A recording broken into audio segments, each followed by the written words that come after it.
Prologue. Lake Eden, Minnesota, Wednesday, the second week in March. Cut! Dean Lawrence had directed at plenty of locations, but Lake Eden was the worst. These yokels raised boredom to a whole new level. The chubby broad who ran the bakery made a great cherry cheesecake, and that was the only good thing he could say about Podunk Central. Nothing was working today. They were never going to get this scene. The local lethargy must be catching, and it was time to kick some butt. "What's with you, Burke? You're supposed to make people weep for you. Get up. I'll show you what I want here."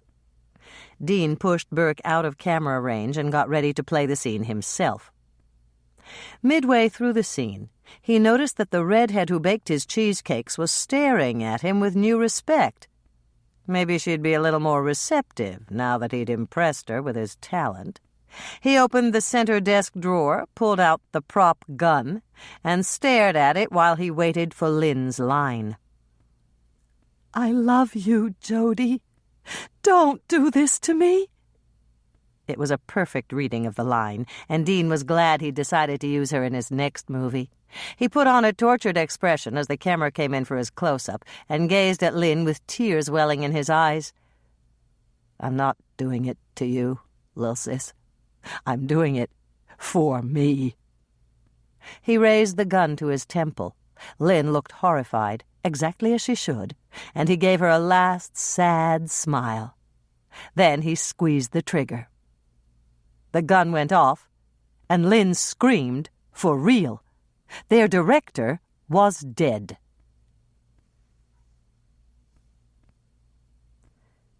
Chapter 1. 2 weeks earlier. Hannah Swensen did her best to convince her sleep-logged mind that the insistent electronic beeping she heard was in the soundtrack of her dream. A huge semi-tractor trailer was backing up to the kitchen door of her bakery, the cookie jar, to deliver the mountain of chocolate chips she'd ordered for the gazillion chocolate chip crunch cookies she'd promised to bake for her biggest fan, Porky Pig, who'd finally overcome his stutter with the help of a voice coach and was now being sworn in as President of the United States. The dream slipped away like the veils of Salome, and Hannah groaned as she clicked on the light. No doubt her dream was the result of watching Cartoon Network until 2 a.m. and eating 2 dishes of chocolate ice cream with a whole bag of microwave popcorn.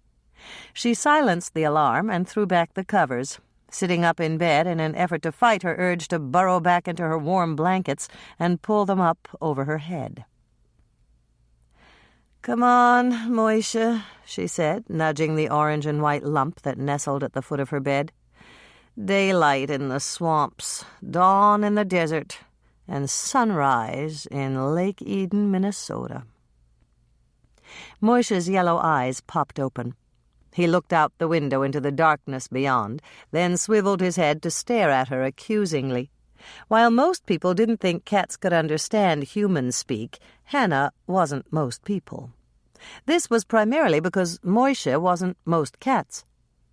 "Sorry," Hannah apologized, backpedaling under his unblinking yellow gaze. "It's not really daylight in Lake Eden, but it will be soon, and I have to get up for work." Moisha seemed to accept her explanation.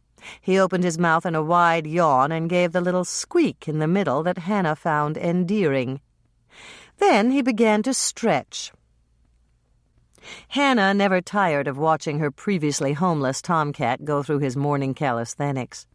Moisha rolled onto his back and gazed up at the bedroom ceiling. His right front leg came up in a fascist salute, and after a slight pause, his left front leg shot up to join it. Then his back legs pushed toward the foot of the bed and spread out in a tensely inverted Y, like the handholds of a witching rod. Once his whole body was stretched taut, he began to quiver like the proverbial bowlful of Jell-O. The kitty quiver lasted for several seconds, and then Moisha flipped from back to stomach. This was the position Hannah called shoveled, because it was about as flat as a cat could get without the aid of a steamroller. All 4 legs were stretched out to the max, and Moisha's chin was perfectly parallel to the worn nap on the chenille bedspread Hannah had rescued from Helping Hands, Lake Eden's only thrift store. The part that came next was Hannah's favorite. Moisha's back legs moved forward, first the left and then the right, in what her first-grade friends had called giant steps in their games of Captain May I. This continued by awkward measure until Moisha's rear was up in the air, his hips so high it turned him into a kitty teepee. Once the apex had been reached, he gave a little sigh, a little shake, a little flick of both ears simultaneously, and then he made a big leap to the floor to follow Hannah down the hallway. "Hold on," Hannah said, hopping from foot to foot as she pulled on her fleece-lined moccasin slippers. "You know you can't open the kibble keeper by yourself." After a short trip down the hall, spent dodging Moisha's efforts to catch the laces on her slipper, Hannah reached the kitchen. She flicked on the bank of fluorescent lights and winced as the walls shimmered dazzling white to her sleep-deprived eyes. Perhaps it was time to paint her walls a darker color, a color like black, especially if she kept operating on 3 hours of sleep. Last night had been another night in a long string of nights spent in her living room, stretched out on the sofa, with a 23-pound cat perched on her chest, watching television until the wee small hours of the morning, and wrestling with a decision that would have stymied even Solomon. An indignant yowl brought Hannah back to matters at hand, and she opened the broom closet to lift out the kibble keeper. It was a round, gray, bucket-type container with a screw-on lid that was guaranteed to keep out even the most persistent pet. Hannah had found it at the Tri-County Mall, after Moisha had defeated every other means she'd tried to keep him from helping himself to his own breakfast. It wasn't that she begrudged him food. It was the cleanup that made feline self-service dining unfeasible. Hannah had swept up and dumped out the last kitty crunchie she was about to sweep and dump, and the sales clerk at the pet store had assured her that no living being that lacked opposable thumbs could open the kibble keeper. It was made of a resin that was impervious to biting and scratching. Knocking it over and batting it around had no effect at all on its sturdy exterior, and it had been tested on a tiger at the Minnesota Zoo and come through with flying colors. Even though Hannah knew that Moisha was physically incapable of unscrewing the lid, she still concealed her actions from him. It wasn't wise to underestimate the cat who was capable of so much more than the ordinary tabby. "Here you go," she said, scooping out a generous helping and dumping it into his bowl. "Finish that and I'll give you some more." While her feline roommate crunched, Hannah poured herself a cup of steaming coffee and sent a silent message of thanks to whoever had invented the automatic timer. She took one sip, swallowed painfully, and added a coffee ice cube from the bag she always kept in the freezer. A regular ice cube would dilute what her grandmother had called Swedish plasma, and that was why Hannah kept one ice cube tray filled with frozen coffee. She needed her caffeine full strength in the morning. Several big gulps, and Hannah felt herself beginning to approach a wakeful state. That meant it was time to shower and dress. The lure of a second cup of coffee would make her hurry, and she was awake enough not to doze off and turn as red as a lobster under the steaming spray. Hannah re-entered the kitchen 11 minutes later, her red hair a damp mass of towel-dried curls, and clad in jeans and a dark green sweatshirt that proclaimed, "Chocolate is a vegetable. It comes from beans," in bright yellow script. She'd just poured herself that second cup of coffee when the phone rang. Hannah reached for the bright red wall phone that hung over the kitchen table, but she stopped in mid-stretch. What if it's Mike? Or Norman? Moisha responded, looking up at the phone as it rang again. You're right. So what if they both proposed? And so what if they're waiting for me to choose between them? I'm 30 years old. I run my own business, and I'm a sensible adult. Nobody's going to rush me into a decision I might regret later, including Mother.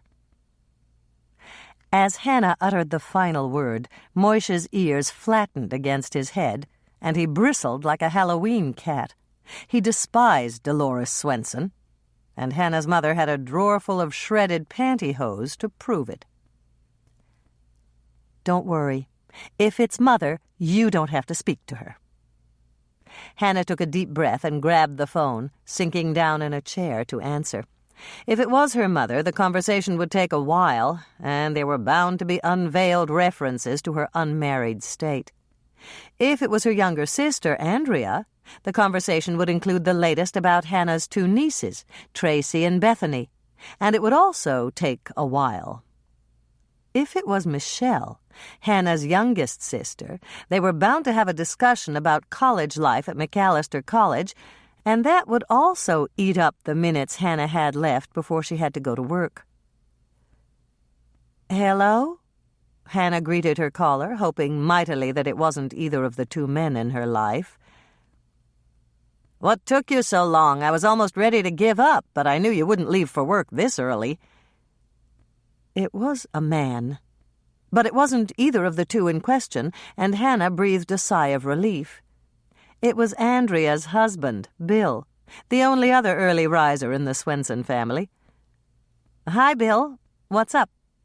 "I am. I'm out here at the sheriff's station, and we've got a problem." Hannah glanced at the clock. It was only 5:15. Bill kept regular hours now that he was the Winnetka County sheriff. He never went to the office until 8, unless there was an emergency. "Is there anything I can do to help?" "You bet there is. And you're the only one who can fix this mess." "What mess?" Hannah had visions of homes burglarized, motorists carjacked, public buildings vandalized, and murder victims stacked up like cordwood. But if crime was running rampant in Lake Eden, she certainly hadn't heard about it. And how could she possibly be the only one who could fix it? "It's Mike. You really did a number on him, Hannah. 1 minute he's on top of the world, telling everybody that you're bound to choose him. The next minute, he's all down in the mouth, absolutely sure that you're going to ditch him and marry Norman." Hannah did her best to think of something to say. It wasn't her fault that Mike couldn't handle the stress of waiting while she made up her mind which proposal to accept. It had been only a week. A girl, even one whose mother thought her old enough to qualify as an old maid, was entitled to all the time she needed for such an important decision. "Look, Hannah, I know it's not totally your fault, but I've got a dangerous situation here." "Dangerous?" "That's right. Mike's supposed to be my head detective, my right hand when it comes to solving crime. The way he's acting right now, he couldn't catch a perp even if the guy stood in front of his desk holding a sign that said, 'I did it.' I mean, what if we have a real murder or something like that? What'll happen then?" Hannah let out her breath. She hadn't even realized she'd been holding it. "So, what do you want me to do?" "Make up your mind so Mike can get back to work. Fish or cut bait, you know?" "But I can't rush my decision. It's just too important." "I understand," Bill said with a sigh. "And I'm not really trying to influence you. I just know it'll be Mike in the long run. If you love him as much as I think you do, you'll accept his proposal today and put him out of his misery.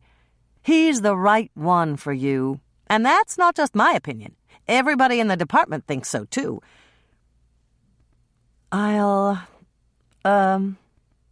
think about it," Hannah said, settling for the most non-committal reassurance in her arsenal. "Think fast, and keep your fingers crossed that we don't need Mike for anything until you give him a yes." Hannah promised she would and hung up the phone. She could understand Bill's point. A week was a long time to keep anyone on hold, but she was no closer to making a decision than she'd been on the day both men had proposed. Mike was handsome and exciting. Norman was dependable and endearing. Mike made her stomach do flips when he kissed her, and Norman's kisses made her feel warm and tingly all over. She wished she could have both of them. But she couldn't. And there was no way she could give up one for the other. Before Hannah could take another swallow of her coffee, the phone rang again. She grabbed it in mid-ring, certain that it was Bill who'd forgotten to tell her something. "What did you forget, Bill?" "It's not Bill, it's Lisa," Hannah's young partner replied. "I just wanted you to know that you don't have to hurry to work this morning." "Why not?" "Because I'm down here at the cookie jar already." Hannah glanced up at the clock. It was 5:30, and Lisa wasn't due at work until 7. "Why so early?" she asked, hoping that Lisa hadn't had a fight with her new husband. "Herb had to get up at 4, and after he left, I couldn't go back to sleep." "Why did he have to get up at 4? "He's driving to Fargo for the traffic trade show." "What's that?" Hannah asked, although she suspected that if she'd remained silent, Lisa would have gone on to tell her. "It's everything to do with traffic and parking, like signs, parking meters, and traffic signals. Mayor Bascom called us at home last night, and he wants Herb to check out the price on parking meters." "Parking meters?" Hannah was shocked. Parking had always been free in Lake Eden. "That's right. He told Herb to find out how much it would cost to put them up on Main Street." "On Main Street?" "Yes, but Herb thinks it's a smoke screen." "A smoke screen?" Hannah repeated, feeling more and more like an obedient mynah bird. "There's a group that wants Lake Eden liquor shut down. They say the city shouldn't be making a profit on the sale of alcohol." Hannah gave a little snort. Every few years, someone organized a group to close down the municipal liquor store. I wish people would learn that you can't legislate morality. Closing the liquor store isn't going to cut down on drinking. "I know, but this time they're really serious. They're collecting signatures to get it on the next ballot. Herb's sure that's why Mayor Bascom wants an estimate on those parking meters." Hannah took another slug of coffee, but she still didn't see the connection. What do parking meters have to do with the liquor store? "Herb thinks the mayor's going to give them a choice. Close the liquor store and put parking meters on Main Street to make up for the lost revenue, or keep it open and forget about the tax increase they'll have to pay to get the parking meters installed in the first place." "That ought to work," Hannah said with a smile. The mayor was almost as devious as her mother.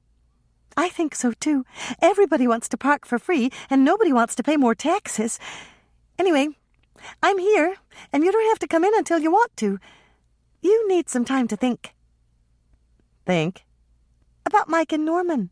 Mayor Bascom asked Herb if you'd made up your mind yet." "He did?" Hannah was surprised. "I didn't know he cared one way or the other." "Well, he does. He wants you to marry Norman. He says it's your civic duty." "What?"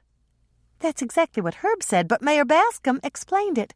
He said that they can always hire a new detective, but finding a dentist to take over the clinic will be a lot harder." "Wait a second. The mayor thinks the man I don't marry will leave town?" "Yes, and he's not the only one. Herb says Mike's not going to stick around and feel like a loser if you end up marrying Norman.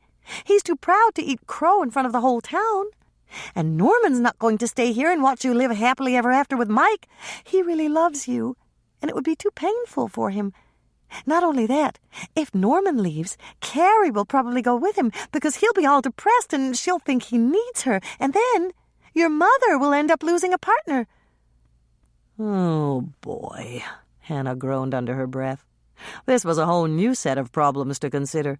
She'd been thinking about how her choice would affect her own happiness, but now it seemed it could have ramifications on the whole town of Lake Eden. "Anyway, take your time about coming in. I'll see you when you get here." Hannah said goodbye and turned to look at Moishe. "I wish I'd known sooner. Turns out we could have slept in." Moishe replied, and Hannah thought he looked disappointed. Sleeping in while nestled at the foot of the bed, half buried in the fluffy comforter, was one of Moishe's favorite activities. "Oh, well, I guess I might as well carry out the garbage and—" Before Hannah could finish telling an uninterested feline her plans, the phone rang again, and she snatched it up. "Hello?" "Hi, Hannah. It's Barbara Donnelly. I know it's early, but I wanted to catch you before you left for work." "Hi, Barbara." Hannah grabbed the steno notebook she kept on the kitchen table. Barbara was the head secretary at the sheriff's station, and she always ordered cookies for the staff meetings she held on Monday afternoons. "Do you want cookies for this afternoon?" "Yes. Give me 3 dozen black and whites. I'll send one of the girls in to pick them up."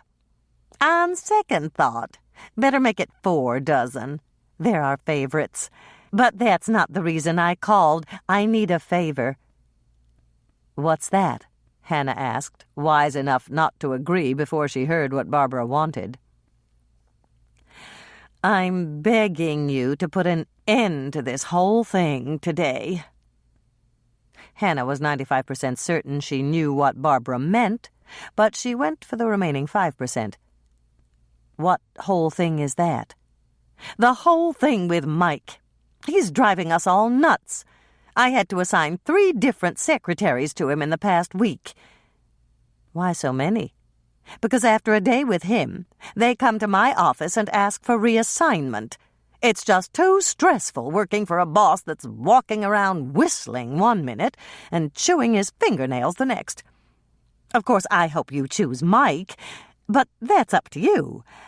I just want you to make a decision today and put my secretaries out of their misery." "I'll try," Hannah promised and signed off. She'd no sooner hung up the phone than it rang again. Okay. She plucked the receiver from its cradle. "Hello?" "It's Doc Bennett, Hannah." In one fluid motion, Hannah stretched out the phone cord, poured herself another mug of coffee, and sat back down in her chair. "What's up, Doc?" "Very funny," Doc Bennett responded in his Elmer Fudd voice, the same voice that had taken the fear out of going to the dentist for so many Lake Eden children. "Seriously, Hannah, what's up is Norman." "What do you mean?" "That poor boy isn't getting any sleep, and he called to ask me to fill in for him again today. It's a real pity, Hannah. I don't know how much more of this Norman can take. So far he hasn't made any dental mistakes that I know of, but it's only a matter of time before he fills the wrong tooth or something even worse. What's taking you so long, anyway? If you love Norman as much as I think you do, you should accept his proposal today and let him get some sleep." Hannah was stymied. She didn't know what to say. I know it's an important decision, but you've taken long enough. Will you try to decide today?" "I'll try," Hannah agreed, doubting that she'd be successful. "Good. I've got to go. Mrs. Wallstrom is here for a cleaning." Doc Bennett hung up abruptly, and Hannah was left holding a dead line. As she hung up on her end, she uttered a phrase she'd never use within Tracy or Bethany's hearing, even though Bethany was too young to understand it, and Tracy had probably heard it before, and then she turned to Moishe. "They're ganging up on me. What am I going to do?" Moishe gave her a wide-eyed look that Hannah interpreted to mean he didn't have the foggiest idea. She reached down to pet him, but before her hand connected with his orange and white fur, the phone rang again. "Uh-oh," Hannah breathed as Moishe's ears flattened against his head and he started to bristle. Her kitty caller ID wasn't infallible, but 9 times out of 10, that bristle meant her mother was on the phone. When Moishe's tail started to switch back and forth like a metronome, Hannah reached for the phone. Her mother was nothing if not persistent. If she didn't reach Hannah at home, she'd wait and call her down at the cookie jar. "Hello, Mother." "You really shouldn't answer the phone that way." Dolores gave her standard greeting. "I know, but you'd be disappointed if I didn't." "Perhaps," Dolores conceded. I need to talk to you about something important, Hannah, and I want you to know that normally I'd never interfere. But Hannah provided the next word. She knew it was coming, although she chose not to say it aloud. But Carrie just called me, and we have a situation on our hands. Do you know that Norman's down at Hal and Rose's cafe right now, slogging down coffee as fast as Rose can pour it? No, Hannah answered truthfully. Well, he is. Rose called Carrie to tell her. She said she tried to get Norman to go easy on the coffee, but he said this could be the most important day of his life, and he wasn't about to sleep through it. Hannah groaned. Norman thinks I'm going to give him an answer today. It's not just today. Carrie says he's been like this every day since he proposed. And to make matters even worse, Mike's down there, too. He's sitting right across from Norman in the back booth, matching him cup for cup. At least it's not beer for beer, Hannah commented, grinning slightly. Shame on you, Hannah Louise. That's not one bit funny, and you know it. I've done my very best to keep mum, but this time you've gone too far. I didn't raise you to be cruel. Cruel? Hannah was shocked. What else would you call it? I'm serious, Hannah. Enough is enough, and it's time for you to stop dithering. You should choose which man you want to marry. Tell him so, and let the other down gently. That's what a lady would do under the same circumstances. Drawing it out the way you've done is unkind to everyone concerned. Hannah was silent for a long moment, considering what her mother had said. Dolores did have a point. You're right, Mother. There was a crash as Dolores dropped the phone, and then a scrabbling noise as she picked it up again. I'm sorry. Did you say I was right? That's what I said. Well, Hannah's mother sounded slightly breathless and extremely shocked. Does that mean that you agree to settle this once and for all? Yes, I'll settle it. And you'll do it today? I'll do it right now. Talk to you later, Mother. Hannah hung up the phone to cut off any further questions, filled Moisha's food bowl one last time, grabbed her coat and car keys, ignored the phone that was frantically ringing again, and headed out the door to keep her date with Destiny at Hal and Rose's cafe. Chapter 2. 20 minutes later, Hannah skidded around the corner of 3rd and Main in the candy apple red vehicle the Lake Eden kids called the cookie truck, and nosed up to the snowbank that Hal had left when he shoveled the sidewalk in front of the cafe. The plate glass window was steamed up, and she couldn't see inside, but Mike's Hummer was parked on one side of her, and Norman's sedan was on the other. Since there was a layer of ice on both windshields, Hannah surmised that they must have arrived the moment Rose unlocked the door for the Del Rey employees who stopped for breakfast before their early morning shift. Hannah got out of her truck and headed for the door. She pulled it open with a clean jerk and marched right in. The first thing she saw was a blackboard hanging on the back wall by the curtained poker room. It said, Norman versus Mike. Bets close at noon today. Hannah hadn't thought she could get any angrier, but she'd been wrong. One glance at that blackboard made her blood boil. She gave a most unladylike snort as she spotted Norman and Mike sitting in the back booth, and she imagined she could hear the strains of theme music from Jaws as she headed across the floor. Mike nudged Norman as he spotted her. Norman looked up and began to frown. Hannah figured that was because of her thundercloud expression. It was too early in the morning to assume a poker face, and she didn't care if the whole town of Lake Eden knew that she was steaming mad. She didn't appreciate receiving 5 phone calls before 6 in the morning from people who were dead set on giving her unwanted advice. This was her life. These were her proposals, and she was the only one who'd have to live with her decision. There was no way she enjoyed being the subject of a very public betting pool at Hal and Rose's cafe, and it was long past time to put an end to the speculation. Hannah strode forward with purpose, her rubber-soled boots thudding against the floor. She was unaware that the other patrons in Hal and Rose's had swiveled around on their stools to watch what they assumed would be a spectacle. She didn't hear the whispered comments or see the money that quickly changed hands. She was concentrating on the two men in the booth and what she was going to tell them. "What's wrong, Hannah?"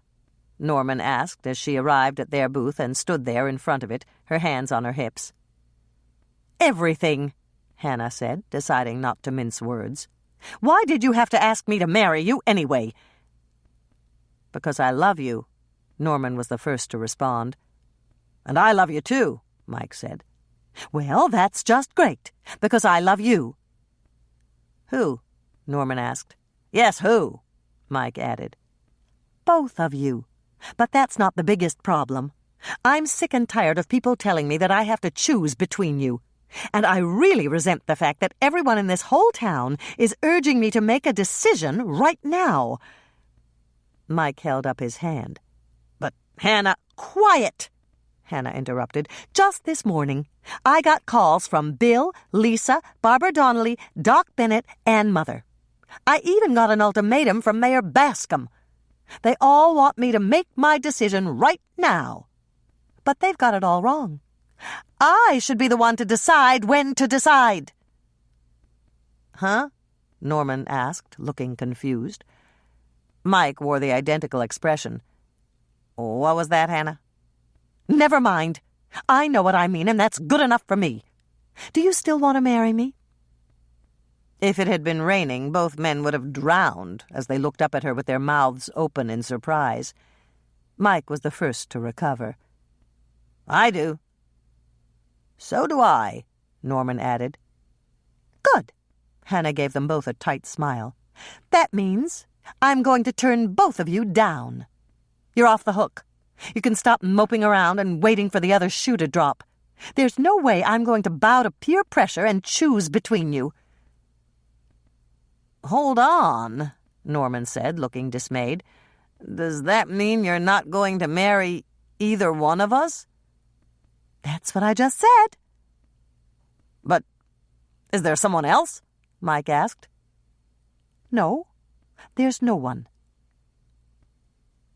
"Then why—" Norman started to frame a question, but Hannah interrupted. "It's a matter of principle.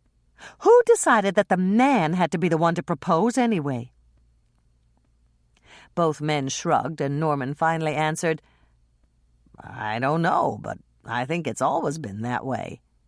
"Well, I don't like it, and I'm changing the rules. I'm taking back my own life and following my own timetable. Nobody's going to push me into anything I don't want to do. I'll decide when I want to get married. And when I do, I'll ask the man of my choice if he wants to marry me. Is that clear?"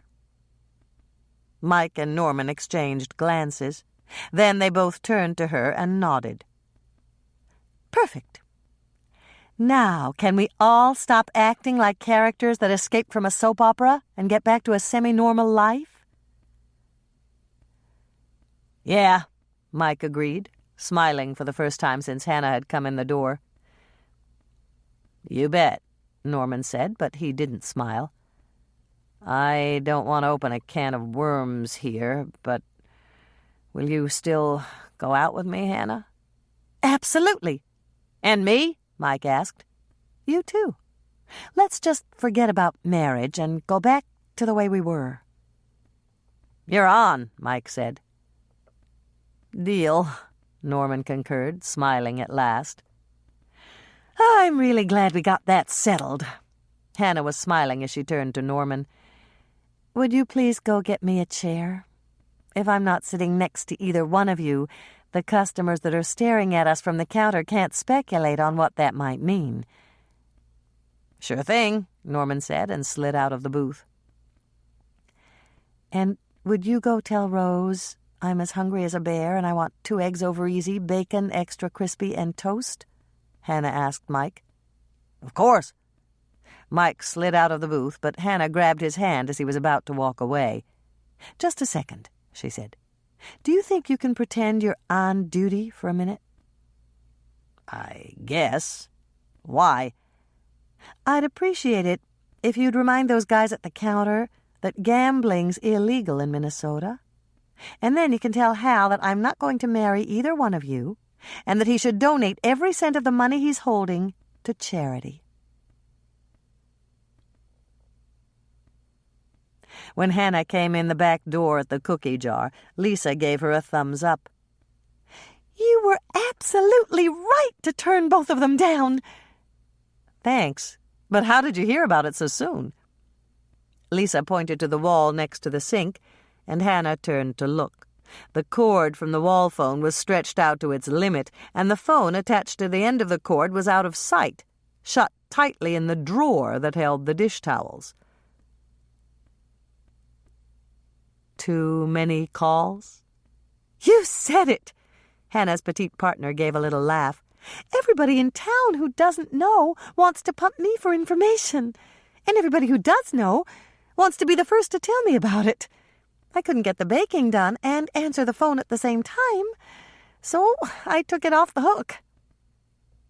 "And you hid it in the drawer so you wouldn't see it on the counter and feel guilty?" "You know me too well." "Well, I'm here now. I'll take care of the calls." Hannah opened the drawer, retrieved the phone, and hung it back on the hook. There was a moment of breathless anticipation, and then it began to ring. "Your turn," Lisa declared, slipping into her coat and heading for the door. "I'm running over to the school with the cookies for the faculty meeting." "Put on your gloves. It's cold out there," Hannah called after her. Then she reached for the phone, hoping the person on the other end of the line was someone comfortable, someone friendly, someone from out of state. "The cookie jar, Hannah speaking." "Hi, Hannah." A familiar voice reached Hannah's ear. "I figured you were here when I couldn't get you at home." "You were right," Hannah said, giving a big sigh of relief. It was Michelle, her youngest sister, calling from the house she rented with friends and fellow students just off the McAllister campus. "I heard you turned both of them down." Hannah sputtered slightly. Michelle was over 60 miles away. "How did you know?" "It's not like I live in a vacuum. Lots of people keep me up to date on what's happening in Lake Eden." "Mother," Hannah breathed. "Mother," Michelle confirmed. "You did the right thing, Hannah. It's a whole lot better than saying yes to one of them and changing your mind later." "You're right. Is that why you called?" "That's part of it. The other part is to tell you that I spent a whole week talking up Lake Eden and saying what a great town it is." "It is a great town." "I know that, but Mr. Barton didn't." "Who's Mr. Barton?" "The producer of the Indie Prod." Hannah felt like she was running around in circles. "What's an Indie Prod? And what does it have to do with Lake Eden?" "Mr. Barton was a guest in our drama class, and he's the producer of an independent production. That's what Indie Prod means." "You're talking about a movie producer?" Hannah cut to the chase. "Yes. He's almost through shooting a film set in Minnesota, and he said he was looking for a small town close to a lake with a church, a school, and a park." "That's practically every small town in Minnesota." "I know. I told him that, and then I recommended Lake Eden." Hannah hoped that Michelle didn't have her heart set on seeing her hometown on the big screen. While Lake Eden was a very nice town, there were other, more picturesque settings for movies. "That certainly would be interesting, Michelle, but I doubt that—" "That certainly will be interesting," Michelle interrupted to correct her. "Will be? You mean—" "That's right. My drama professor called to tell me this morning. Mr. Barton sent a scout to check out Lake Eden. You met him, Hannah. He came into the cookie jar." "He did?" "Yes. Do you remember a guy named Mitch who asked about the name for the lake and the town?" "A couple of strangers asked me that," Hannah said, not mentioning that almost every non-local who stopped at the cookie jar wanted to know why the town was called Lake Eden and the lake was called Eden Lake. The answer was that the lake had been named first, almost 30 years before the town had been built, and the town fathers had wanted a name that tied in with the lake but was different. Tired of answering the same question over and over, Lisa's cousin, Diane Heron, had suggested a solution. Hannah had ordered cards printed up with the answer, and they set them out on the tables in the summer during the tourist season. "Well, Mitch said you were really nice about explaining it to him, and he was crazy about your molasses crackles. He wrote up a glowing report, and once Mr. Barton did a drive-through, he decided to talk to Mayor Bascom and find out how much it would cost to rent Main Street for a week." "Rent Main Street?" Hannah was amazed. "But what will that mean for our businesses?" "You'll all get compensated. That's the way these production companies work. Mitch told me that Mr. Barton usually pays last year's gross revenues for the same period plus 10% for the inconvenience. And they always use locals for extras. Isn't that exciting?" "Exciting," Hannah repeated, not sure what effect a movie company would have on her sleepy little hometown. "Does Mayor Bascom know about this?" "Not yet, but he will. The producer is going to call him this morning. I just wanted to give you a heads up before it happened. And to tell you the best news of all." "You're getting married?" Hannah quipped, knowing full well her youngest sister was doing no such thing. Michelle had made it abundantly clear that she was going to finish college before she even considered walking down the aisle.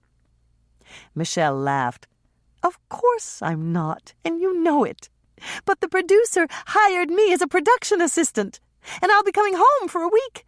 I'm getting paid, and I'm getting college credit for the job." "Good for you!" Hannah did an abrupt reversal.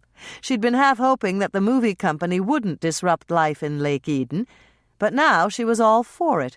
Michelle would enjoy the experience, and it would be wonderful to have her home again. "Would you like to stay in my guest room?" "I'd love to, you know that, but I'd better stay with Mother, especially after all the trouble she had with Winthrop and all. She's bound to be lonely. And speaking of Mother, the producer promised me that he'll hire Mother and Carrie to help locate props. And when I told him how they decorated Granny's attic to look like the first mayor's house, he said he'd have his set decorator look at it, and maybe they'd use it as a set in the movie." "Too bad the movie's not set in Regency, England," Hannah mused. Both Carrie and Dolores were founding members of the Lake Eden Regency Romance Club, and the producer would have to look far and wide to find anyone more familiar with the period. "I know, but this is almost as good. The part of the movie they're filming in Lake Eden takes place in the 1950s. That should be a snap for Mother and Carrie, since both of them were around back then." Hannah gave a little chuckle. "Yes, but neither of them will admit it." After a few more minutes of chatting about the advance crew that would be arriving next week and the full cast and crew the week after that, Hannah said goodbye and attempted to hang up. But the phone rang again the moment she settled it in its cradle. Since she didn't feel like talking to anyone, there was only one thing to do. "This is Hannah at the cookie jar," she said in the flattest voice she could muster. "I'm sorry I can't answer your call right now, but if you'll leave your name and number, I'll call you back just as soon as—" There was a click, and Hannah stopped speaking. Her caller, assuming Hannah wasn't available, had hung up. She was about to hang up on her end when she reconsidered. It was time to take a lesson from Lisa. Hannah stretched out the cord, opened the drawer, and hid the phone under the dish towels again. Then she hurried through the swinging restaurant-style door to the coffee shop. Hannah's first task was to put on the coffee, and she made short work of filling the 30-cup urn and plugging it in. She set out cream, sugar, and artificial sweetener on each table, and wrote the daily cookie specials on the blackboard behind the front counter. She had just gone back into the kitchen to fill the glass canisters they used to display the day's cookies when Lisa came back. "I'll help," she said, shedding her coat and heading for the sink to wash her hands. "Everybody at the school wanted to know why you turned both of them down." Hannah just shook her head. It was barely 8 in the morning, but there were no slackers on the Lake Eden gossip hotline. "What did you say?" "I told them I hadn't asked you because it was none of my business." Hannah eyed her diminutive partner with new respect. "Being married is good for you. You've picked up some of Herb's assertiveness." "That's not all I picked up." "What do you mean?" Hannah asked, and then wished she hadn't, as all sorts of dire possibilities ran through her mind. "I picked up all of Great-Grandma Beesman's recipes. They were in boxes up in Marge's attic, and she said I could have them. She couldn't read them because they're in German." "You read German?" "No, but Herb found an internet translation service, and a woman from Germany is helping me." Lisa reached out for a cookie on the baker's rack and handed it to Hannah. "Try this. They're called Kokosnuss Schokolade Kekse." "Coconut chocolate cookies?" Hannah asked, seriously draining the small cache of German words she'd picked up over the years. "That's right. Do you speak German?" "Not unless you count Volkswagen and sauerkraut as vocabulary. I was just reacting to the cognates." Hannah took a bite and smiled her approval. "These are good." "I know. Do you want to add them to our cookie list?" "Absolutely. But let's think of another name. The German is too hard for customers to remember, and the English translation isn't catchy enough." "How about Cocoladas?" Lisa suggested. "I like it. It sounds like coconut and chocolate, and that's what they are." "Write it on the board, and we'll give them a trial run today." Lisa nodded and grabbed the steno-pad Hannah kept handy for notes about supplies. "I'd better write down flaked coconut. We're almost out." "Good idea. And while you're at it, make a note to order jujubes and milk duds." "Are we going to the movies?" Lisa quipped, looking up with a smile. "No, the movies are coming to us. Just as soon as we carry in these canisters, we'll take a coffee break and I'll tell you all about it." Cocoladas.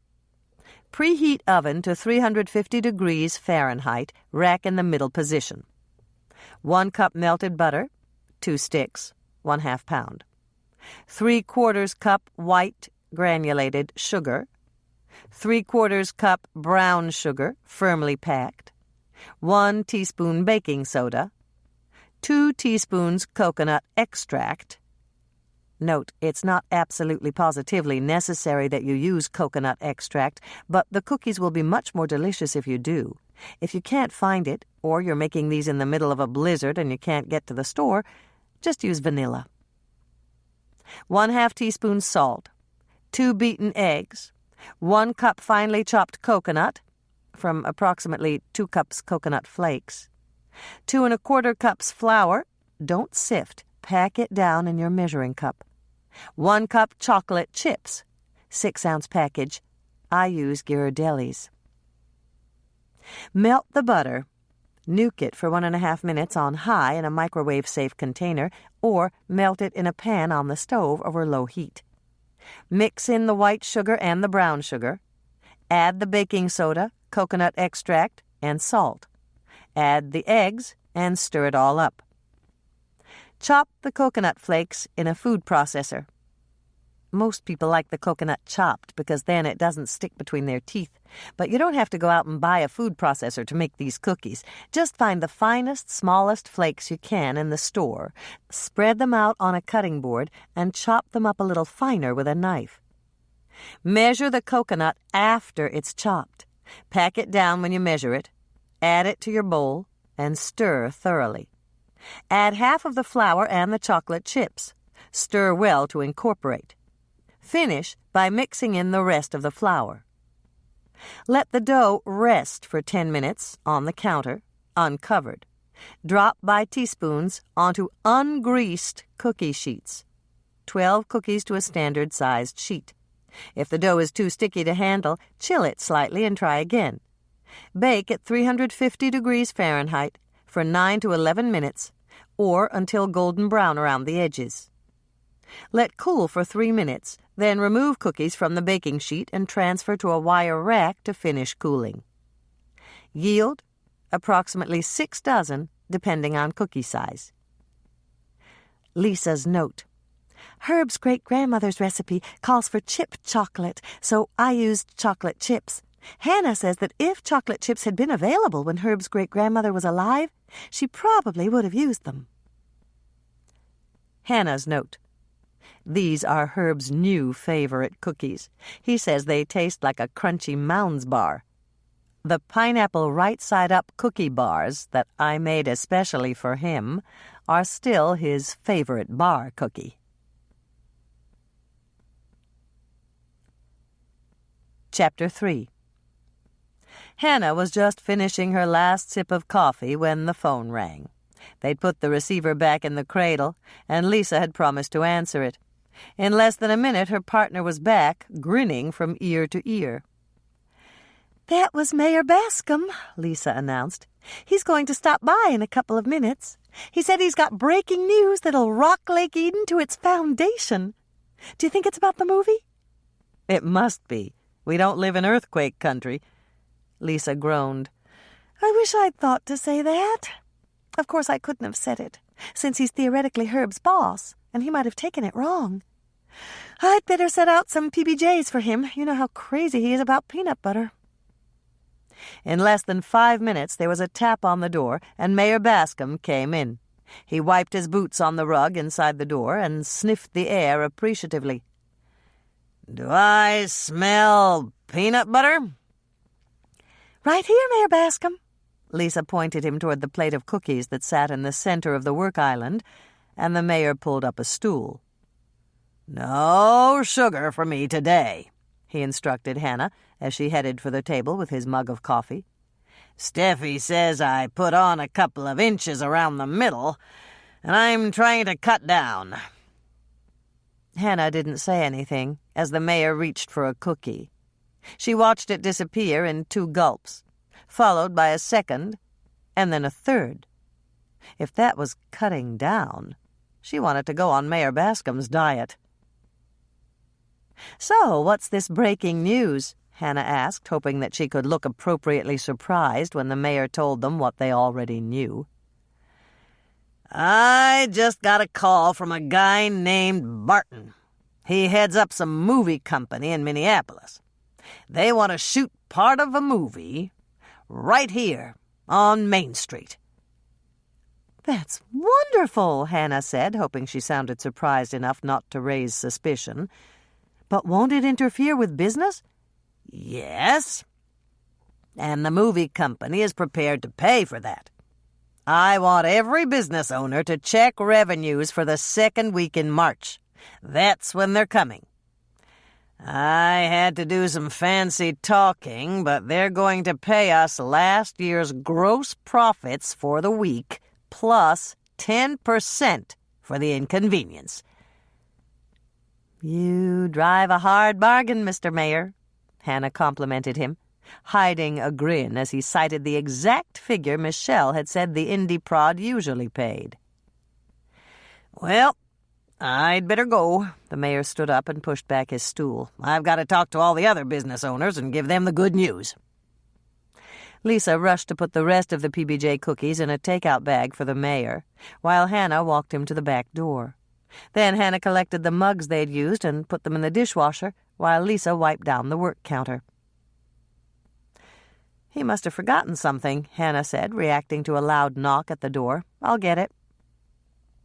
Hannah pulled open the door to find her niece, Tracy, holding an empty baby carrier in one hand, while her mother brought up the rear. Andrea was juggling the baby, Bethany, in one arm, and speaking on her cell phone. I said I understand, Andrea's voice quavered a bit, and it was clear that she was upset. "But that doesn't mean I have to like it." Hannah watched as her sister clicked off the phone with one perfectly manicured nail and stepped into the warmth of the kitchen. She gave a long sigh that Hannah might very well have labeled as theatrical if she hadn't heard the quaver in her sister's voice, and handed the baby to Hannah. "You take her," she said, passing the baby over like a football. "Coffee! I need coffee!" "I'll get it," Lisa responded, heading for the kitchen pot. "She's stressed," Tracy explained, setting the baby carrier on the work island. Hannah's oldest niece could have posed for a cover photo on a children's fashion magazine with her baby blue winter coat, dainty white boots, and white cap with a pom-pom on top. The only thing that stopped her from being absolutely adorable was the frown that furrowed her forehead. "Just put Beth in her carrier, Aunt Hannah. I'll rock her if she wakes up." Hannah put the baby in the carrier without incident.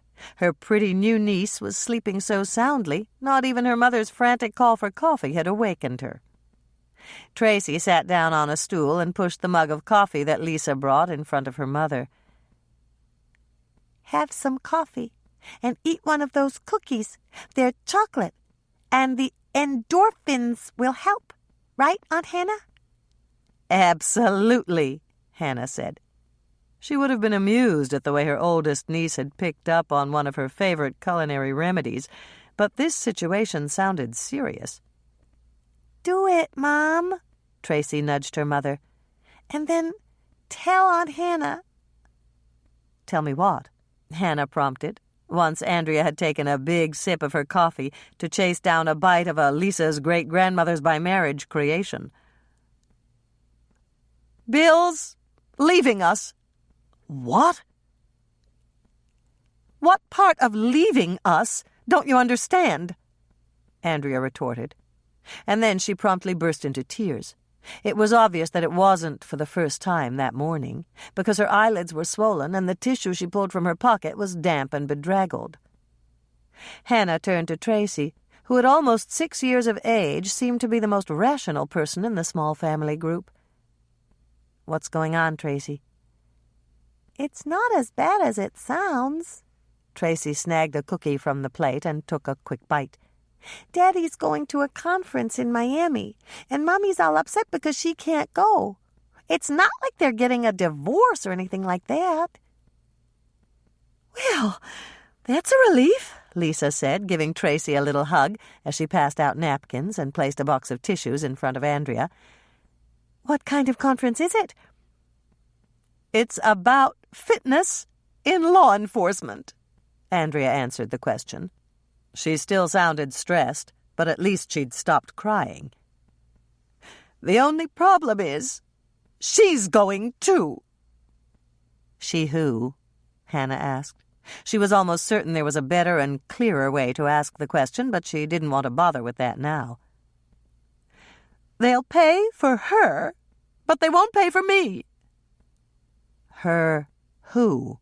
Hannah asked again, changing the pronoun but not the intent. Andrea turned to look at her oldest daughter. "Tracy, why don't you go—" "Away," Tracy interrupted, picking up the glass of orange juice Lisa had poured for her and using a napkin to grab 2 more cookies. "I'll just go have my breakfast in the coffee shop so you can tell Aunt Lisa and Aunt Hannah what I'm too young to hear. I can always ask Bethany what you said later." Hannah burst out laughing, and so did Lisa. A moment later, even Andrea ventured a small laugh. "That's better," Tracy said, looking proud. "I've been trying to get you to laugh ever since Daddy told you he was going." Once the swinging door had closed behind Tracy, both Hannah and Lisa spoke up. "Who?" they both asked, within seconds of each other. Andrea stared at them for a moment, and then she gave a giggle that sounded more than a little hysterical to Hannah. "You two sound like a flock of owls." "Parliament," Hannah corrected her. "A flock of owls is called a parliament, but that's not really important. Who's going to the fitness conference with Bill?"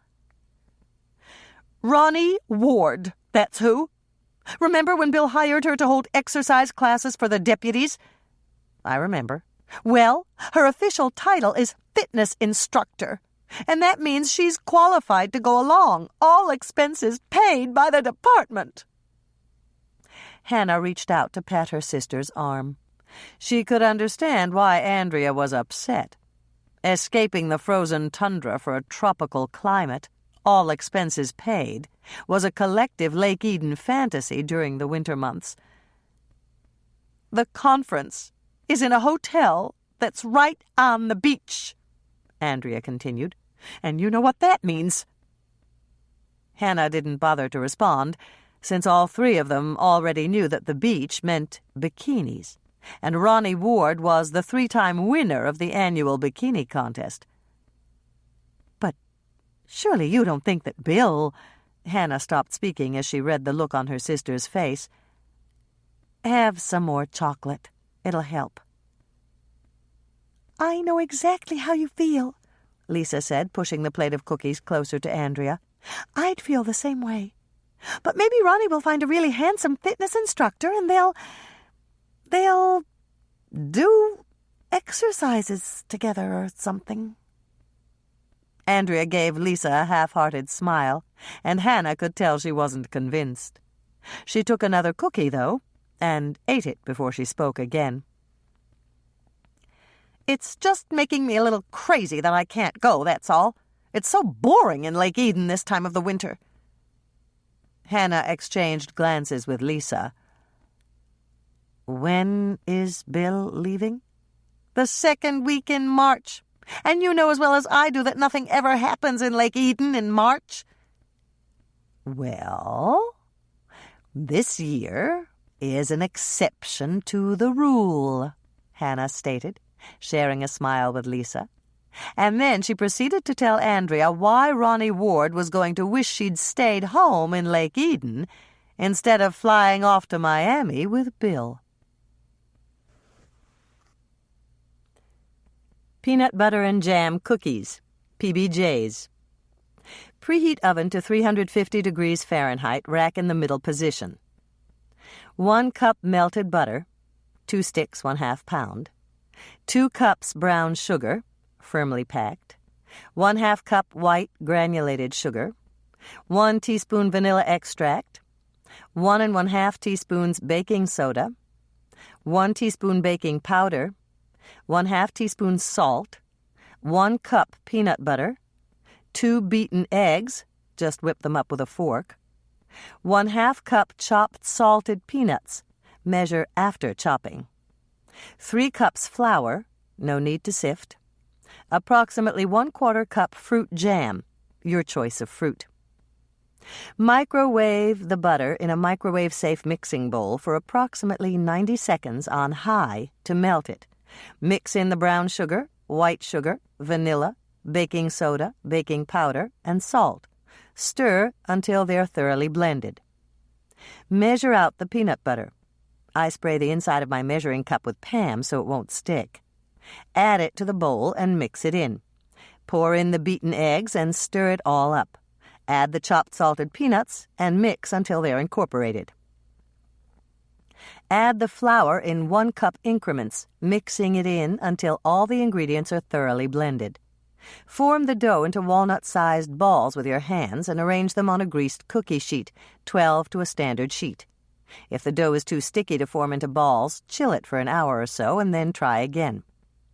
Make an indentation in the center of the dough ball with your thumb. Spoon in a bit of jam, making sure it doesn't run over the sides of the cookie. Bake at 350 degrees Fahrenheit for 10 to 12 minutes, or until the tops are just beginning to turn golden. Cool on the cookie sheet for 2 minutes, then remove to a wire rack to finish cooling. Yield approximately 7 dozen cookies, depending on cookie size. Hannah's note: if you happen to run out of fruit jam and you have cookies left to fill, put a few chocolate chips in the indentation. You'll have to call those cookies PBCs, but they're wonderful. Tracy likes her PBJs with strawberry jam, Andrea prefers apricot, Bill's wild about blueberry, and Mother loves them with peach. I prefer to eat one of each, just to test them, of course. Chapter 4. The next 2 weeks passed much too slowly, as winter weeks often do, but at last the big day arrived. Everyone who wasn't engaged in business of the utmost necessity turned out to watch as the movie crew rolled into town. Lisa and Hannah were no exception. The cookie jar wasn't open. It was never open on Sunday, but both partners and their extended families sat at tables in front of the window, watching the cars, motor homes, tractor-trailers, and smaller cube trucks turn the corner by the lumber yard at 1st and Main and drive down Main Street to 6th, where an area had been set aside for them to park. "That's the wardrobe truck," Michelle explained as a truck pulling a long, narrow trailer came down the street. "The inside looks just like a closet with 2 long poles and hangers that lock so they don't jiggle off the poles." Hannah smiled at her youngest sister. Michelle had arrived the previous night on the bus, and this morning she was holding court at a table with Dolores, Carrie, Andrea, and Lisa. Norman, Mike, and Herb were at a separate table, and they were wearing almost identical I-couldn't-care-less expressions designed to convince everyone else that they weren't at all interested in spotting the actors and actresses as they drove by the plate glass window. Hannah herself was perched on a stool between the 2 tables, watching the clock over the counter. In a few minutes, she'd head out to the community center to help Edna Ferguson with the brunch Mayor Bascom had arranged so that the movie crew could meet the residents of Lake Eden. "That's Dean Lawrence's car," Michelle said, drawing everyone's attention to the black limousine that rolled past the window. "He's got his own driver." Dolores looked envious. "That must be nice, especially in the winter." "You said it," Carrie agreed. "I'd love to have a driver who'd warm up the car before he came to get me." "A driver would be great," Lisa said. "You'd never have to worry about getting a good parking spot. If there wasn't any way to park, he could drop you off right in front of wherever you were going." "That's what I do now," Herb groused. But his loving smile told his new wife that his complaint was far from serious. "I guess that makes me your chauffeur." "Maybe it does. I'll look around for one of those cute little hats with the stiff brim." "Dean Lawrence's chauffeur isn't just a chauffeur," Michelle spoke up. "His name is Connor, and he's listed on the credits as a production assistant, just like me. But he's really a combination driver, bodyguard, and secretary." Hannah turned to smile at her youngest sister. "I'll bet he makes more money than you do." "Lots more," Michelle gave a little laugh. "Connor makes scale for extras, too. He gets a walk-on part in every movie Mr. Lawrence directs." "DL is practically a household name in Hollywood," Andrea informed them. "Variety just did an article on him." "DL?" Hannah turned to her sister in surprise. "Variety?" Michelle asked, picking up on another part of Andrea's comment. DL is how Daily Variety refers to Dean Lawrence, Andrea explained to Hannah. Then she turned to Michelle. "And yes, I read Variety every day. I subscribed right after you told us that they were shooting CIC here." "What's CIC?" Hannah asked, wishing her sister wouldn't use so many initials. "Crisis in Cherrywood. That's the name of the movie. What I want to know is how a little indie prod like this landed such a big-name director. After 3 Minutes to Paradise, everyone thought he'd go on to another big box office success." "Connections," Michelle answered Andrea's question. "It's all about who you know and who owes you. I asked one of the prop guys about that, and he said there's some sort of family connection between Mr. Lawrence and the man who financed the film. He didn't know the details, but he said that's why Mr. Lawrence signed on." "I wonder if there's been any trouble yet," Andrea mused. "In the article I read, they called DL the bad boy director. He's got a huge ego, and last year he was named the director that most actors love to hate." Michelle laughed. "Mr. Barton told me that, but he said there's an upside. Mr. Lawrence is really hard on his actors, but he makes them look good because he always gets great performances out of them. As interesting as this is, I've got to go. Hannah glanced at the clock and slid off her stool. I promised Edna I'd be at the community center in less than 5 minutes. Andrea got up from the table. Do you need any help? I have to go home to pick up Tracy. Not really. The food's already down there, and the only things I need to bring are napkins and tablecloths. Hannah said goodbye to everyone and hurried through the kitchen, grabbing her parka coat on the run. Once she'd successfully negotiated the ruts in her alley, she rolled down her window and took a deep gulp of air. The breeze was ice-cold, but it felt fresh, full of promise and new beginnings. Almost everyone in town was looking forward to a brush with celebrity and a tiny taste of fame if they were lucky enough to be chosen as extras. The size of the part didn't really matter. They just wanted to appear in the film.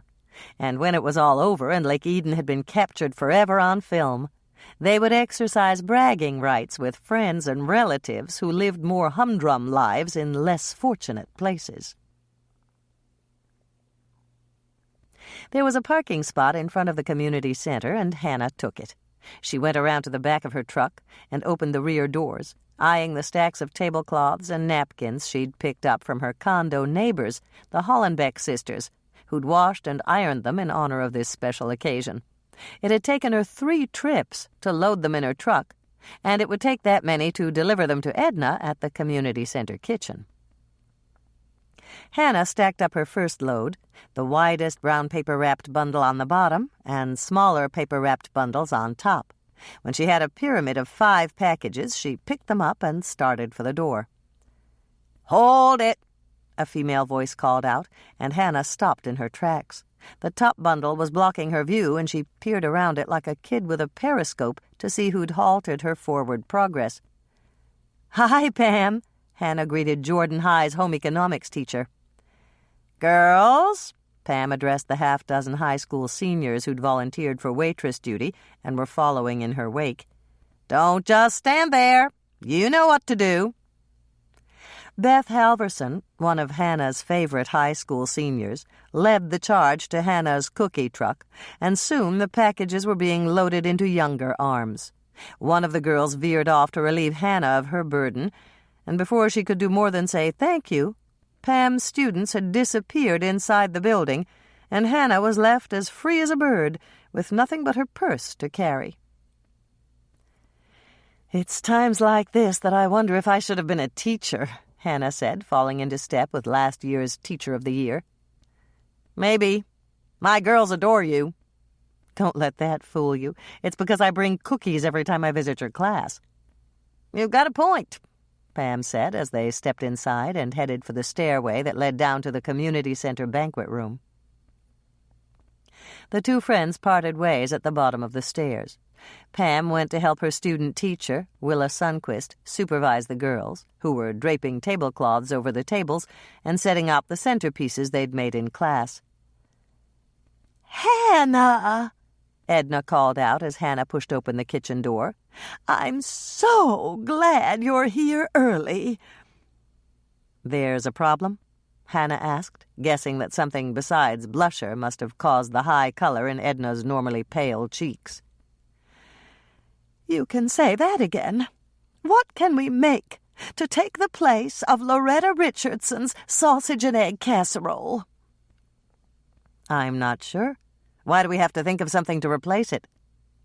"Because Loretta slipped on a patch of ice on the way out to the garage, and all 3 pans spilled in the snow. We need something else, and we need it in less than 2 hours." Hannah thought fast. Since Edna had been planning to put 3 pans of sausage and egg casserole in the oven, she had extra oven space. "I could make fruit pocket French toast." "What's that?" "It's something my Grandma Ingrid used to bake for breakfast on Christmas morning." "Then it's a holiday dish, and it's bound to be good. How long does it take to make it?" Hannah added up the cooking time of 45 minutes preparation time of 10 minutes, and standing time of 20 minutes. If I can get all the ingredients I need in 10 minutes, I can have it ready to serve in about an hour and a half. Perfect! Edna looked around for Florence Evans and beckoned her over. Can you open up the Red Owl? Hannah's going to pull off a miracle, and she needs supplies in a big hurry. No problem. Give me a list. Hannah scrawled a quick list and gave it to Florence. Can you be back in here in 10 minutes? Time's going to be a factor. I'll be back in 5, Florence promised, grabbing her coat and heading out the door to the parking lot. While Florence was gone, Hannah and Edna prepared the pans. They'd just finished heating the butter, brown sugar, and maple syrup they'd found in the community center kitchen when Florence came back carrying 2 sacks of groceries. Here, Hannah. I brought you canned peaches, pears, and apricots, she said, setting the cans out on the counter. Thanks, Florence. What kind of bread did you get? 1 loaf of raisin bread, 1 of egg, and another called country potato. They're all sliced. And here's your chopped pecans, whipping cream, eggs, and butter. What can I do to help you? Open the cans of fruit and dump them in strainers, Hannah instructed, and then you can soften half of the butter in the microwave. I'll do that, Edna said, grabbing the butter and starting to unwrap it. While the 2 women set about their assigned tasks, Hannah poured the heated syrup, brown sugar, and butter mixture in the bottoms of the pans. She sprinkled the chopped nuts over the top and was just opening the first loaf of bread when Edna came back with the softened butter. What do you want me to do with this? Edna asked, holding the bowl aloft. Make fruit sandwiches. We'll do 1 pan at a time so we won't get mixed up. Butter 6 pieces of bread and put slices of drained fruit on top. Then cover the fruit with another 6 slices of buttered bread. I'll slice the fruit and put it on, Florence volunteered. It's just like making sandwiches for the grandkids. I always lay out the bread in pairs and do it like an assembly line. That'll work just fine. When you're through with a sandwich, cut it in half and put it in the pan on top of my syrup mixture. We can't have any more than 1 layer in each pan. You can crowd them together, but don't overlap them, or the recipe won't work. Okay, what next? We beat the eggs with sugar and cinnamon, and then we mix in the cream. Is there any vanilla in the pantry? I forgot to add it to the list. I brought some just in case, Florence told her, dropping several thin slices of pear on a buttered piece of raisin bread. It's still in the bag. Hannah found a large bowl and started to crack eggs. When the eggs were beaten with the sugar and cinnamon, she handed the bowl to Edna, who mixed in the cream and added a generous slug of vanilla. How are you coming? Hannah asked, glancing over at Florence. All done. Florence added the last sandwich to the pan, and then she headed for the sink to wash her hands. You can pour the egg mixture over the sandwiches now, Hannah told Edna. Then we'll cover the pans with plastic wrap and leave them out on the counter for 20 minutes while the oven preheats. And then we take off the plastic wrap and bake them? Florence asked. Not quite. We melt the rest of the butter first and pour it over the sandwiches. Then we bake them. That's a lot of butter, Edna commented. True, but that's what makes them so good. They have to sit for a couple of minutes when they come out of the oven to set up. Then we'll sprinkle them with powdered sugar and they can be served. Tell whoever does it that a half sandwich is 1 serving. The 3 women had just settled down to a cup of Edna's excellent coffee at the large, round booth that had been especially designed for the kitchen workers, when the kitchen door opened and Winnie Henderson marched in. "Here," she said, setting a box on the round table in the center of the booth with such force that the spoon in Edna's cup rattled. "A promise is a promise, so I brought 'em. 6 dozen homemade doughnuts, half powdered sugar and half cinnamon and sugar. But if I'd known what I know now, I never would have promised." "Wait!" Edna reached out to grab Winnie's hand as the raw-boned farm woman turned to go. "Are you mad at me, Winnie?" Winnie shook her head so hard the salt and pepper hair she wore in a no-nonsense cut swung across her face. "Not you, Edna. It's him. He sold us out, just like Judas, excepting this time it wasn't for pieces of silver. He got a part in that movie, and that's why he's sitting back and doing nothing to keep our town from getting ruined." "Who's sitting back and doing nothing?" Florence asked, eyeing Winnie with some trepidation. Although Winnie didn't weigh more than 100 pounds, and she was at least a decade past the mid-century mark, she'd worked hard all her life, and she was as strong as an ox. "That is, if you don't mind saying, of course. You don't have to say if you don't want to." "Don't mind at all. The more people that know, the better. They ought to find out the truth about the man they vote for year after year. He's a wolf in sheep's clothing, that's what he is." Mayor Bascom? Hannah guessed, since he was Lake Eden's most important elected official, and she'd heard he had a part in the movie. "That's him. I'm glad you said it, girl. I don't even want his name to pass my lips. And now I gotta get going, 'cause if I set even one of my eyes on him, I'm going to kick his you-know-what to kingdom come." Fruit Pocket French Toast. 1/2 cup butter, 1 stick, 1/4 pound. 1 cup brown sugar firmly packed. 1/2 cup maple syrup. 1 cup chopped pecans, optional. Loaf, at least 12 slices, of sliced bread, white, egg, raisin, whatever. 1/2 cup butter softened, 1 stick, 1/4 pound. 2 cups canned or fresh fruit, any kind except melon or grapes.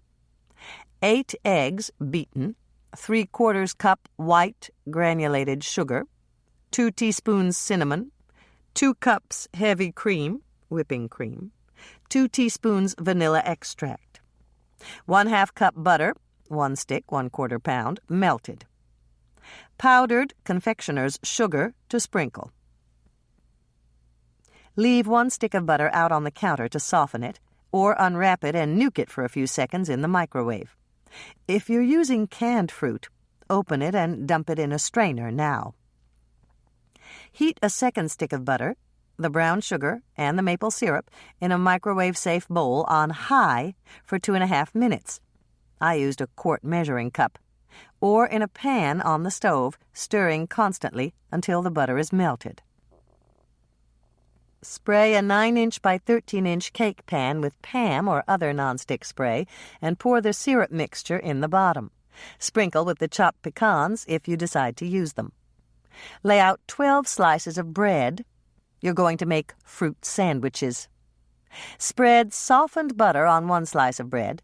Top it with well-drained fruit cut in very thin slices. Berries or pineapple can be crushed. Spread butter on a 2nd slice of bread and use it to cover the bread with the fruit. Cut this fruit sandwich in half and place it in the pan on top of the syrup mixture. Make 5 more sandwiches, cut them in half, and put them in the pan. You can crowd them a bit, but do not overlap the bread. Press the sandwiches down with a flat metal spatula. Squish that bread.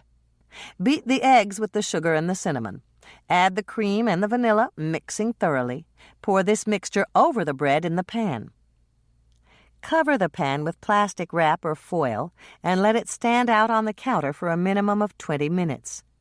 If you're having a fancy breakfast, you can also make this the night before and keep it in the refrigerator until it's time to bake it. Preheat your oven to 350 degrees Fahrenheit, rack in the center position. Take off the plastic wrap, melt the 3rd stick of butter, drizzle it over the top of the sandwiches. Bake the Fruit Pocket French toast at 350 degrees Fahrenheit, uncovered, for approximately 45 minutes, or until the top has browned. Let the pan cool on a wire rack for at least 5 minutes. To serve, sprinkle the top of the pan with powdered sugar before you carry it to the table. This will make it much prettier. Dish out the Fruit Pocket French toast with a metal spatula and offer more syrup and butter for those who want it. A half sandwich is 1 serving. Yield 12 half sandwich servings. Hannah's note. If you want to make this and you're really in a pickle because you don't have any fruit, try spreading the bread with a layer of fruit jam or marmalade. I haven't tried this, but I'll bet you a batch of my best cookies that it'll work.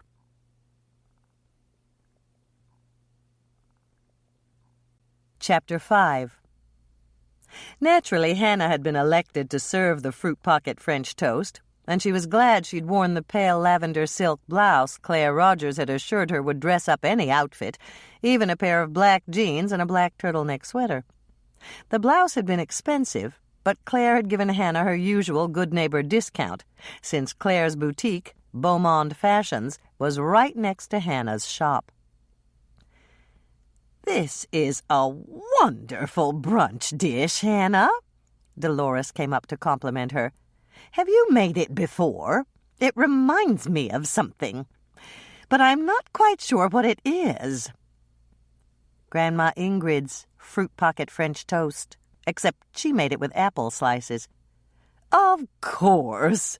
Dolores reached out to pat Hannah's shoulder with one perfectly manicured hand.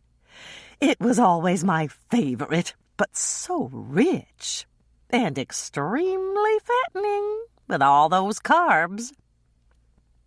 Dolores leaned a little closer. "Better watch it, dear. I think you've gained a little around the hips. That blouse hides it really well, but still, when a woman gets to be a certain age, she has to be more conscientious about her diet." Hannah managed to keep her polite smile in place, but she had the urge to upend the nearly empty pan with its residue of sticky caramel maple syrup on top of her mother's impeccably styled coiffure. "Well, enough about that. You've heard it all before." Hannah looked up at her mother in surprise. Dolores actually sounded a bit apologetic about her previous comment. But her next statement shattered that illusion. "You really ought to change to shoes, Hannah. Those boots don't go with your outfit at all. And a little lipstick and makeup wouldn't hurt." "I don't like to wear makeup." "I know you don't, but men notice things like that. They want a wife who's well-groomed, someone they can be proud to be seen with."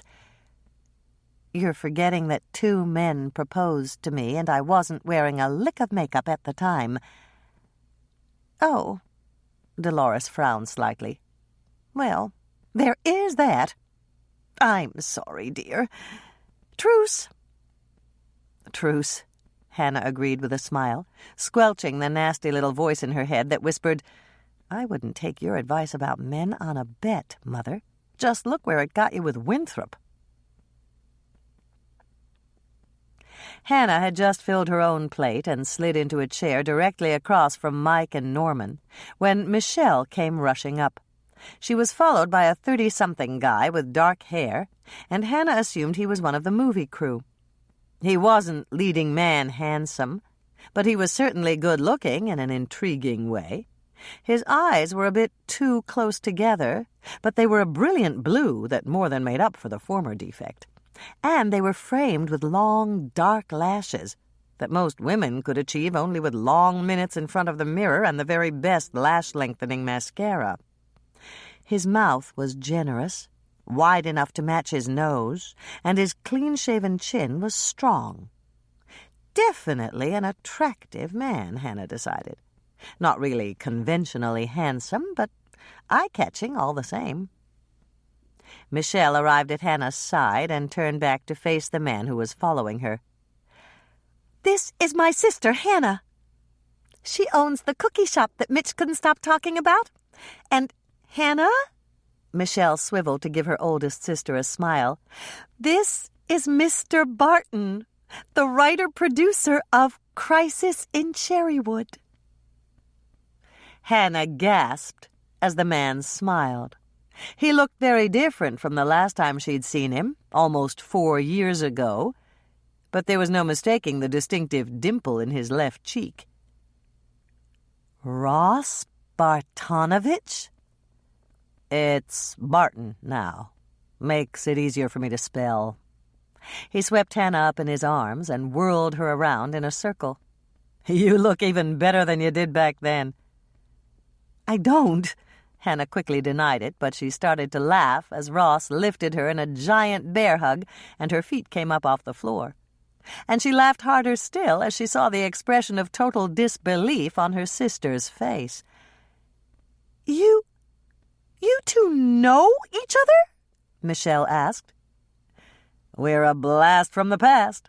2247 Muskrat Lane, second floor in the rear. Right, Hannah?" "Right. And we should have knocked a hole in the wall because we were always together. Is Linda here?" "She's here. But it's not Linda anymore. Now it's Lynn. Lynn Larchmont." "Larchmont? But I thought you two were getting married." Hannah stopped speaking, and the color crept up her cheeks. She'd never been very good at small talk, and she was especially handicapped now, with her foot stuck firmly in her mouth. "I'm sorry," she said at last. "I shouldn't have asked." "That's okay. It just didn't work out, that's all. A lot of things changed when you left school, and we weren't the three muskrateers anymore." "So you went to college together?" Michelle asked, saving Hannah from replying. Ross turned to her and nodded. "That's right. I should have told you, but I wanted to surprise Hannah." "Well, you did," Hannah managed. "I interrupted your brunch," Ross said, glancing at Hannah's barely touched plate. "How about if I get another cup of coffee and join you while you eat? We can talk about old times." "I'll get it, Mr. Barton," Michelle offered quickly. "Just sit down and I'll bring it right over." Ross held out Hannah's chair, and then he grabbed another from a nearby table and slid in next to her. Hannah glanced quickly at Mike and Norman. They'd been talking to each other, but now they were silent. Both of her suitors looked wary as they stared at Ross Barton, almost as if they'd been taking a leisurely stroll through the woods and were suddenly face to face with a bobcat. Hannah tried to think of something to say, anything to get everyone talking, but Ross didn't seem at all disconcerted by Norman's and Mike's wary gazes. He held out his hand in a gesture of goodwill to Mike. "Ross Barton, I'm the writer-producer, and you're—" Mike had no choice. He reached out to shake Ross's hand. "Mike Kingston, acting sheriff of Winnetka County." "Glad to meet you." Ross stared hard at Mike, and Hannah knew he was sizing him up. "Ever done any acting?" "Me?" Mike looked surprised. "Nope, never have." "I've got a walk-on part that would be perfect for you." "Oh, yeah? As a matter of fact, it's right up your alley. We need to cast a small-town sheriff. He's a professional, but he knows everyone in town, and he's got a heart. He comes in right after the suicide scene, and he's got a few lines. Are you interested?" "Maybe." Mike was non-committal, but Hannah knew him well enough to see that he was intrigued. "You could do some security work for us, too. After hours, of course, so it wouldn't interfere with your regular duties. We're a small company, and the pay's not all that great, but you'd get screen credit." "Well, I guess I could give it a whirl." Hannah glanced over at Norman and thought she detected a bit of envy in his demeanor.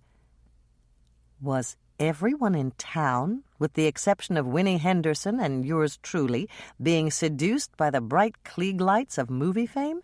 She wondered. "I'd like you on the crew, too." Ross held out his hand to Norman. "Me?" Norman gulped slightly. "But I'm not in law enforcement." "I know that. Michelle told me that you're the town dentist, and we need you to be on call. You never know when somebody's going to break a cap and need a quick fix to go on with a scene. It would mean a screen credit for you, too." "Count me in," Norman said, shaking Ross's hand and looking pleased. Hannah looked at Ross with new respect. He'd effectively diffused a tense situation, and suddenly he was Norman's and Mike's new best friend. But was he really? Hannah gave a little shiver as Ross's arm brushed hers. Had their chairs been this close together when they'd sat down? Or had Ross inched over so that he could be closer to her?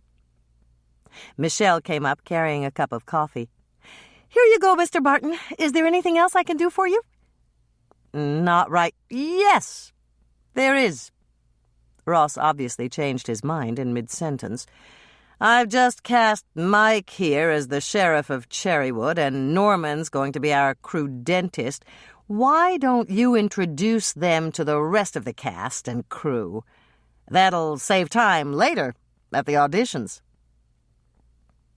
It was no sooner mentioned than it was accomplished.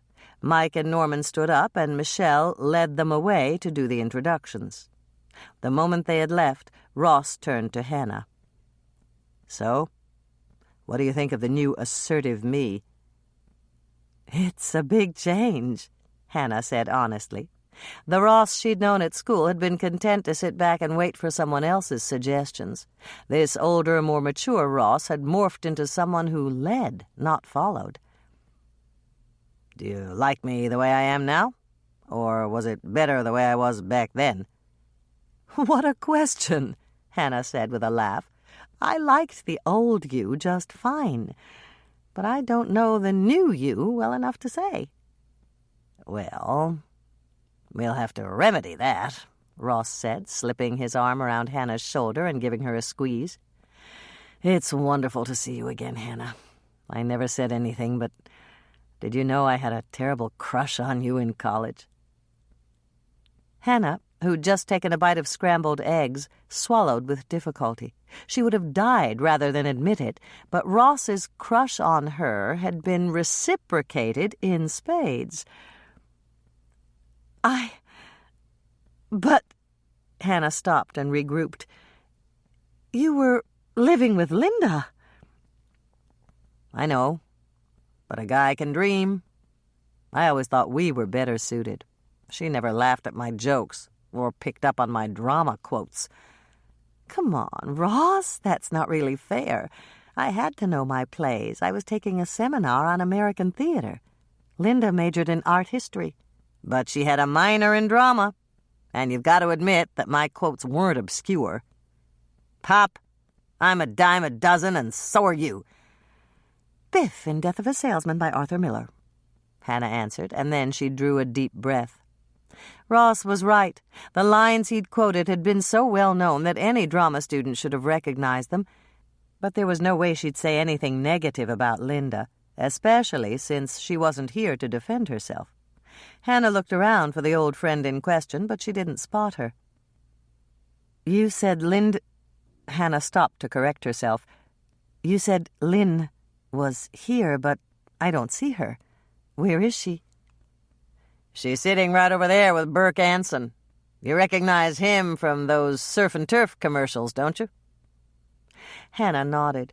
According to the financial column in the Lake Eden Journal, Surf and Turf, the national chain of steak and seafood restaurants, had tripled their business after hiring Burke as their spokesman.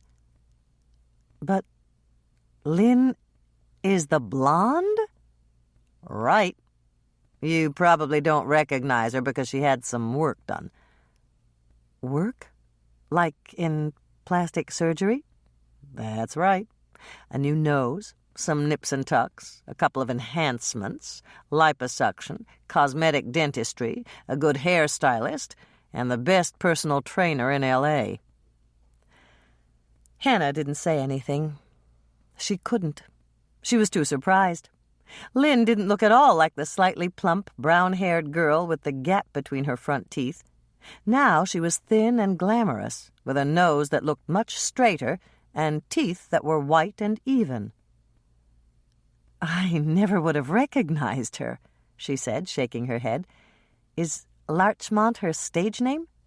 "Yes, but it's also her married name. After we split up, Linda changed her name to Lynn and went out to California to try to make it in the biz. She was there for over 6 months and almost ready to give it up and catch the next Greyhound home when she got lucky and landed a small part in a TV drama. That led to another, slightly bigger part in a made-for-cable movie, and that's when she met Tom Larchmont. She always says that being Tom's wife is the best part she ever landed. He's rich, a lot older than she is, and he's totally crazy about her." Hannah could hear the sincerity in Ross's voice. "You don't sound at all bitter." "I'm not. Tom's a nice guy, and I'm glad Lynn found someone. It worked out great for me, too. Tom's financing this whole project because Lynn read my script and she told him she wanted to play the lead." "What's the movie about?" Hannah asked him. Lynn's character, Amy, is haunted by memories of her father. He's dead, a suicide, but she just can't come to terms with it, and it begins to break up her marriage. Then her aunt dies, the aunt that raised her, and her shrink tells her to go back home for the funeral and try to lay the ghost of her father to rest.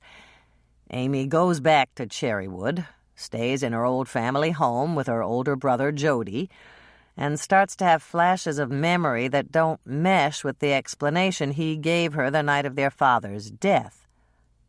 Are you with me so far? "I'm with you," Hannah said, clearly fascinated by the story that was unfolding. "So the story the brother told Amy was a lie?" That's right.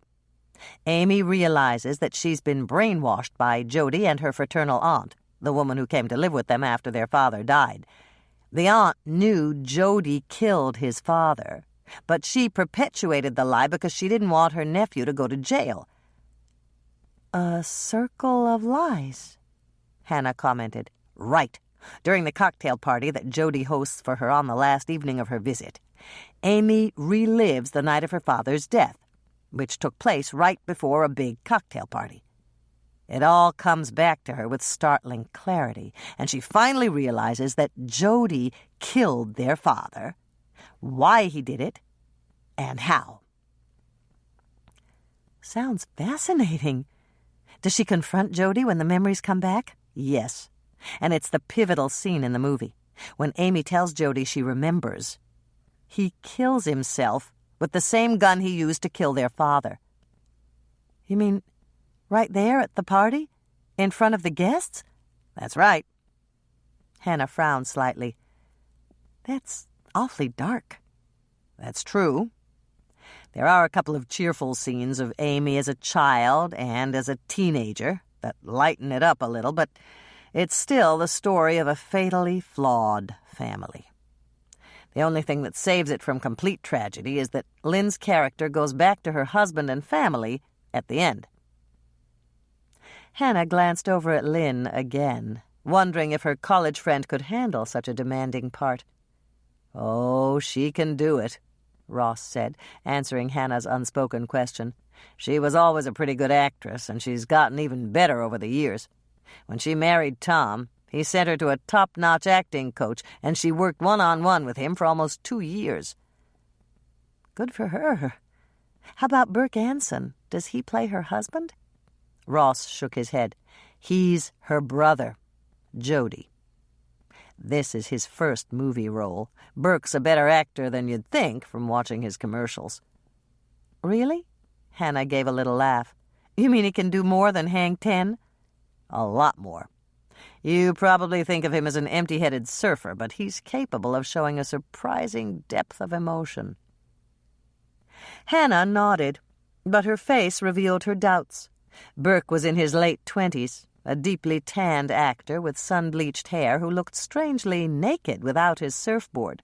There was no way Hannah could imagine him playing a tortured young man with a traumatic past. I saw your shop when we drove past. It looks like you, Hannah. It is me. I bought it, I decorated it, and I ran it alone until I found a perfect partner. Are you going to use it in your movie? Just the outside. But I'd like you to keep on baking cookies, if that's all right with you. We'll pay you extra if you'll cater coffee and cookies for the cast and crew. Our meals are taken care of. We're staying out at the Lake Eden Inn, and Mrs. Laughlin's providing a breakfast buffet and dinner. She'll pack box lunches for everyone, and most of the crew will be eating lunch right here. I just thought it would be nice if the senior staff and cast could eat our lunches at the Cookie Jar, since it's midway between most of the locations we're using. That's fine with me, Hannah said quickly. It would be nice to be in the thick of things, and Lisa would be thrilled to hear the latest movie news. Hannah glanced over at Lynn again. She didn't seem all that interested in her handsome co-star, but she was certainly mesmerized by the rugged-looking man sitting across from her at the table. "Is that Dean Lawrence?" she asked, remembering the picture Andrea had shown her in the back issue of Variety. "In the flesh. I still can't believe how lucky I am that he agreed to sign on as director. Dean has all sorts of contacts for distribution, and we're sure to pick up a deal at Sundance.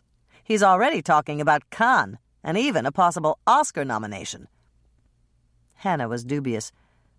"That's impressive, but are you sure it's not pie in the sky?" "Pretty sure. Dean's a big name in the business, and any project he works on gets tons of pre-release publicity. Of course, everyone tries to get a little buzz going, even Dean." "And you?" Hannah teased. "Me too." Hannah remembered what Andrea had said about Dean signing on because of family connections. Perhaps it was true, but she'd ask the source. "How did you get such an important director?" "Tom Larchmont arranged it. Dean's wife, Sharon, is Tom's niece, and I worked out a deal with them." "Can you tell me about it?" Ross leaned closer, even though there wasn't anyone close enough to hear. "All I have to do is keep Dean productive, sober, faithful, and happy." "That doesn't sound too hard," Hannah commented. "It is, though. The productive part is easy. Dean never misses a day of work. Directing is his life. He loves to play God and intimidate people. But that's only 1 out of 4. "There's still keeping him sober, faithful, and happy," Hannah stated the obvious. "Precisely. Dean loves to drink, and when he has one too many, he also loves to... Well, let's just say that he's been known to exercise poor judgment when it comes to women." "But what can you do about that?" "I'm keeping an eye on him. I've been his best buddy for the past 6 weeks, keeping him on the straight and narrow. But it hasn't been easy. At least that part of the job's almost over. Sharon and Tom are flying in on Tuesday night, and they're staying for the wrap party on Saturday. Sharon will keep Dean honest." "And she'll also take care of the fourth thing, keeping him happy?" "Not necessarily, but you might be able to help on that one. Do you make cherry cheesecake?" Hannah was a bit disconcerted by this new tangent. She figured Ross didn't want to talk about the relationship between Dean Lawrence and his wife, but rather than quiz him on something that was none of her business, something that she could probably find out anyway from another member of the cast or crew, she responded quickly to his query. "If you want it, I can bake it." "Good. If you can make it the way Dean likes it, it'll do a lot to take care of item number 4. He loves cherry cheesecake, and having one delivered every morning makes him happy and puts him in a good mood for hours. Do you think you could do that?" "Sure." "You're a doll, Hannah." Ross gave her another little hug. "We paid $40 a cake plus $10 delivery at the last location, and Dean said that cheesecake was all right, but not special. How about $50 if you deliver it to the Winnebago he's using as his office every morning? It'll come straight off the top of the production budget." "Deal," Hannah said quickly, not mentioning that she'd been about to quote him a price that was less than half of what he'd offered. Ross was paying way too much for a simple cheesecake, but that was what he'd paid before, and she didn't want to sell her baked goods short. Now all she had to do was find out what qualities Dean Lawrence liked in a cheesecake and make sure the cherry cheesecake she baked had every one of them.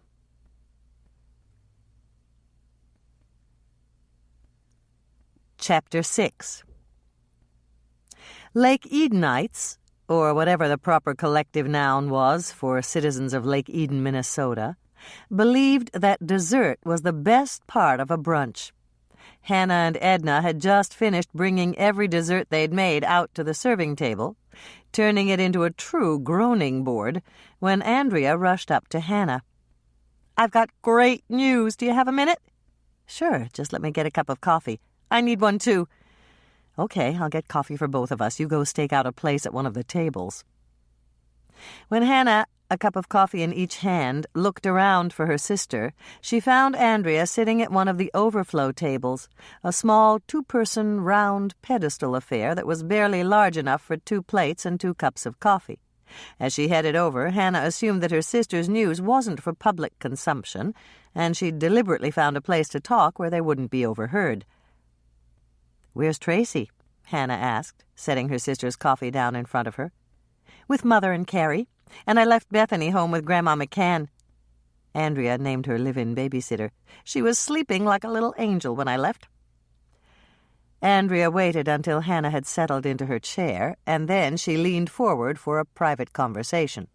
That was overkill on her part, because even though there were 2 long tables on either side of them, they were completely empty. Everyone who'd sat there for the first part of the brunch was off getting dessert, and there was absolutely no one within earshot.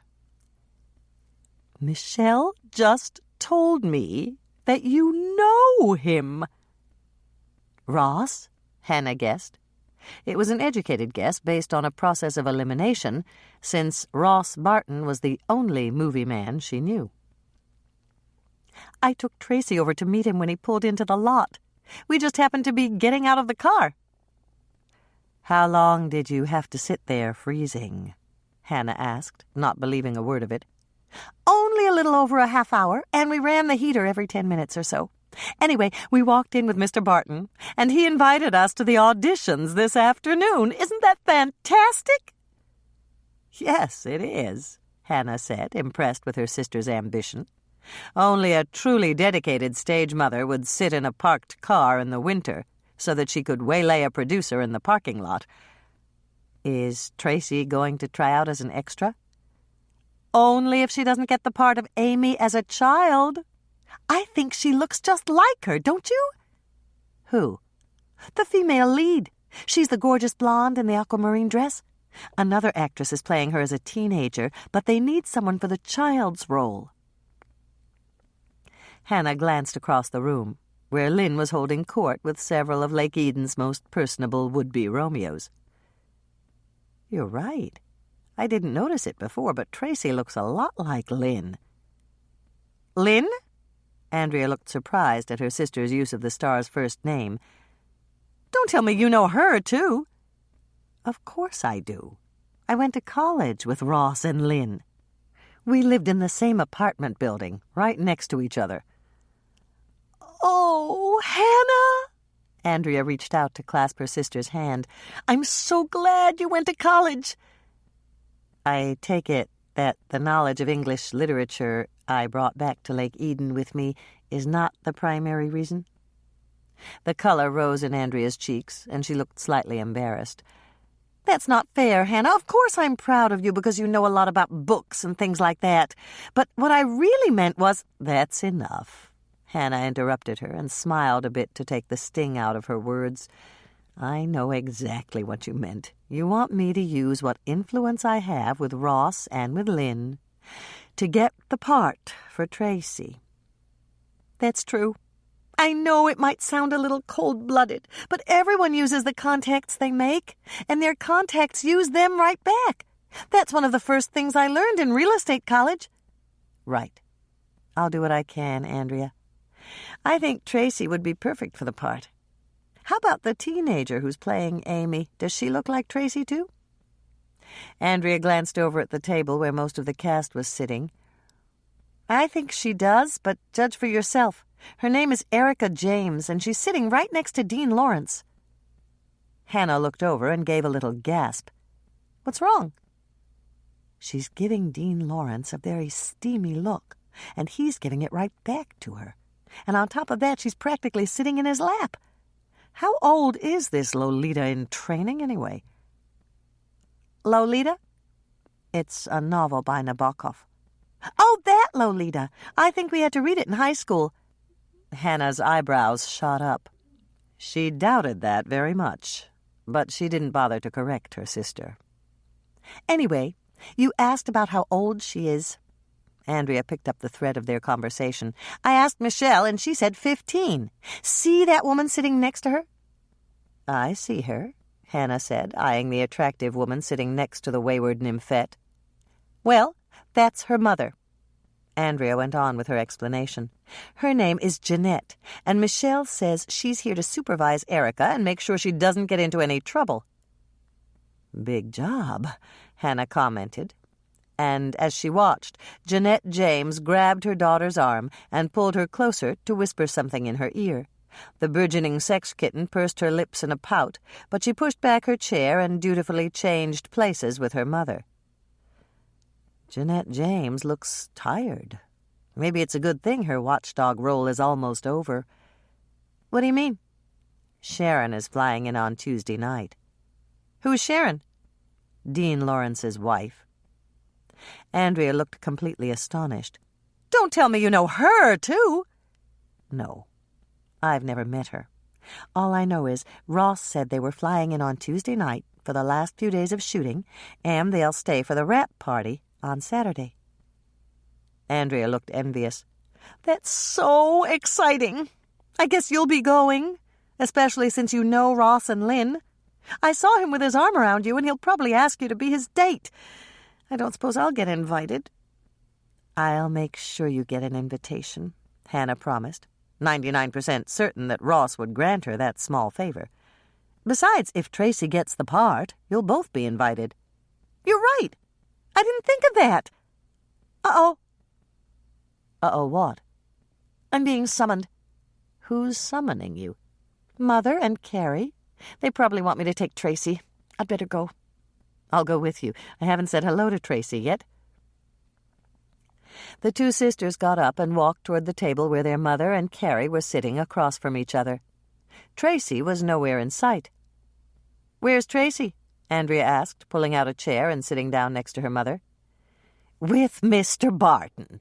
He asked if he could take her over to his table and introduce her to the actress playing the lead." "Oh, boy," Andrea breathed, and then she turned toward Hannah, who'd just taken the chair next to Carrie.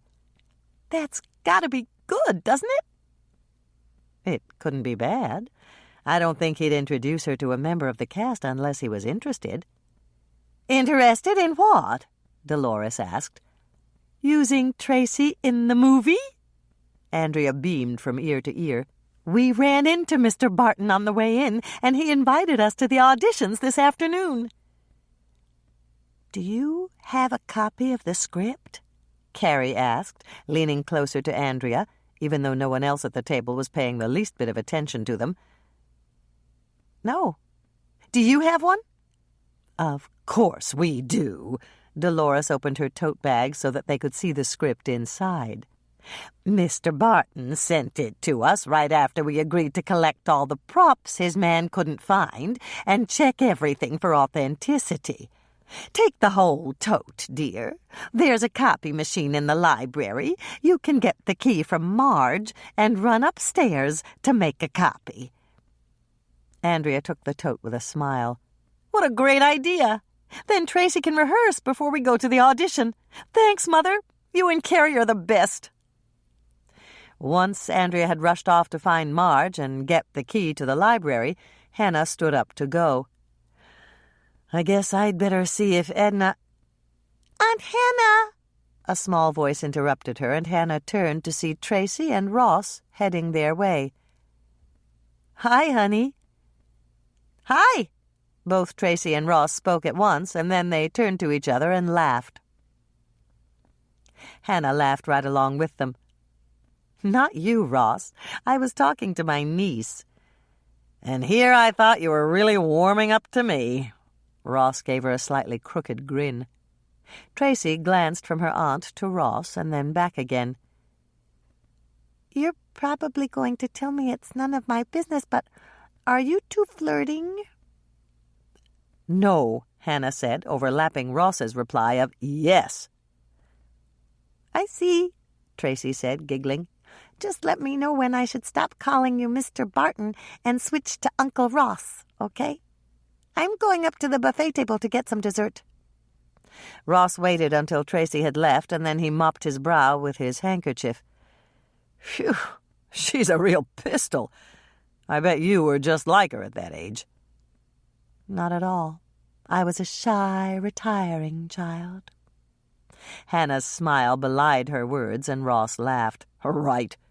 I just can't get over how bright Tracy is. When I introduced her to the head of the makeup department, she asked about the differences between stage makeup, movie makeup, and street makeup." "That's Tracy," Hannah replied, proud that her niece could phrase intelligent questions. "Did Lynn like her?" Lynn was crazy about her. They talked for a couple of minutes, and then Lynn said if she ever had a daughter, she'd want her to be just like Tracy. "What did they talk about?" Lynn's career. Tracy said she'd seen her in one of her TV dramas, and she wanted to know if Lynn was really crying in one scene. Lynn said no, she was acting. And Tracy could hardly believe it. She said it looked so real to her that she started to sniffle. "Smart move," Hannah thought, but she didn't say it. Actors always loved to hear their work praised. Then she asked Lynn to please not mention it to her mother because the program was on after her bedtime and she sneaked downstairs to watch it. "And Lynn promised?" "Of course." Hannah just shook her head, remembering a psychology class she'd taken in college. The professor had said, "Get someone to do a favor for you, and their opinion of you will rise." At first that hadn't made sense to Hannah, but then she'd thought long and hard about it. She believed that she was a good judge of character, and if she took the time and the trouble to grant a favor to someone, then that someone must be worthy. Asking for a promise from Lynn was a favor, and Lynn had granted it. That meant her opinion of Tracy had risen. Tracy might not know the psychology behind manipulating people, but she'd accomplished it with amazing acumen. Of course, she'd learned from a master, her mother, and also from the grand master of manipulation, her grandmother, Dolores. "So Tracy charmed everyone?" Hannah asked, certain that Ross's answer would be in the affirmative. "Even Erica and her mother. And they were sitting there glaring at each other before Tracy came on the scene. She had both of them eating out of her hand and smiling at each other within 2 minutes. If she does a good job of reading for the part, I'm going to cast her." "You won't be disappointed," Hannah promised. "Tracy's a talented girl with a sunny personality, and she gets along with everybody." "I can see that." Hannah smiled as they walked over to the table where Dolores and Carrie were sitting. As coincidence would have it, she'd watched a documentary about stage mothers on television last night, and they'd mentioned several who'd been positively spiteful when the demands they made for their child stars weren't met. And as Ross greeted Dolores and Carrie, Hannah couldn't help thinking, "I just hope Andrea isn't like that."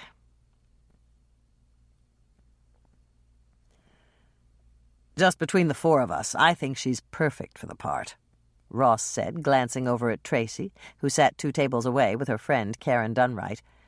"I wish I'd brought a copy of the script with me. Her mother could read it to her." "You mean she could read it to her mother?" Hannah corrected him. "Tracy reads on a 5th grade level." "I thought Tracy was in kindergarten." "She is. She taught herself to read about 1.5 years ago, and she's been checking out library books ever since."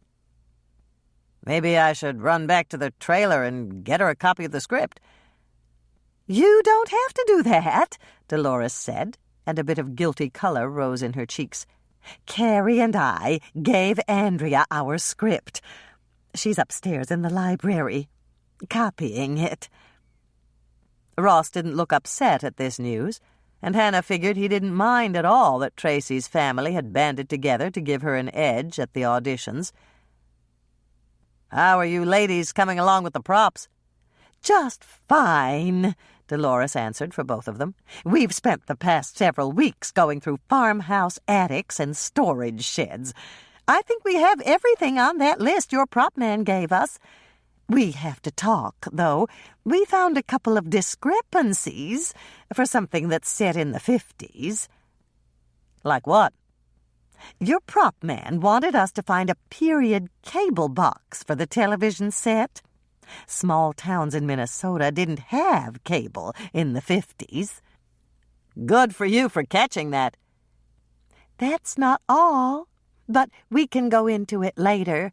Carrie spoke up. Dolores and I were around back then, and we remember what it looked like. Dolores flashed Carrie a dirty look. What Carrie means is, people in Lake Eden don't redecorate until things wear out. That means the 50s look stayed around for at least 20 years. Good save, Mother, Hannah thought silently, hiding a most unladylike snort of laughter by coughing into her napkin. Dolores was an expert at thinking on her feet, and she'd crawl through a field filled with cow pies before she'd divulge her true age. Ross exchanged a glance with Hannah, and she thought she saw an amused twinkle in his eyes. Then he turned back to Dolores. Michelle told me how you decorated your store to look like the first mayor's house for the winter carnival. That's right. We didn't have pictures, of course, but there were letters from the first mayor's wife to her sister back east, and she didn't stint on words describing the new house that her husband built for her. With a little more research, Carrie and I were able to replicate that house. It was a showplace for its day, built shortly before the turn of the century. She gave a little laugh. The last century, that is. 1893, to be exact. Very impressive. I know it's a lot to ask, but Michelle thought you might be able to do it again, but this time make it a house in the 1950s. We could do it, Dolores, Carrie spoke up excitedly. Well, I'm sure that we could, but... Dolores stopped to give a little sigh, but Hannah, who was watching her mother closely, saw the gleam of avarice in her eyes. It would be a lot of work, and we'd have to store the antiques from other periods. I have a whole crew at my disposal, and my carpenters can build you a temporary storage facility. Actually, we could do it according to code and make it permanent. That way you'd be able to keep it for future use. That would be nice. We could always use more storage. Of course, my crew would be at your beck and call for painting, wallpapering, moving furniture, whatever you'd need. It would be a matter of just dressing the downstairs. Michelle showed me pictures of the inside, and we won't need any structural changes. We might have to take out a window or two to get a particular shot, but naturally we'd replace those. How long would we have to decorate it? That's part of the problem. I'd need it by Wednesday afternoon. Ross turned to look at Carrie, who was wise enough to realize who was running the show. That's up to Dolores, she said. Dolores? Ross gave her a smile. Did I mention that you'd be paid very well for your trouble? And that after we're through shooting, my crew will put everything back exactly the way it was? No, you didn't mention that. Cut to the chase, Hannah thought, but both Ross and her mother remained silent. Perhaps it was time for her to take the initiative and get this thing settled before the whipped cream on top of Edna's Jell-O parfait turned into a milky lake. How about screen credit? Hannah threw out her suggestion. Good idea. Screen credit for both you and Carrie. And there may be a part in the movie for you. Just a small walk-on with one line apiece, but that might be fun for you. Do we have a deal? Dolores glanced at Carrie, who was nodding like one of the old-fashioned dipping birds that Doc Bennett used to set up on his windowsill to keep his young patients occupied while he drilled. We have a deal, Dolores said. Thank you all for inviting us here this afternoon. Ross stood in front of the crowd at the podium Mayor Bascom usually used to open town meetings or call everyone to the table at potluck dinners. You've shown real hospitality by inviting the cast and crew to brunch. I've got to tell you that if this movie is half as good as the food we had here today, it'll be a huge box office success." There was laughter, and Ross waited until it had died down. Hannah was impressed. When she'd first known him, he'd been shy around people, but he'd certainly gained a lot of self-confidence in the years they'd been out of touch. "Michelle Swensen is my local production assistant, and she tells me that in a town the size of Lake Eden, all you have to do is mention something to one person, and before the day's out, everybody in town knows about it. Does everyone know that we need extras for the crowd scenes? And we're hoping you'll help us out?" There was more applause and a couple of whistles from some of the high school crowd. "And do you know that we're holding auditions at the school this afternoon for some walk-on parts in the movie?" "We know," someone shouted out, and Ross laughed. "I figured you'd know all about it because Michelle said if I told one person, that would do it. And I told Michelle." This time the whole room exploded into laughter, and Michelle stood up and took a bow. "Auditions are at Jordan High Auditorium from 2 to 4. There'll be sign-up sheets for extras and a half dozen or so walk-on parts we need to fill." He turned to Michelle to confirm it, and she shook her head. "Okay, I'm wrong. How many parts, Michelle?" 12, counting the plumber." "I stand corrected. It's 12 parts. I hope you'll all drop by to sign up to be an extra in the crowd scenes and to try out for the bigger parts.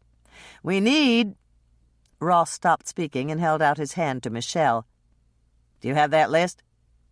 Michelle walked up to the podium to hand it to him, and Ross began to read. "We need a plumber, 2 waitresses for a cocktail party, a grade school teacher, a florist, a caterer, a bus driver, a party planner, a pianist, a filling station attendant, a mailman, and—" Ross paused to let the tension build. "A really lousy driver who's just been in an accident. But don't go out and wreck your cars or anything like that. We never get to see this person drive on screen. All he has to do is go to makeup so our talented team can outfit him with fake bruises, a couple of bandages, and a pair of crutches." Ross referred to the sheet again. "There are also a couple of larger parts we need to fill. We need 2 policemen, 2 local women who come for the cocktail party, someone to play the female lead as a child, and a mayor. That's it. Except we also need a cat." "A real cat?" someone asked. "A real cat. Does anyone know someone who has a big orange and white tomcat, about 25 pounds or so, blind in one eye, and with a torn ear?" Hannah's mouth dropped open in surprise as everyone in the room swiveled to look at her. You just described my cat." "I know," Ross said, and everyone laughed. "Your sister told me, and we thought we'd like to use him in the movie. You don't have to bring him into the high school to audition. I know cats aren't fond of traveling. Have dinner with me tonight out at the inn, and you can tell me all about him, and then, if everything's a go, we'll go back to your place so I can take a look at him. Is that all right with you?" "That's fine," Hannah said, smiling at him. And then she happened to spot Mike's scowling face. She turned slightly to glance at Norman and saw that he was scowling every bit as hard as Mike. "Uh-oh," Hannah breathed, gulping slightly. Unless she was terribly mistaken, Ross had just asked her for a date in front of the whole town, and she'd accepted. Chapter 7. The auditorium at Jordan High was crowded, but Hannah found a spot in the back row. The acoustics weren't good here because of the balcony overhang, so most people knew to avoid it. Hannah figured the back row would be perfect for her, since she was only here to watch Tracy. When it was her niece's turn to audition, she could stand up and move out to the aisle where she could hear better. Hannah Fandana! Hannah whirled around as a well-known voice from the past greeted her. Hi, Linda. Except Ross told me not to call you that anymore. He said you're Lynn Larchmont now. I'm still Linda to you. It's really great to see you, Hannah. You haven't changed a bit. You have? You were always pretty, but now you're glamorous. I'd better be. The new glamorous Lynn gave a little laugh. I spent a lot of money to get this way. My dental bill was astronomical, not to mention what I paid to my plastic surgeon and my makeup and hairstylists. You can purchase glamour, you know. But you lost weight, too. You can't buy weight loss with money. That's true. Weight loss is a perk you get when you're poor. I was so broke when I got out to L.A., I couldn't afford to buy food. What did you do? I asked my dates to take me to all-you-can-eat buffets, and I lined my biggest purse with a plastic bag. When the guy wasn't looking, I shoveled in the food, and then I went back for more. I don't think I spent more than $1 on food until I landed my first part, and by then I'd lost 20 pounds. Hannah laughed, but she felt a little stab of envy as Lynn slipped into the seat next to her. They'd been able to borrow each other's clothes when they were in college, but now Lynn was Andrea's size. Instead of dwelling on the 20 or so pounds she should lose and probably wouldn't any time soon, Hannah decided to switch subjects.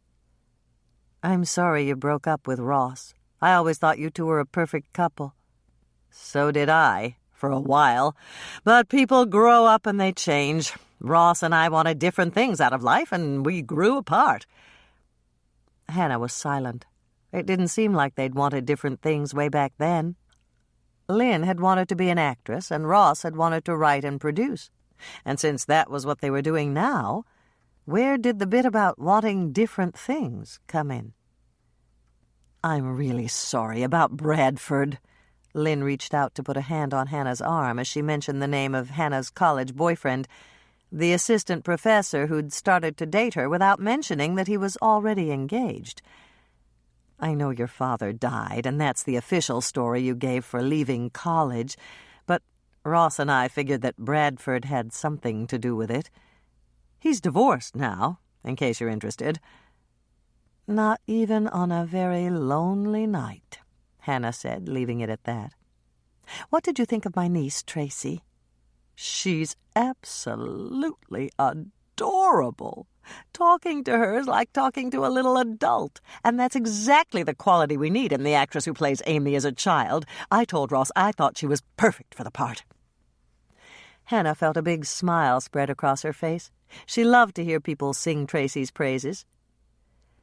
They should be holding tryouts for the speaking parts any minute now. Ross is down to the last couple of walk-ons, and then he'll probably do Amy. How many kids are trying out? 3. Ross introduced them to me, and you can trust me, Tracy doesn't have any competition. For one thing, she has just the right demeanor. The other 2 are pretty and charming, but they don't sell serious little girl. You know what I mean?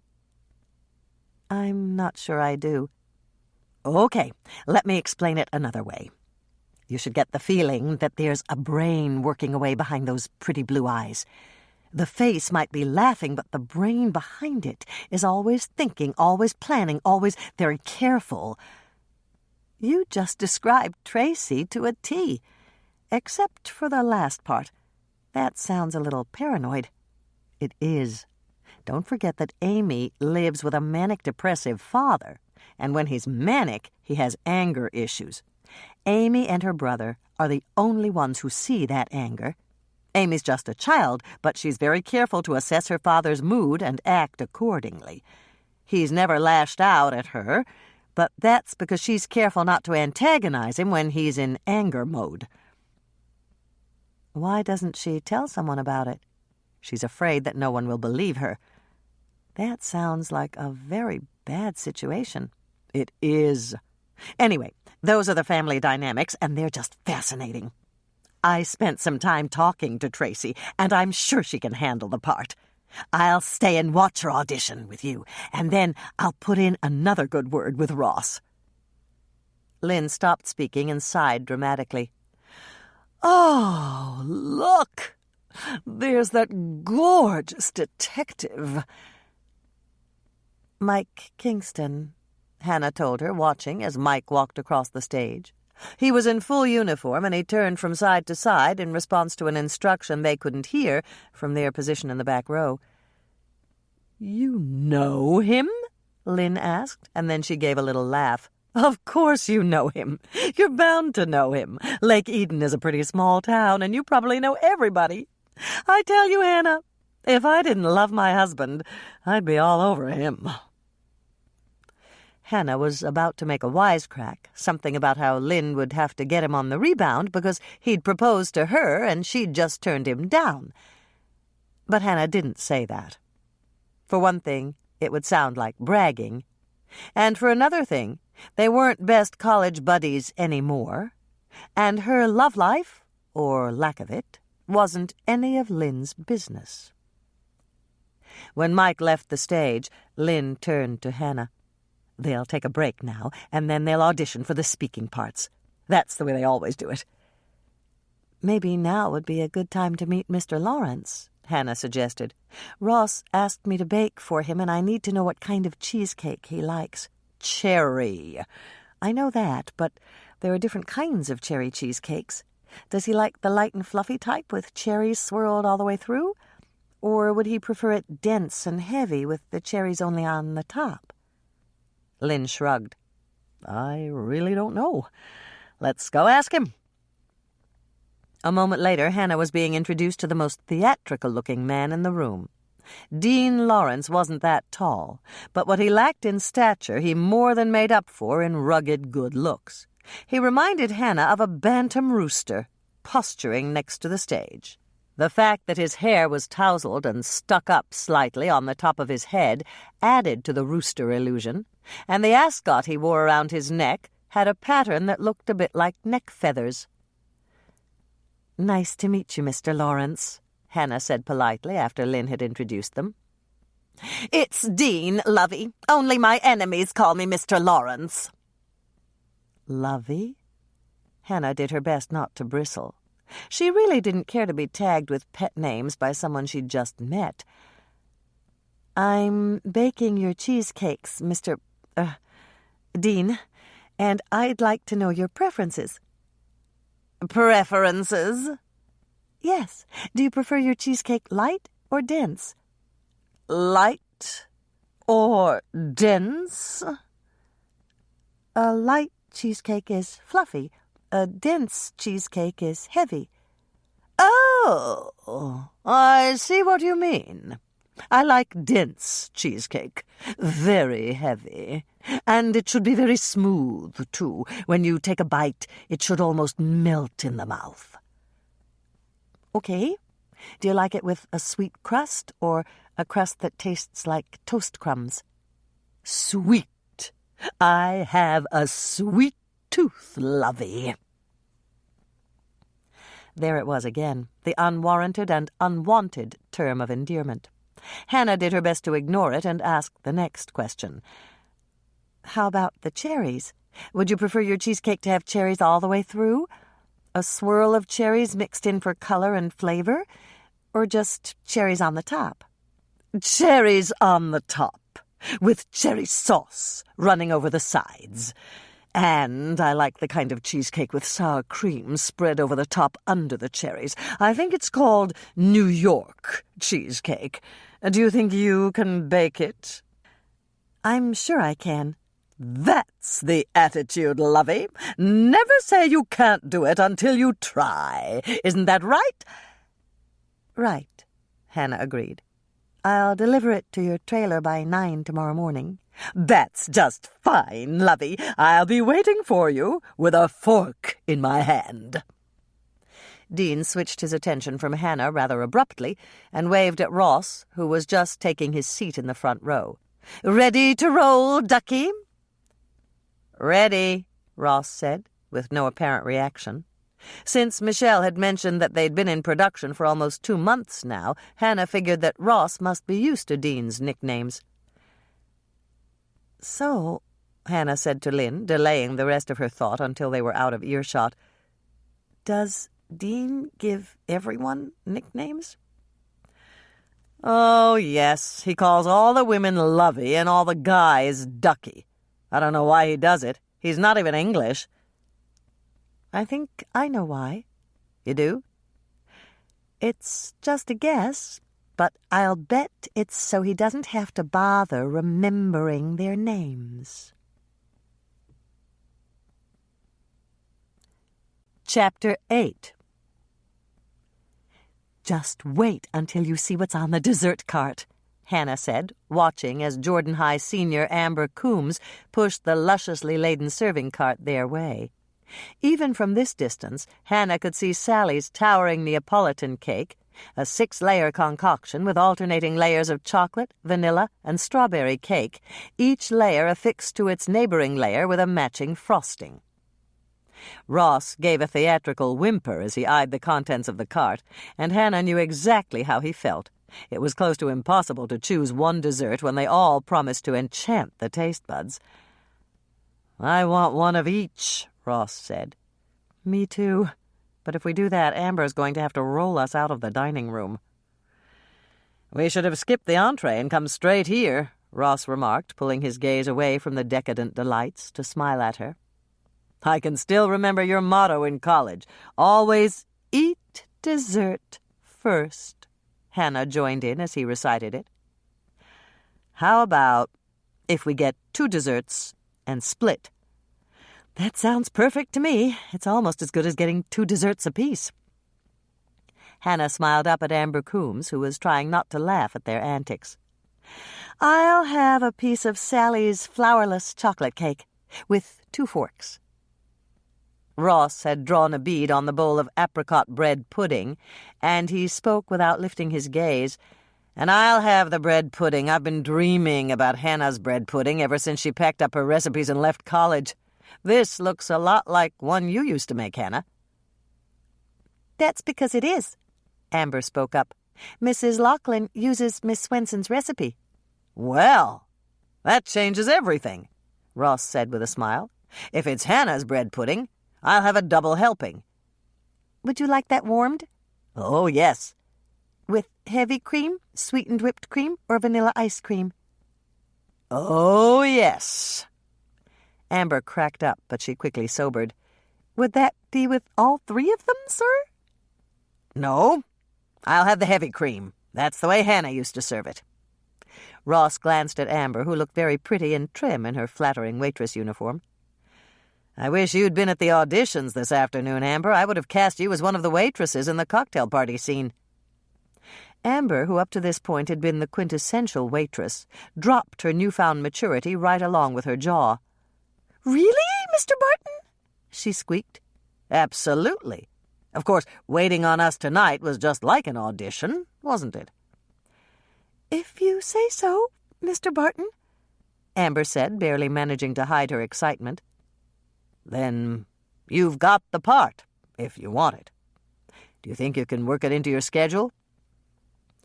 "Oh, yes," Amber breathed. "Mr. Purvis, he's the principal at Jordan High, told us we could take time off class if we got a part in the movie. All we have to do is make up the work later." Hannah watched Amber as Ross told her about the release form her mother would have to sign and went to report to wardrobe. Amber couldn't seem to stop smiling, and by the time she pushed the dessert cart away, she was practically dancing across the dining room. "Maybe that was a mistake," Ross said, watching the excited girl push the cart into the kitchen. "You mean you don't want to use her in the movie?" "Oh, no, I want to use her. It's just that she's so excited she might forget about bringing my bread pudding." An hour later, Hannah was unlocking her condo door. Amber hadn't forgotten Ross's dessert, and they'd devoured both of them with gusto. "You'd better stand back," Hannah said, her hand on the doorknob. "Okay, but why?" "Moishe has a greeting ritual when I come home at night." "Greeting ritual?" "He jumps up into my arms, and since he weighs over 20 pounds, it knocks me back a step or two, especially if I forget to brace myself." "Forewarned is forearmed," Ross said, moving closer and placing his hands against Hannah's back. "If he knocks you over, I'll catch you." "Deal," Hannah agreed, surprised at the reaction she had to Ross's touch. Just this totally impersonal gesture, even through his gloves and her coat, made her heart beat a bit faster. Ross gave a startled chuckle as Hannah opened the door, and an orange and white ball of flying fur hurtled through the air directly at them. Hannah caught her cat expertly, resisted the urge to lean back against Ross, even though she wasn't one bit off balance, and stepped forward into her living room. "Meet Ross," she said, giving Moishe a little scratch behind the ears, before placing him on the ledge at the back of the couch. "If you act cute, Ross might make you into a movie star." Then she turned to Ross, who was smiling. "This is my roommate, Moishe." "Lucky cat," Ross said with a grin. Moishe stared at Hannah for a moment as if he were digesting the information she'd given him about being a kitty movie star, and then he arched his back and went into his Halloween cat pose. He held that position for a moment or two, and then he relaxed his whole body and did what Hannah thought of as his kitty toupee, tucking his tail under his body and stretching out flat over the back of the couch like a miniature throw rug. "He's going through his paces," Hannah told Ross. "Do you think he's auditioning for you?" "Without a doubt. He must have understood what you said about being a kitty movie star, and he wants his paw prints at Man's Chinese." "Not to mention his own star on the Hollywood Walk of Fame." Hannah's smile turned into a laugh as Moishe lifted his head and yawned widely, showing them a full set of sharp white teeth. Then he swiveled his ears, first together, like twin satellite dishes receiving the same signal, and then separately, one ear turning forward and the other backward. "I still can't do that," Ross said, glancing over at Hannah. "Can you?" Hannah shook her head. She knew exactly what Ross was talking about. When they were all in college, Lynn had learned to simultaneously move her right hand in a circle going forward, like a miniature Ferris wheel, while her left moved in a circle traveling in the opposite direction, backward, toward her chest. Both circles had to be started at the same time, and they had to be of the same size and speed. "I tried for months, and I still couldn't do it. I think it takes more than practice." "I know it does. I practiced, too. Lynn didn't. She got it right the first time she tried it. I'm sure there's some sort of psychological measure we could devise about the differences between the people who can do it and the people who can't, but we probably shouldn't get into that now." Hannah turned to give Ross a sharp look, but he was staring at Moishe. Ross had claimed he wasn't bitter about the breakup with Lynn, but she'd heard an undercurrent in his voice that told her it hadn't been all sweetness and light. It wasn't really any of her business, and she certainly wasn't going to ask him about it now, but that curious bone in her body began to tingle. "Do you want coffee?" "I'd love some if you're not in a hurry to get to bed, or anything like that." What a line, Hannah thought, but it probably wasn't, and she wasn't sure if she was disappointed or not. "Coffee's no trouble at all. I usually stay up until at least 10 on nights before work, and it's only a little after 9. "Okay, you're the boss.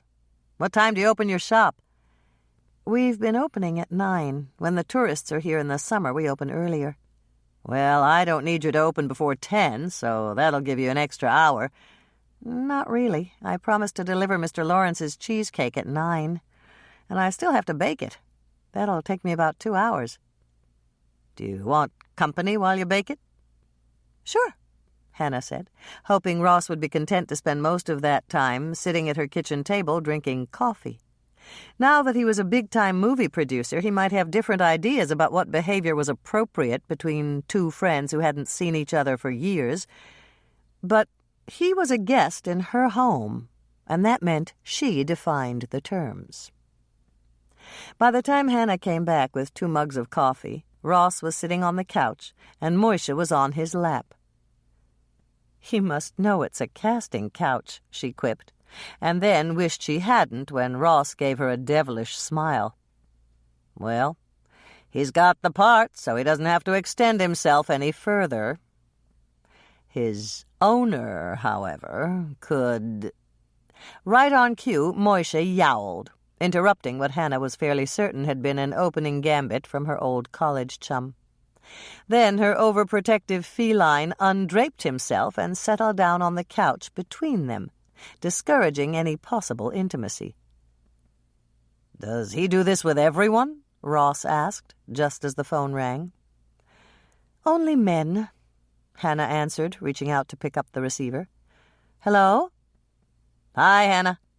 Hannah frowned as she recognized Mike's voice. "I just wanted to tell you that someone drove through the wooden arm on your entrance gate again." "I know. It was broken when we came in. It happens almost every weekend. People put their gate cards next to their credit cards, and the little magnetic strip gets corrupted. And then, when it won't open the gate, they get mad and drive right through." "You're probably right, but you don't know for sure." Mike sounded very serious. "Someone could have broken in, and I thought I should warn you." "Okay, I'm warned. Thanks for calling, Mike." "Don't hang up, Hannah. I was just thinking that maybe I should come over so you're not alone. I mean, you shouldn't be alone when someone could be out there roaming around with an eye to a possible break-in." "And the only thing you're concerned about is my safety," Hannah thought. But instead of saying that, she said, "That's okay, Mike. I'm not alone." "You're not? But it's almost 10 o'clock, and you always go to bed at 10 on work nights. I mean, you have to get up early to open the shop tomorrow, don't you?" "Not really. Ross just told me that I don't have to open until 10, Hannah said, not mentioning that she still had a cheesecake to bake. "Isn't that just great?" "Great," Mike repeated, sounding massively insincere. "So, maybe I'll take a run out there and do a little patrolling on foot. You know, just to make sure and all. That broken gate has been nagging at me ever since I saw it." "Gotcha," Hannah thought, and started to smile. She'd suspected from the beginning that Mike was calling because he was jealous of the time she was spending with Ross, and now she knew it for a fact. "Ever since you saw it?" "Yeah. It's like this, Hannah. I had to take a run out your way earlier. Somebody thought they spotted a guy on one of those Most Wanted programs. And since I was so close anyway, I decided to drop by to see if you were home. That's when I noticed the gate." "I see," Hannah said, seeing much more than Mike had hoped she would. "Well, you don't have to bother. Everything's perfectly all right out here. Thanks for being concerned, though. I appreciate it. See you tomorrow, Mike." "So, Mike's jealous?" Ross asked the moment Hannah hung up the phone. "You could say that. I might not say it because it wouldn't be nice, but you could." Ross laughed. "He's jealous, all right. It's probably because you turned him down." "How do you know about that?" "Michelle told me. I asked if you were dating anyone, and she gave me the lowdown." "It seems that everybody knows my business," Hannah said, trying not to sound churlish. "Life's like that a lot. I'll give him 5 minutes. How about you?" "Who?" "Norman. Mike's bound to touch base with him. They're probably in each other's back pockets now that you rejected them both. There's nothing that unites 2 former rivals more than a third guy coming on the scene." "And the third guy would be you?" Hannah asked, noticing his wicked grin and smiling in spite of herself. "Oh, yes, that would be me. So, do you want to bet or—" The phone rang again, interrupting Ross's sentence, and he laughed. "There he is." "It's not him." "How can you tell?" "Look at Moishe," Hannah said, gesturing toward the feline between them. "What's wrong with him? He's all puffed up and his hair is standing on end." "Cats do that instinctually when they're angry or frightened. It's a defense mechanism to make them look bigger. Moishe gets like this when Mother calls. He's not infallible, but he gets it right more times than he gets it wrong." She plucked the receiver from the cradle and brought it up to her ear. "Hello, Mother." "I wish you wouldn't answer the phone like that, Hannah," Dolores complained, but Hannah could tell from her tone of voice that her heart wasn't in it. "Carrie just called. She said Norman told her that Ross was still out at your place. Don't you think it's time you went to bed?" "What a marvelous idea." Hannah turned to grin at Ross. "I'll tell him you suggested it. I really had no idea you were so liberal-minded." There was a sputtering on the line, a close cousin to the sound of Bill's old Ford when the plugs were dirty. "That's not what I meant, and you know it," Dolores finally managed to say. "What are you doing, Hannah?" "We're having coffee, Mother, and then I'm going to bake a cheesecake. But your suggestion sounds like a lot more fun than—" "Cut that out right now, Hannah Louise," Dolores interrupted her. "Just kidding, Mother." "Well, it's not funny. I want you to bake that cheesecake now, and then send him straight home. Don't forget that you have to face yourself in the mirror in the morning." Hannah heard a resounding click, and she laughed as she hung up the phone. "I'm a mean person. I gave my mother such a hard time she hung up on me. A good daughter wouldn't have done that." "Maybe not, but it feels good once in a while, doesn't it?" "It sure does." Hannah turned to give him a grin.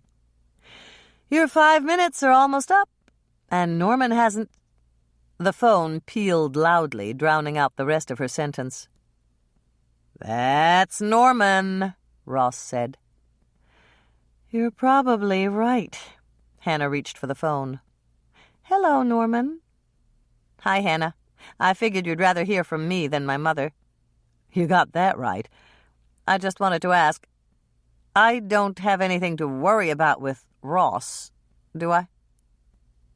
Hannah stifled the urge to give Norman an earful about privacy and personal freedom and sticking his nose into someone else's business, but she didn't.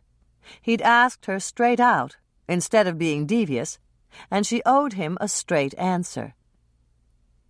"If you ever do, I'll let you know. How's that?" "Fair enough," Norman said. "Good night, Hannah. I love you, you know."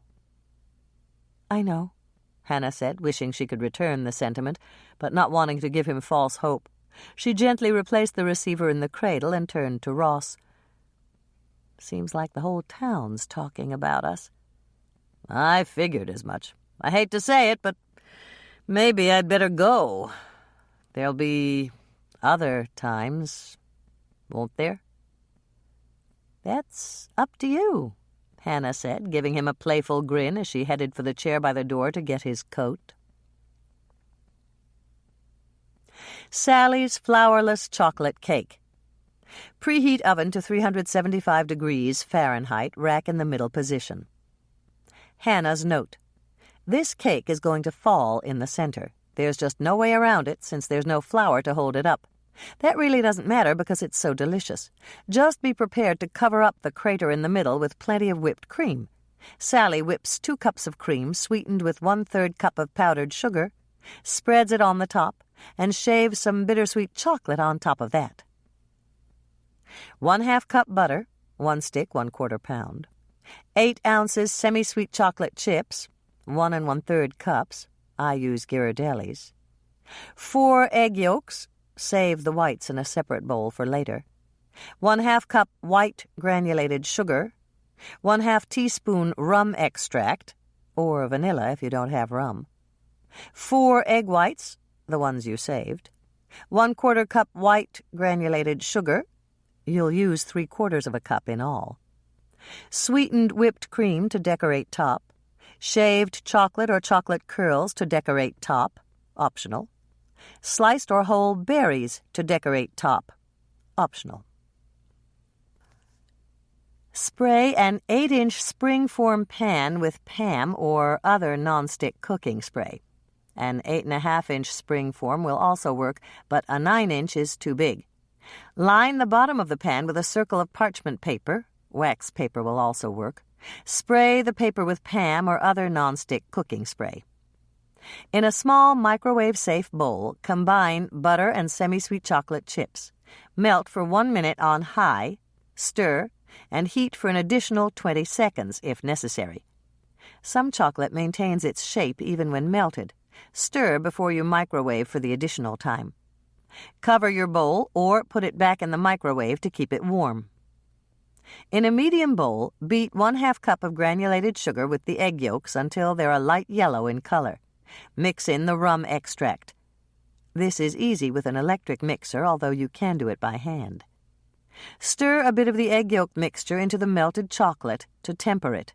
Then add the chocolate to the egg yolk mixture and stir until it's well blended. In a large bowl, using clean beaters, beat the egg whites until soft peaks form. Continue beating while sprinkling in the remaining 1/4 cup granulated sugar. Beat until stiff peaks form, about 1/2 minute. Stir just a bit of the egg white mixture into the bowl with the chocolate. Now add the chocolate to the bowl with the rest of the egg whites and gently fold it in with a rubber spatula. Continue folding until the mixture is a uniform chocolate color. Pour the batter into the cake pan and smooth the top with a rubber spatula. Bake at 375 degrees Fahrenheit for 35 minutes or until a wooden pick or cake tester inserted in the center comes out dry. Cool in the pan on a wire rack for 15 minutes. Run a knife around the inside of the rim of the pan, invert the pan on a serving plate, and cool for another 10 minutes. Release the catch on the spring-form pan and remove it. Don't peel off the parchment paper until the cake is completely cool to the touch. When you're ready to serve, fill in the crater in the center and frost the top of the cake with sweetened whipped cream. If you want it to look fancy, decorate it with chocolate shavings, chocolate curls, and or a sprinkling of raspberries or strawberries. Slice it and serve it on dessert plates with plenty of excellent coffee. Hannah's second note. This is really a type of chocolate soufflé, and it's delicious.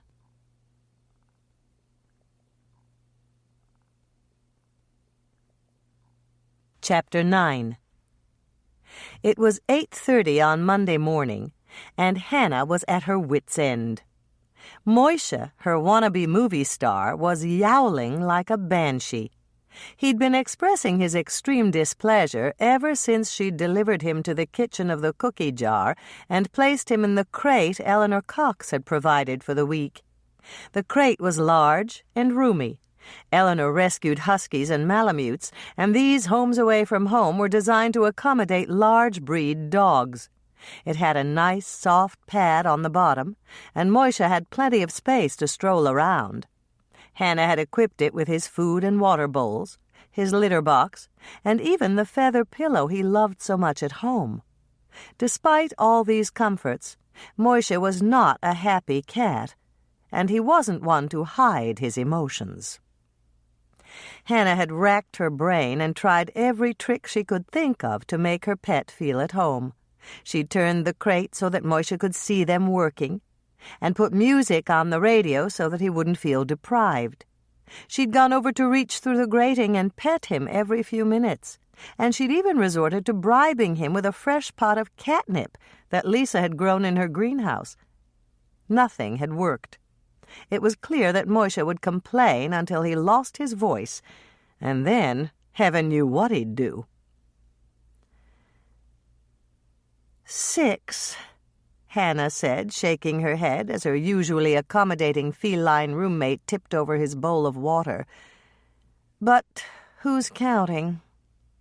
She glanced over at her partner, who was smiling, despite the fact that Moishe was vocalizing, and that was putting it nicely, at the top of his lungs. How can you smile when you have to listen to that?" "Excuse me?" Lisa asked, frowning slightly. "I didn't hear you, Hannah." It was little wonder, Hannah thought, shaking her head. Just like the teens who listened to music blaring from their earphones, Lisa had probably experienced what Hannah hoped would be a temporary hearing loss. "I said," Hannah got set to repeat herself in a much louder voice, "how can you smile when you have to listen to that?" "Oh, gosh, sorry," Lisa apologized as she reached up with both hands to pull two small, bright orange objects from her ears. "You're wearing earplugs?" "Yes. I got them from Herb.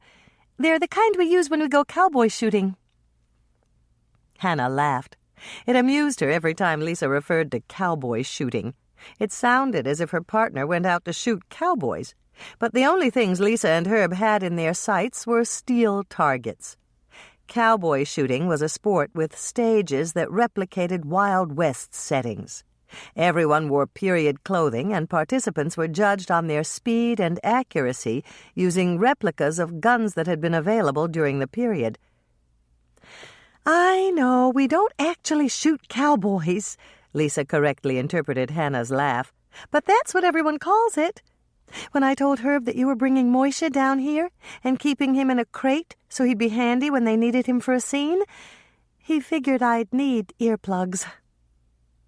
Moishe gave another deafening yowl, and both Hannah and Lisa reached up to cover their ears. When the sound stopped, Hannah gave an exasperated sigh. "I don't suppose you've got another pair of those?" "I was a Girl Scout.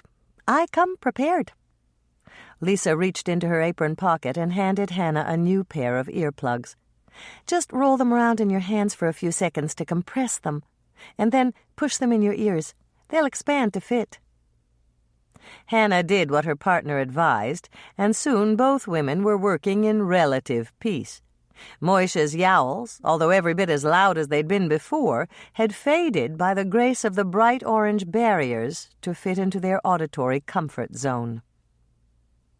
Once 9 o'clock approached, Hannah went to the cooler to retrieve the cheesecake she'd baked after Ross had left the previous evening.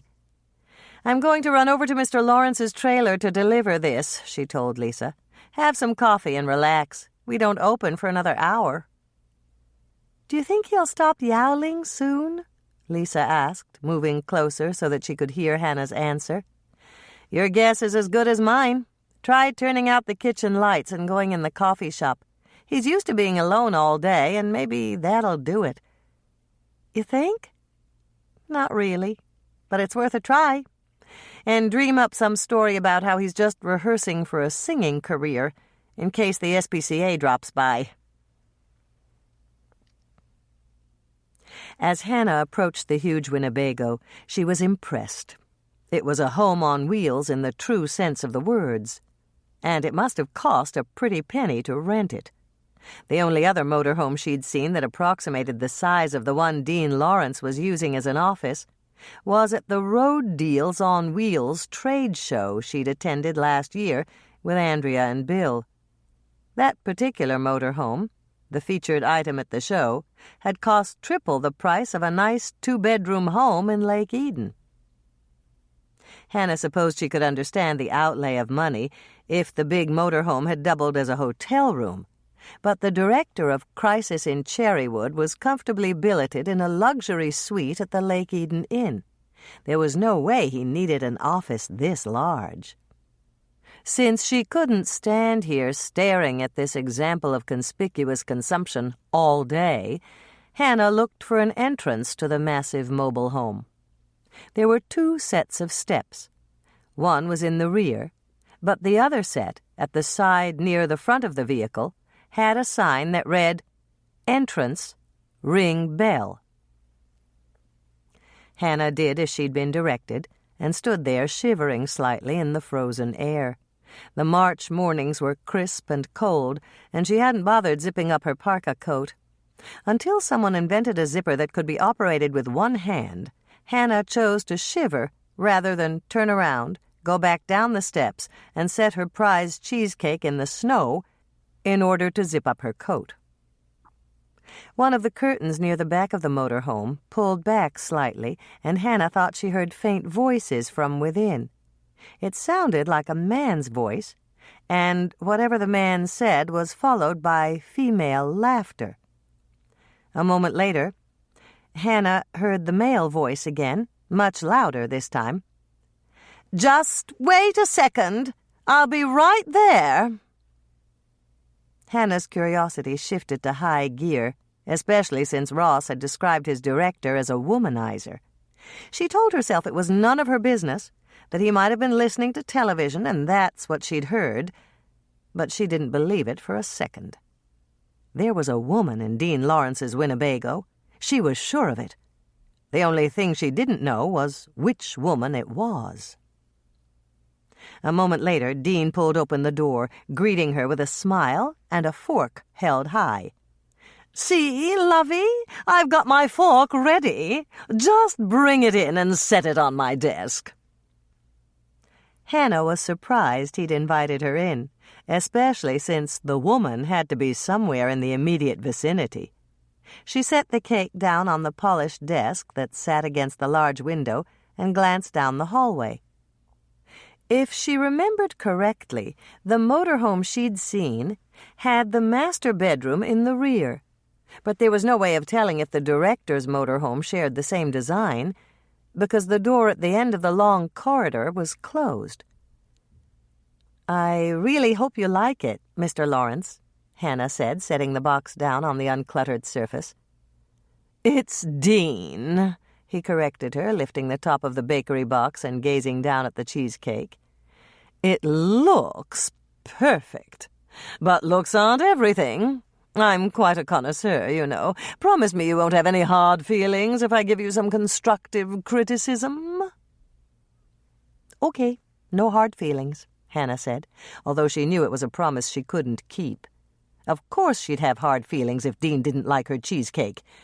"Good for you, lovey. You have no idea how many people can't take criticism, even when it's friendly and for their own benefit.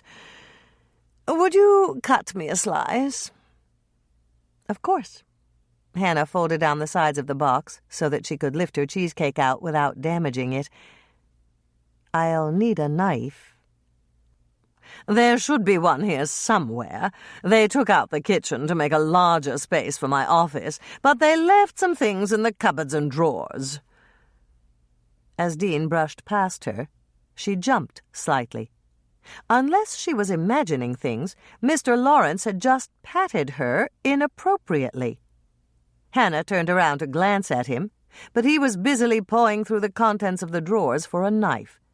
Perhaps he had just bumped into her. It was difficult to tell if his touch had been intentional when she was wearing her heavily quilted parka coat. Even though the bad boy director was making quite a racket, opening drawers and slamming them closed, Hannah heard a door shut at the back of the Winnebago and a faint clanging as someone went down the set of metal steps at the rear of the vehicle. Whoever had been in the master bedroom, if it was the master bedroom and hadn't been turned into some sort of a workroom, had exited the back way. That was certainly suspicious. If Dean's early morning visitor had come to see him for business reasons, she should have come out to greet Hannah and enjoy a piece of cheesecake. Hannah was just inching toward the curtain, hoping to peek out to catch a glimpse of Dean's visitor, when he came back holding a knife and a plate. "Here you go, lovey. I found a plate, too. I would have brought another, but I assumed you had to get back to your shop." "You're right. I do." Hannah cut a slice of the creamy cheesecake and slid it onto the plate. "We're opening in less than an hour." "I'll see you later, then." Dean reached out to give her a little hug, and his hand was overly affectionate. Hannah stepped back. Was that intentional? She couldn't quite decide.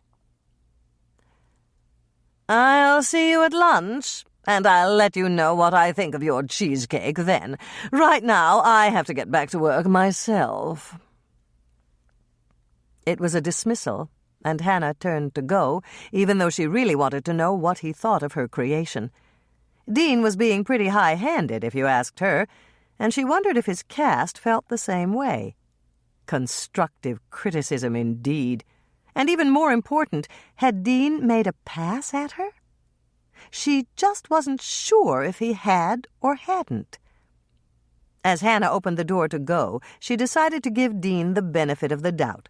The trailer was wide, but not as wide as a regular office, and the area they'd been in was crowded with his massive desk and office equipment.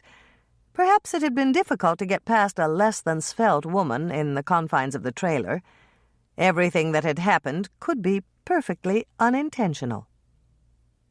Hannah reminded herself to look on the bright side as she closed the door behind her and hurried down the stairs. Less than 2 minutes had elapsed since she'd heard Dean's visitor go down the back stairs. If she were very lucky, Hannah might still catch a glimpse of her. She hadn't been lucky. Dean's visitor had been gone by the time she'd stepped outside. All Hannah had found when she took a slight detour past the back of the Winnebago on her way to her truck were footsteps in the snow. The footsteps were much smaller than most men would leave, and the heel mark was a dead giveaway, since the heels on men's shoes were usually only slightly smaller than the overall width. Hannah felt safe in surmising that she'd been correct when she'd identified the laughter she'd heard as female. When Hannah opened the back door of the cookie jar, she found Lisa sitting at the stainless steel work island across from Mike and Norman. Both men had coffee and cookies, and all was blessedly silent from the vicinity of Moisha's crate. "Moisha gave up?" she asked Lisa, shrugging out of her coat and hanging it on a hook by the back door. "He negotiated a truce," Norman answered, moving back on his stool so Hannah could see that he was holding Moisha on his lap. "He's just fine, as long as someone pays attention to him. We tried putting him back in, but he started yowling the minute Norman got him near the cage," Mike informed her. "It's a crate," Hannah corrected. "A nice, big, home away from home crate." "Technically, yes, but he thinks it's a cage. Why don't you put on his leash and leave him out?" Hannah's eyebrows rose in surprise. She couldn't believe that Mike was suggesting something illegal. "Believe me, I'd like to. His yowling drives me crazy, but I'm taking a chance just having him here. I think it's okay as long as he's away from the cookies we bake and serve, but I'm not 100% sure of that." "Don't worry about it, Hannah. You can forget about the health board." Hannah's mouth dropped open. "Forget about the health board? I can't believe you said that, Mike. The health board has the power to cite me and fine me. And if the inspector's really in a bad mood, they could yank my license and close me down." "No, they can't. You're already closed down for the week. What you have here is a private party for the movie cast and crew. And since Moisha is an official part of the cast, he's got a perfect right to be here." Hannah turned to look at Lisa, who shrugged. "Maybe I'm crazy, but it sounds reasonable to me." "Me too," Norman said, giving Moisha a scratch under the chin. "Our eardrums salute you," Hannah said with a grin, turning back to Mike. "But are you sure I won't get into trouble?" "I'm sure. Don't forget that I'm the acting sheriff. If I say that it's a private party and health department regulations don't apply, then it's a private party and health department regulations don't apply." Hannah clamped her lips shut. She suspected that the power of his new office might be corrupting Mike, but she'd wait until next week to point it out to him. The first arrivals started to trickle in shortly after they opened at 10 o'clock. Hannah met Sophie, the wardrobe mistress, and Honey, the head beautician. Ross had rented Bertie Straub's shop, the Cut and Curl, for the week, and Honey was using it as her headquarters. Bertie was acting as an advisor on hairstyles of the 50s, and unlike Dolores, who didn't want to admit that she remembered the 50s, Bertie didn't seem to mind at all. As the minutes passed, more members of the crew came in. There was Clark, one of the cameramen, who explained to Hannah that he'd be shooting some footage of Moisha that afternoon, and Coop, the sound man, who'd be there too. Lars, the head electrician, told Hannah that when it came to the film world, the terminology was different than it was in everyday life. For instance, the men who handled electrical cables were called grips.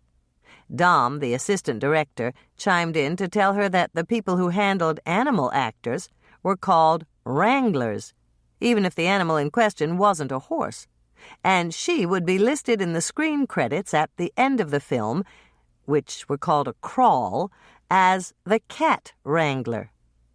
That tickled Hannah's funny bone, and she chuckled about it all the way back to the counter to get 3 old-fashioned sugar cookies for Frances, the middle-aged woman who told Hannah that she was the script girl. Hannah was just heading back to the counter for the second time to get Jared, the set decorator, a refill on his coffee, when she happened to notice that the swinging door between the coffee shop and the kitchen was inching open.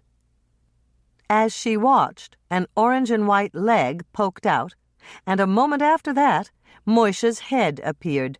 Hannah was just springing into action to catch her errant feline before he could disturb the cast and crew, when there was a startled yowl, and Moisha was pulled back into the kitchen. "Uh-oh," Hannah breathed. Norman and Mike had offered to take care of Moisha, but he must have gotten away from them. They couldn't cat-sit forever, and it was time to figure out a way to keep him confined to the kitchen where he wouldn't bother anyone. She motioned for Lisa to refill Jared's mug, pointed to herself and then to the kitchen door, and hurried to take care of the problem. "Sorry about that," Mike said as soon as Hannah came through the door. "He got away from us for a second. We decided we're going to take him out there." Hannah shook her head. "I don't think that's—" The rest of Hannah's sentence was drowned out by a massive yowl. Moisha had regained his vocal power, and he was exercising it to the fullest. "I don't think he's going to settle for less," Norman observed. "Come on, big boy. Let's go." Without another word to Hannah, Norman picked Moisha up and headed toward the coffee shop, with Mike following in his wake. Hannah just stared after them as the door swung closed. "Catnapped," she said, listening for disaster to break loose. 30 seconds passed, and then a full minute, as Hannah watched the second hand on the kitchen clock. Was Moisha actually going to behave like a well-trained movie cat and not scratch or yowl or exercise any of the other bad kitty behaviors he'd perfected over the years? She was listening so intently and concentrating so hard. It came as a shock when there was a sharp knock at the back door. "Coming," Hannah called out, and went to open it. It was Andrea, and she was dressed to the nines. Her coat was powder blue suede, with white fur around the collar and the hemline, and she wore matching gloves of pale blue leather. Her boots matched her gloves, and the only thing that was missing from the ensemble that Hannah called Andrea's Princess of Winter outfit was the white fur hat that she usually wore on her head. "No hat?" Hannah asked, taking her sister's coat and hanging it up on the rack near the back door. "The dog ate it." "What dog? You don't have a dog." "I know. It was Reverend Knudsen's dog, Vespers. She got out, and Bill spotted her in front of the community center. He put Vespers in the back seat and took her home. It happened a couple of weeks ago." "And your hat was in the back seat?" "That's right." "And Vespers ate it?" "Well, she tore up more than she ate. We couldn't really blame her. I think it was made out of real fur. I'm just glad it didn't make her sick." Hannah reached out to give her sister a little hug, an unusual gesture from a member of the Swensen clan who weren't known for being demonstrative. "What was that for?" Andrea asked. "For being more concerned about Vespers than you were about losing your hat. I'm proud of you, sis." "Oh, Well, the hat was last season's anyway. Andrea waved off the compliment, but Hannah could tell she was pleased.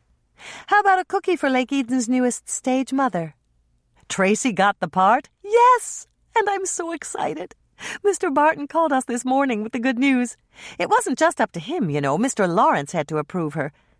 How could he not approve her? Hannah waited until Andrea sat down on a stool at the work island, and then she served her hot coffee and two of their newest experimental cookies. There was never any doubt in my mind that Tracy would get the part. I saw her audition, and she was brilliant. Andrea looked very proud. I thought she was brilliant, too. I was 99% sure she had it, but I didn't want to count my chickens before they were laid. Hatched. Chickens are hatched. Eggs are laid. That's what I meant to say. I'm just so happy about it I can't talk straight. So when does Tracy start? Her first big scene is Wednesday, but she has to report to makeup today at 3. And after that, she gets fitted for her costumes. I have to go over to Mr. Lawrence's office at noon to pick up an official script for her. I'll run lines with her tonight so she can practice. Run lines? Yes, that's what they call it in the biz. You know, I'll read the line before hers, and she'll respond with her line. Hannah debated silently for a moment, and then she decided she'd better take her sister into her confidence. You said you're going to Mr. Lawrence's trailer? Yes, at noon. Well, be careful. Why? Andrea stopped with the cookie midway to her mouth. He has quite a reputation with women. How do you know? Did he make a pass at you? I'm not sure. Andrea dropped her cookie back on the napkin. How can you not be sure if somebody made a pass at you? It's not rocket science, you know. They either did or they didn't. I couldn't tell for sure. I was wearing my big parka coat, and he brushed past me in a small space, and... Never mind. Let's just say a reputable source told me he does that sort of thing, and you'd be smart if you took someone with you, just in case. Don't worry about me. I can handle myself around men. I've never been unfaithful to Bill, and I never will be. Andrea tossed her head, and a hard look came into her eyes. I just wish I could say the same for Bill. Hannah gulped. Her sister had been sweetness and light just a second ago, and now she looked as if she could spit nails. What happened? Absolutely nothing. And that's the problem. I don't understand. Bill called me last night, and we talked for a long time. I was just getting ready for bed when I realized that I hadn't told him about the car. What about the car? Cyril Murphy says it needs new tires on the back. But that's not important. What's important is that I called Bill back in his hotel room, and there was no answer. Maybe he was sleeping? Bill's been a cop for too long. Even if he's dead beat, he always wakes up when the phone rings. Well, maybe he stepped out for a minute to stretch his legs or something like that. At 2 a.m? That is pretty late. Hannah searched her mind for another excuse. Maybe he couldn't sleep and he went down to the bar for a nightcap. The bar closes at 1. Oh.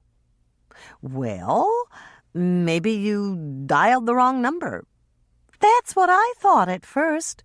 But then I called the hotel switchboard and I asked them to connect me directly. And there was still no answer? Andrea nodded, and Hannah saw her sister's eyes begin to glisten with unshed tears. Don't jump to conclusions, Andrea. I'm sure there's some explanation. That's exactly what I'm afraid of. Oh, boy, Hannah said under her breath. Well? Andrea asked, lifting her chin and looking straight into her sister's eyes.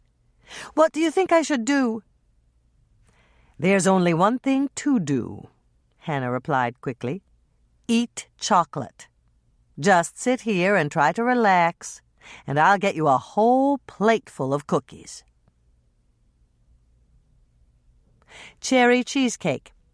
Preheat oven to 350 degrees Fahrenheit, rack in the middle position. For the crust, 2 cups vanilla wafer cookie crumbs, measure after crushing, 3/4 of a stick melted butter, 6 tablespoons, 1 teaspoon almond extract. Pour melted butter and almond extract over cookie crumbs. Mix with a fork until they're evenly moistened. Cut a circle of parchment paper or wax paper to fit inside the bottom of a 9-inch spring-form pan. Spray the pan with Pam or some other nonstick cooking spray. Set the paper circle in place and spray with Pam again. Dump the moistened cookie crumbs in the pan and press them down over the paper circle and 1 inch up the sides. Stick the pan in the freezer for 15 to 30 minutes while you prepare the rest of the cheesecake. For the topping, 2 cups sour cream, 1/2 cup white granulated sugar, 1 teaspoon vanilla, 21-ounce can cherry pie filling. I used Comstock dark sweet cherry. Note, if you don't like canned pie filling, make your own with canned or frozen cherries, sugar, and cornstarch. Mix the sour cream, sugar, and vanilla together in a small bowl. Cover and refrigerate. Set the unopened can of cherry pie filling in the refrigerator for later. For the cheesecake batter, 1 cup white granulated sugar, 3 8-ounce packages cream cheese at room temperature, total 24 ounces, 1 cup mayonnaise, not Miracle Whip, 4 eggs, 2 cups white chocolate chips, 11 or 12-ounce bag. I use Ghirardelli's. 2 teaspoons vanilla. Place the sugar in the bowl of an electric mixer. Add the blocks of cream cheese and the mayonnaise, and whip it up at medium speed until it's smooth. Add the eggs one at a time, beating after each addition. Melt the white chocolate chips in a microwave-safe bowl for 2 minutes. Chips may retain their shape, so stir to see if they're melted. If not, microwave in 15-second increments until you can stir them smooth. Cool the melted white chocolate for a minute or 2, and then mix it in gradually at slow speed. Scrape down the bowl and add the vanilla, mixing it in thoroughly. Pour the batter on top of the chilled crust, set the pan on a cookie sheet to catch any drips, and bake it at 350 degrees Fahrenheit for 55 minutes. Remove the pan from the oven, but don't shut off the oven. Starting in the center, spoon the sour cream topping over the top of the cheesecake, spreading it out to within a 1/2 inch of the rim. Return the pan to the oven and bake for an additional 5 minutes. Cool the cheesecake in the pan on a wire rack. When the pan is cool enough to pick up with your bare hands, place it in the refrigerator and chill it, uncovered, for at least 8 hours. To serve, run a knife around the inside rim of the pan, release the springform catch, and lift off the rim. Place a piece of waxed paper on a flat plate and tip it upside down over the top of your cheesecake. Invert the cheesecake so that it rests on the paper. Carefully pry off the bottom of the springform pan and remove the paper from the bottom crust. Invert a serving platter over the bottom crust of your cheesecake. Flip the cheesecake right side up, take off your top plate, and remove the waxed paper. Spread the cherry pie filling over the sour cream topping on your cheesecake. You can drizzle a little down the sides if you wish. Hannah's note: I've made this cheesecake with other pie fillings, including blueberry, apple, raspberry, and even lemon. It's wonderful with any one you choose. Mother says you have to serve this cheesecake with strong coffee. It's just too rich to eat without something to sip. Chapter 10. I feel much better, Andrea said, finishing her last cookie and giving her older sister a half smile. It's almost as good as rocking Bethany and having her fall asleep in my arms. These are my new favorite cookies, Hannah. What do you call them? Mock turtles. They've got pecans, caramel, and chocolate, just like the candy. That's a great name. They even look like turtles. Hannah nodded, not mentioning that the candy had been named for the same reason. "Why does chocolate always make you feel better?" "I think it's the endorphins, but I don't know for sure. Whatever it is, it works."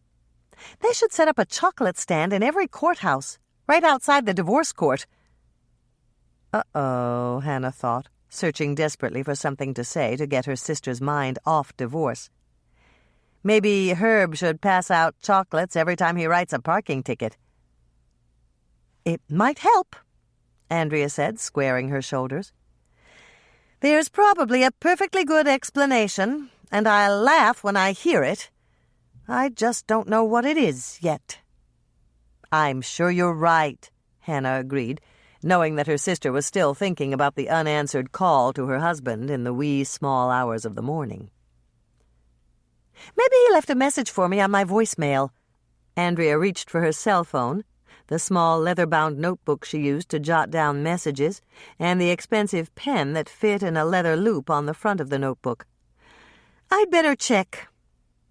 Hannah watched as her sister began to retrieve her messages and write them down. She'd learned to read upside down at an early age, and she knew it was due to innate laziness more than a desire to learn an unusual skill.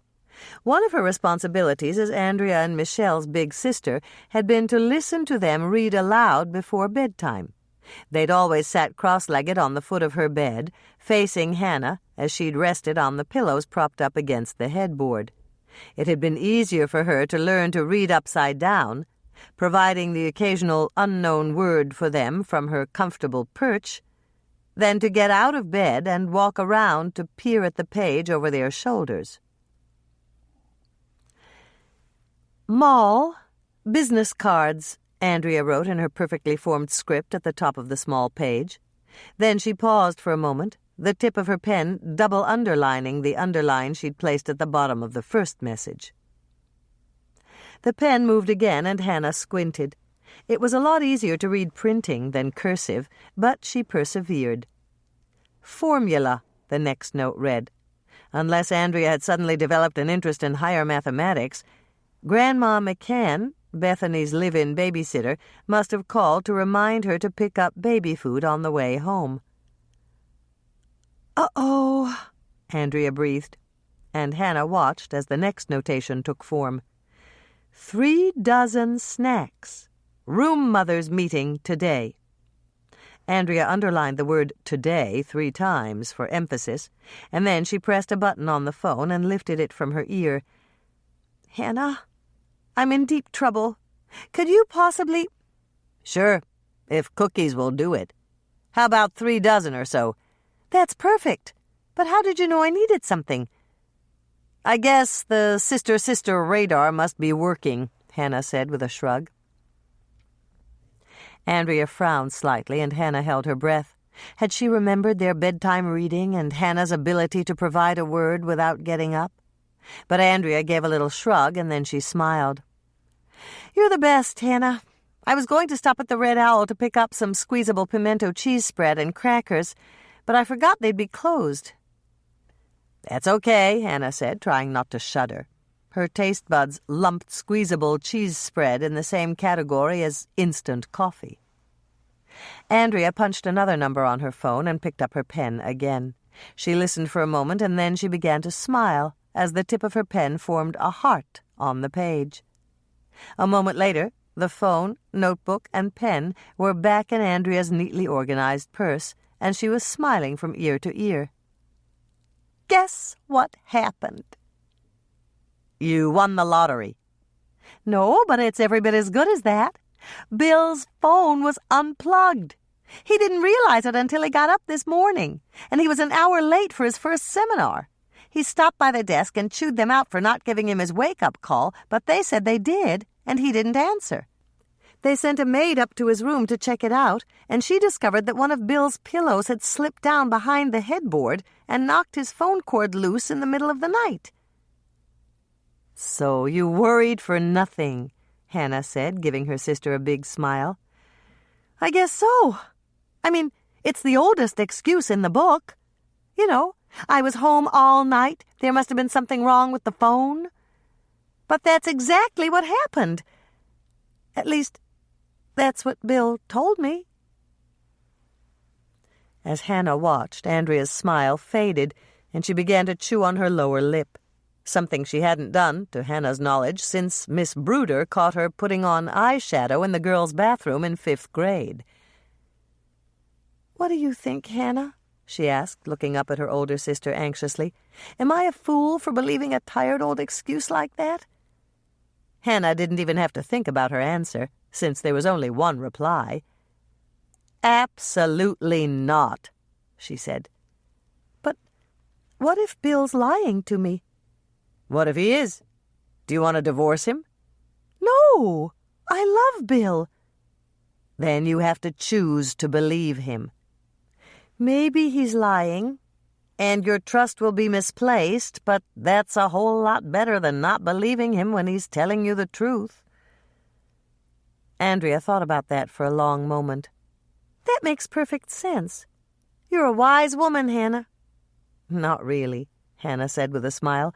"If I were that wise, I'd be independently wealthy, happily married, and Congress would declare me a national treasure. And so far, I'm none of the above." After Andrea had left with the box of cookies for her afternoon meeting, Hannah sat back down at the work island and lingered over the last few sips of coffee in her mug. She could hear faint conversation and an occasional laugh from the coffee shop, but those sounds were perfectly benign. There were no yowls from her thespian tomcat, not even the slightest mew. As far as she could tell, Moisha was behaving perfectly. "It's quiet. Too quiet." Hannah recited the line she'd heard in dozens of grade B cowboy movies. The line always occurred right before the Indians attacked, and even though Hannah knew exactly what was going to happen, those 4 words still put her on the edge of her seat. She felt like that now, just waiting for Moisha to kick up a fuss. Finally, unable to stand the tension any longer, Hannah got up and headed to the coffee shop to see how her furry friend was doing. As she pushed open the door, Hannah heard someone speaking in the artificially high voice people tend to use when they're talking to infants. The source of the sound was Sophie, the wardrobe mistress, but there was no baby in sight. The handsome sweetums Sophie was addressing was none other than Hannah's cat. Moisha was holding court at the big round table by the window. He was sitting in the middle of the table, a rumbling, purring centerpiece surrounded by doting admirers. It was no wonder her cat was content. Hannah counted no less than 5 hands petting him. As she stood there watching, she heard other terms of endearment: "Sweetie love," "magnificent fellow," and "cuddle-wuddles" among them. Everyone at the table seemed to be worshipping at the throne of Moisha, and Moisha took it as his due. He was squinting in pleasure and wearing the biggest kitty smile Hannah had ever seen. "Pushover," Hannah murmured as she passed by the table, but she wasn't at all upset. Moisha was a glutton for affection, and it was clear that he was having a wonderful time. As long as the kitty fans kept coming in and the fawning continued unabated, Bring Your Pet to Work week might not be the nightmare she'd envisioned this morning. Lisa was just passing out the box lunches that Sally had sent for the crew and cast when the bell on the front door tinkled and Hannah looked up to see Dean Lawrence. Lynn was with him, holding his arm, and her college friend looked fabulous in a 50s-style sweater dress. Her hair was fashioned in a pageboy style, and Hannah came close to hearing the strains of "Love Me Tender" or "Hound Dog" from a long-dead Elvis, as she looked at the sort of girl he would have admired. "Smell," Lynn said, holding out her wrist, inside up, the way they used to when they'd gone shopping and sampled everything at the perfume counter. "Bet you $10 you don't know this one." Hannah sniffed, and then she laughed. "You lose. It's Evening in Paris, and my grandmother used to wear it." "She's absolutely amazing," Lynn explained to Dean. "I think her sense of smell is almost as well developed as her taste buds. That's why she's such a good cook. All she has to do is smell something and taste it, and she knows what's in it." "Well, I don't know what's in that cheesecake, but it's great," Dean said, kissing the air next to Hannah's cheek and then giving her a little squeeze around the waist. "I knew it would be good just looking at it, but I didn't think it would be that good." "He said it was the best he ever tasted," Lynn told Hannah. "That's right. I'll want 2 every day. 1 in the morning and 1 right after lunch. Can you do that?" "Absolutely." "There's something else." Dean leaned closer and looked directly into her eyes. "It's a bit of a challenge." The warning bells in Hannah's head began to clang. Whenever something was described as a challenge, it was usually impossible to achieve. "I want to serve cherry cheesecake at the premiere. The only problem is we're doing champagne and finger food. You know what finger food is, don't you, lovey?" "Of course," Hannah said, stifling the urge to plant him a facer, a Regency English term that she'd picked up while catering coffee and cookies at the Lake Eden Regency Romance Club. Planting him a facer meant hitting him in the face, and that's what Hannah felt like doing. In addition to his casual touches that bordered on the intimate, which she didn't appreciate, Dean was being very condescending. Just because she lived in a small town didn't mean that she was totally unsophisticated. "Do you think you can figure out a way to make mini cherry cheesecakes so we can put them on a tray and serve them as appetizers?" "Maybe," Hannah said, not at all sure she could do it, but willing to try. "It can't be my cherry cheesecake made smaller, though." "Why not?" "It won't work. It all has to do with specific gravity." When Dean looked at her blankly, Hannah began to smile. She'd snow him with gobbledygook until his eyes glazed over to get even for implying that she was unsophisticated. "The cheesecake I baked for you is enclosed in a metal spring form with a lubricated underlay for the carrier ingredients. It's not baked in the traditional slow oven, and that means it needs to solidify without granulating. Smaller containers would counter these parameters, and I doubt that experimenting with different media would yield positive results." "Oh." Dean's eyes were sufficiently glassy, and Hannah decided it was time to back off. "Let's just say that the cheesecake I made for you is special. If I changed the size, I'd have to change the whole recipe." "I can understand that. I really don't want to share my cheesecake with the general public anyway. Go ahead and bake another kind." "I'll have something for you to test in a couple of days," Hannah promised, hoping that she hadn't bitten off more than she could chew. "If it works out, maybe you can use it in the cocktail scene. That would be a good tie-in with the movie, wouldn't it?" "In the... Yes, it would. The audience would see those little beauties being passed around by the waitresses, and then, when they came out to the lobby after the movie, they'd get to actually taste them. That's a wonderful idea. I'm so glad I thought of it." "Oh, brother," Hannah mouthed as Dean walked away. He'd taken her idea and claimed it as his own in less than 20 seconds. That had to be some sort of a record, even for a director with an ego as big as a double-wide pole barn. Mock turtle cookies. Do not preheat oven. Dough must chill before baking.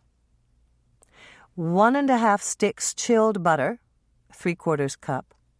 2 cups flour, 3/4 cup powdered confectioner's sugar, 1/2 teaspoon salt, 1/2 cup chocolate chips. I used Ghirardelli's semi-sweet. 1 egg beaten, approximately 3 dozen Kraft caramels, the soft kind that's individually wrapped.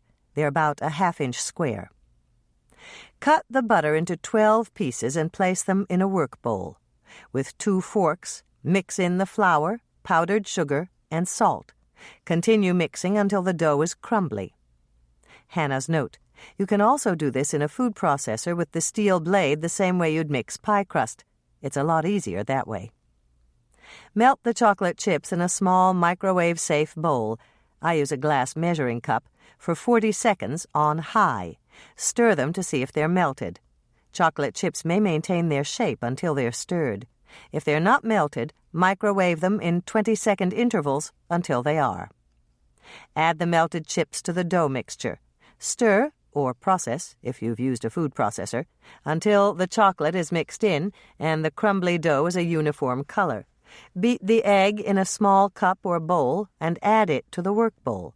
Mix it in, or process with the steel blade, until a soft pie crust-type dough results. Divide the dough into 4 equal parts. Tear off 4 pieces of wax paper about 1.5 feet long. You'll use these to hold your dough when you roll it out. Turn a piece of wax paper so that the long side faces you, and place 1 piece of dough in the center. Using your hands, roll the dough into a log that's approximately 12 inches long and 3/4 of an inch thick. Do the same for the 3 remaining pieces of dough. Wrap the rolls in the wax paper you used to roll them and put them into a freezer bag. Freeze them for an hour or 2 until firm. Overnight is fine, too. When you're ready to bake, take out the dough and let it warm up on the counter for 15 minutes. Then preheat the oven to 325 degrees Fahrenheit. Rack in the middle position. Unwrap a roll of dough and cut it into 3/4-inch pieces with a sharp knife.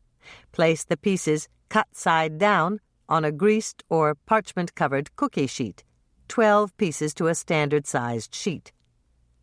Unwrap 6 caramels and cut them in half. I find this is easiest if you dip the blades of your kitchen scissors in water and then cut the caramels with the scissors. Press a half caramel into the center of each chocolate cookie. Be careful not to press it all the way to the bottom. If the dough is still too cold to press in the caramels, let it warm up a bit more and try again. Make sure your caramels are surrounded by cookie dough and won't melt over the sides of the cookies when they bake. Bake each pan of cookies at 325 degrees Fahrenheit for approximately 15 minutes or until firm to the touch.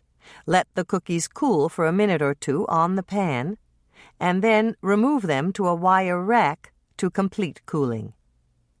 When all the cookies are baked and cooled, spread foil or waxed paper under the wire rack containing the cookies and prepare to glaze them.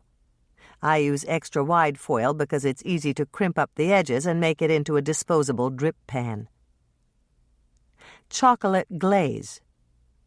1/3 cup water, 1/3 cup light corn syrup, I used Caro, 1 cup white granulated sugar, 1 1/3 cups milk chocolate chips, 8 ounces, I used Ghirardelli's, approximately 6 dozen pecan halves. Measure out the chips and put them in a small bowl so they're ready to add when it's time. In a saucepan, combine the water, corn syrup, and white sugar. Place the saucepan on high heat and, stirring constantly, bring the contents to a boil. Boil for 15 seconds, still stirring constantly, and pull it off the heat. Dump in the chips all at once and poke them down until almost all of them are covered by the hot syrup mixture. Let the saucepan sit on a cold burner, or on a pad on the counter, for 2.5 minutes. Gently stir the mixture with a whisk. A fork will also work, until it's almost completely smooth. Be careful not to whisk in air, or you'll get bubbles. Set the glaze down on a potholder next to your cookies. Spoon a little over the top of each cookie and let it drizzle down the sides. You can also pour it over the cookies, but that's a little harder to do. When you're all through, top each cookie with a pecan half, making sure the nut sticks to the chocolate glaze. Leave the cookies on the wire rack until the glaze has hardened. This will take approximately 30 minutes. Then, eat and enjoy. Lisa's note. When I'm in a hurry and don't have time to glaze the cookies, I just sprinkle them with a little powdered sugar. Serve them with chocolate ice cream and call it a day. Hannah's note. Norman says to warn any friends with temporary fillings that the caramels in the center of these cookies are chewy. Another note. You can store these cookies in a box lined with wax paper in the refrigerator, but take them out at least 30 minutes before you serve them, so that the caramel in the center will soften and not break a tooth. Yield, approximately 6 dozen very tasty cookies. Chapter 11. Hannah checked the list of names that Sally had sent along with the box lunches. It was 1:30, and everyone had been served, with the exception of Ross, Burke Anson, and Dean's chauffeur, Connor. Hannah was about to take the remaining lunches back to the walk-in cooler in the kitchen when Ross came in with Burke. "Sorry we're late," Ross said, coming around the counter to give her a hug, and then standing there with his arm around her shoulders. "Burke and I got hung up on a line rewrite for the scene we're shooting this afternoon." "Line rewrite?" Hannah asked, picking up on the phrase. She thought she knew what it meant, but she wasn't absolutely certain. "Small changes," Ross explained, "that don't affect the staging of the scene or the basic motivation. Burke thought Jody should stammer slightly whenever Amy brought up their father." "As a clue that Jody killed him?" "Right. I mean, we're not going to hit them over the head with it, just give a little suggestion of a stammer. Amy's not going to react right then, but later she'll remember, and it'll be another almost subliminal indication for her to add to the mix." "I'll go tell Lynn and Erica what we decided," Burke said, taking his lunch and heading over to the table where Lynn was sitting with Erica James and her mother. Jeanette didn't look happy. Was the strain of corralling her daughter too much for her to handle? Then Hannah noticed someone who looked even unhappier than Jeanette James, and she experienced a jolt of surprise. Norman was positively glaring at Ross. Was it because Ross had his arm around her shoulders? Or was there another reason? "Uh-oh," Ross said and dropped his arm. "The town dentist looks less than friendly right now. I didn't know he was the jealous type."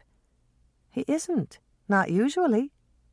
"Maybe I'd better take my lunch and go before he decides to botch up my leading man's caps." Hannah shot him a sharp look. "Norman would never do that. He's a professional." "Just kidding," Ross said, but he didn't give her another hug before he walked away to take a chair at Dean's table. Next in the door was Connor. Hannah knew it was Connor without being introduced because he wore a black chauffeur's uniform. The handsome, silver-haired man stepped up to the counter and flashed Hannah a friendly smile. "Hi, Connor," Hannah said before he could introduce himself. "I'm Hannah, and here's your lunch."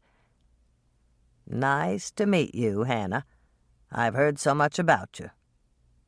Connor seemed like a nice man, Hannah thought, as he took the box containing his lunch.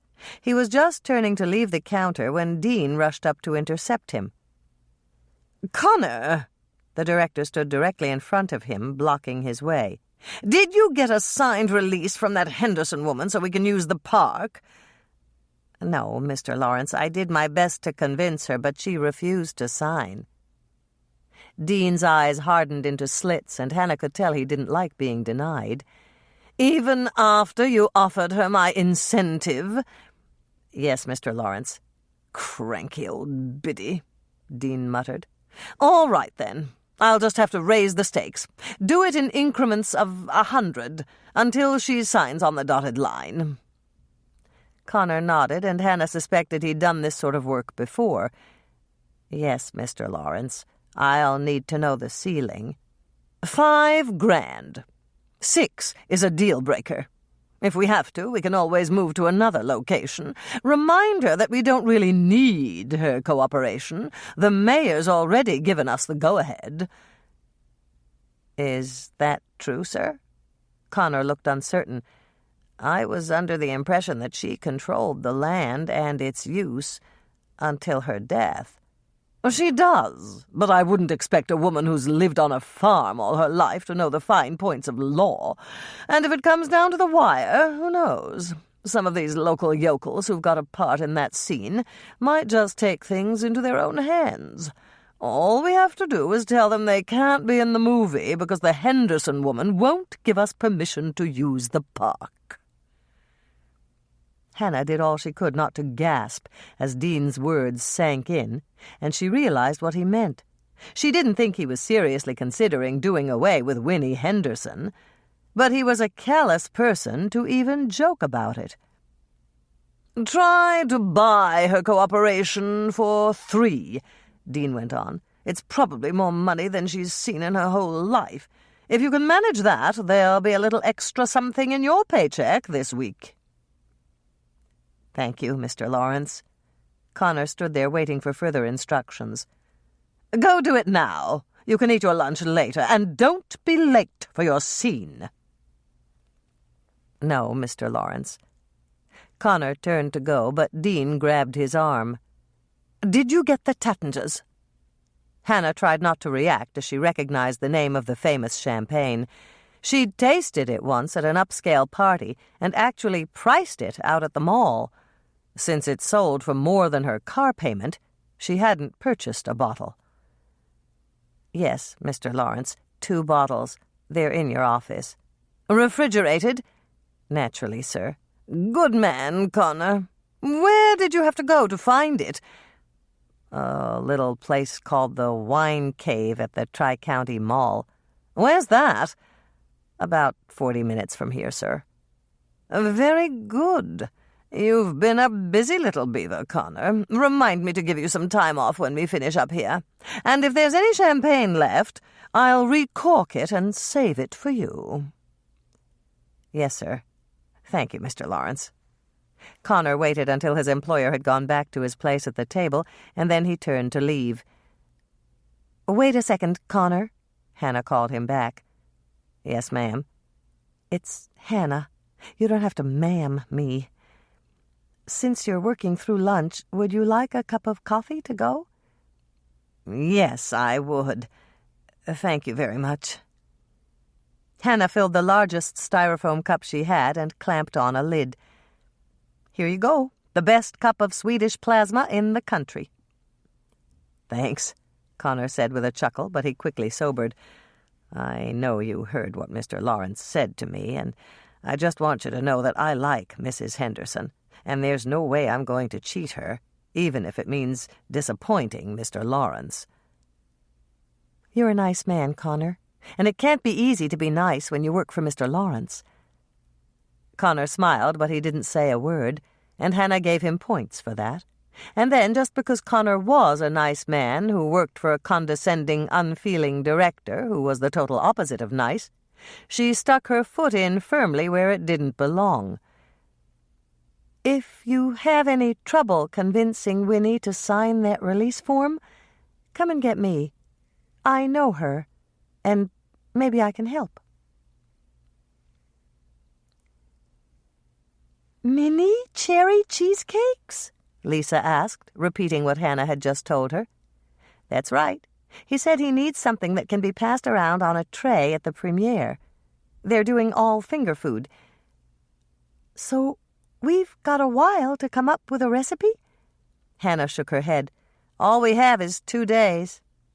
"But they won't have the premiere until the movie's all finished and edited and whatever else they do to it." "True, but I stuck my big foot in it, and that's why we have a time crunch.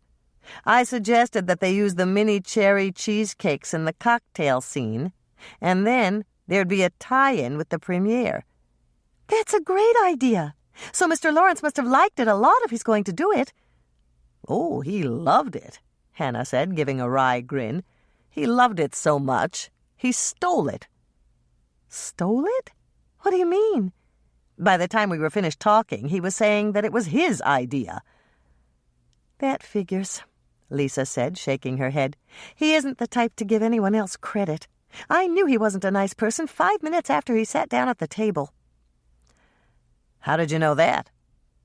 "I was going around with the coffee carafe, and I stopped at his table. I asked if he wanted a refill, and he held out his cup. That's all he did. He just held up his cup. He kept right on talking to Mr. Barton and let me give him a refill. And after I did, he just put his cup down in front of him. He didn't even bother to look up or say thank you. Everyone else at the table did, but not him. He thinks he's too big for his own britches." Hannah couldn't help it. She laughed. The old-fashioned phrase sounded strange coming from a woman who just turned 20. "You sound like your grandma," she said. "I know. I've always loved that saying. It makes me think of a smart-mouthed guy running around without pants." "Lisa!" Hannah was slightly shocked. Her normally very proper and slightly naive partner had loosened up a lot now that she was married. "Well, it does.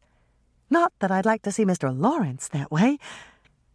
A little color climbed up Lisa's cheeks, and Hannah knew she was about to change the subject to something less embarrassing.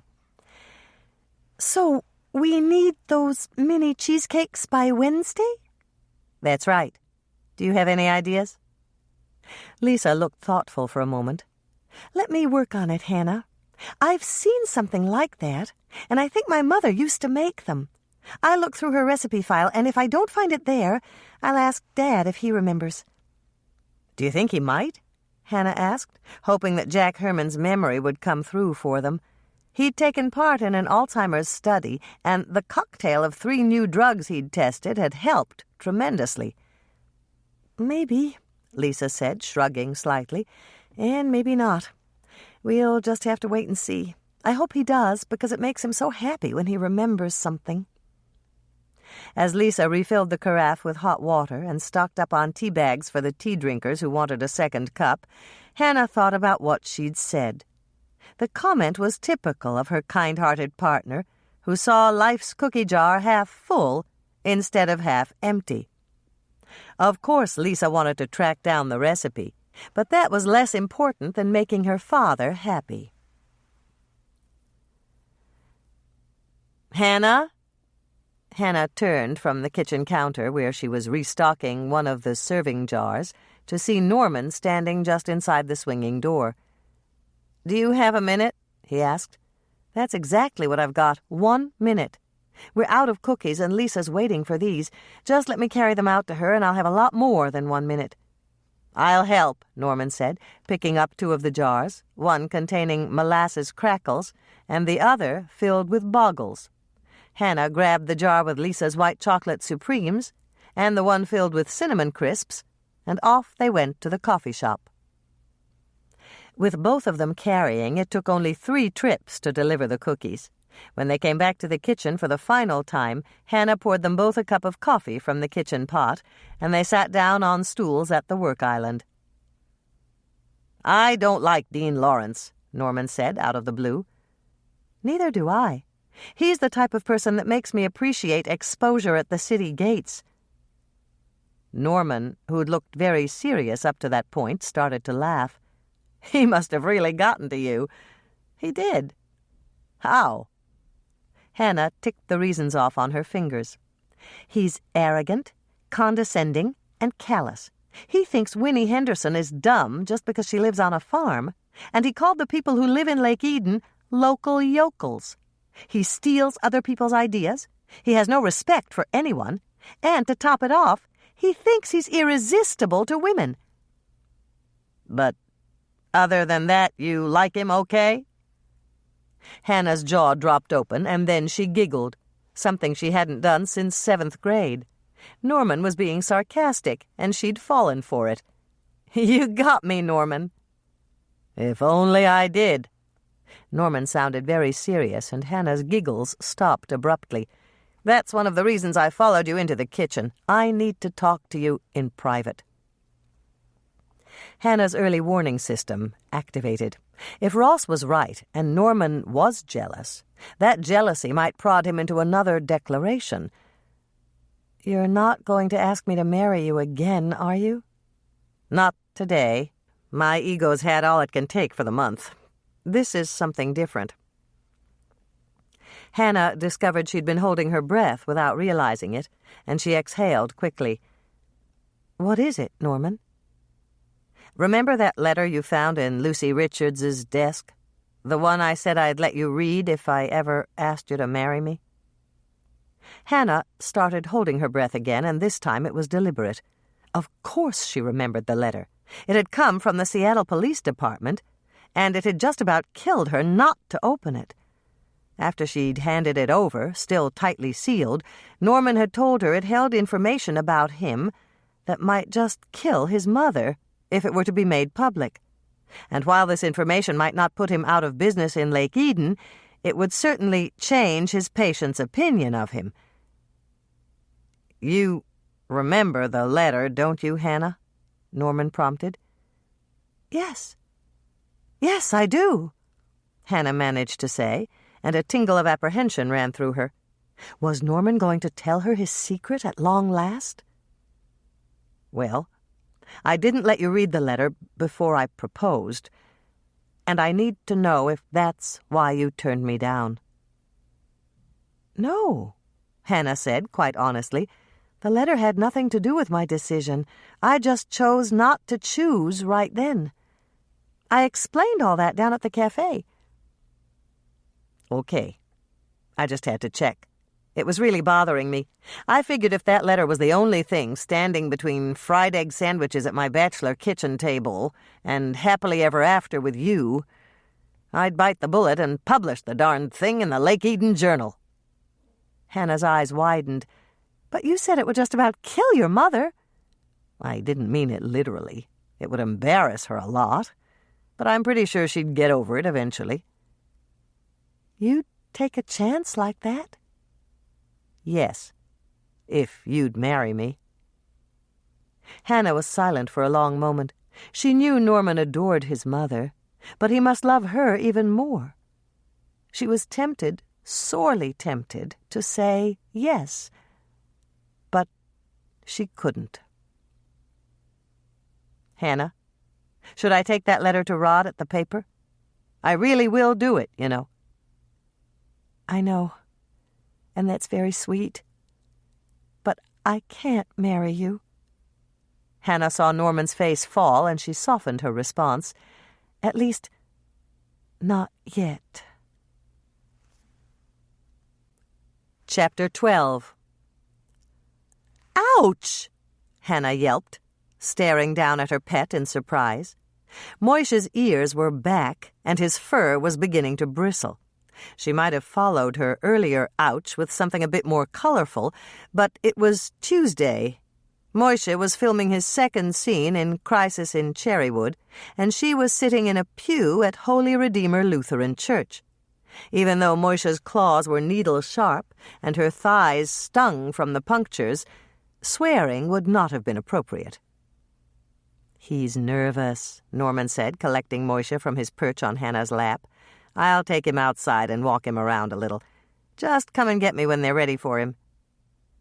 At first, Hannah thought Norman had something in his eye, because he winked at her several times. She was about to ask him what was wrong when she spotted the cause for Norman's wink, her feline's anxiety, and the little puncture marks Moishe's claws had left on her denim-clad legs. Dolores was approaching, striding hurriedly up the center aisle, and not even the lure of Hollywood fame would keep her cat docile when he caught sight of the person at the top of his least favorite list.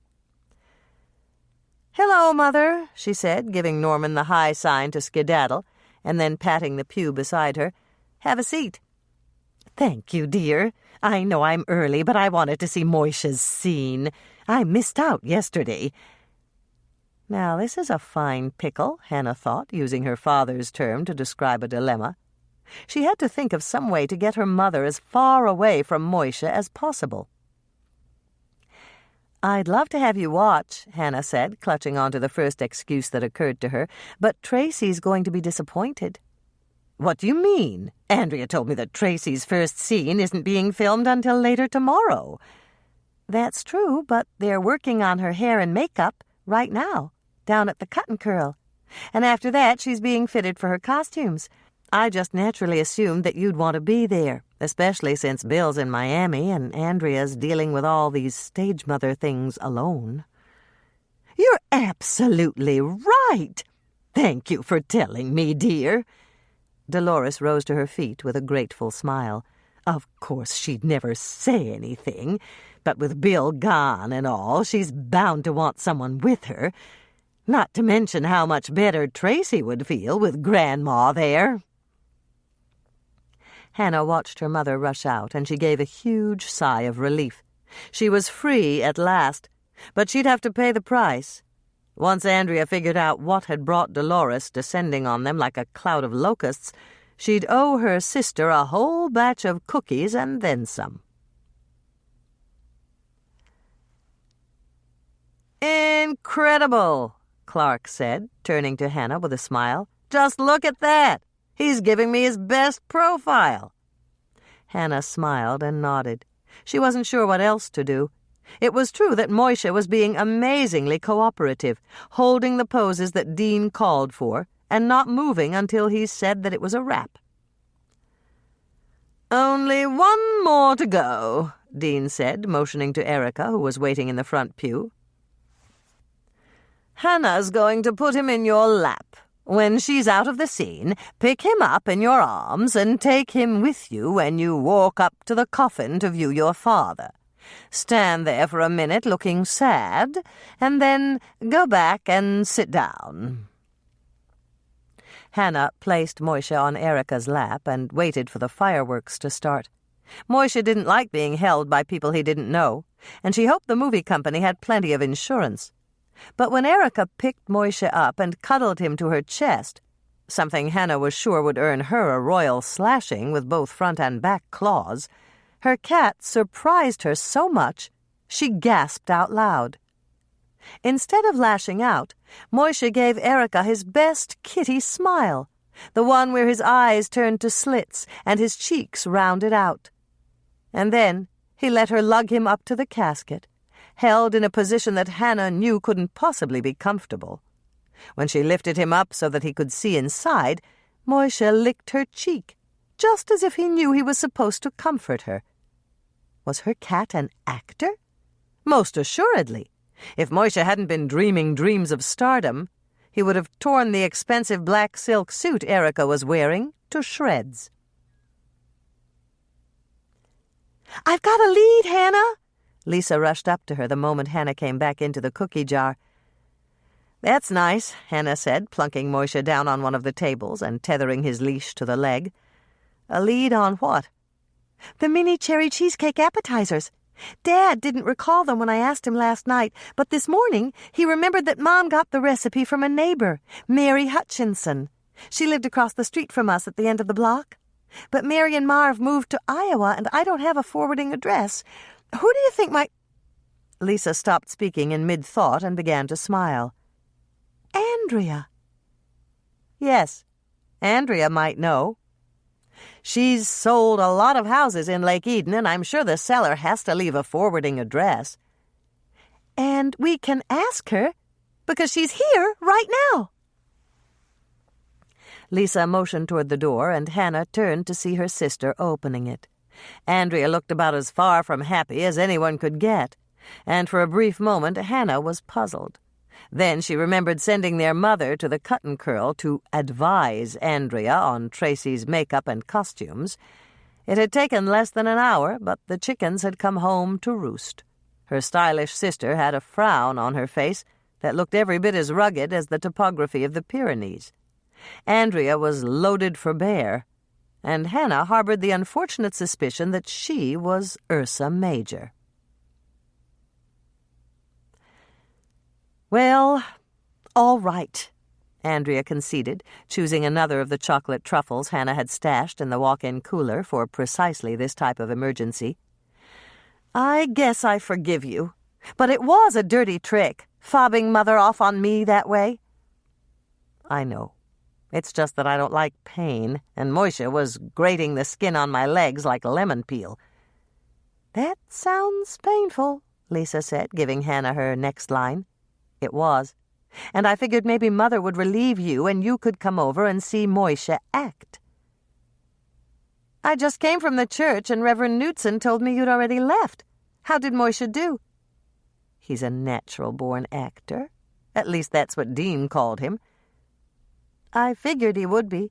He's always posing, even when nobody has a camera." Lisa looked at Hannah and wiggled her eyebrows.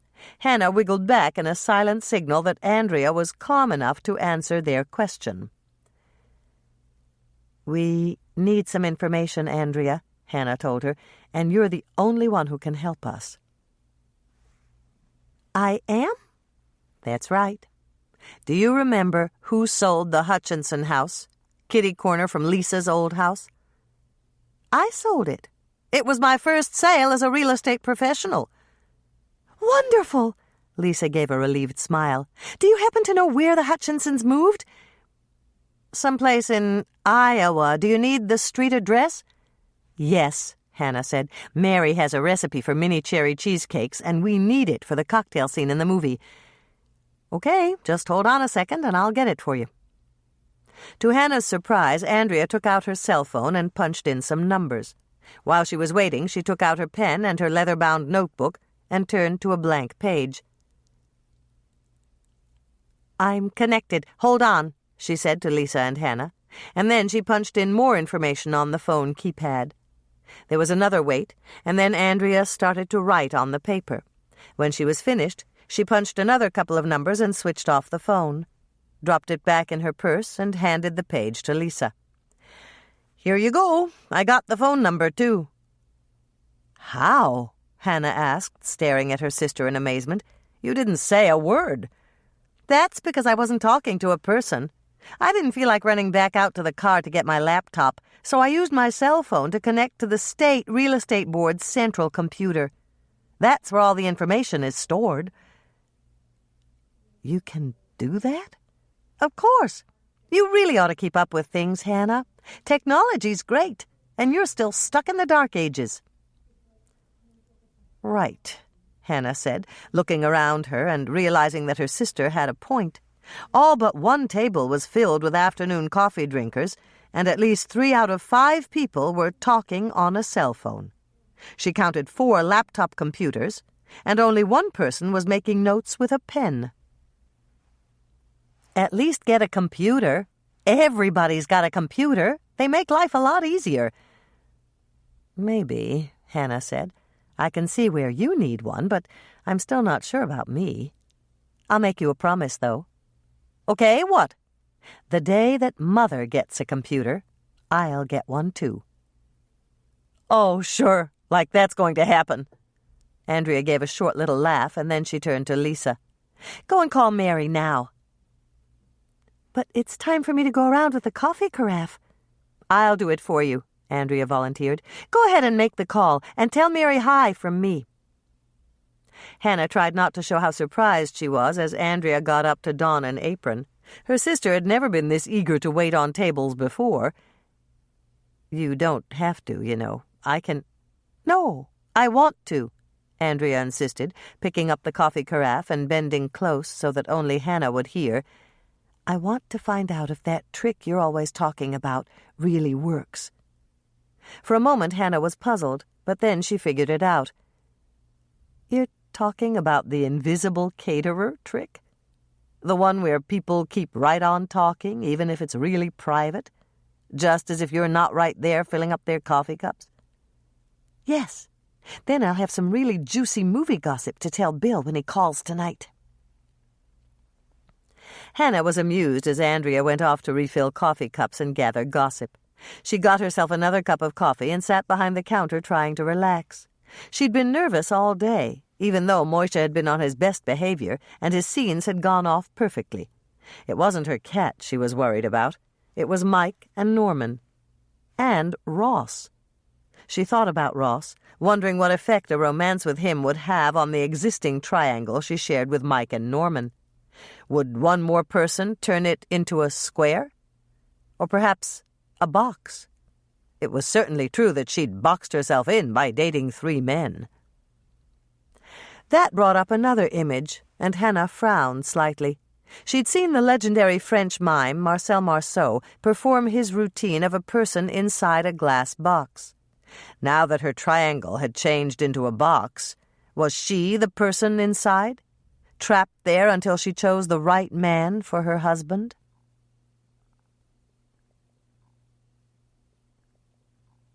Chapter 13. Lisa emerged from the kitchen less than 10 minutes later.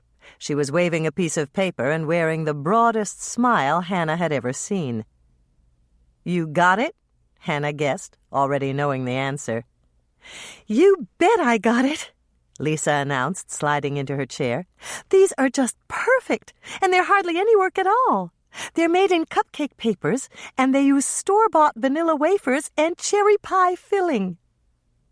Hannah took the paper and glanced down at the title, Jane's Mini Cherry Cheesecakes. "Who's Jane? I thought you got this recipe from Mary Hutchinson." "I did, but she got it from her cousin, Jane. What do you think of it?" Hannah read through one of the easiest and cleverest recipes she'd ever seen. 24 muffin tins were lined with cupcake papers, and a vanilla wafer was placed in the bottom. The cheesecake batter was mixed, spooned in on top of the vanilla wafer, and then they were baked. When the mini cheesecakes were cool, they were topped off with 3 cherries from the can of pie filling and chilled for at least 4 hours before serving. That's certainly easy, but are they good? "Mary says they're wonderful, and everybody always asks her to bring them to parties. The really neat thing is the cherry pie filling." "Why's that?" Hannah asked, feeling a bit like the straight man in a 2-man comedy routine. "You need 3 cherries for each little cheesecake, and there are exactly 72 cherries in a can of pie filling. That means it always comes out even." "Really?" "That's what Mary says, and she's been making them for a long time. I want to try them now, Hannah. Is that okay?" "It's fine, but how about the cherry pie filling? We don't have any." "I already called Florence, and she said she'd let me in the back door of the Red Owl. She's doing inventory." Hannah nodded, and Lisa was off in a flash, fairly racing for the kitchen door. When her young partner got enthusiastic about something, she didn't let anything stand in her way. Hannah knew Herb had figured that out early in his relationship with Lisa. When Lisa had made up her mind she wanted to date him, Herb had found himself asking her out. And when Lisa had decided she wanted to marry him, Herb had found himself proposing. Hannah had a feeling their whole marriage would be that way, and she was just as certain that Herb wouldn't mind one bit. The front door to the cookie jar opened, and a handsome young man walked in. He was wearing casual clothes, but they fit him perfectly, and Hannah had the feeling that they were expensive. She assumed that he was someone from the movie crew she hadn't met and gave him a smile of welcome. "Hi, Hannah," the man greeted her, and then he read the blank expression on her face and laughed. "You don't recognize me?" Hannah's mind churned as fast as a master buttermaker's tub gone berserk. It was no use. She had no idea who the young man was. She was about to shake her head and admit it when he pointed to the discreet gold stud in one earlobe. "PK?" Hannah guessed, remembering the night engineer from KCOW television who'd let them watch outtakes from the Heartland Flour Bake-Off. "It's me. When they made me a feature reporter, I ditched the ponytail and the beard." "You kept the earring," Hannah commented.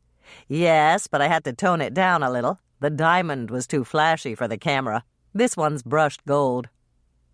Hannah got PK settled with a couple of cookies and a mug of coffee, and then she sat down across the table from him. "So, what brings you here?" "Burke Anson. KCOW sent me out to interview him for my segment of Night News at 10. I do the entertainment news." "Good for you. But I thought you wanted to direct." "I do. And I'll get there eventually, now that I'm moving up the ladder. Burke said I could catch him here between scenes. He wants to do the interview at the cookie jar, if that's all right with you." "Here?" Hannah was surprised. "Why not on the set?" "I don't know. Maybe he thought it would be too distracting. He said to meet him here, and since I'm the one asking and not the other way around, he gets to call the shots." "Right."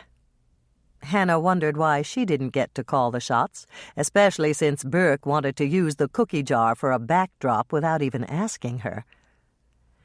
"We'll only use a small corner of the coffee shop, and I'll make sure to mention where we are," PK said, practically reading her mind.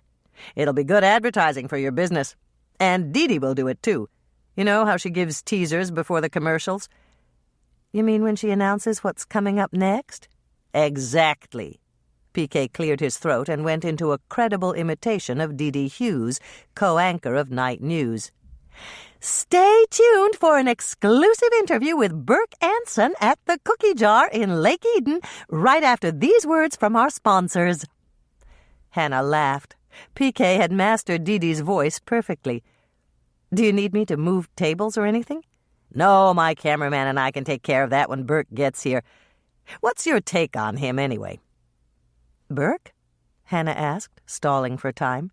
She wasn't about to give PK any candid comments he could use on his segment. Yeah, Burke.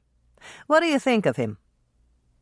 I really don't know him that well, Hannah said diplomatically and also truthfully. He's certainly a handsome man.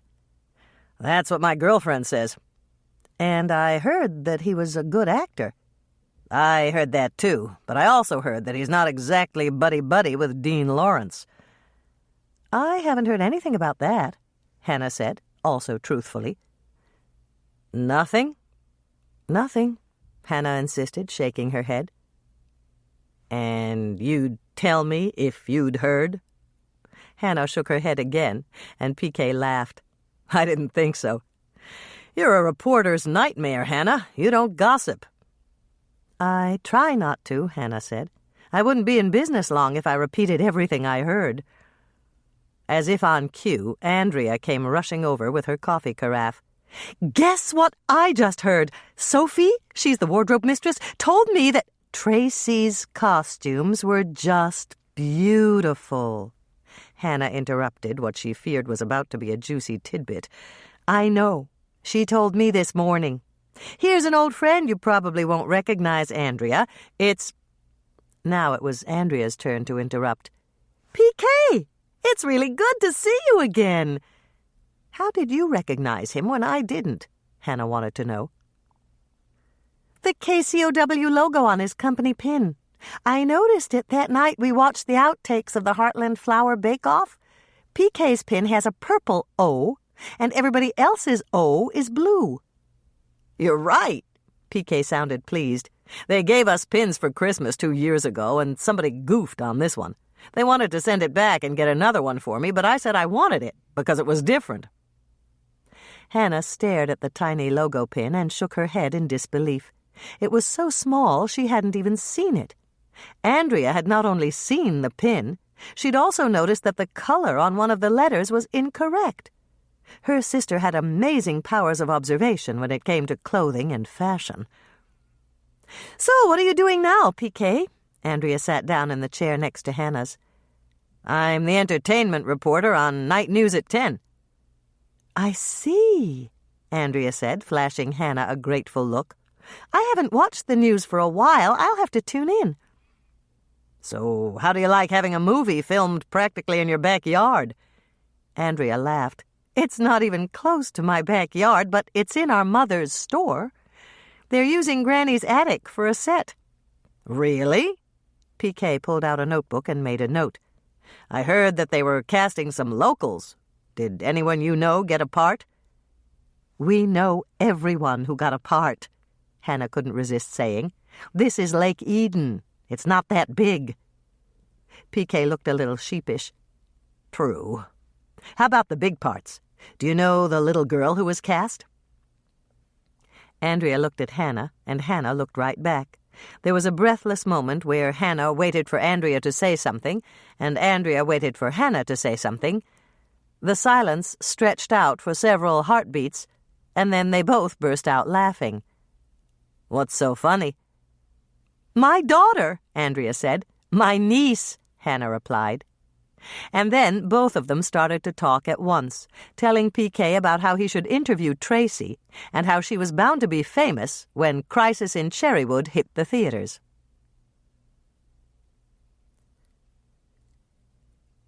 Not at all, Burke replied, looking straight into the camera as he responded to PK's question about their exhausting shooting schedule and whether it was taking a toll on the quality of the production.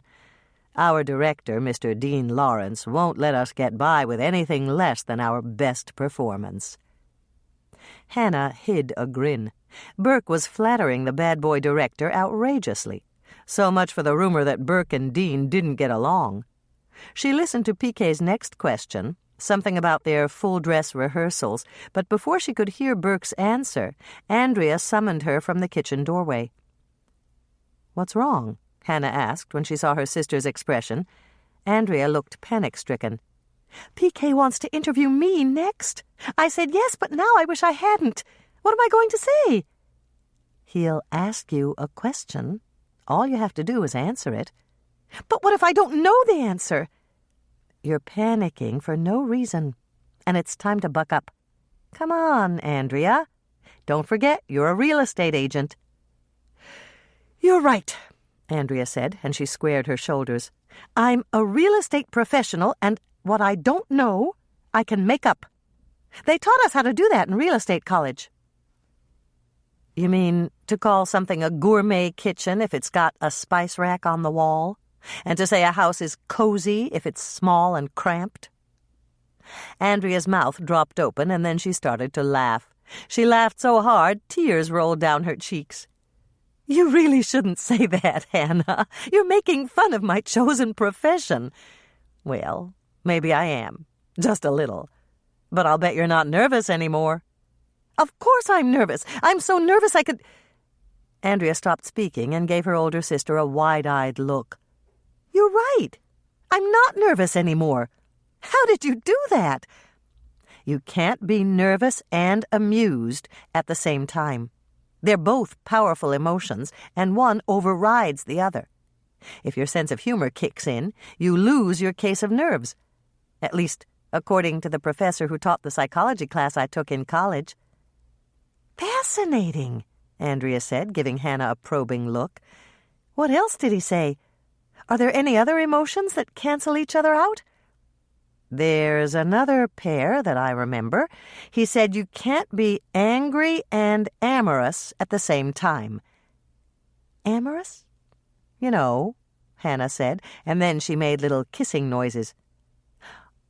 "Oh, that amorous," Andrea said, beginning to grin.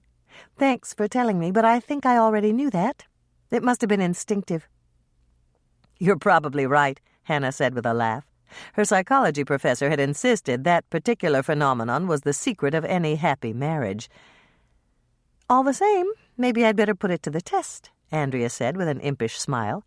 "Bill can try it out on me, right after he gets home from Miami with Ronnie Ward." "So, what do you think?" Lisa asked, presenting Hannah with the tray of mini cherry cheesecakes. "Will Mr. Lawrence like them?" "They look fantastic, and I think that's more important than how they taste." "Hannah!" Lisa looked positively shocked. "How can you say such a thing?" "I was thinking about Dean Lawrence, not us. We care how things taste more than how they look." "Oh, now I understand. And you're right about him. He's a very shallow person. Everything is me, me, me." "How so?" Hannah asked, agreeing with her young partner completely, but wanting Lisa to enumerate her reasons. "First of all, he just assumes that he's irresistible to women." "You noticed?" "I couldn't help but notice. I told you about refilling his coffee and how he kept right on talking and didn't even say thank you." "I remember."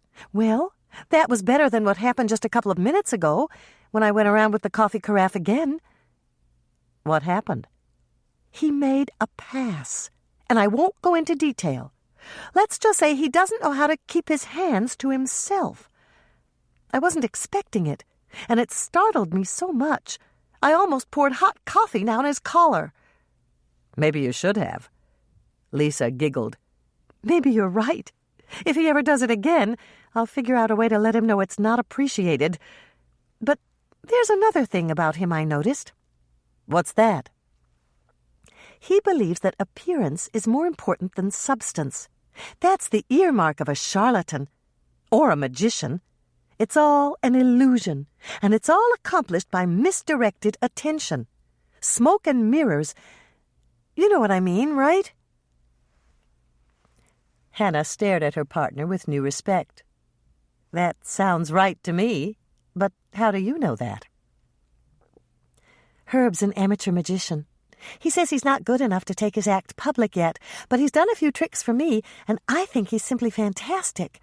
He started practicing in high school, but he never showed anyone until he married me." It was a new fact about Herb she'd never known, and Hannah added it to the complicated mix that made up her high school classmate. "I had no idea. He really ought to perform at the community center on Halloween." "I think so, too. He almost did it last year, but he said he wasn't quite ready. Maybe this year." "Maybe," Hannah said, taking the lesson she'd just learned to heart. Living in a small town was deceptive. Just when you thought you knew everything about everybody, something came along to knock that theory to smithereens. Jane's Mini Cherry Cheesecakes. Preheat oven to 350 degrees Fahrenheit, rack in the center position. 2 8-ounce packages softened cream cheese, room temperature. Note, use brick cream cheese, the kind that comes in a rectangular package. Don't use whipped cream cheese unless you want to experiment. Whipped cream cheese or low-fat or Neuchâtel might work, but I don't know that for sure. 3/4 cup white granulated sugar, 2 eggs, 1 tablespoon lemon juice, 1 teaspoon vanilla, 24 vanilla wafer cookies, 24 cupcake liners, 48 if you're like me and you like to use double papers, 1 can cherry pie filling, chilled, 21 ounces net weight. Line 2 muffin pans, the kind of pan that makes 12 muffins each, with paper cupcake liners. Put 1 vanilla wafer cookie in the bottom of each cupcake paper, flat side down. Chill the unopened can of cherry pie filling in the refrigerator while you make the mini cheesecakes. You can do all of this by hand, but it's easier with an electric mixer on slow to medium speed. Mix the softened cream cheese with the white sugar until it's thoroughly blended. Add the eggs one at a time, beating after each addition. Then mix in the lemon juice and vanilla and beat until light and fluffy. Spoon the cheesecake batter into the muffin tins, dividing it as equally as you can. When you're through, each cupcake paper should be between half and 2/3 full. They're going to look skimpy, but they'll be fine once they're baked and you put on the cherry topping. Bake at 350 degrees Fahrenheit for 15 to 20 minutes, or until the top has set and has a satin finish. The center may sink a bit, but that's okay. The topping will cover that. Cool the mini cheesecakes in the pans on wire racks. When the cheesecakes are cool, open the can of cherry pie filling and place 3 cherries on top of every mini cheesecake. Divide the cherry juice equally among the 24 mini cheesecakes. Refrigerate in the muffin tins for at least 4 hours before serving. Overnight is even better. Then take them out of the tins, carefully removing the cupcake papers, and place them on a silver platter for an elegant dessert at a finger food party. Hannah's note: I made these with Comstock dark cherry pie filling and came up 4 cherries short. Lisa's can of regular cherry pie filling had 72 cherries, 3 for each of her mini cherry cheesecakes. Hannah's second note: if you prefer, you can use fresh fruits glazed with melted jelly instead of the canned cherry pie filling. You can also use any other pie filling you like. Chapter 14. Hannah was sitting at the work island in the kitchen of the cookie jar, taking a well-deserved break. She'd just finished making Dean Lawrence's cheesecakes, and they were sitting in state in the walk-in cooler, along with the tray of Jane's mini cherry cheesecakes that Lisa had made. Both types of cherry delectables would be thoroughly chilled and ready for delivery to Dean's office in the morning. Hannah would perform that duty. There was no way she would let Lisa come into contact with the seasoned Romeo alone in his fancy Winnebago.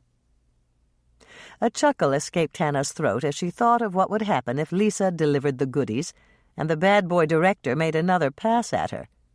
There were some in town who might still consider her a blushing bride, But Lisa was far from innocent when it came to dealing with amorous males. According to Hannah's youngest sister, Michelle, who'd been Lisa's classmate at Jordan High, one particular basketball player had ended up benched for a week with a black eye after he tried to get fresh with Lisa on a date. No, Hannah's concern wasn't for her partner. Lisa could and would take care of herself. And her concern wasn't for Dean Lawrence either. If Lisa was forced to use what Michelle had called her wicked left hook, he would deserve that and then some. Hannah's concern was for Ross, and what it would mean for Crisis in Cherrywood if his director got benched for medical reasons. There was only an hour to go before they could close the shop for the day, and Hannah was anticipating an evening at home with Moishe, a simple dinner of whatever she could find in her cupboards or her refrigerator, and a trial run of a new recipe she'd mixed up while the cheesecakes were baking. It was a type of cookie she knew Lynn would like, modeled after her favorite sandwich, peanut butter and banana on toast. It was the only cooking Lynn had ever done, if you could call toasting bread, spreading peanut butter, and slicing bananas cooking. They'd eaten so many peanut butter and banana sandwiches while studying together for finals in college that Hannah hadn't been able to look at a jar of peanut butter for a full year after she'd left the campus to return home. Hannah had just finished the last of her coffee and was preparing to rinse out her mug in the sink when the back door opened and her mother breezed in. "Hello, Hannah," Dolores greeted her eldest daughter. "I have wonderful news." "You do?" Hannah took one look at her mother's delighted expression and smiled right back. It was the first time she'd seen Dolores look truly happy since Winthrop's abrupt exit from her life. "We finished early, and Jared told us it's absolutely perfect. The 1950s house is up and running, and I want you to be the first to see it. I value your opinion, dear." "Thank you, Mother. I'd love to see it," Hannah agreed, pleased that her mother had chosen her for the first viewing. "Just let me ask Lisa to hold down the fort while I'm gone." A moment later, Hannah was back. She grabbed her coat from the hook by the back door and followed her mother across the parking lot to the rear of Granny's attic. She wasn't even mildly suspicious until Dolores opened the back door of Granny's attic and Hannah found Ross Barton waiting for them. Was this another of her mother's matchmaking attempts? Or had she invited Ross by virtue of his writer-producer hyphenate? "Hey, Hannah." Ross looked pleased to see her as she came through the back door and into the small, narrow room that Dolores and Carrie used for storage. "They made me wait in here for you. We're supposed to be the first to see it." "That's so you can keep us from looking like fools if there's something wrong," Carrie confessed, looking almost as happy as Dolores did. "All you have to do is tell us, and we'll fix it before anyone else sees it." Ross gave both older ladies a warm smile. "I'm sure it's perfect. Can we go in now?" "Yes, but walk around the side of the building and come in the front way," Dolores instructed. "We want you to get the full effect of the porch and then the living room." She gave them a sweet smile. "You will indulge me, won't you?" "Of course," Ross said, and led Hannah back out the door. They walked, single file, around the side of the building. It wasn't until they rounded the corner to the front that Ross spoke. "I can't believe they got it done so fast. Your mother and Carrie are amazing."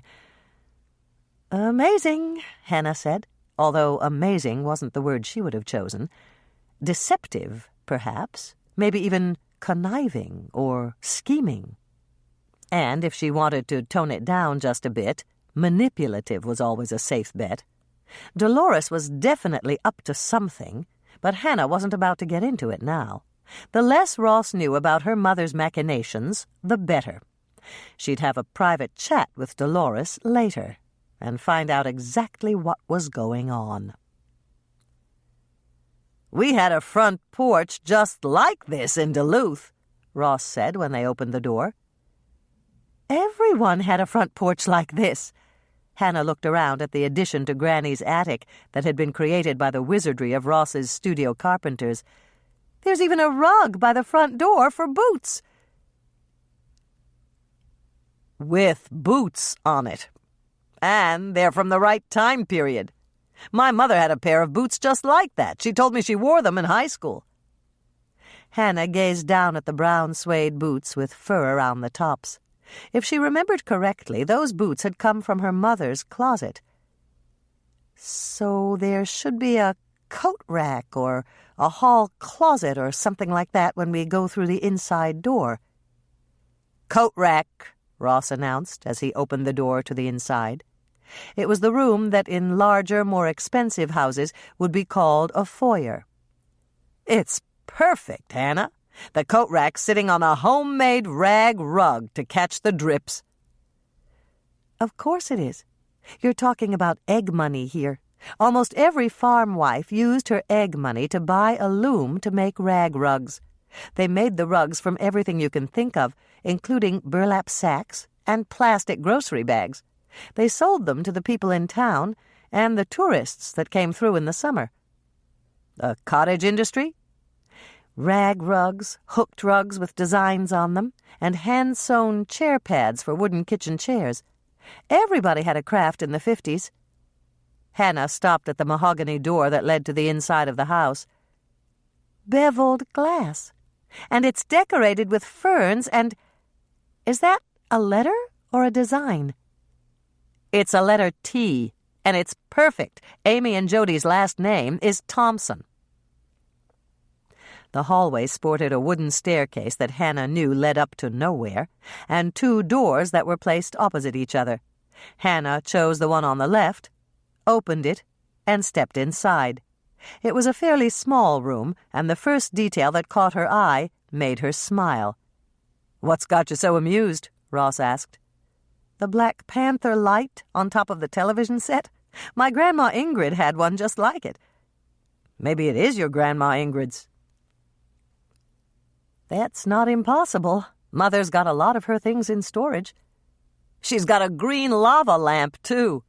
Ross pointed to the end table where a lava lamp expurgated its bulbous bubbles.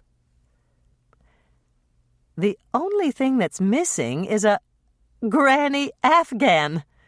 Hannah burst into delighted laughter as she saw the crocheted wonder draped over the back of the green tweed couch.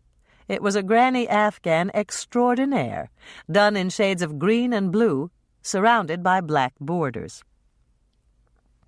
"Perfect," Ross said, gesticulating toward the couch that was positioned strategically in front of the television set. "There's room here for 3 to watch television." 2? Nobody likes to sit in the middle of a couch. There's nowhere to rest your elbows. "Lime green shag carpeting," Ross exclaimed with a grin. "Your mother and Carrie did a really good job recreating the 1950s. They must have done a lot of research." Not necessarily, Hannah thought, but she didn't say it. If her mother wanted everyone to think she didn't remember the 50s, Hannah wasn't about to call her bluff. "This is nice and homey." Ross looked around at the ivory wallpaper with little green ivy vines marching down in stripes. "There's even an overstuffed armchair with a pole lamp for reading. If we take out the glass in the window, we can shoot that scene with Tracy reading to Moishe in here." "It all looks good to me. Let's go see how they decorated the formal living room, since you'll be using it for the cocktail party." Hannah headed for the set of French doors that separated the small, informal family room from the formal living room. The moment she stepped inside the larger space, Hannah knew her mother and Carrie had produced something that was about as close to perfection as anyone could come. "Gorgeous," Ross pronounced, echoing her emotion. "Yes," Hannah said, walking around the room in awe. Her mother and Carrie had perfectly recreated the elegant look that had been so popular in expensive homes at the time. The living room floor had a wine-red carpet surrounded by a parquet wood border. The drapes were heavy wine-red silk, and the walls were covered with ivory-flocked wallpaper. There were gilt-edged mirrors in strategic places, and several large landscapes in ornate frames. "The piano's a nice touch," Ross said, heading for the gleaming white baby grand that was positioned by the floor-to-ceiling bookcases. "We'll have someone playing it at the cocktail party." "No, you won't," Hannah said, lifting the lid to find absolutely nothing inside. "It's just a shell." "That's okay. We'll mix in the sound later. As long as there's a keyboard, someone can pretend to play." When they'd finished exploring the formal living room and spotted the desk that would be used for the suicide scene, Hannah and Ross headed back out to the hallway to open the second door. "It's straight out of the Student Prince," Hannah breathed, eyeing the bedroom with its Delft blue walls, white curtains, and white furniture. "Is this Amy's room?" "Yes. See that cushion on the dormer window?" Hannah nodded. It was the only jarring note in the room. The cushion was bright orange. "That's for Moisha. Amy bought it so he'd have a spot to sit and watch the birds. Her father threw it in the trash because it didn't match the rest of her room, but Jody retrieved it and gave it back to her on the day of their father's funeral." "Sounds like a nasty man." "He was." Hannah stopped for a moment, and then she began to frown. "Who's playing the father in the movie? I haven't met him yet." "And you won't. The father is done entirely in voiceover. I wanted it that way for impact. We never get to see him. Therefore, we can't find anything about him to like." "Interesting," Hannah said. "I just hope it'll work. It's always a gamble, casting villains. If they overplay the evil, they can be almost comical. And if they're a bit too nice, the audience sympathizes with them. That's why I decided to try a more radical approach. The father appears only in Amy's mind. That should make him larger than life, more menacing, and totally unsympathetic. It also gives me an escape hatch because it's the father in her mind, not the real father." Hannah thought about that for a minute, and then she smiled. "It sounds like good reasoning to me, but I'm not a filmmaker, and you are." "I just hope it's not too hokey. If it is, it'll be a simple matter to take out all but the most critical scenes and cast someone quickly." "When will you know?" "By dailies on Friday night. Do you want to come out and watch them with me? Sally's got us set up in the bar." "I wouldn't miss it," Hannah said, thoroughly fascinated by the concept. "Okay, let's go tell your mother and Carrie what we think." "Fine. I think it's fantastic. But you're the producer. What do you think?" "I think it's fantastic, too." "You really think it's that good?" Dolores asked, her eyes sparkling in excitement. "I do. If I didn't know better, I'd think you'd been dressing sets all your lives." "Thank you." Carrie looked just as delighted as Dolores did. "We did work very hard on it." "And you finished it ahead of schedule. Do you know how rare that is in the movie industry?" Both Dolores and Carrie shook their heads, and then Dolores cleared her throat. "Since you like your sets so much, I have a favor to ask." "What's that?" "Invite Hannah out to the inn for dinner tonight. I just know she's not going to eat right." "Really, Mother, you're about as subtle as a ballerina in hip waders," Hannah thought. But she didn't say it. It seemed as if her mother had given up on Norman and Mike as likely candidates for sons-in-law and was now concentrating all her efforts on Ross. "My pleasure," Ross said, slipping his arm around Hannah's shoulders and giving her a little squeeze. "And after dinner, I'll have dailies of Moisha for her to see. How about you two? Would you like to join us?" Dolores shook her head. "That's very nice of you, but no thanks. They're having a sale at the mall tonight, and I promised Carrie I'd go shopping with her." "We can go shopping another time," Carrie declared. "But how about the sale? It's 20% off."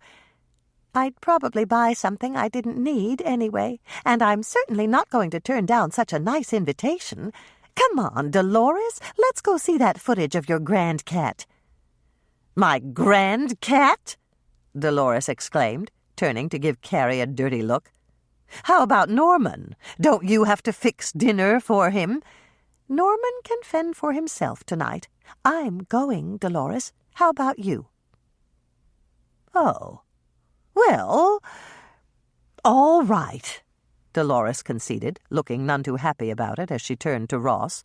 "Thank you, Mr. Barton. We'd love to join you for dinner." "It's Ross, and I'm very glad you're coming." Hannah glanced at Ross in surprise. He sounded as if he actually meant it. "Shall I pick you all up at 7? "No need for that," Carrie said, exchanging another look with Dolores. "I'll drive, and we'll bring Hannah with us." Hannah choked slightly and covered it with a cough. It was the Battle of the Mothers, and it seemed as if Dolores had met her match. Less than 2 minutes ago, her mother had practically pushed her into Ross's arms, and now Carrie had placed her in the position of co-chaperone. "That's out of the way for you," Ross said to Carrie. "I'll pick Hannah up at her condo. She has to take Moisha home first." Hannah was beginning to feel like the ball in a game of keep-away. It might be exciting, but it certainly wasn't comfortable. "Norman can take Moisha home," Carrie blithely volunteered her son. "But I couldn't possibly ask Norman to—" "Nonsense!" Carrie cut off Hannah's objection. "Norman's crazy about Moisha, and vice versa, and he'll cat-sit until you get home, just so our little kitty star doesn't get lonely." "Aha," Hannah thought. "The custard thickens. Carrie's afraid I'll invite Ross in when he brings me home, and she wants Norman there to prevent any hanky-panky." Of course, what Carrie didn't know was that there wouldn't have been any hanky-panky anyway. Hannah had put in a rough day, and she was determined to hit the sack early tonight. Chapter 15. Hannah was beaming like a proud mother when the lights came back up and the screen on Sally's huge television went black. Moisha had been adorable. Even Dolores had given a few oohs and ahs in the appropriate places, especially during the funeral scene when Moisha had licked Erica's cheek to comfort her. "A born ham," Hannah said in an aside to Ross, but she couldn't seem to stop smiling. She guessed that some cats were born to be actors and others weren't, and she was lucky enough to have a star on her hands. "He's even better than a trained cat," Ross commented. "You can train cats?" Hannah asked, but her grin gave her away. She knew there were some cats that were trained to obey commands, but it would never work with Moisha. If he understood what you wanted, he'd do it. If he felt like it. At that particular time. Maybe. "I'd better get home soon," Hannah said, glancing down at her watch. It was 9:15, and the early night she'd promised herself would turn into a late night if she stayed at the inn much longer. "Just stay for Burke's interview, and then I'll take you home. I want to hear how he handled that reporter. Everybody else is coming in to see it." "Who's everybody?" "The whole cast, including Dean's wife, Sharon, and Tom Larchmont. Connor picked them up at the airport at 7, and I'm sure they're back here by now." "Okay," Hannah agreed quite readily. She was eager to meet Lynn's husband and very curious about the type of woman who had married Dean. Sharon Lawrence must be as long-suffering as a saint. She wanted to see Burke's interview, too. Since it had been filmed that afternoon at the cookie jar, she really wanted to see how her shop looked.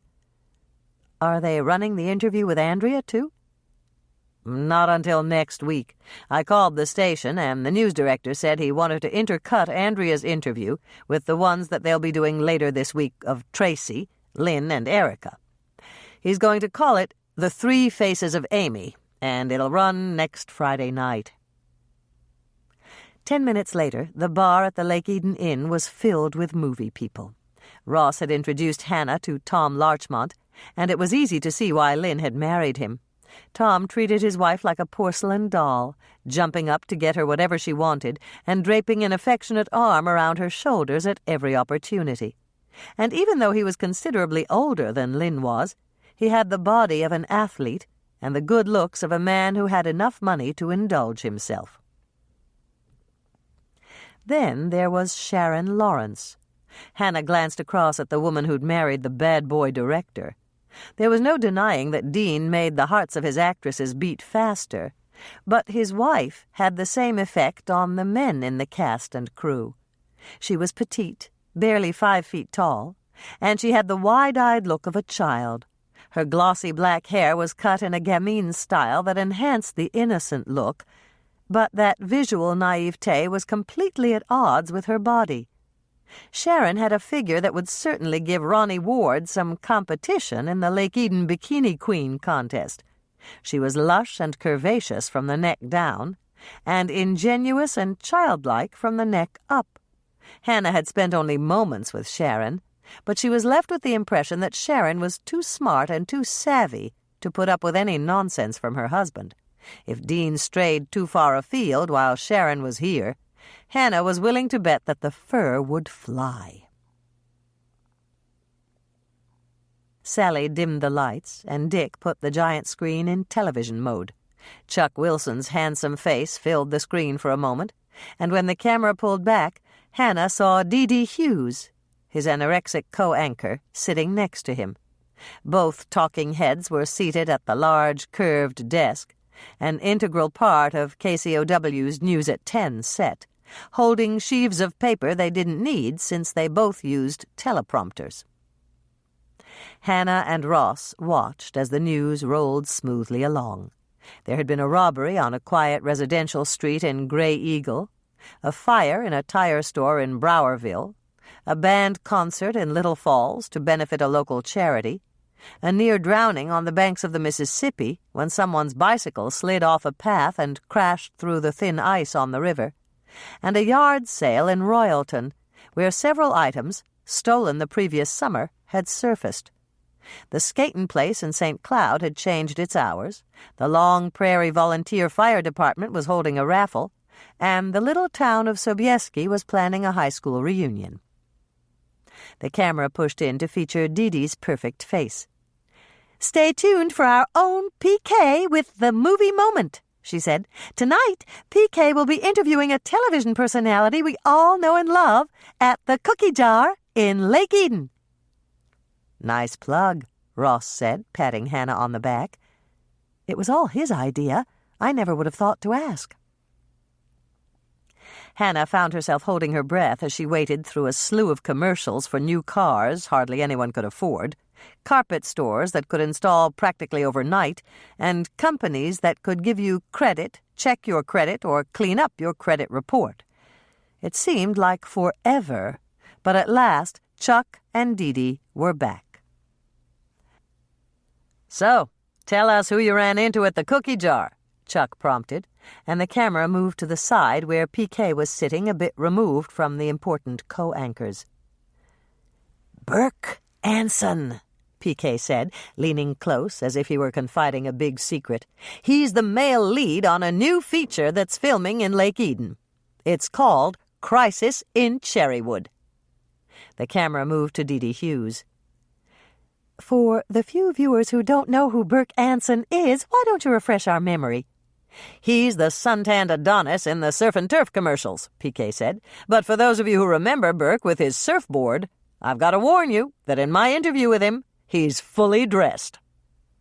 The camera caught Dee Dee giving PK a petulant look, and then the tape of the interview began to run. Hannah smiled as she saw a wide shot with Lisa and the display jars of cookies behind the counter. Their shop looked good, right down to the pictures Norman had taken of their best cookies for the walls. She really ought to have him take more pictures.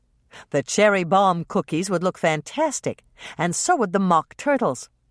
She was just thinking about other cookies she could ask Norman to photograph when she realized that she wasn't paying any attention to the interview, and she focused on the television again.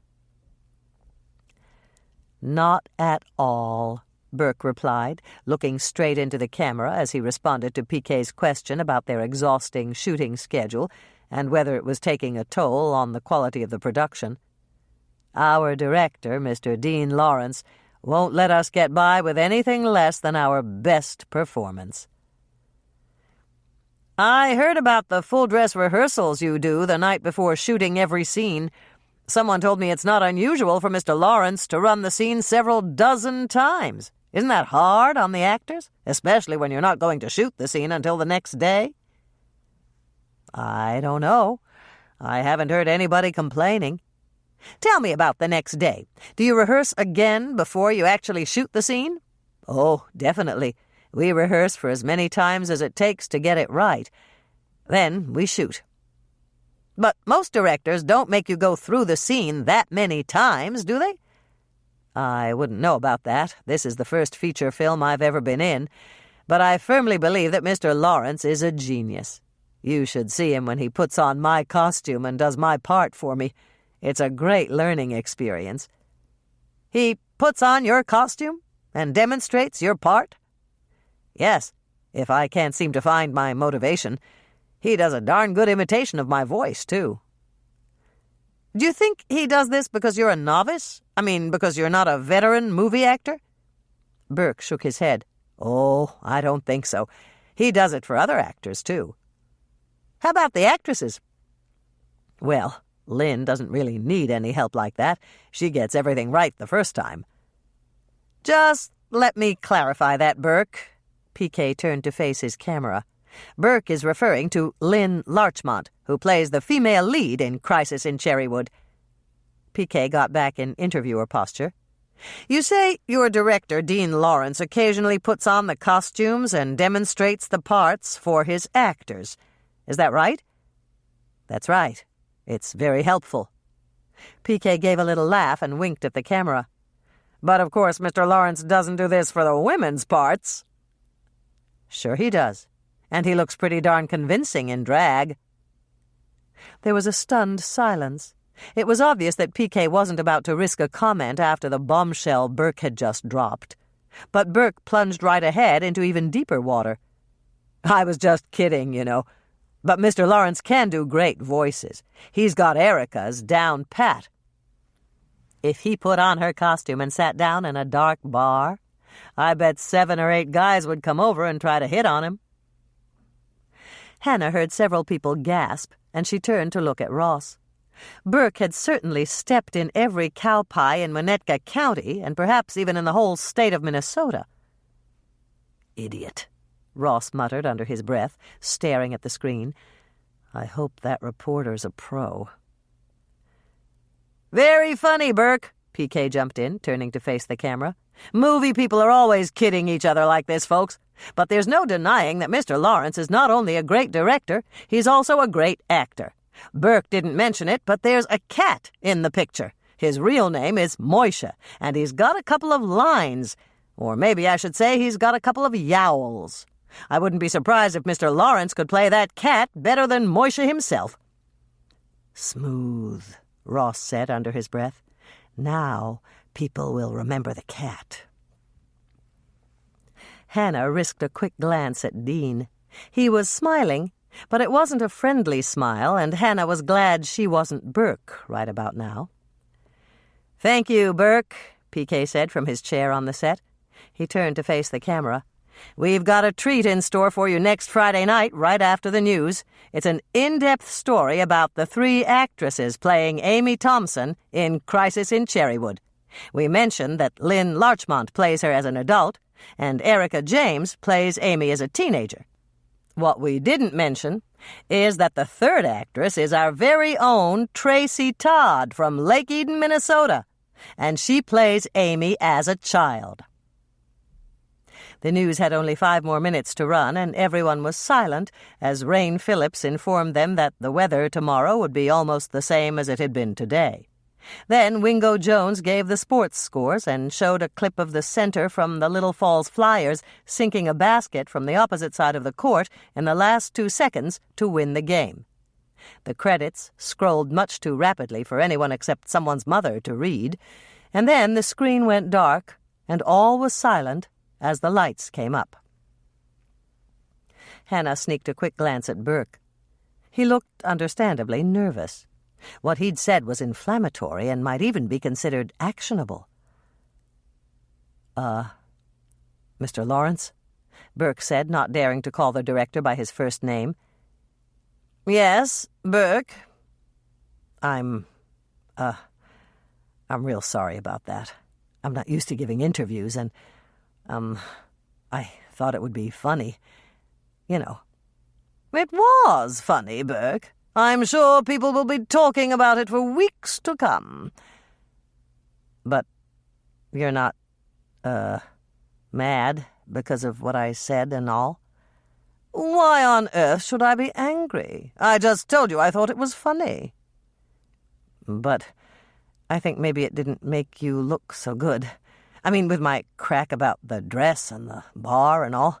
I know you don't get dressed up in women's costumes, but I thought it would be really funny. At the time, that is." "And I told you it was funny."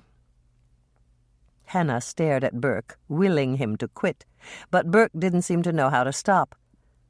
"Then, no hard feelings?" he asked. "No hard feelings." Dean stood up and yawned. "Come along, Sharon. I'm going to bed. We have an early call tomorrow, 7 o'clock, my office. I want Erica and her 2 school chums. They've already been notified." "Not me?" Burke asked, gulping slightly. "You're not in that scene, Burke. I'll see you on the set at 10.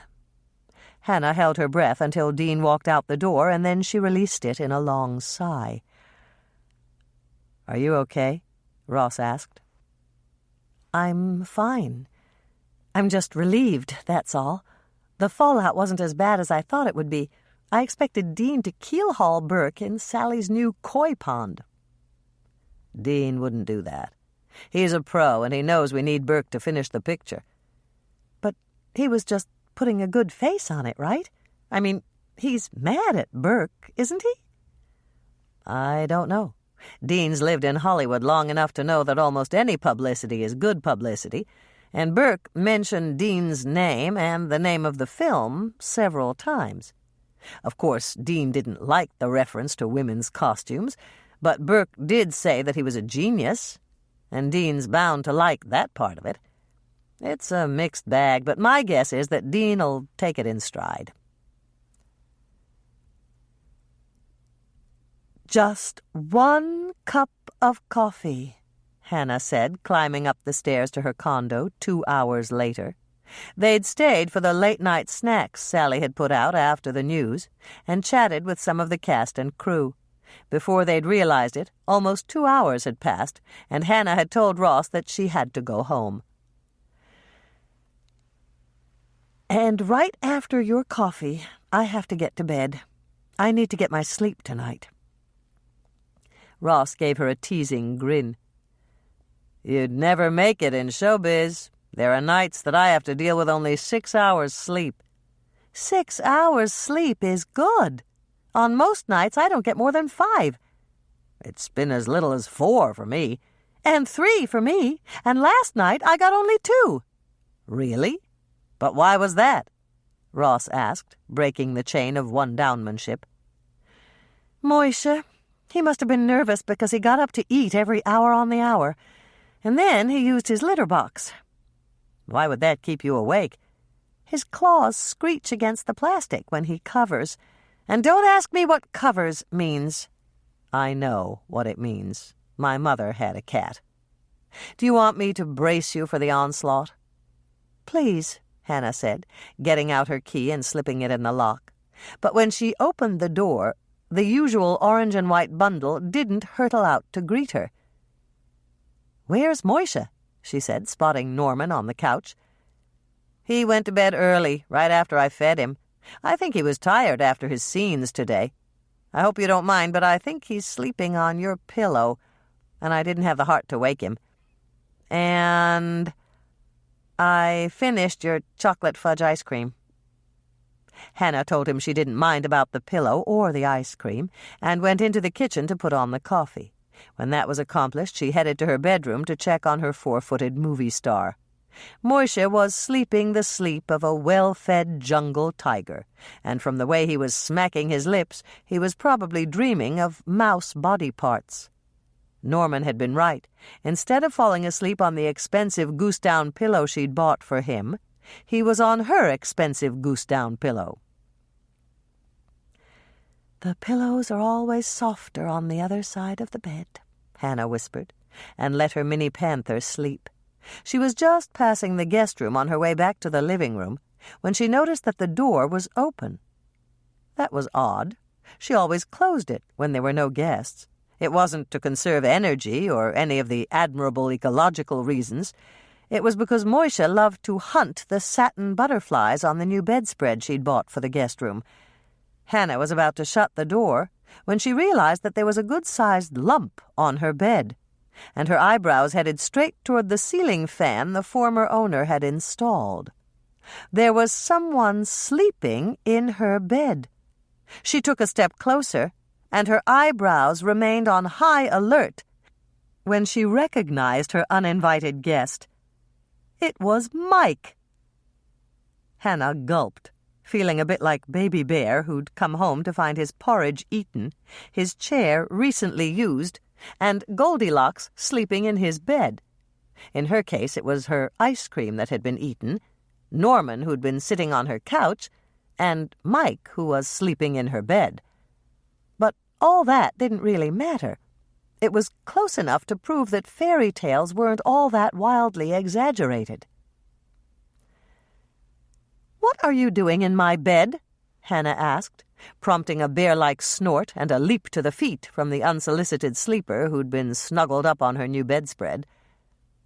"Hannah, sorry about that. I started to doze off on the couch, and Norman told me to come in here. He said you wouldn't mind." "Well, I guess I don't," Hannah conceded. "But what are you doing here in the first place?" "I brought the pizza." "What pizza?" "The pizza Norman ordered from Bertinelli's. I was sitting there waiting for my pizza when he called in his. Ellie told me they were short a delivery guy, so I figured I'd just bring them both out here and we could eat together." "Okay," Hannah said, wondering what sort of numbers that would rack up on the scale of coincidence. "You want some coffee? I just put on a pot." "Sure. Is Ross here?" "He's in the living room talking to Norman." "Great. I have to tell him that the kids are trying to skate on the ice rink at the park." "What's wrong with that?" "It's fake ice, and it's going to be all marked up by the time they shoot there on Friday." "Fake ice?" Hannah was surprised.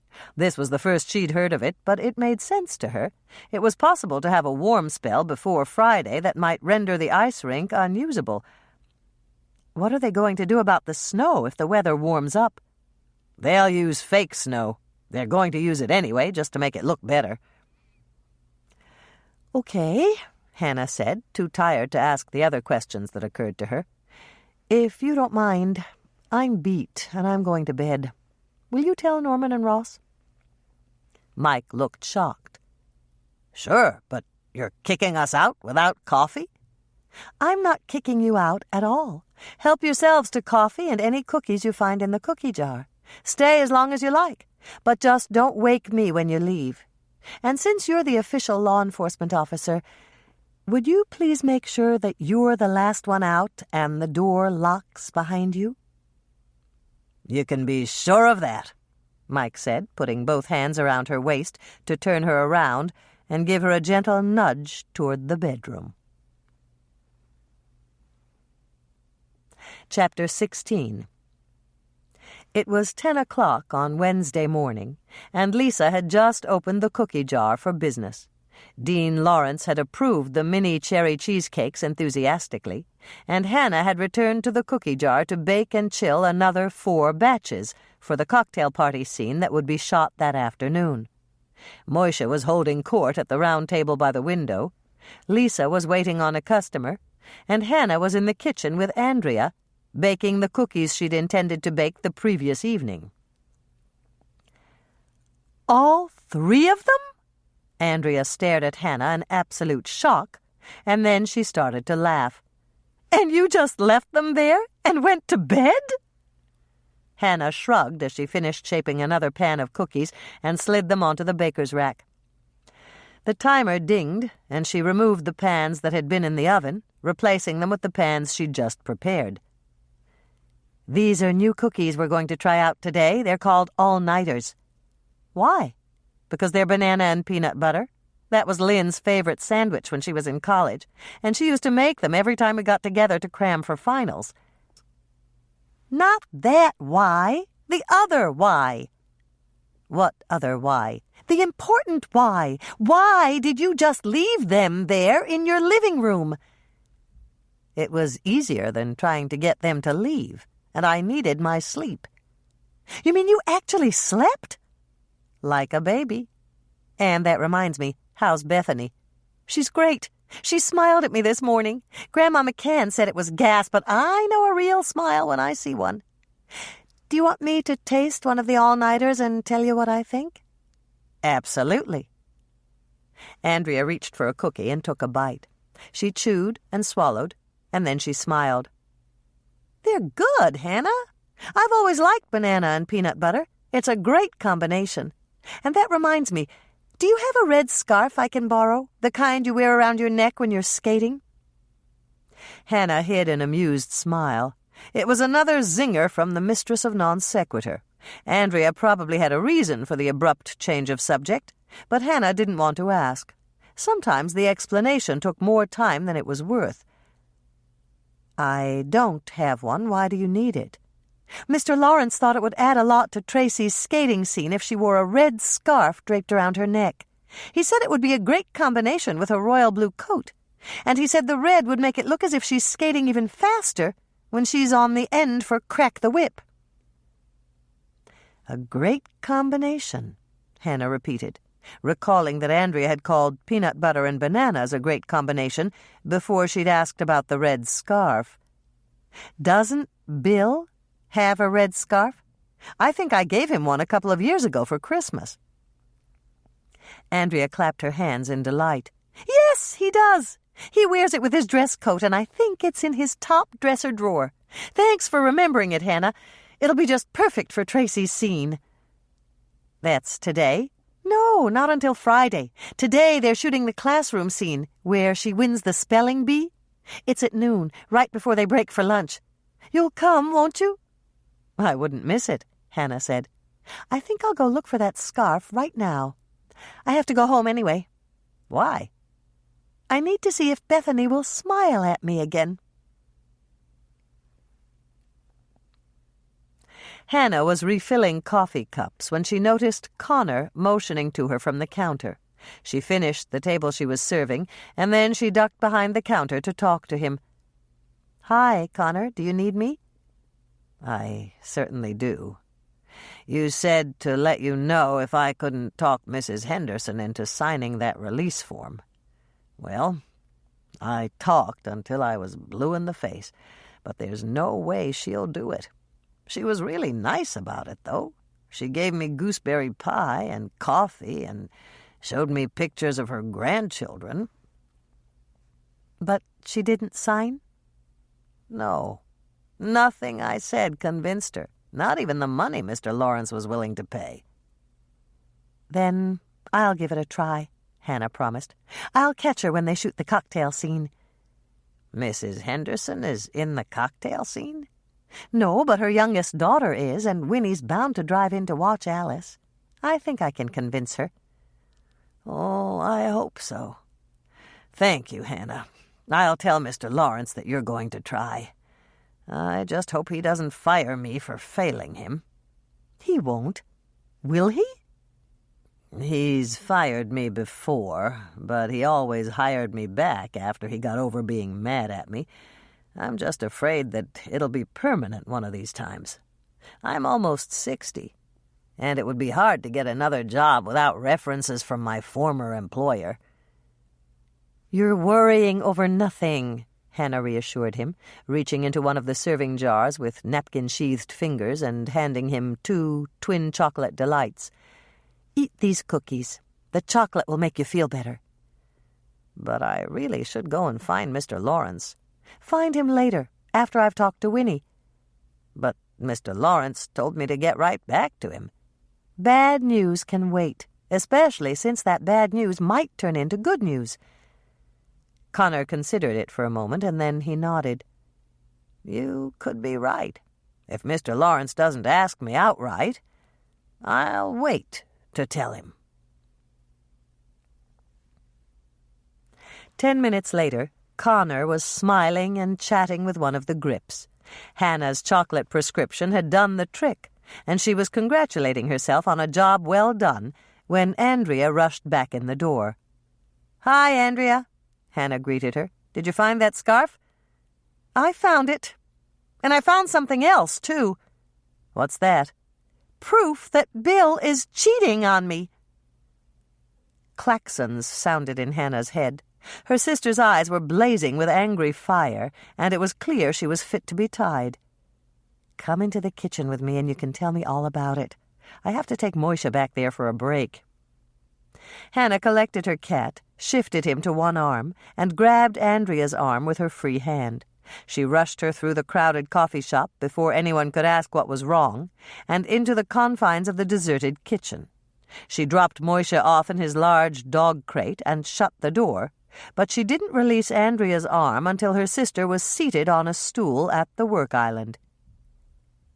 "Eat these," Hannah ordered, plunking a couple of chocolate chip crunch cookies down on a napkin and shoving them over to her sister. "But I don't want any—" "Eat them while I get us some coffee," Hannah said, interrupting her sister's protest. "Have I ever steered you wrong with chocolate?" "No, but—" Andrea stopped speaking and sighed. And then she took a bite of the first cookie. It was only after she'd consumed both that she looked up at Hannah with tearful eyes. "It's Bill. He's—" "Have a sip of coffee first," Hannah interrupted her again. "Then I want you to start at the beginning and tell me everything." Andrea did as ordered. She sipped the coffee, gave another quavering sigh, and then squared her shoulders. "Bill didn't take his new shirt with him. I found it hidden at the bottom of his scarf and hanky drawer." "Okay," Hannah said, heading to the walk-in cooler for reinforcements. She set the rest of the box of chocolate truffles in front of her sister and got down to business. "Nibble on those while you tell me why the shirt Bill forgot means he's cheating on you." "He didn't forget it. He didn't not take it on purpose." "Double negative," Hannah's grammatical mind shouted, but she ignored it. This was not the time to correct her sister's speech. "You think Bill deliberately left the shirt at home?" "Yes! I laid it out on the bed and folded it for him and everything. And then, when my back was turned, he stuffed it in his dresser drawer instead of putting it in his suitcase. And he made sure it was his scarf and hanky drawer, so I wouldn't find out he didn't pack it." "Okay," Hannah regrouped. "And you think this means he's cheating on you?" "I know it does."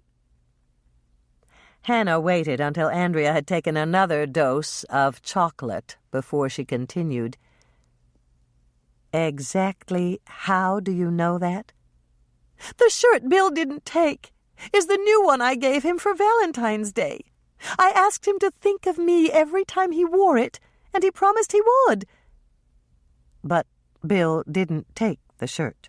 "That's right. And you know that Bill never promises something unless he means it. That proves he wanted to forget all about me and follow his own agenda in Miami. He's probably out on the beach right now with Ronnie Ward and—" Andrea stopped as Moisha let out a yowl. "You're absolutely right, Moisha. Bill's probably out there catting around."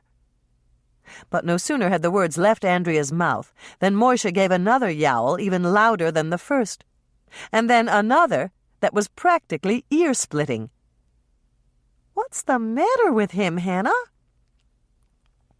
Hannah walked over to take her cat out of the cage. He wanted to get away from them and back to adoration of his public, but Andrea felt abandoned enough as it was without adding a cat's rejection to the mix. "He's upset," she said quite truthfully. "Why?" "He knows you're upset and you're one of his favorite people," Hannah told her, leaving truth in the dust.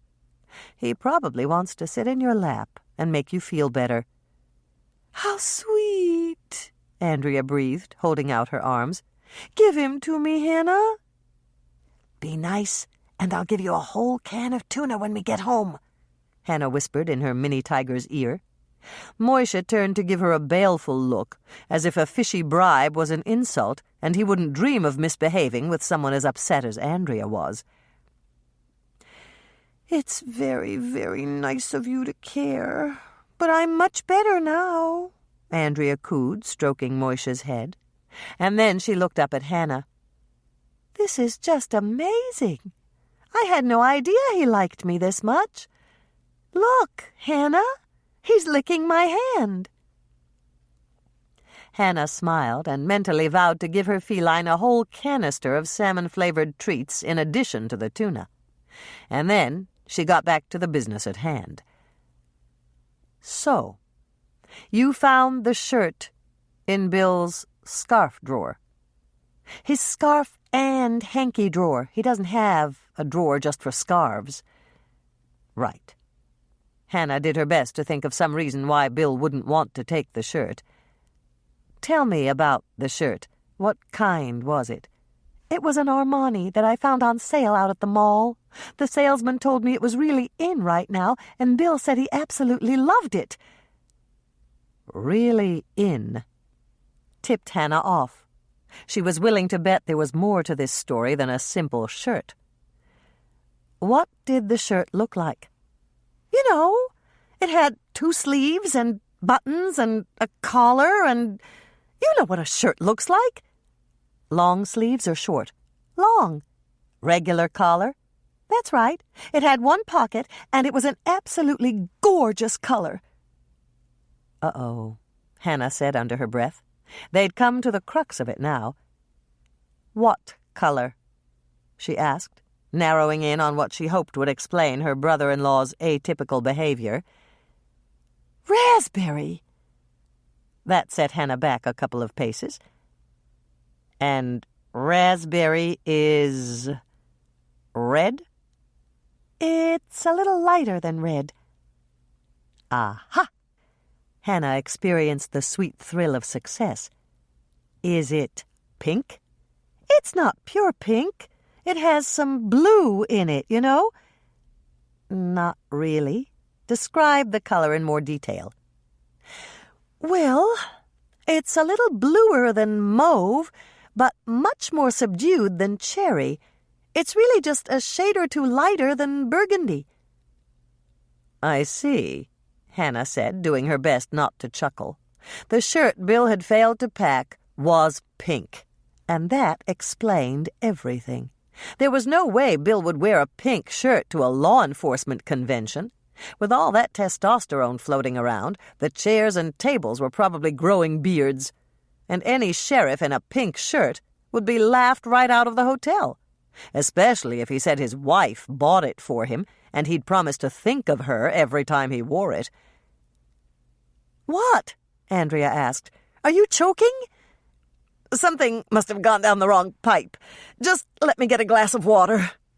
Hannah coughed again, doing her best to conceal her mirth as she headed for the sink to run water. "Well?" Andrea asked when Hannah came back to the table. "Do you see why I'm so upset?" "Of course I do. But there may be a very simple explanation. Has Bill ever worn that shirt?" "No, not yet." "That's it, then," Hannah said, congratulating herself for saving Andrea's marriage and getting her brother-in-law out of a pickle. "What's it? I don't understand." "Bill didn't want to wear it for the first time when you weren't around, especially since he'd think of you and get lonely. It's as clear as the nose on my face." "The nose on my face that's growing longer by the second," her mind added, but Hannah ignored it. I still don't understand. Bill didn't wear it because he's saving it for a special occasion. Well, I guess that makes some kind of sense, Andrea conceded. You bet it does. And I'm also sure that when he gets home, Bill's going to take you out to a fancy dinner and wear that shirt. You think? I know, Hannah said, making a mental note to call Bill at his hotel in Florida and make sure he knew enough to do just that. All-nighter cookies. Preheat oven to 350 degrees Fahrenheit, rack in the middle position. Hannah's note. Florence didn't have any bananas. She didn't expect to be open while they were shooting the movie, and I ended up taking one of Edna's shortcuts in this recipe.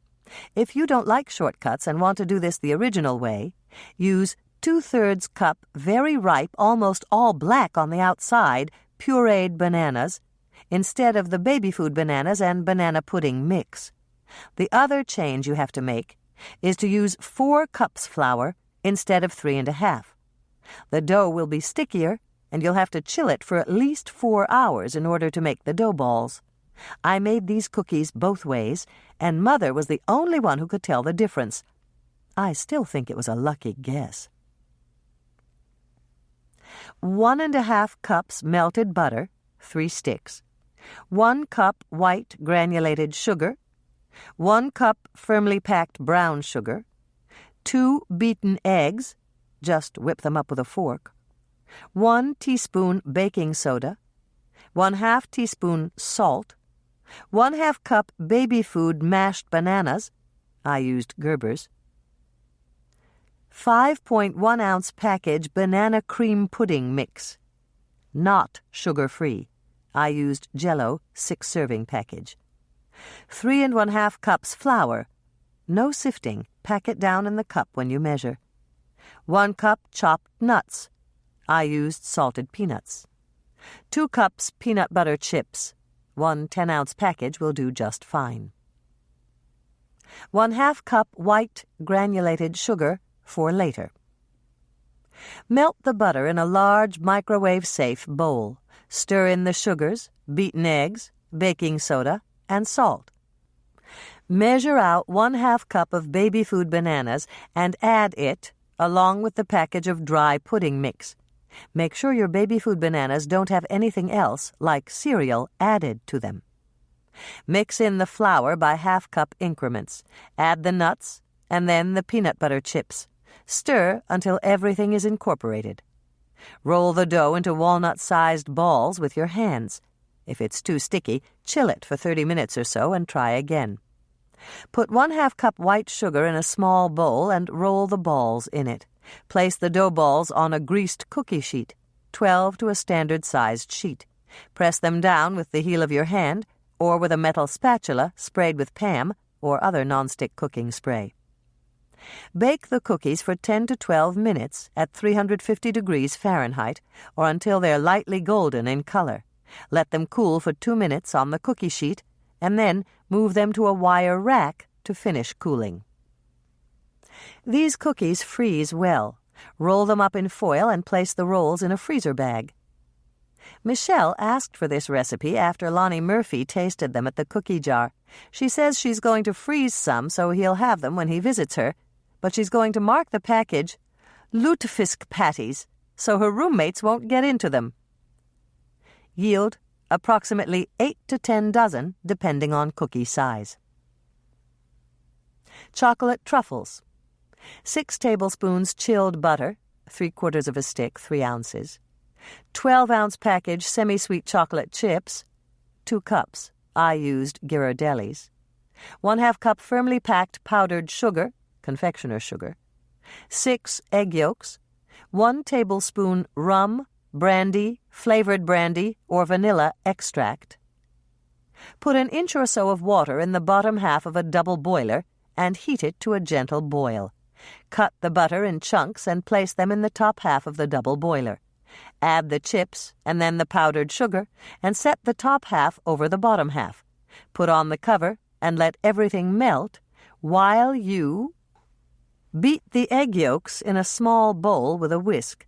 Whisk until they're thoroughly combined, but stop before they get fluffy or lighter in color.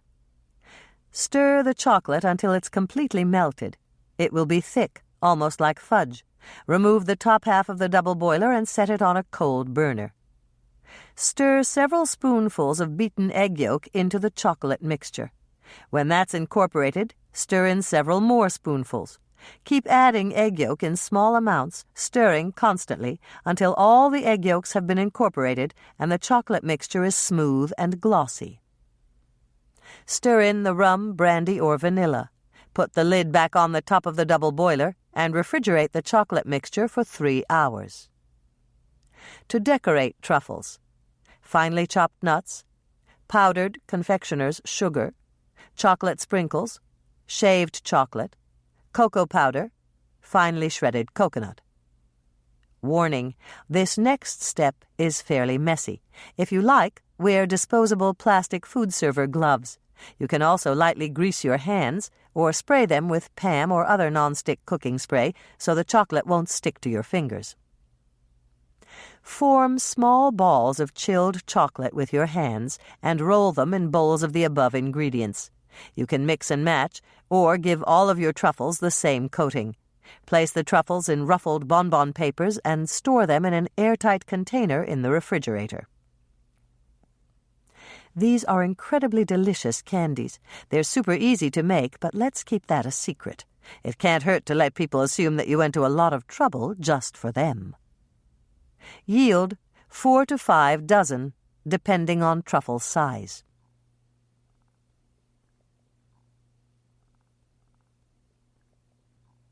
Chapter 17.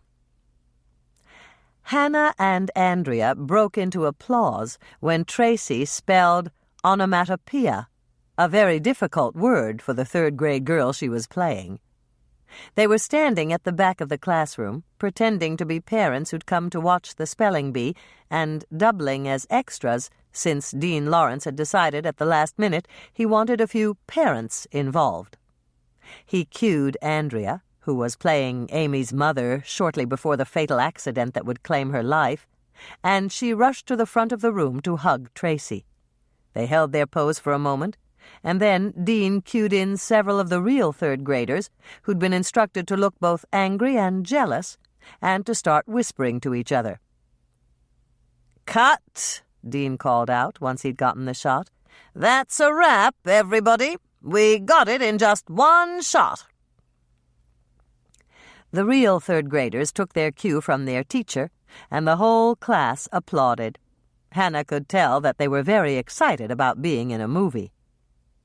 Dean caught Andrea's arm as she moved to pass him, and he bent down to address Tracy. "That was perfect, sweetheart. You're a fine little actress. And, Mommy?" Dean straightened up and took Andrea's hand. "You were every bit as wonderful as I knew you'd be. Now, don't forget what I told you, all right?" "I won't forget," Andrea said, leading Tracy from the room with Hannah following in her wake. "What did he mean by that?" Hannah asked as soon as they'd cleared the doorway. "What did he tell you?" Andrea gave an elaborate shrug, but she didn't meet Hannah's eyes. "Nothing, really. He just said he thought I'd be perfect in that scene as Tracy's mother." "Because you are Tracy's mother?" "Maybe," Andrea said, leaning forward to retie the bow in Tracy's hair. "Okay, honey, say goodbye to Aunt Hannah. We've got to get you home so we can take off that makeup." Once Tracy and Andrea had left, Hannah walked back to the cookie jar. Andrea had left in such a hurry she'd forgotten she'd promised to give Hannah a ride. That was odd, and so was the comment Dean Lawrence had made as they'd exited the classroom. Could Andrea's doubts about Bill's fidelity have driven her into another man's arms? Hannah didn't think so. She was positive that Andrea loved Bill. But jealousy and doubt could be taking its toll, and a real womanizer would attempt to capitalize on that. The voice she'd heard when she'd delivered Dean's cheesecake this morning sounded a lot like her sister's voice, but certainly she must be mistaken about that. Hannah put her suspicions firmly out of mind as she passed the park with its empty play equipment. The chains on the swings hung straight down, like suspenders holding up a pair of pants, and the gleaming metal slide had a puddle of melted snow at the bend. Tracy's favorite, the Flying Dutchman, merry-go-round, or whirl-a-whirl, whatever you cared to call the large circular platform with metal handholds that the children rode as it spun around and around, was perfectly motionless and surrounded by melting bits of snow. The area beneath it, scraped clear of grass by children's feet, was beginning to turn muddy in the noonday sun. Down at the far end of the park, the skating rink gleamed in the sun. Hannah was amazed that the ice looked so firm, until she remembered that it was artificial. If the day kept up its warming trend, all the snow would melt, and Ross would have to rely on fake snow as well as fake ice. That wasn't so bad, but Tracy and the other girls would broil in their heavy costumes during the skating scene. Once she'd passed the circular sidewalk that ringed the park, Hannah crossed the street and walked up 4th to Main Street. She rounded the corner by the now-defunct Magnolia Blossom Bakery and found herself glancing in the front plate-glass window and remembering how beautifully decorated it had been. Some of those decorations, including the lovely round tables and matching chairs, now graced the coffee shop at the Cookie Jar. Hannah still felt a bit guilty for taking advantage of Vanessa's panicked offer to sell them to her at such a ridiculous price, but she wasn't about to give them up. She'd done the right thing and contacted Gloria Travis, who should have inherited the money Vanessa had spent to buy them, and Gloria had told her to keep everything she wanted and give away the rest. Lake Eden Realty, the office where Andrea worked, was humming in lonely splendor. The computers were on, the desk lamps were lit, and the fax machine was spewing out paper. The owner, Al Percy, wasn't there, and neither was Andrea. Since Ross had rented Main Street for the week, no business except movie business would be conducted. Her shop looked busy, and Lisa must have been waiting for her to arrive because she opened the front door and motioned to her. Hannah dashed across the street and into the Cookie Jar, wondering what sort of emergency had reared its ugly head in the 45 minutes she'd been gone. He wants what? Hannah sputtered, looking at her young partner with dismay. And by when? Hors d'oeuvres, that's what. And he had the nerve to ask me if I knew what they were. That's not the insult you think it is, Hannah informed her. He asked me if I knew what finger food was. Lisa gave a startled little giggle, and Hannah knew her good mood had been restored. That was one of the things she loved about her partner.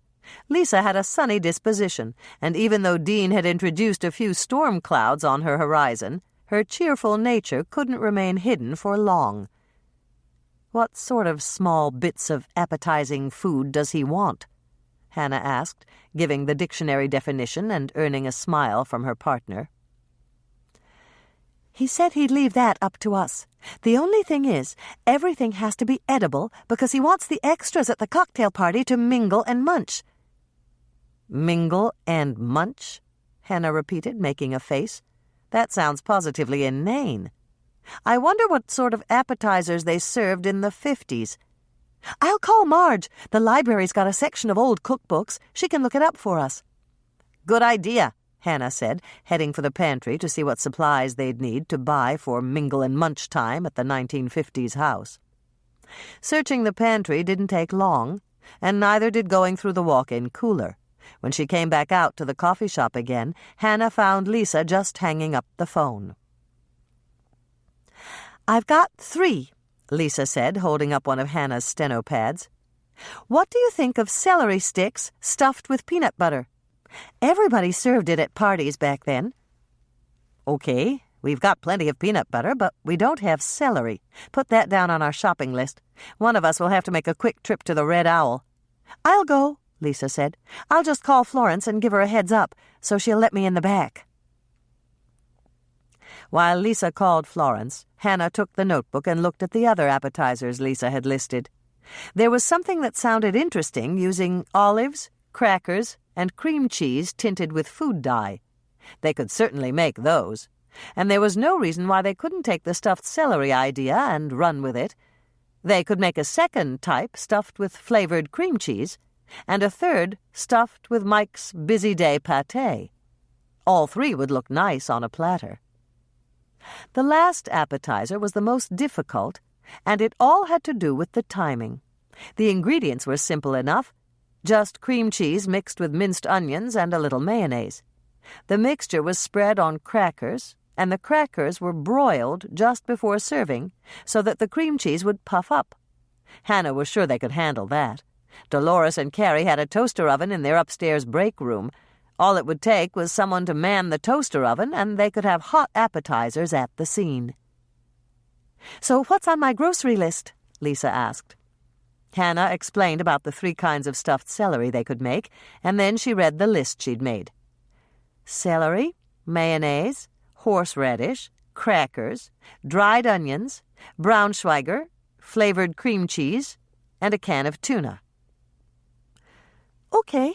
Lisa took the list and headed for the back door, but she turned before she got there. "What's the tuna for?" "Moishe." "Because?"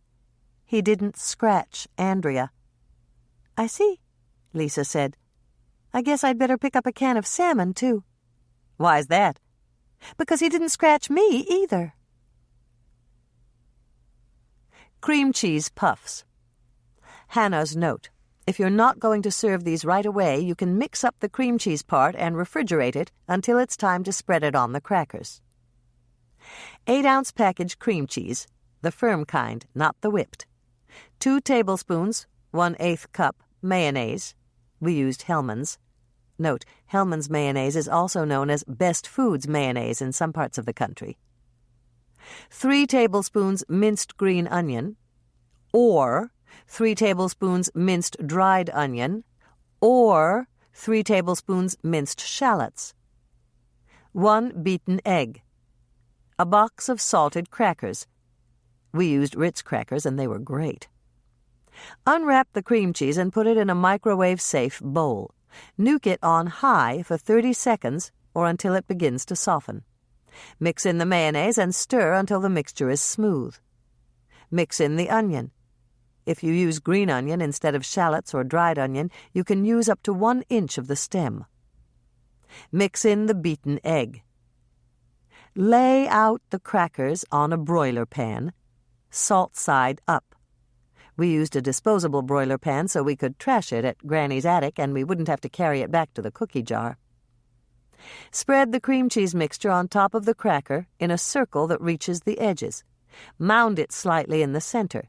Use about 2 teaspoons of cheese mixture per cracker. Position the rack approximately 3 inches below the coil of the broiler and turn it on high. Broil the crackers with the oven door open to the first latch so the broiler doesn't kick on and off, until the cream cheese puffs up and is just starting to turn golden. This should take about 90 seconds if the rack is correctly positioned. Let cool for a minute or 2 so your guests won't burn their tongues. Transfer the cream cheese puffs to a platter and serve.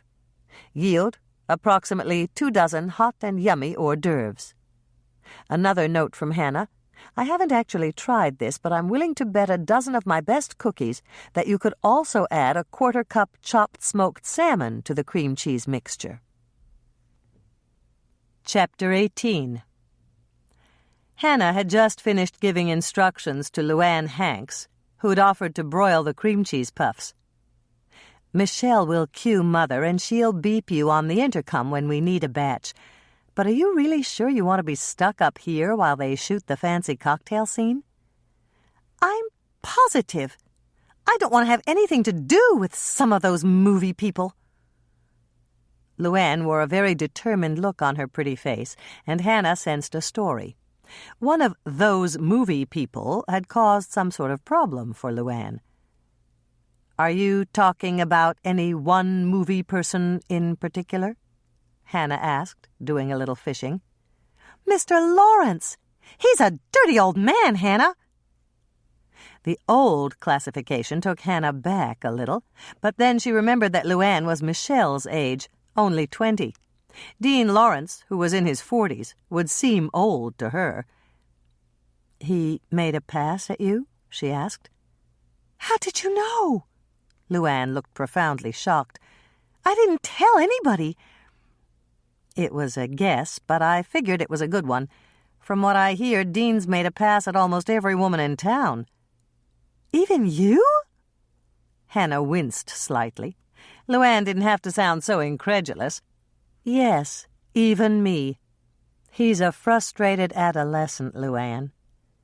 "You mean like the high school boys? When all they can think about is girls?" "Exactly. Dean probably doesn't mean anything by it. It's just a game to him. And maybe they don't mind his behaving like that in Hollywood." "Lake Eden isn't Hollywood," Luann retorted, her eyes flashing with anger. "And I don't appreciate grown men acting like high school boys." "Neither did some of the other women I talked to," Hannah said, thinking about Lisa and how she'd almost poured hot coffee down Dean's neck. "Well, I guess it helps to know it's not just me. And here I was trying to figure out what I did to make him think I'd say yes when he invited me to his trailer. I thought maybe it was Susie and the fact I had a baby without being married and all, but it's just the way he behaves with everybody, right?" "Just women. I think the guys in town are safe." Luann gave a startled giggle. "Oh, that's funny. Thank you, Hannah. You made me feel a lot better, but I still don't want to get within 10 feet of Mr. Lawrence. It's insulting, you know. If he even looks at me crosswise, I'll probably kill him." "Don't do that. Just come and tell me. We'll organize all the other women and run him out of town on a rail." "Do we even have a rail?" "I'm not sure, but if we don't, we'll get one. Besides, he's probably on his best behavior now that his wife's in town." "I didn't know he was married." Luann looked shocked. "He certainly didn't act like he was. That poor woman. She must not know about what he does behind her back." "What makes you think that?" Hannah asked. "Because if she knew, she'd either leave him or kill him, whichever one seemed better at the time." Hannah busied herself by filling the silver trays the movie waitresses would use for the cocktail scene. No one was here yet, but they were due to arrive any minute. As she placed stuffed celery sticks in a giant sunburst around the radish roses that Lisa had made, she thought about all she'd learned in the past several days about the movie business. Her first revelation had been that movie scenes weren't shot in sequence. Ross had come to Lake Eden to film the hometown scenes. 3 were with Tracy playing Amy as a child, 4 were with Erica playing Amy as a teenager, and 3 were with Lynn playing Amy as an adult. Today's scene, the second to the last in the movie, was the cocktail party, and even though Burke's character would die in the scene they were shooting today, he'd be back tomorrow to play Jody walking arm-in-arm with Amy down the street. Tomorrow would be another full day of filming.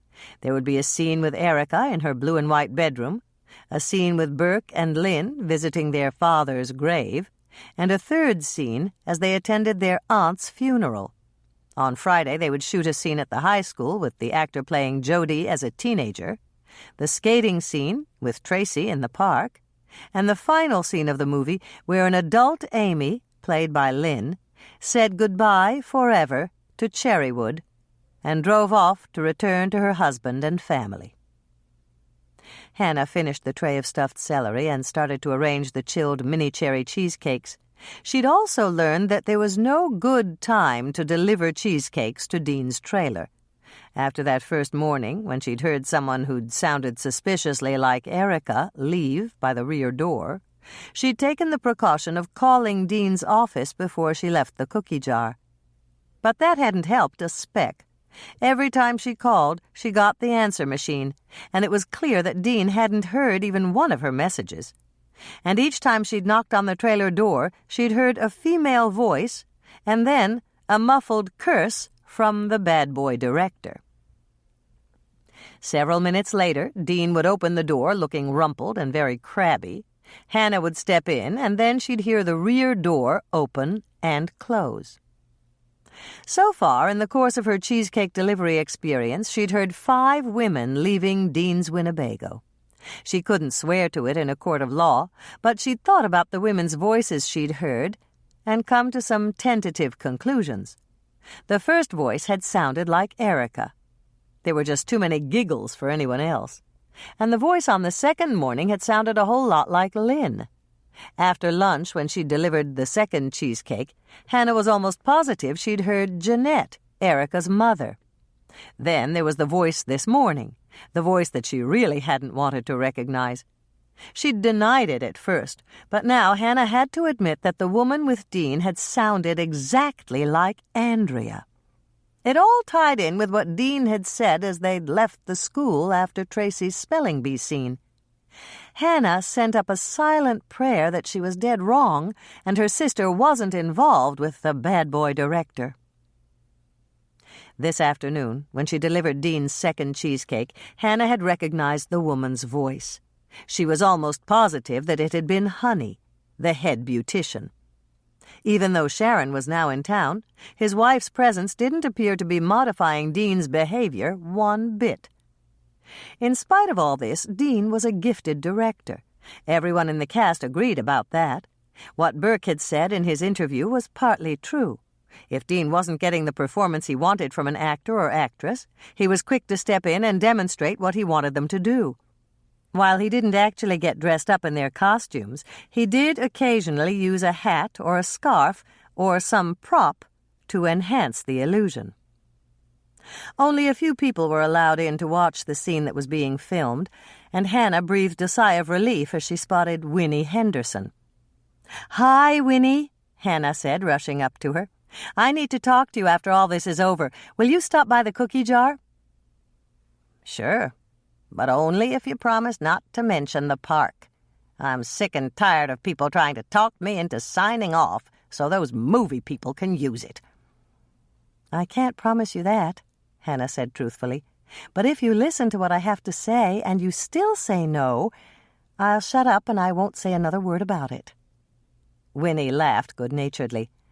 "Okay, then. That's fair enough. I'll stop by if you save one of those little cherry cheesecakes for me. They look mighty tasty." "It's a done deal," Hannah agreed, borrowing Andrea's favorite phrase. And then she excused herself and hurried off to check the extra coolers she'd brought to hold the little cheesecakes, in case the ones on the platters began to droop under the lights. "We're here!" a voice shouted out, and Hannah turned to see Michelle coming in with the cast and crew. Everyone who was in the scene was in full costume, including the extras, and Hannah watched her youngest sister and several other movie people as they helped the extras find their places and coached them on what to do. They were all ready and waiting to go when Dean strolled in. He moved a few people, stepped back to look at the result, and nodded. While he was giving some last-minute instructions to Burke and Lynn, Michelle came over to stand with Hannah. "Am I late?" Andrea asked, coming up to join them. "No, it'll be at least another 10 minutes, maybe 15, Michelle told her. "Where's Tracy?" "At home doing her homework with Grandma McCann. When she's through, they're going to watch a movie."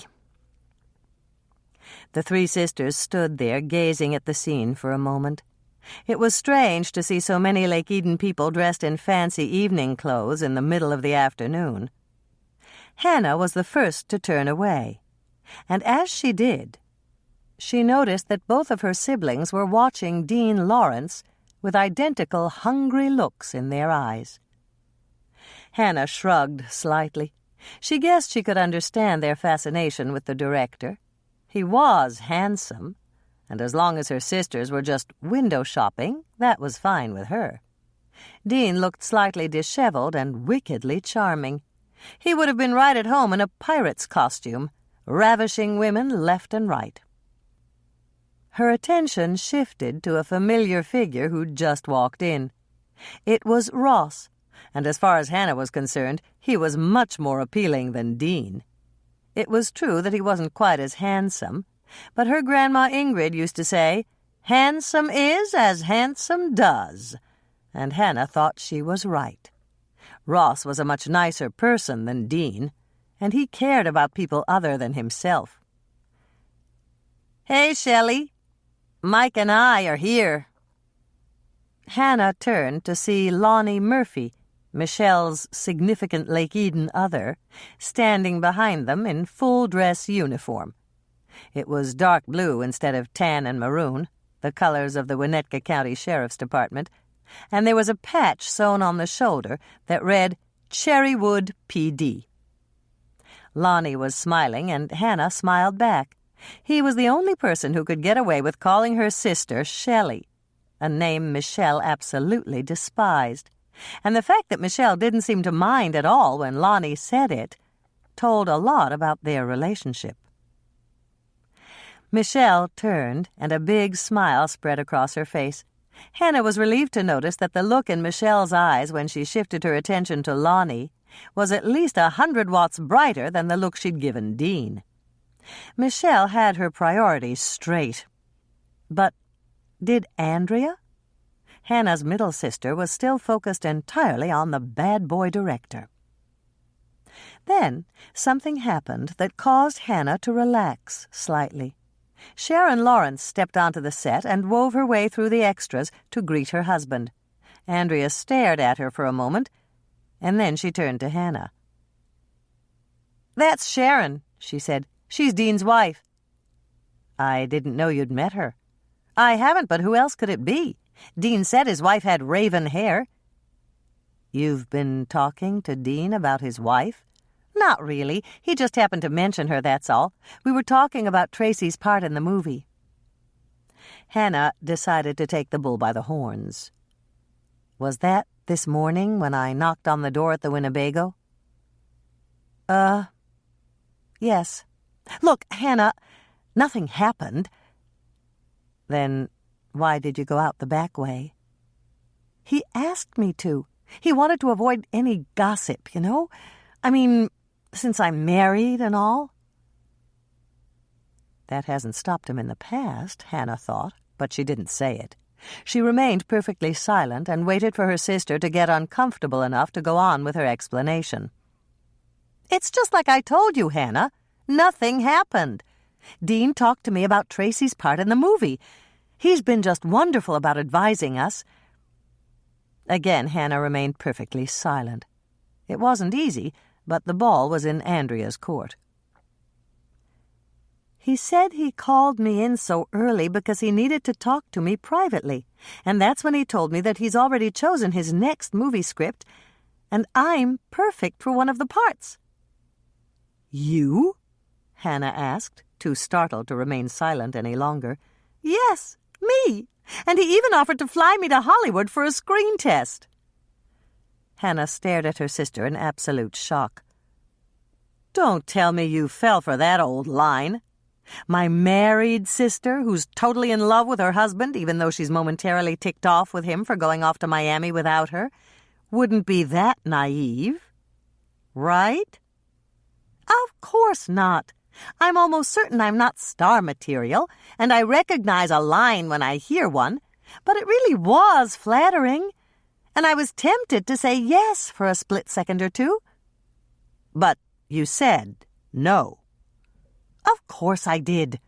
But Dean was very persuasive, and now I can understand why so many women would do almost anything he asked them to do." "I'm just glad you're not one of those women," Hannah said. But before she could say anything else, the assistant director called for quiet on the set. Some of the prop men hurried up to the set carrying champagne glasses and handed them to some of the guests at the cocktail party. Others didn't get glasses, and Hannah assumed that they would be approached by waitresses in the scene with their trays of filled glasses. "Are they really drinking champagne?" Hannah asked her youngest sister. Michelle shook her head. "It's cream soda. We'll do a couple of second unit inserts later with glasses being filled with real champagne." "Like the inserts Clark shot of Moisha? That's right. Excuse me a second, Hannah. Ross needs me. Michelle rushed onto the set and up to Ross, who'd motioned to her. A second later, she headed for the door and came back with Mike in tow. "Oh, boy," Hannah said under her breath. Mike was a sight for sore eyes in his full-dress Cherrywood PD uniform. Actually, he was a sight for sore eyes in anything he wore, but she didn't want to think about that right now. Mike, his brass gleaming under the lights, followed Ross and Lloyd, the head prop man, as they led him to an ornate white desk trimmed with gold that sat in the corner of the room.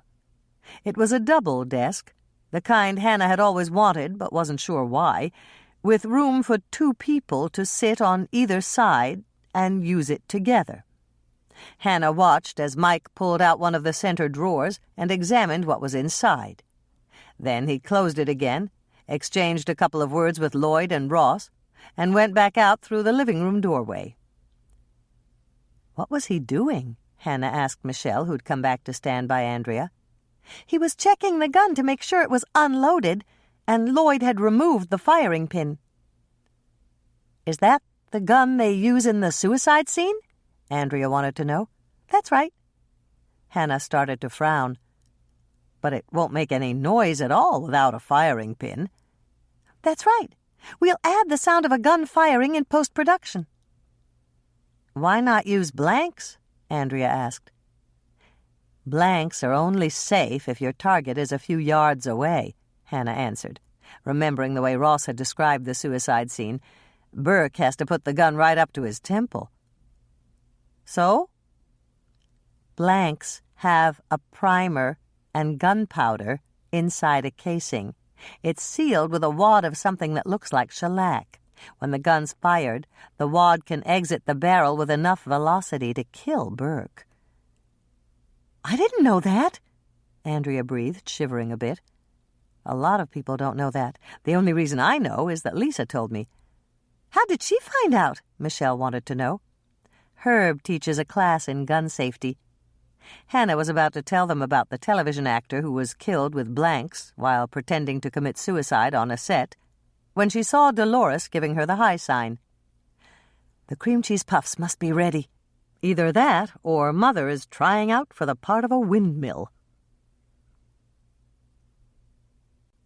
Chapter 19. "I never wanted you to figure it out, but it really doesn't matter anyway. He looked at me right before I shot him, and I keep seeing that look in my dreams. It's haunting me, and I just can't take it anymore." Burke pulled out the center drawer and reached for the gun, but before he could grasp it there was an angry shout from Dean.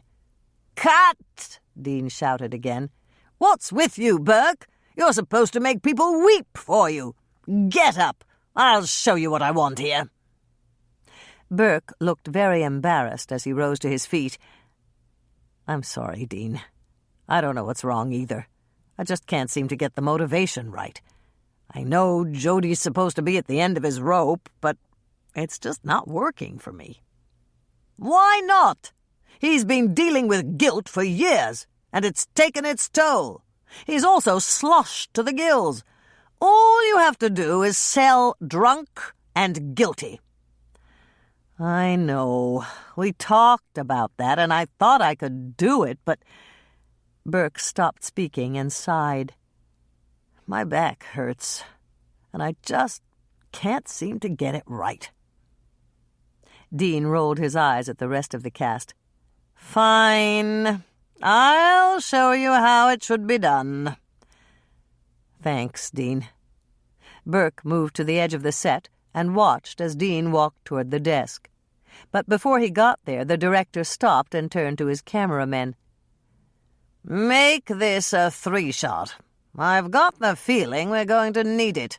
The way Burke's going today, I might have to put it on a loop and screen it for him all night." "That was nasty," Hannah whispered to Michelle. "And how? Dean's not about to get nominated for the nicest guy in the movie business," Michelle whispered back. When this scene's over, I'll tell you what he said to me this morning." Hannah glanced at Dolores and saw she was doing her windmill impression again. Hannah was about to head up the stairs to fetch more cream cheese puffs when Andrea grabbed her arm. "I'll go," Andrea offered. "I have to make a call anyway. I'll bring the tray back down when this takes over." "That's fine with me." Once Andrea had left, Hannah turned her attention back to the scene. Dean was getting a glass of cream soda champagne from one of the waitresses, and when he turned around to face the camera, she had all she could do not to gasp. He looked glassy-eyed, as if he'd been indulging in strong spirits for hours. The illusion of extreme inebriation was embellished even further as he made his way unsteadily through the crowd to approach the antique partner's desk where Lynn was sitting. The adult Amy was deep in thought, staring down at the tray of mini cherry cheesecakes that a waitress had left on the top of the desk without really seeing them. Hannah knew Lynn was supposed to be remembering what had happened on the night of her father's suicide. "Well, how about that? It's Lil Sis," Dean said, stumbling slightly and catching himself on the corner of the desk. "Mind if I sit down?" "Oh, Jody, you're drunk. You're just as drunk as Dad used to get whenever he threw a cocktail." Lynn stopped and put both hands to her head as if she could stop the memories from emerging. It was a perfect gesture, and Hannah was impressed. "You're thinking about the night he did it?" Dean asked, slurring his words. "Yes." "He was drunk that night, too. And you know what always happened whenever he was drunk?" Hannah watched as Lynn gave a delicate shudder. Her face actually paled, and Hannah could see the tears well up in her eyes. "I know, Jody. I remember." "I couldn't let him do that again, Lil Sis. No way. You understand that, don't you?" "Yes," Lynn said, and she looked profoundly sad. "It's all right, Jody.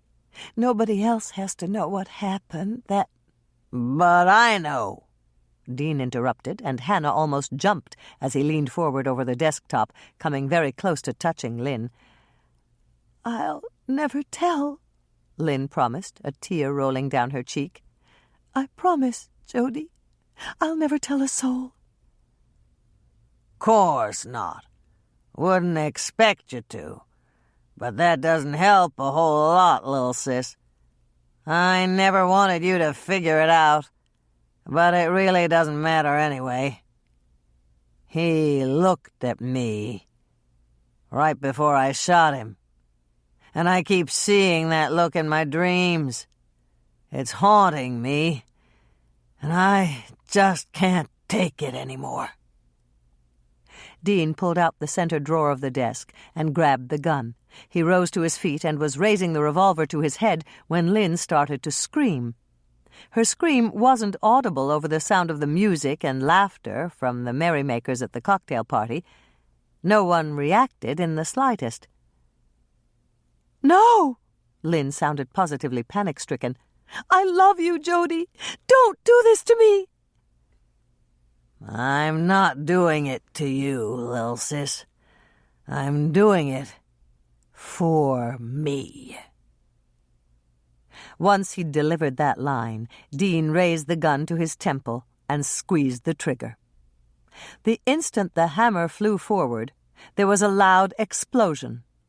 The ear-splitting blast prompted several screams from the extras, and Hannah stood there staring, barely able to believe what she was seeing. Dean Lawrence, Hollywood's bad boy director, was lying face down in the tray of mini cherry cheesecakes, his legs slumped against the front of the desk and his arms dangling limply at his sides. There was no doubt in Hannah's mind that he'd suffered the same fate as the character he'd been playing. The fake suicide of the movie had turned out to be all too real. The empty revolver, without its firing pin, had fired.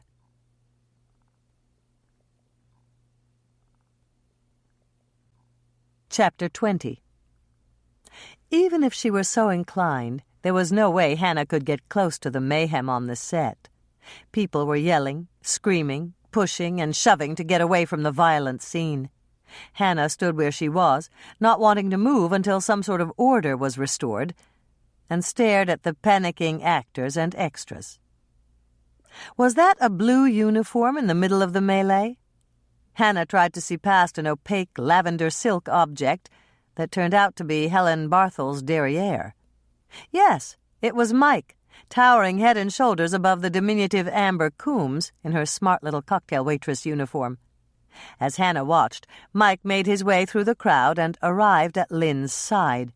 He spoke to her for a moment, and Hannah saw him pick up the chair with Lynn still in it, and place it so that she was sitting a few feet away from the desk. A moment later, Mike had commandeered a Japanese silk screen, and he moved it in place to block Dean's body from everyone's view. Hannah was so shocked by what she'd just witnessed. Her mind took a strange twist. She'd been planning to add Jane's mini cherry cheesecakes to her menu at the cookie jar, but now that was definitely out. Anyone who had seen the dreadful incident would never be able to look at the cheesecakes without remembering Dean's last effort to play someone else's part and his second-to-final resting place. It was really a shame, because the cheesecakes were very good, and they would have looked lovely on a silver tray with a white paper doily, and... She was jerked back to the present by a piercing whistle. There was a second whistle, and then a third. And then she heard Mike's voice. "Stop! Stop right where you are!" he yelled, cupping his hands around his mouth in a makeshift megaphone. "Nobody move a muscle!" Hannah watched in amazement as everyone did exactly as Mike had instructed. His was the voice of authority, and they needed some authority right about now. "Let Deputy Murphy through, please," Mike ordered, but in a softer voice. "I want complete quiet while we remove Mrs. Larchmont from the scene. She's had a bad shock, and she needs to rest." There was complete silence on the set. Those who knew what had happened were thankful they hadn't been in Lynn's place, so close to their director's violent death, and those who didn't know weren't about to disobey an acting sheriff's orders. "As soon as Deputy Murphy leaves with Mrs. Larchmont, I'm going to divide you into groups. The deputies I've called in will escort you to 3 different locations to be interviewed. Everyone must wait there until a deputy takes his or her statement. Whether you actually witnessed the unfortunate incident or not, we need to interview you. Do you understand?" There were assenting murmurs, and Mike was about to go on when he was interrupted by a question from Lynn. "Excuse me, but I just have to ask. Dean, he's dead, isn't he?" "Yes, ma'am," Mike answered. "Just go with Deputy Murphy, and he'll take care of everything." Hannah watched as Tom Larchmont approached Lonnie and asked him a question. Lonnie nodded, and Tom joined them as they went out the door. "I know this may inconvenience some people," Mike went on, "but everyone here will have to be searched before they leave Granny's attic. It's not that we don't trust you, but it's standard operating procedure with this many witnesses." There were the predictable grumbles, and Mike spoke up again. "If you're good, boys and girls, we'll make sure we have coffee at the 3 locations and some snacks to tide you over. How's that?" The grumbles faded, and a few people smiled at their acting sheriff. Mike looked pleased as he addressed them again. "Thanks, folks. Let's all cooperate so I can get you home in a timely manner. And just let me add that you are the best-dressed witnesses that the Winnetka County Sheriff's Department has ever interviewed." There were a few grins and a couple of tentative chuckles. Hannah couldn't believe it. Mike had done such a good job of covering up the gruesome details that people were feeling much better. Mayor Bascom, the ultimate politician in Hannah's opinion, had nothing on Mike. If the first man of Lake Eden wasn't careful, Mike might just unseat him someday. Hannah hung back as Mike and the deputies he'd called to the scene arranged the extras and the movie people into 3 groups. One group was going to the community center, where Edna Ferguson would provide coffee and snacks. The second group would be held at Hal and Rose's cafe, and Rose had been alerted. The third group, the group that included the cast, the cameramen, and most of the movie people who'd been working at the scene, would be taken to the cookie jar, where Lisa was waiting with fresh coffee and cookies. It took a while, but at last Hannah had a chance for a private word with Mike. She put all thoughts of how good he looked in the dark blue uniform out of her head and concentrated on asking the right questions. "Do you think Dean committed suicide?" she asked, speaking softly so that the cameramen who were loading up their equipment wouldn't hear her. "That's one possibility I can't ignore, but I doubt it. Most people who shoot themselves don't do it in front of movie cameras and dozens of actors and extras." "True." Hannah was glad to learn that Mike had come to the same conclusion she had. "Then it's murder?" "That's my guess." "Is there anything I can do to help you?" "Yes," Mike said, slipping his arm around her waist and pulling her close for a brief hug. "You can forget about investigating this on your own and let me handle it." Hannah turned the hug into a longer one than Mike had intended. It was partially because she liked to hug Mike, and partially because she didn't want to promise something she knew she wouldn't do. "Which witness group am I in?" "The cookie jar group. I'll need you to help me with Mrs. Larchmont. She's a friend of yours, right?" "That's right, I knew her in college."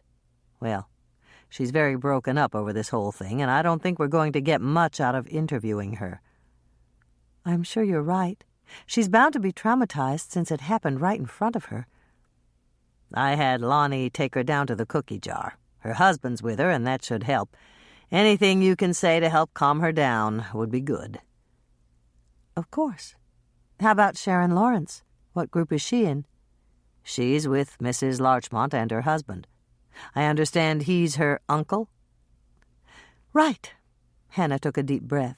She knew she was prying, but it was a question she had to ask. "Did she see the whole thing?" "No.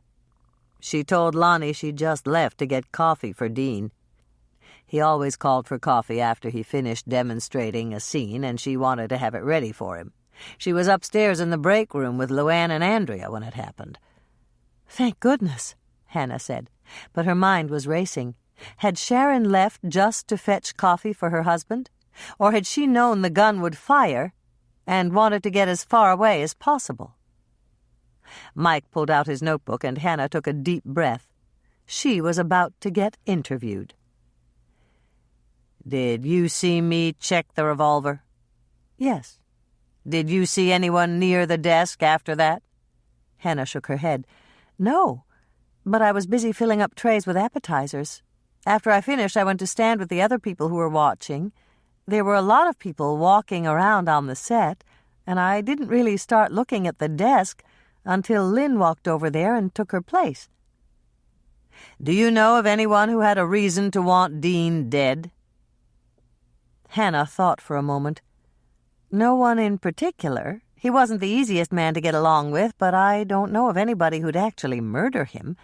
And everybody agreed that he was a brilliant director." "But you knew people who didn't like him?" "Plenty, including me. Dean could lay on the charm, but he wasn't a nice man. Ask anybody, and I think they'll agree with me. If he didn't have everything just the way he wanted it, he could be nasty." "But you don't think that's a motive for murder?" "I don't know. Maybe it is. As you said before, you're the detective." Hannah marshaled her thoughts and asked a question. "It's pretty obvious to me that someone switched guns. Do you agree?" "Of course. They're the same model and manufacturer, but the one I inspected didn't have a firing pin. This one had bullets, and the revolver I checked wasn't loaded." "Is that the reason you're searching everyone before they leave?" "That's right. There was only one gun in that drawer, the one that killed Mr. Lawrence. Someone took the prop gun and replaced it with a working, fully loaded revolver. If nobody tries to remove the prop gun from the building, then it's still here." "And it may have fingerprints on it?" "It's a possibility." "Here's another possibility," Hannah said, preparing to throw out a suggestion. "Do you think the bullet was meant for Dean? Or was it for Burke, who was supposed to be acting in that scene?" Mike laughed and gave Hannah another little hug. "I love the way your mind works. The answer is it could go either way. Someone who's familiar with Dean's work habits and knew that he usually demonstrated roles for his actors could have set the whole thing up to kill Dean." "And, on the other hand, someone who didn't know Dean's work habits might have set it up to kill Burke?" "That's right." "So then we have to treat both Dean and Burke as victims and look at the people who have motives for killing either one of them?" "Exactly. But what's this 'we' stuff?" Mike began to scowl. "I'm the detective here, not you." "I know that." "I know you know, but I want you to promise that you won't investigate on your own."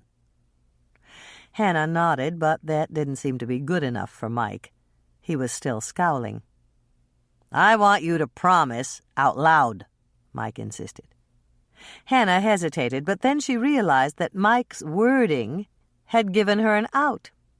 She gave him the sweetest, most guileless smile she could muster and said, "I promise I won't investigate on my own." "Okay. 'Nough said." Mike gave her another hug and a push toward the door.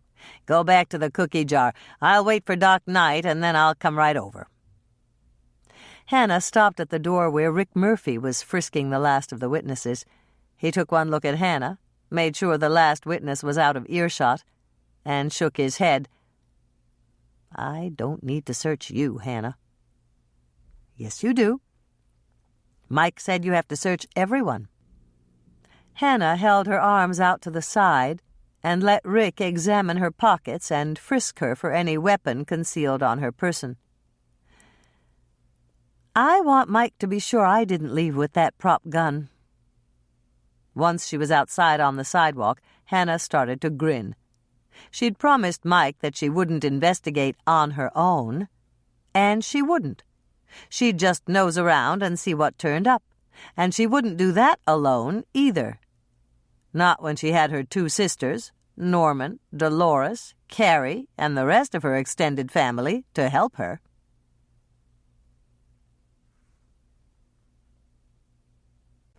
Chapter 21.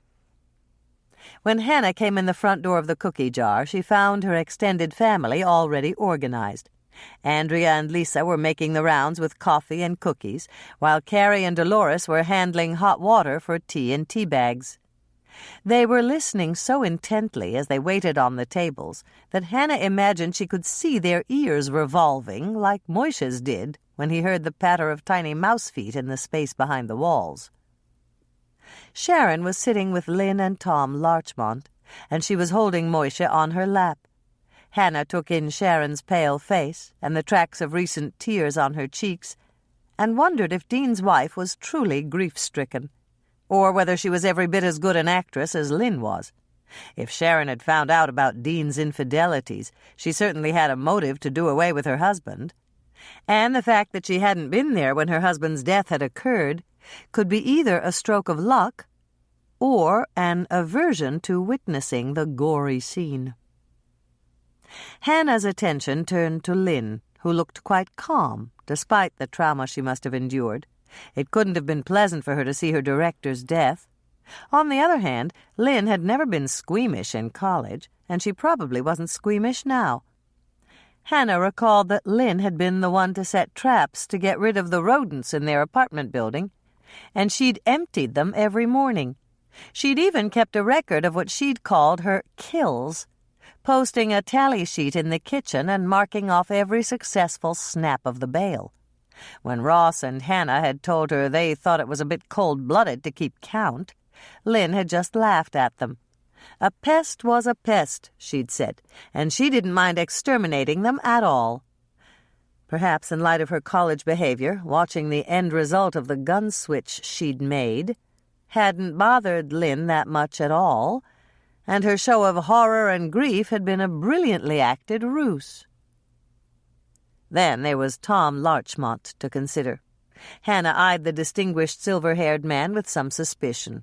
She was almost certain that Lynn had been one of the early morning visitors to Dean's Winnebago and had left by the rear exit. What if Tom had found out about Lynn's visit to Dean's trailer? Was he the type of jealous husband who'd murder Dean for dallying with his wife? Hannah was just looking around for Connor, another man she'd labeled as a suspect, when Andrea and Michelle rushed up to her. "We need a meeting," Andrea said, grabbing Hannah's arm. "Mother and Carrie promised to help Lisa hold down the fort here." "Let's go to the kitchen," Hannah suggested, but Michelle shook her head. "We can't. I just talked to Lonnie, and Mike's going to be using the kitchen for follow-up interviews. The other detectives are weeding out promising witnesses and sending them to Mike." "What are those?" Andrea wanted to know. Heather was curious. "Did Lonnie tell you what makes a witness promising?" "I asked him that. He said they're the ones who are in a position to see or hear something potentially important to the investigation, like anyone who was standing close to Dean, or the waitress who put the tray of mini cherry cheesecakes on the top of the desk." "That would be Amber Coombs," Hannah offered. "Dean told her to put it there, but I don't know why." Andrea's hand shot up, just as if she was still in school. "I know! I read the whole script. It was so Burke could fall face forward in the cheesecake after he shot himself. Except Burke didn't shoot himself. Dean did. And that's really awful. I wonder if he had any... What's that word, Hannah?" "Premonition?" "That's it. I wonder if he had any premonition he'd be the one with his face in the cheesecake." All three sisters shivered slightly. It was a reminder of how quickly death could close in on an unsuspecting victim. They shared a moment of nervous silence, and then Hannah broke it with a question. "Are you ready to get down to business?" she asked. And when both of her younger sisters nodded, she went on, "Since Mike has dibs on the kitchen, we'll use my cookie truck." "That'll get chilly," Andrea objected. "How about running across the street to Lake Eden Realty? I've got the key." A few minutes later, the three sisters were seated in swivel chairs around Lake Eden Realty's oval conference table. Hannah had brought a thermos of coffee and a bag of her latest creations. "What are these?" Michelle asked, biting into a cookie. "Double flakes." "Double flakes?" Andrea frowned slightly. "I can taste coconut, and that's one flake. But what's the other?" Hannah shook her head. "I'll never tell. Just let me say that it's something you wouldn't expect to be in a cookie." She flipped open the steno pad she'd carried across the street with her and pushed it across the table to Andrea. "Will you take notes?" "You always ask me to write things down." "That's true, but it's because you have such good penmanship. If I take notes, my mind gets ahead of my fingers, and I have trouble figuring them out later." "Okay, I'll do it, but there's a price." "What is it?" Hannah asked, expecting her sister to demand a whole batch of her favorite cookies. "I want to know what the second flakes are." "No, you don't. It's a lot like mystery cookies. Once you find out what's in them, you keep eating and trying to taste it." Andrea made a big show of putting down her pen and flipping the steno pad closed. "If you won't cooperate and tell me, then I won't cooperate and take notes. Your unpaid personal secretary, Just quit." "Come on, Andrea. It'll just drive you crazy." "No, it won't. Trust me. Once you tell me, it'll be all over, and then you'll have perfectly legible notes." Hannah glanced at Michelle, who shrugged. "I think she's got you over a barrel," she said. "All right," Hannah conceded with a sigh. "I'll tell you. It's instant mashed potato flakes." "You're kidding. I never would have guessed." Andrea took another bite and frowned as she chewed. "Are you sure? I don't taste instant potato flakes." "I'm sure. I mixed up the dough myself." "Well, I still don't taste them. Pass me another couple of cookies. Maybe the last one I ate was missing its potato flakes." Hannah and Michelle sat back and watched as the cookies disappeared one by one. Finally, on the last cookie, Andrea gave a nod. "I think I taste them, but I'm not really sure. You don't have any more, do you?" "Not here. I'll make you another batch tomorrow." "That's good enough for me," Andrea said, picking up her pen and then giving a most unladylike burp. "Sorry about that. Now, if one of you will pour me another cup of coffee, we can get this show on the road." "Do you really think Sharon could have done it?" Michelle asked, watching as Andrea wrote her name on the list of suspects. "I don't know her well enough to tell," Hannah said. "It all depends on how jealous she was. It also depends on what she knew." "What do you mean?" Michelle wanted to know. "If she was the jealous type, but she didn't know her husband was entertaining other women in his Winnebago, she'd have no motive to kill him." "I get it," Andrea said, jotting it down.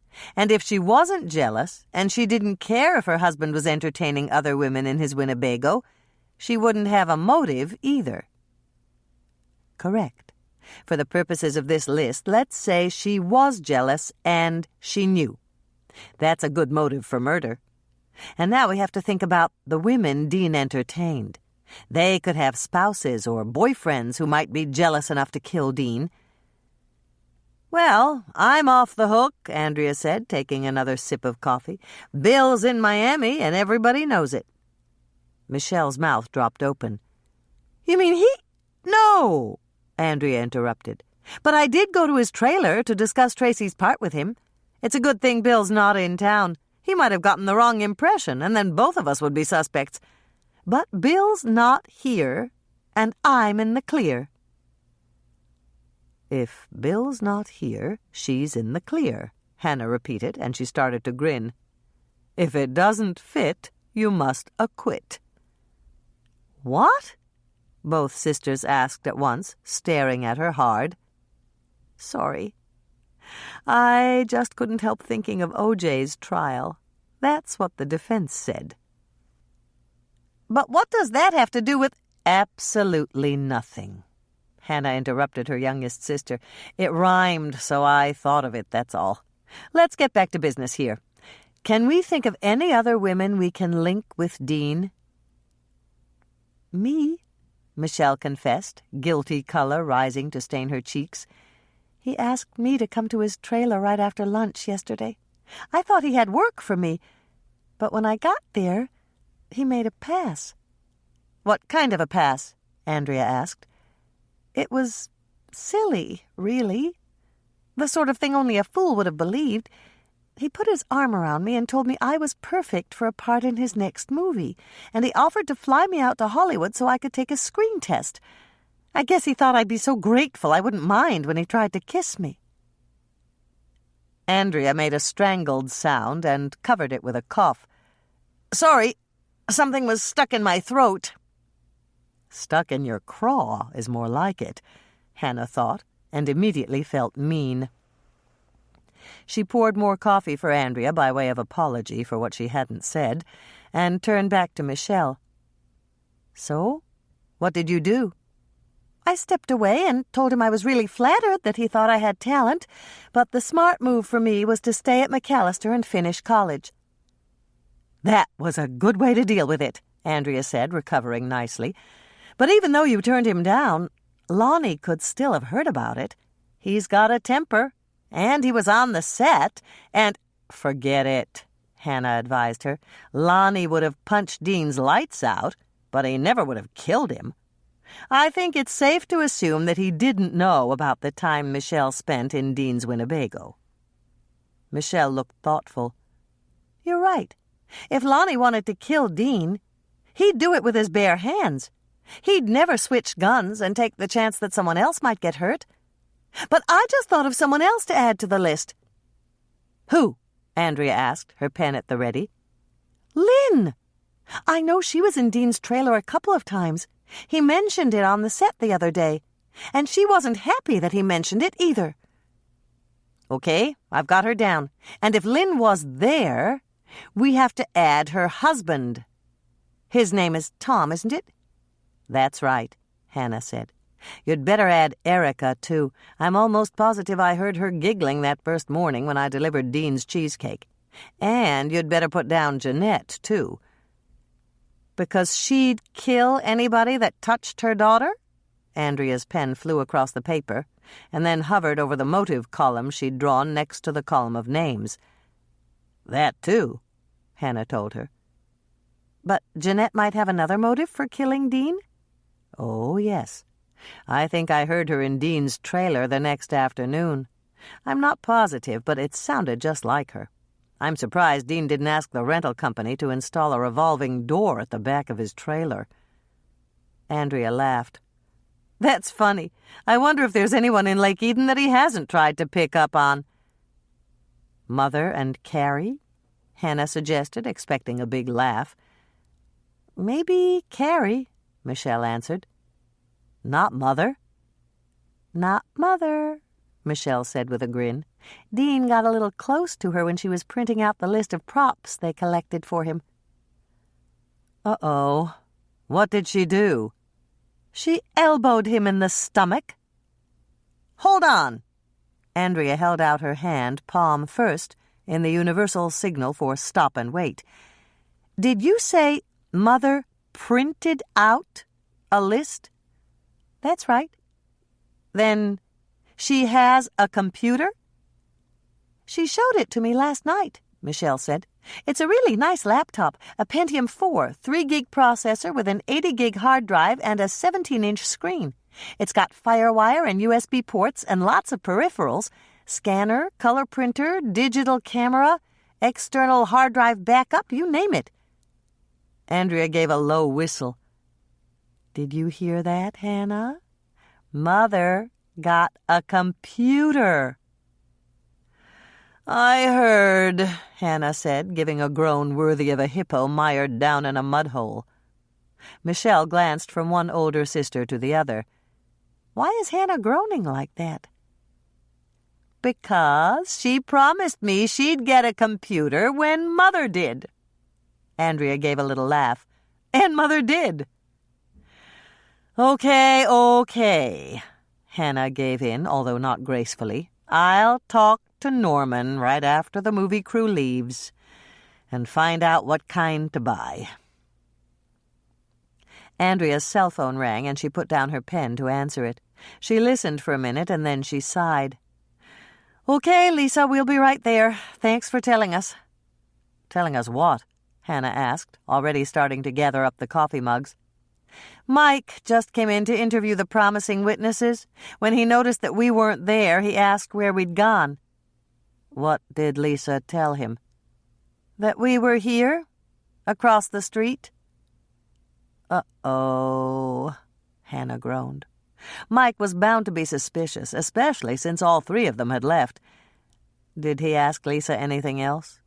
Yes, he wanted to know what we were doing over here when Lake Eden Realty was closed.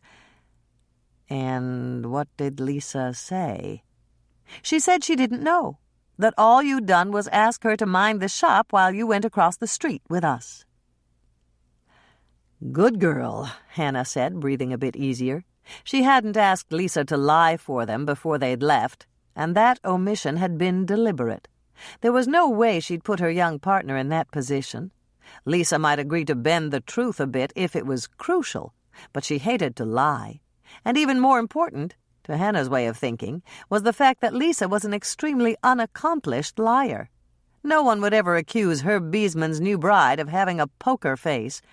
Lisa's countenance told the whole story. If she was angry, her eyes blazed and her color was high. If she was nervous, her hands shook and she licked her lips anxiously. If she was sad, her eyes welled up with tears and she sniffled without realizing it. If Hannah had asked her to lie for them, Lisa might very well have done it, but her voice would have trembled and she wouldn't have been able to meet Mike's eyes. Perhaps those two signs of a less-than-truthful statement might have escaped someone else's notice, but Mike was a master interrogator and there was no way he would have missed it. "So, what do we say when we get back?" Michelle asked. "We say—" Hannah's mind whirled into high gear. She thought for a moment and then she started to grin. "We tell the truth. That's bound to throw him off the track." "What?" Andrea gasped.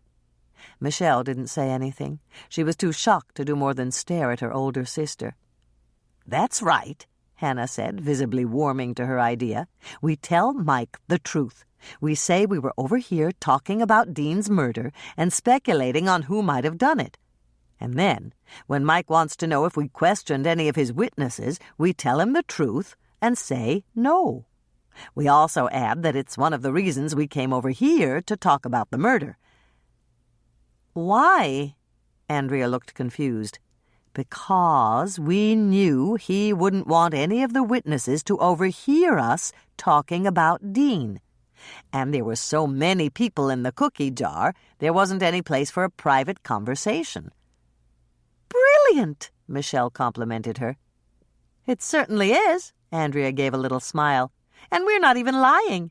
The only thing we've done is talk about it, and there's no crime in that. Is there?" "I don't think so," Michelle said, turning to look at Hannah for the final word. "I hope not."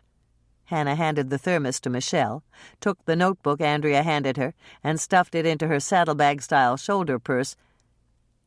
"So far, all we've done is gossip.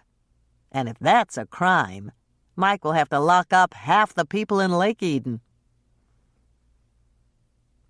Double flake cookies. Do not preheat oven. Dough must chill before baking. This recipe is from Lisa's cousin, Betty Harner. Betty's cookies are slightly different than the ones we make at the cookie jar, so if you don't like them, blame us. If you love them the way the folks in Lake Eden do, please give Betty all the credit. 1 cup melted butter, 1/2 pound, 2 sticks. 3 eggs, 1 1/2 cups white granulated sugar, 2 teaspoons cream of tartar, 1 teaspoon baking soda, 1/2 teaspoon salt, 1 teaspoon coconut extract. If you don't have it, you can use vanilla. 1 1/2 cups flour, no need to sift. 2 cups instant mashed potato flakes, 1 cup coconut flakes firmly packed, 3/4 cup finely chopped pecans or walnuts.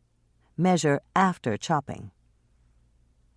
Approximately 1/2 cup white sugar in a bowl for later. Melt the butter. Set aside to let it cool a bit. Crack the eggs into a mixing bowl and whip them up for a minute. They don't have to be fluffy, just thoroughly mixed. Pour in the sugar and stir it up. Add the cream of tartar, baking soda, salt, and coconut extract.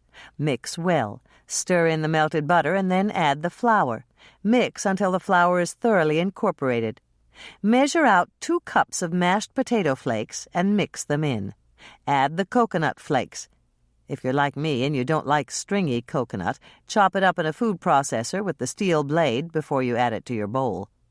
Stir in the chopped nuts and mix thoroughly. Cover the dough tightly and refrigerate it for at least 4 hours. Overnight is even better.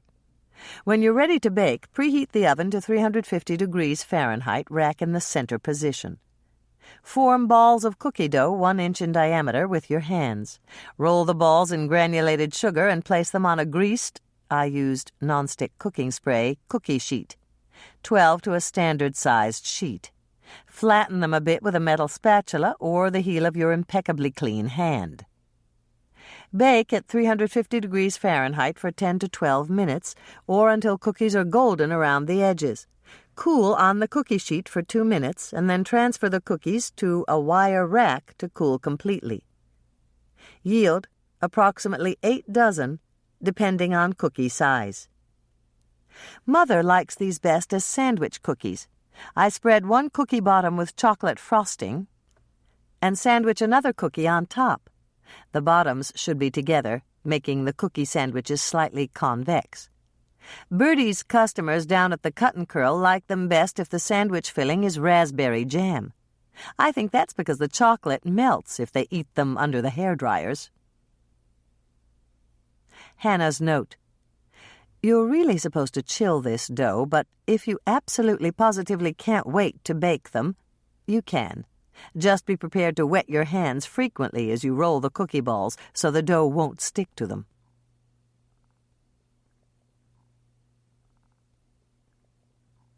Chapter 22. For Hannah, who was beat to the bone, the rest of the afternoon seemed to drag on forever. As the witnesses were released, they left the coffee shop one by one, but it was 7 o'clock by the time the coffee shop was empty and Hannah waved Lisa out the front door. Moisha was waiting, tethered to her favorite round table by the window, and Hannah pulled out a chair to sit down. She petted her feline almost automatically as she gazed out the window and waited for Mike to finish his last interview in the kitchen. Night had fallen, and there wasn't any traffic on Main Street. Everyone had gone home, and now that 6 o'clock supper was only a memory, most folks were sitting in their living rooms or their family rooms, watching the latest sitcom.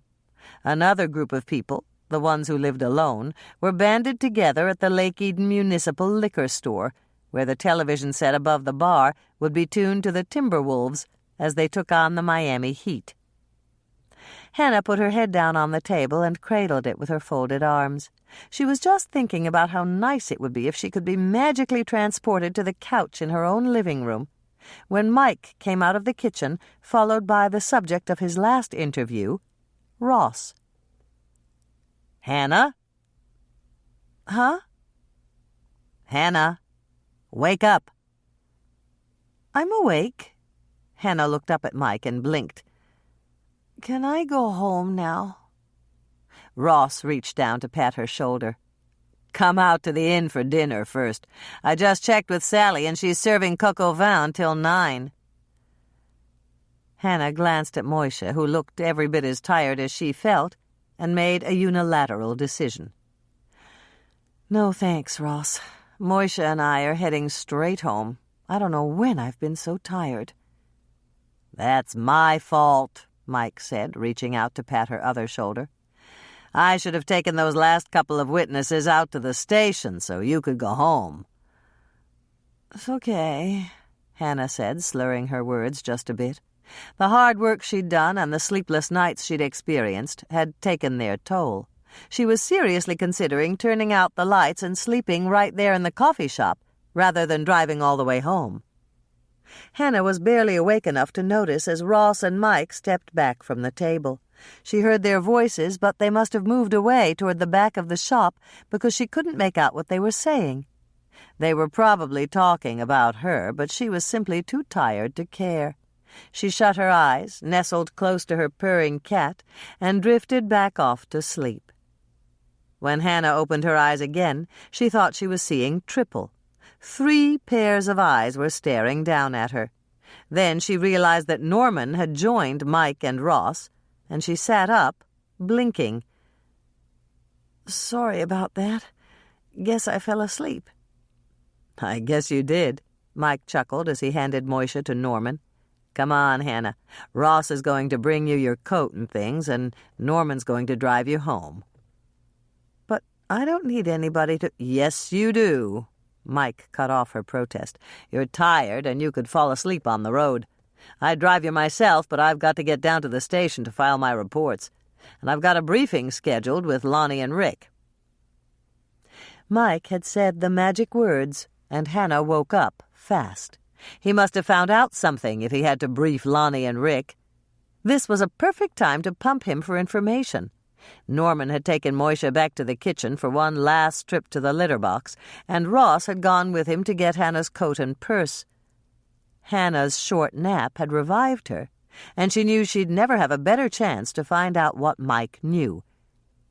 "So, you learned something from your interviews?" she asked. "A couple of things. Number one, Miss Larchmont wants to direct." Hannah came close to laughing out loud. "Of course she does. There isn't an actor or actress alive who doesn't want to direct." "But she's going to get the chance now that Dean's dead. I interviewed Ross, and he said he's going to give her a shot at it." "Oh," Hannah said, and then she was silent. That put a new light on it. But had Lynn known she'd get the opportunity to direct if something happened to Dean? That was the important question. "Anything else?" "The wardrobe mistress, what's her name?" "Sophie." "That's right. Sophie said that Miss Larchmont and her husband were arguing in their room last night." "What about?" "She doesn't know. She was passing by and she heard angry voices, but she didn't stick around to listen. She told me she decided it was none of her business and walked on down the hallway." Right, Hannah thought, but she didn't say it. She'd find out what had really happened from Sophie tomorrow. "I don't know if that means anything, but we'll add it to the mix," Mike said. "And then there's the set decorator." "What about him?" Hannah asked, seriously doubting that Jared would have had anything to do with Dean's murder. "One of the witnesses saw him close to the desk right before the first take." "That may or may not be important," Hannah said, but she made a mental note to write it down in her shorthand notebook just as soon as she could. Jared could have been rearranging something on the desktop. "Maybe, but it's something I have to check out. And so far, that's about it. Nobody remembers for sure who went near the desk. It's like you told me at Granny's attic. People didn't pay any attention to the desk until the actors went over there." "Did you watch all the tapes?" "Maybe one of the cameramen caught someone fiddling with the desk drawer." "What tapes?" Hannah stared at Mike in surprise. "I thought you knew. Dean taped all of his rehearsals." "Nobody told me." Mike looked thoroughly astounded. "That's probably because they thought you knew. From what I heard, it was standard operating procedure. They taped it all, including the rehearsals where Dean played someone else's part." "Thanks for telling me, Hannah," Mike said, flipping open his notebook and jotting it down. "I'll check with the head cameraman in the morning. Is there anything else you think I should know?" Hannah shook her head. Mike looked very grateful for the information she'd given him, and this was the time to ask her most important question. "How about the search at Granny's attic? Did you find the prop gun?" "No." "But the killer couldn't have taken it with him. They searched everyone, didn't they?" "Even Mayor Bascom, and he wasn't too happy about that." "I'll bet he wasn't," Hannah said, giving an amused grin as she pictured their mayor, a man who was accustomed to giving the orders, being ordered to stand in line with everyone else to be searched by a sheriff's deputy. "So, either the prop gun's still there, and you haven't found it yet, or the killer took it with him and left early, without sticking around to witness the result of his switch." "You're right. And if the killer left early, he must have gone out the back way. Nobody came past me, and I was standing right there by the front entrance, waiting for my cue." Mike stopped talking, and his eyes narrowed. "It sounds to me like you're thinking about investigating."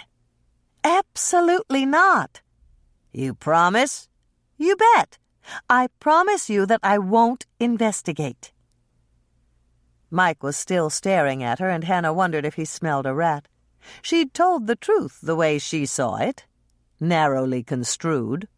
He opened his mouth to ask another question, one Hannah hoped wouldn't be too probing, when fate intervened in the form of Norman with her coat and her purse.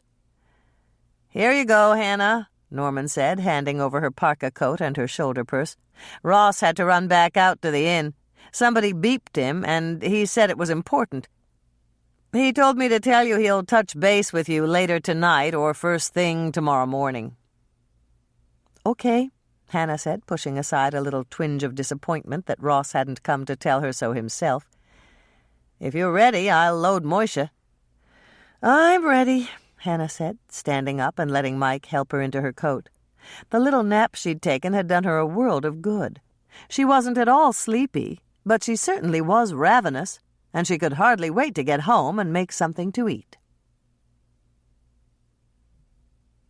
25 minutes later, as Hannah climbed the stairs to her condo, she sniffed the air. Unless she was hallucinating, someone was having Chinese food for dinner. She turned to Norman, who was right behind her, and asked, "What do you smell?" "Chinese. Somebody's having hot and sour soup, kung pao chicken, house special chow mein, pork fried rice, scallops with fresh mushroom, shrimp and snow peas, and one duck's web plain without the special soy sauce." There was a yowl from the cat in his arms, and Norman laughed. "I think the big guy knows all about that last menu item." "He does. Whenever I order takeout Chinese, I always get one duck's web without the special soy sauce for him. He loves to chew on it and chase it around on the kitchen floor." "So I heard. That's why I ordered all that stuff and asked your sisters to pick it up on their way here. I hope you don't mind."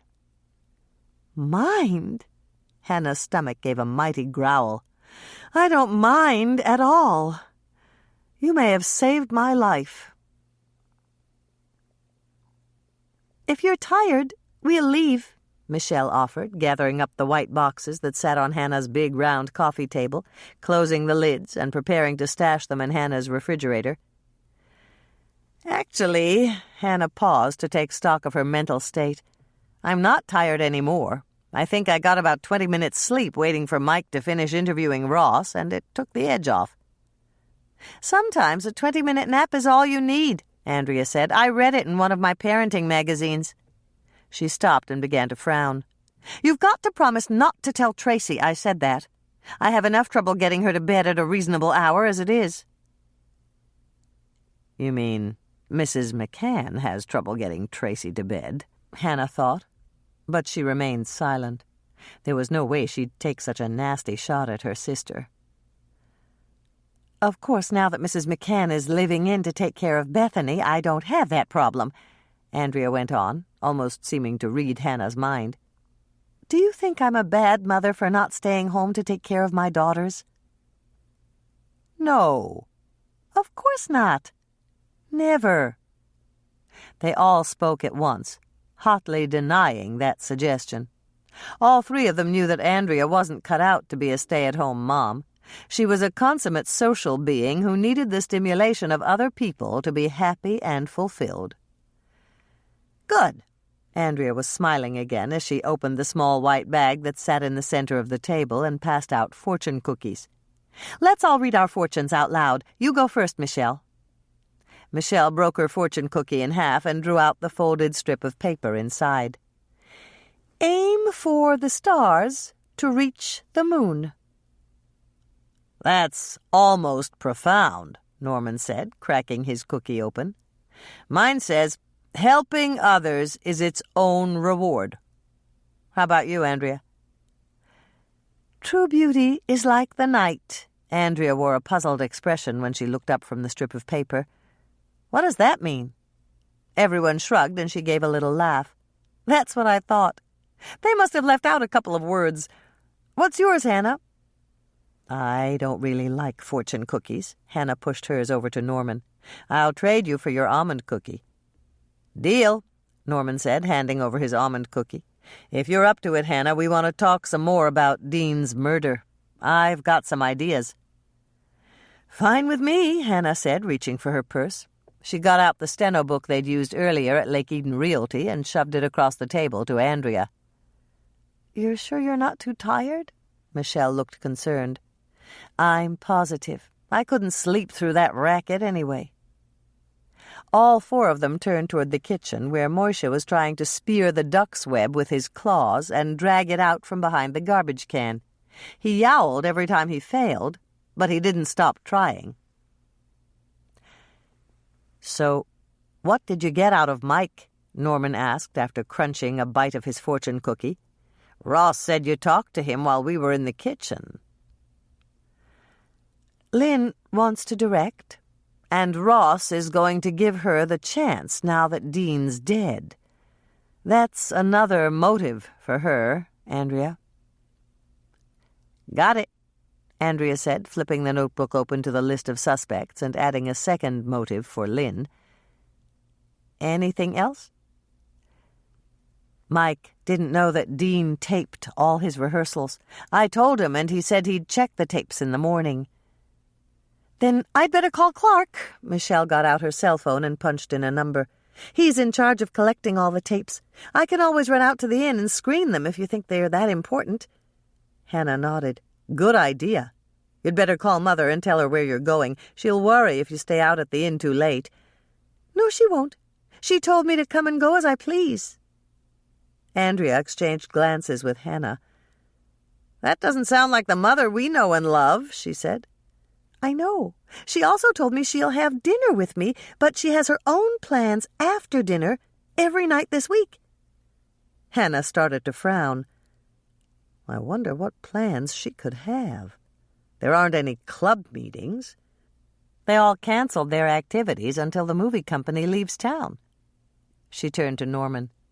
"Are the mothers going somewhere together at night?" "No. Except for the night they went out to dinner with you and Ross. My mother's been home watching television." "Then what's Mother doing?" Andrea looked worried. "You don't suppose it's another man, do you?" "It's possible, I guess," Hannah conceded. "But right after Winthrop? I mean, wouldn't you think she'd wait?" "For what? Old age to set in?" Andrea's mouth dropped open, but Michelle and Norman started to laugh. They laughed so contagiously that Andrea had to join in, and eventually so did Hannah.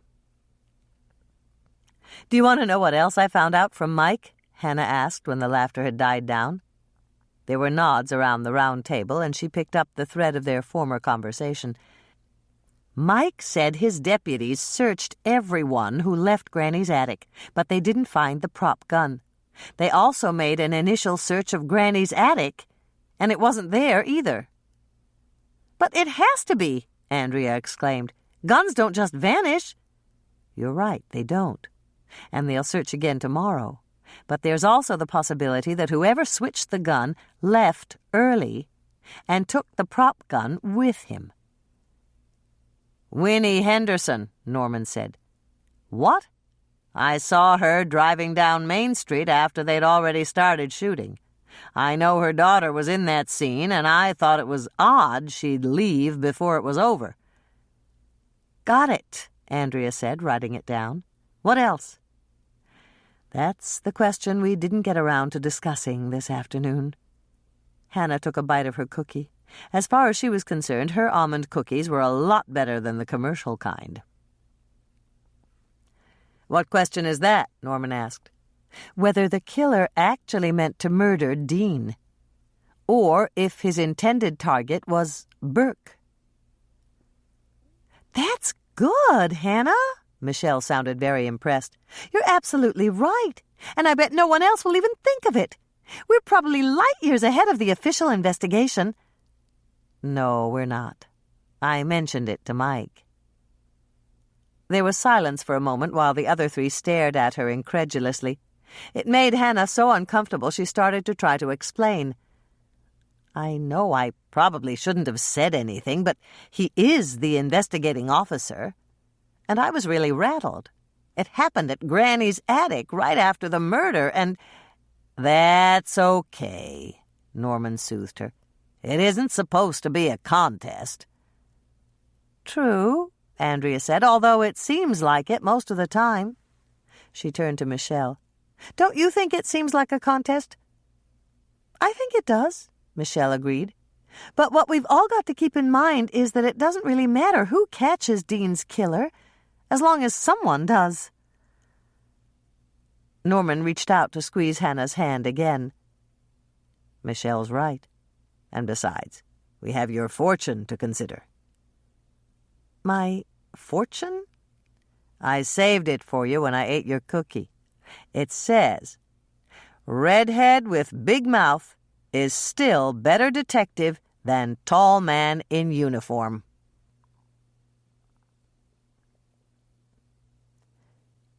Chapter 23. I think I should have changed places with Norman. I could have driven Michelle out to the inn and helped her go through the tapes. You said you thought it would be boring, Hannah reminded her sister. I'm changing my mind about boring. It's not that bad, and at least it's safe. Hannah didn't say a word as Andrea pulled over to the side of the gravel road that led past the Henderson farm. Her sister was right. What they were about to do was far from safe. Winnie had a shotgun, and she wasn't afraid to use it. And Winnie didn't take kindly to intruders. "Why are we doing this again?" Andrea asked as she got out of her Volvo and pocketed the keys. She had driven to their destination after they'd decided that Hannah's cookie truck was too easy to identify. "We're doing this because Norman said he saw Winnie driving down Main Street only minutes before the incident at Granny's attic. And I saw Winnie earlier, watching Alice waltz around on the cocktail party set."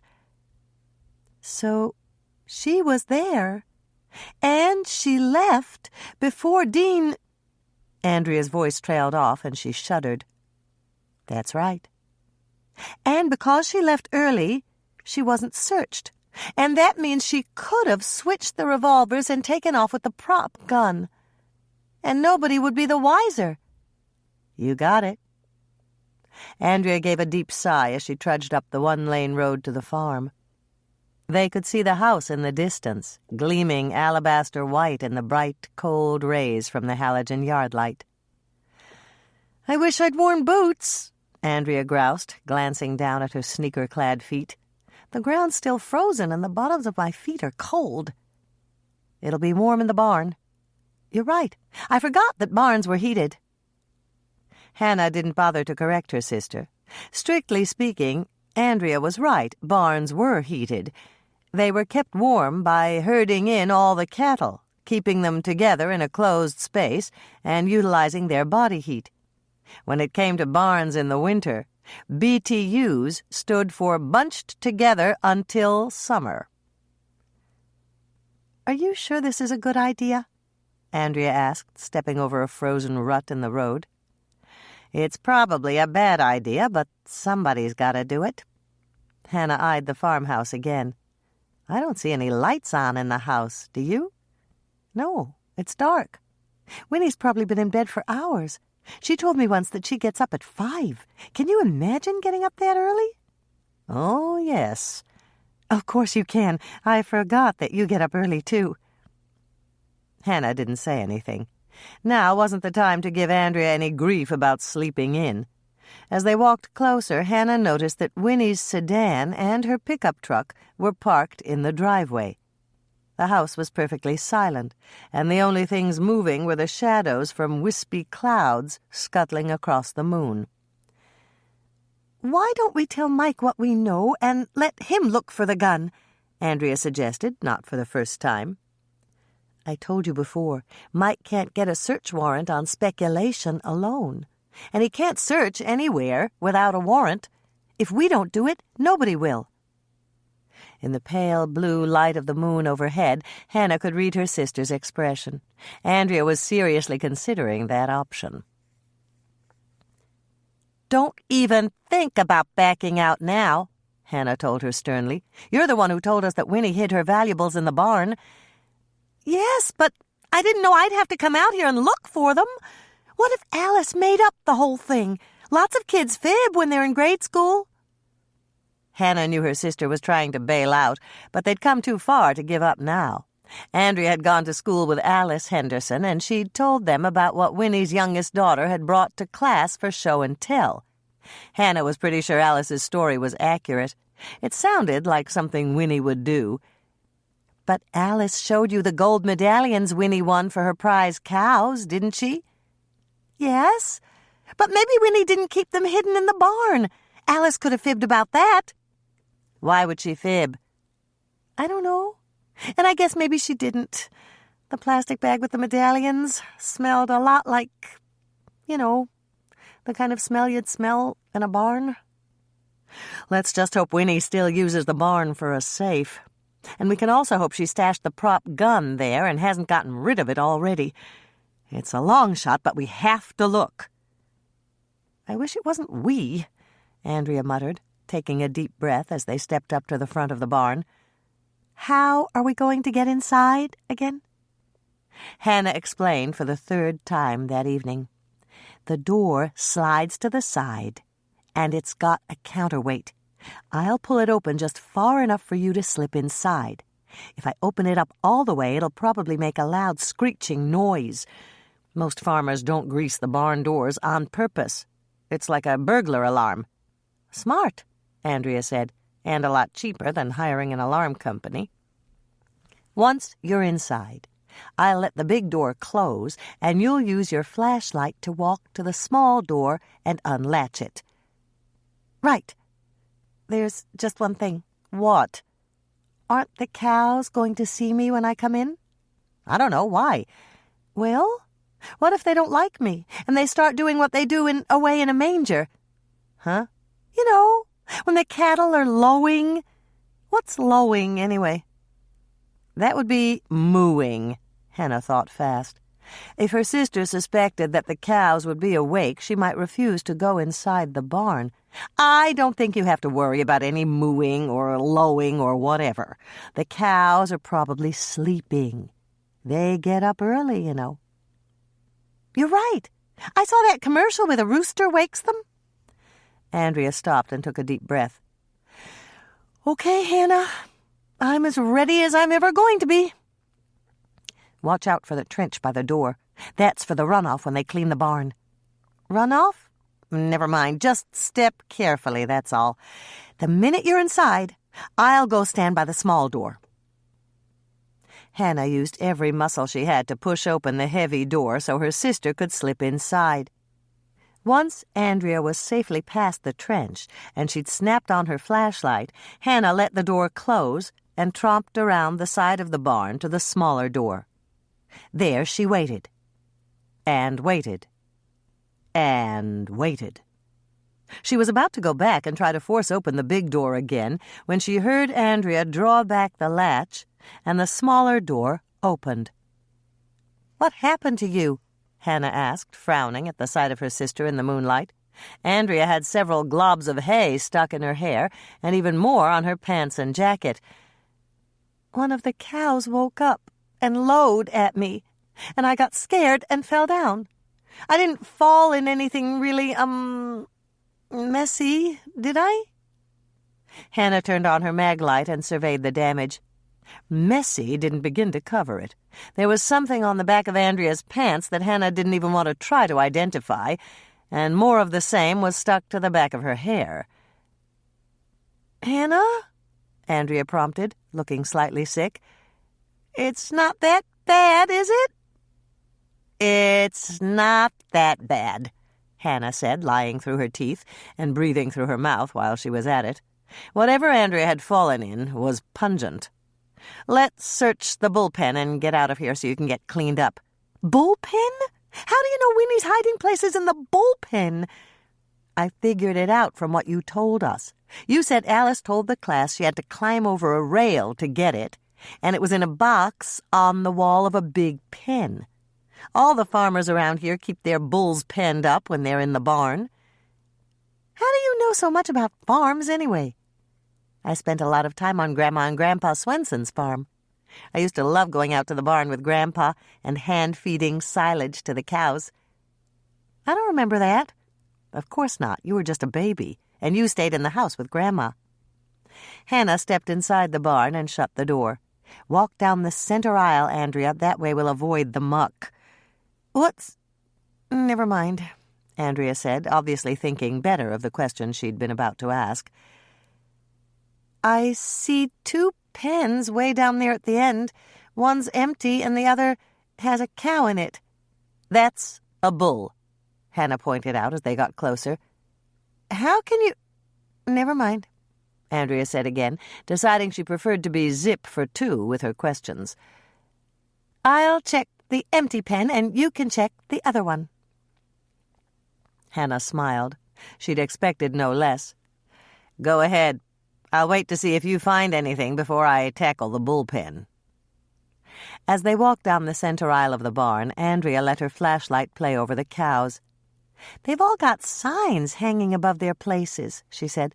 "Look, Hannah, this black and white cow is Daisy, and this brown one is Buttercup. And here's Petunia and Drat." "There's a cow named Drat?" "No. I was reading the names and I forgot to look where I was going. I almost stepped in some dirt." There was no way Andrea could get any dirtier, but Hannah didn't want to remind her of that. She just grinned and followed in her sister's wake to the very rear of the barn. The empty pen didn't take long to search. Andrea lifted the lid on the wooden box, checked for contents, and came rushing back out again. "There's nothing there. You're up," she announced. "We're up," Hannah corrected her. "I'll go in, but I need you to distract the bull." "How am I supposed to do that?" "Talk to him. Pet him on the head. Give him a cookie, whatever. Just keep him focused on you while I climb in and check the box." "I don't have any cookies." "Yes, you do."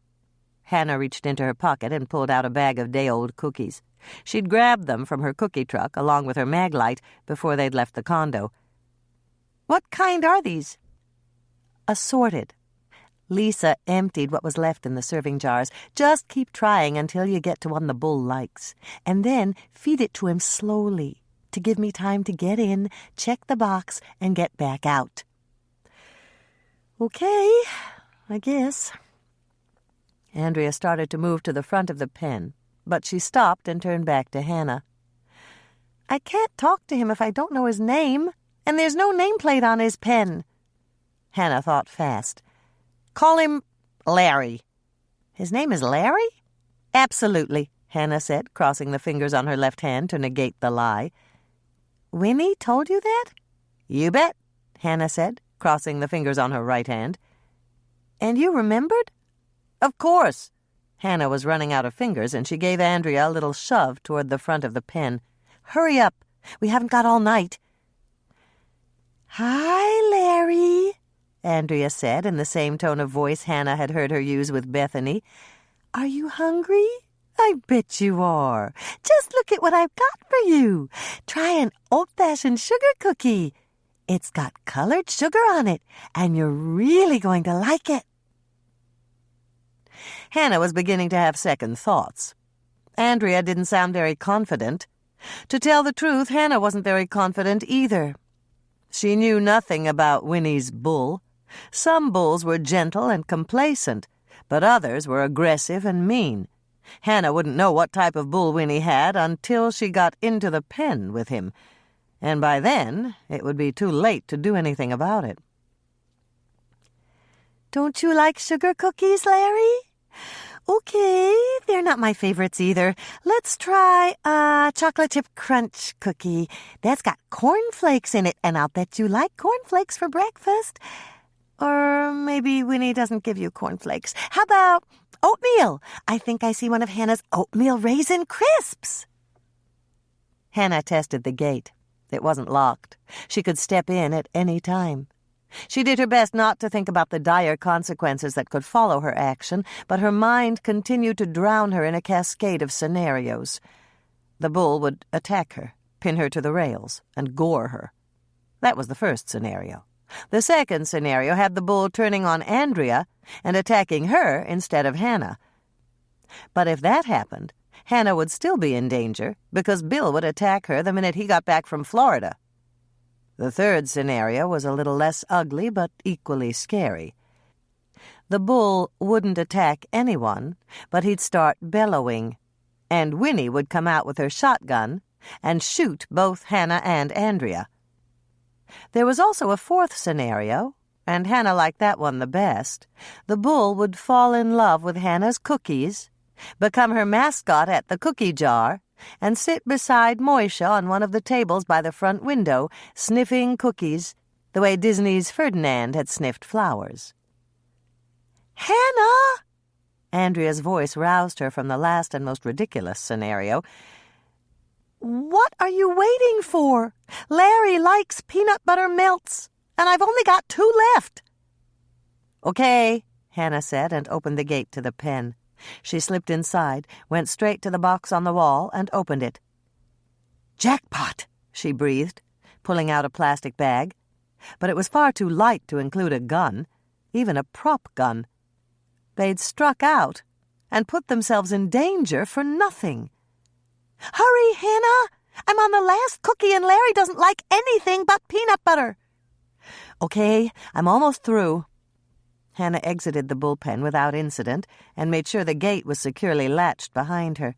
She was just preparing to give Andrea the bad news when all the lights in the barn went on. "Freeze, you varmints! I've got you covered 6 ways to Sunday."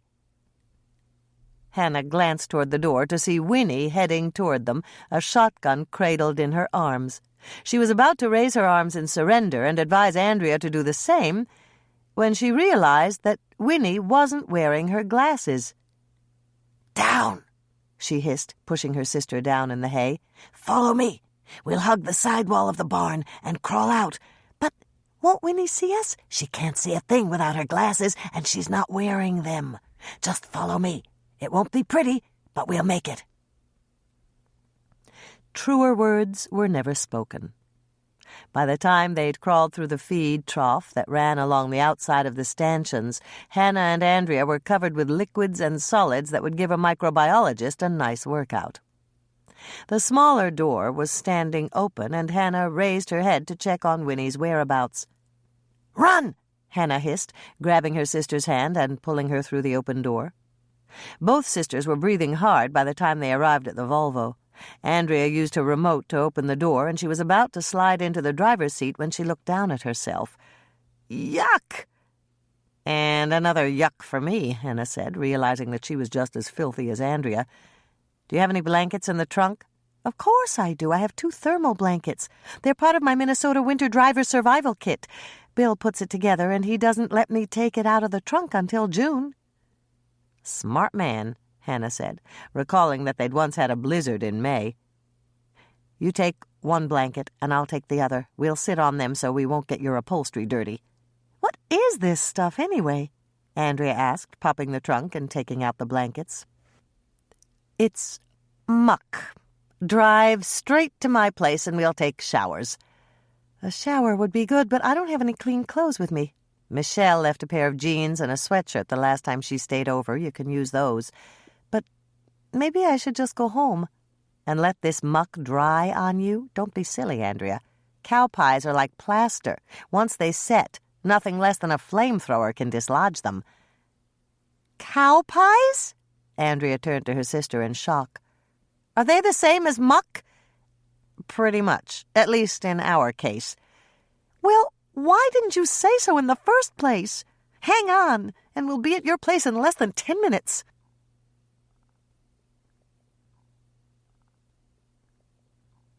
Chapter 24.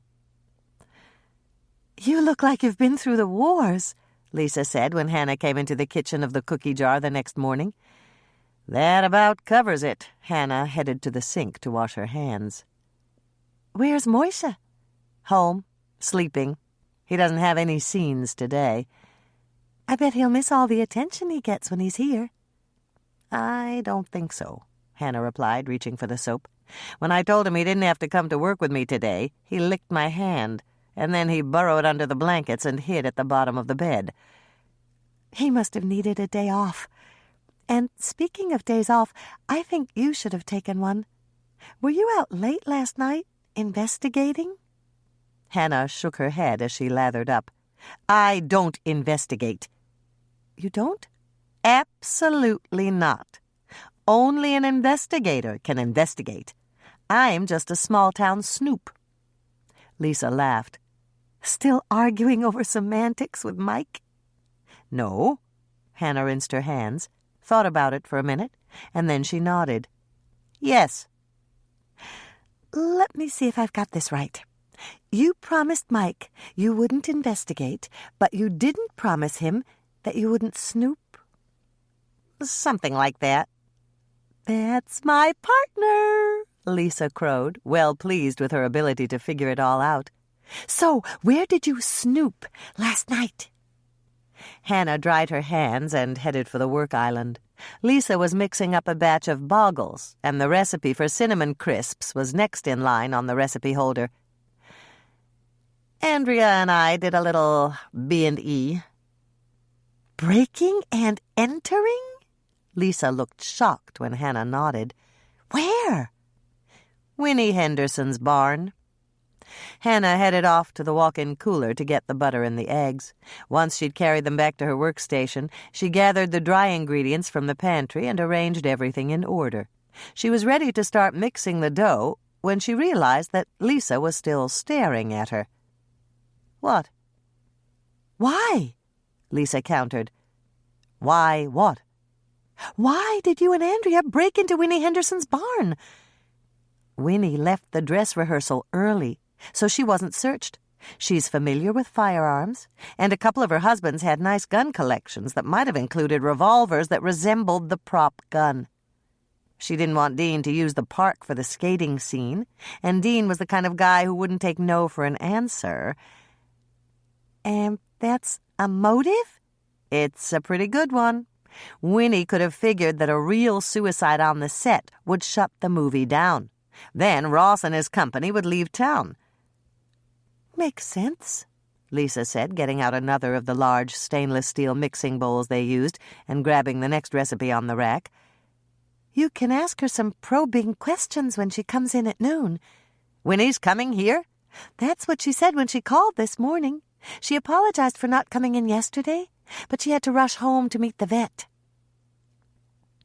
Hannah thought about that for a moment. Winnie had cattle, horses, several dogs, some cats, and a flock of chickens. With that many animals, it was certainly possible that one of them had required medical attention. The excuse was reasonable, but that didn't necessarily mean it was true. What was wrong? The bull had some sort of intestinal upset, and it made him really ornery. Winnie said he's usually pretty good-natured, but not yesterday. It took Winnie, the hired man, and 4 of the neighbors to subdue him so the vet could give him a shot of antibiotics. Hannah felt her stomach drop down to her knees and come slowly back up again. She'd gone into the pen with a sick, ornery bull, and he could have gored her 6 ways to the center. Her sister had handed that same sick, ornery bull homemade cookies, and heaven only knew what that had done for his intestinal problem. The good news is the bull's fine today. Winnie said that when she went out to the barn this morning, he was as quiet as a lamb. That shot the vet gave him must have worked. Forget the shot, Hannah said under her breath. My money's on the 5 peanut butter melts that Andrea fed him. Winnie slid onto a stool at the work island and accepted the mug of coffee that Hannah poured for her. "I sure can use some wake-me-up," she said. "I kept hearing noises in the barn last night." "Really?" Hannah asked, placing 2 mini cherry cheesecakes on a napkin in front of Winnie and hoping she looked more innocent than she felt. "That's right. I could have sworn somebody was in there, but when I checked, everything seemed okay. Of course, I couldn't see much without my glasses." "What happened to your glasses?" "I knocked them on the floor when I jumped out of bed, and I couldn't find them until this morning." Winnie took another sip of her coffee. "I apologize for not getting here yesterday, but I had an emergency. Did Lisa tell you about Larry?" "Larry?" "My bull. The grandkids named him." Hannah had all she could do not to laugh out loud. The bull's name was Larry, so she hadn't been lying after all. It couldn't be a coincidence. She must have heard Winnie mention it, and it had stuck in her mind. "Yes, Lisa told me. I'm glad Larry's better now." "Guess you're not going to try to talk me into letting them use the park." "Why not?" "Use your head, girl. Now that their big-shot director is dead, They'll be packing up and leaving town." Something in Hannah's expression must have tipped her off, because Winnie cocked her head and stared at Hannah curiously. "Won't they?" "I don't think so. At least, that's not what I heard last night. Most of the important scenes have already been filmed, and there are only 4 to go. Len Larchmont is going to direct those." "You mean they still want to use the park?" "That's right. I hope you'll let them use it, Winnie." Winnie gave a deep sigh. "I said they could use it if they didn't move the statue my brother made of the first mayor. But that highfalutin director wanted it out of the way. He said it would ruin the shot. He wanted to move it clear over by the bandstand. I figured for sure they'd break it, and Arnie put a lot of work into making it. It's the only thing of his I got left." "Maybe they don't have to move it that far. How would you feel about it if they just hoisted it up out of camera range?" "You mean they could just pick it straight up and leave it dangling in the air while they did whatever they had to do?" "That's exactly what I mean." Winnie considered that for a minute, and then she shrugged. "I don't know what to say. Would I still get the money?" "I'll have to check for sure, but I think so." "Well, just between you and me, it would sure come in handy right now. Elmer Peterson over in Eagle Bend selling off 20 head, and he's got a couple of jerseys I wouldn't mind mixing in with mine. They're good producers, according to Betty Jackson over at the dairy." "So you'll agree if you get the money?" Hannah was wise enough not to say a word as Winnie thought it over. The seconds ticked by so slowly it seemed that time had stopped, but finally Winnie gave a little nod. "I'll sign that paper if they swear they'll just lift up the statue and put it right back down again when they're through. No moving it anywhere, just up and back down. And I'm going to be right there to make sure they do it right." "I'll call Ross and find out if it's a deal," Hannah promised, refilling Winnie's coffee cup and then heading for the phone. "Hi, Hannah," Ross said, answering on the first ring of his cell phone. "I was just about to call you." "Well, I beat you to it. I'm sitting here with Winnie Henderson, and she's going to sign that release form to use the park as a location, with some stipulations." "What stipulations?" "Dean was going to actually move the statue somewhere else and then put it back again. Winnie wants it lifted up in the air, held there by a crane or something, and then put right back down again." "We can do that," Ross said. "We'd have to use a crane to lift it anyway." "She wants to be there to make sure you do it right, and she also wants the—" "Hold on a second." Hannah covered the mouthpiece with her hand and turned to Winnie. "How much did Dean promise to pay you if you signed the release?" $5,000. And it was Connor doing the promising." "Okay, I'll tell him that." Hannah turned back to the phone again. She was feeling a bit like an agent, and she wasn't sure whether she liked the role or not. "Winnie says Connor promised to pay her $5,000 if she signed. Is that okay?" "That's fine. We allotted $6,000 in the budget." Hannah frowned slightly. "I heard Dean tell Connor that $5,000 was as high as he could go." "Then Dean must have had plans for that other $1,000. He was a whittler, Hannah. A lot of the guys who make the big bucks are." "What do you mean?" "They nickel and dime the production companies. It's like a guy who earns $100,000 from a big corporation and steals pens and paper to use at home. He could buy his own, but it makes him feel good to put one over on the company." "And Dean did that?" Ross laughed. "All the time. He just about drove our accountant crazy. You know those cheesecakes you delivered to his trailer? He charged the budget $100 for paper plates and plastic forks, and Michelle told me they cost less than $10 at the Red Owl." "Oh, boy," Hannah breathed, shaking her head. "That really is cheap. especially because if he'd asked me, I would have provided them free of charge. That wouldn't have made any difference to Dean. He loved to pad his vouchers for out-of-pocket expenses. It was just the way he did business.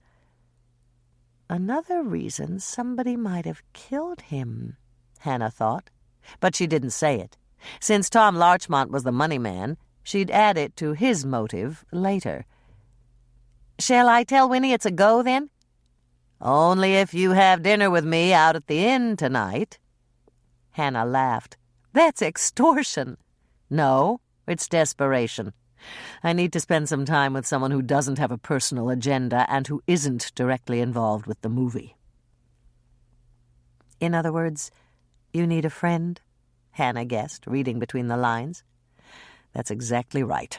Ask Winnie if I can meet her at her house in an hour with the money and the release form. I'll hang on. Ross wants to know if he can meet you in an hour at your place with the money and the papers, Hannah reported, covering the phone with her hand. Fine by me, but tell him to bring Connor along. I don't know this feller you're sweet on, but I spent a lot of time with Connor when he was trying to get me to sign that paper. He was as polite as he could be, and he ate 3 slices of my gooseberry pie. Haven't seen anybody do that since my second-to-the-last husband died. Michelle rushed into the cookie jar at 11:30, right before the noon rush, and handed Hannah a package. "Here," she said, puffing a little. "Clark showed us how to make a copy of the important footage, and we left on the time codes." "Thanks, Michelle. I'll go over to Andrea's and watch it." "Better not. Dean's murder is on the tape, and it's not something Tracy should see." "Okay, I guess I'll have to run home after lunch, then." Michelle shook her head. "I've got a better idea. Why don't you use Dean's trailer? I've got a key, and you can use his screening room, unless that'll creep you out." "It won't creep me out," Hannah said, jumping at the chance to get a better look at Dean's trailer. If she had time, she might even do a little snooping to see if she could find any other motives for his murder. "Well, it would creep me out, especially if I had to go in alone. But I won't be alone. You'll be with me." "You want to watch the tape again?" "No, that's just an excuse. I want to help you do what you're really going to do in Dean's trailer." "You mean—" "That's right," Michelle interrupted her. "I want to help you snoop through Mr. Bigshot Director's things." Chapter 25. Hannah glanced around uneasily as they ducked through the trees in the vacant lot and emerged in front of Dean's Winnebago. She tried to squelch the feeling, but it wouldn't go away. "What's the matter?" Michelle asked, noticing her big sister's nervous expression. "You look jumpy." "I am, and I don't know why." "Is it because we're going to snoop?" "I don't think so. Heaven knows I've snooped before. Maybe it's because we don't have to break in and it's not the middle of the night." Michelle laughed as she climbed the steps and unlocked the door. "Come on, Hannah. I've got a perfect right to be here. Ross asked me to pick up Dean's shooting script and look for any changes he indicated for the skating scene we're shooting tomorrow afternoon. Frances was supposed to drive over here to get it, but Lynn needed her for something else." Hannah stood back as Michelle opened the door, and then the 2 sisters stepped inside. The interior smelled musty, as if the owner had left it untouched for an extended period, but Hannah figured that was all in her imagination. "It smells funny in here," Michelle said, echoing what Hannah was thinking. "I wonder what it is." "This could have something to do with it." Hannah plucked a crumpled sock from the top of a bookcase and held it up for Michelle's inspection. "Dean's. I recognize the pattern. It looks like Argyle, but it's really his initials arranged in a design all over. His wife told me she gets them from a place in Beverly Hills that makes socks to order." "Dean might have been a genius, but his personal habits could have used some work." Hannah picked up the other sock, which was lying smack dab in the middle of the aisle that led down the center of the trailer. She put both socks in a plastic bag she found on top of his desk and turned to her youngest sister. Do you think we should save these for Sharon? It seems a little silly now that he's dead. I mean, what's she going to do with them? And it's not like she doesn't have a whole drawer full of others just like them at home. Let's toss them. It's quicker and easier. Michelle used 2 fingers to gingerly pick up a grungy handkerchief from the desk chair. And let's add this to the bag. Once Hannah had relegated the bag to the wastebasket next to Dean's desk, she followed Michelle down the hallway toward the rear of the trailer. As they progressed, the bad smell grew stronger, and Hannah coughed slightly. "Yuck!" Michelle commented as she passed a closed door. "That smell seems to be coming from the bathroom." "Maybe I'd better check it out," Hannah offered. Her mother had accused her of being a dead body locator, and she didn't want Michelle to share that reputation. And while it didn't exactly smell as if anyone had died in the Winnebago water closet, something definitely reeked. "Go ahead, Hannah," Michelle agreed so fast Hannah knew her youngest sister had hoped she wouldn't have to step into the small, smelly room. "Just holler if you need me. I'll be right out here." Hannah put her hand on the doorknob and hesitated. The smell was familiar, but she couldn't quite place it. She had just turned the handle and was getting ready to inch open the door when the reels spinning in her memory banks came up with triple red 7s. "Skunk!" she exclaimed. "Skunk? Definitely skunk. Is there a window in the bathroom?" "I'm almost sure there is." "Then it must have crawled in through the bathroom window." "Do you think it's still in there?" "I don't know," Hannah said with a shrug. "Do you think we should try to rescue it?" "Absolutely not, if we want to have anything to do with people for the rest of the day. I'm fresh out of tomato juice at the cookie jar." Michelle looked confused. "What does tomato juice have to do with it?" "If you pour it all over, it's supposed to get rid of the skunk smell." "Does it work?" "I don't know, and I really don't want to try it. At least not now. Let's keep the door closed and count ourselves lucky." "But how about the skunk? What if it's stuck and scared?" Hannah turned to smile at her sister. Michelle was a true animal lover. "When we're through here, you go out the back way and prop open the door. I'll hold my nose, open the bathroom door, and run outside." "And we'll leave the back door open so it can get out?" "Absolutely. We can have someone come over here to check later, after the smell dissipates." "That sounds like a plan. You know, now that I know for sure that the smell is skunk, it doesn't bother me quite so much." Michelle stopped and started to frown. "I wonder why Frances didn't mention it." "Mention what?" "The skunk smell.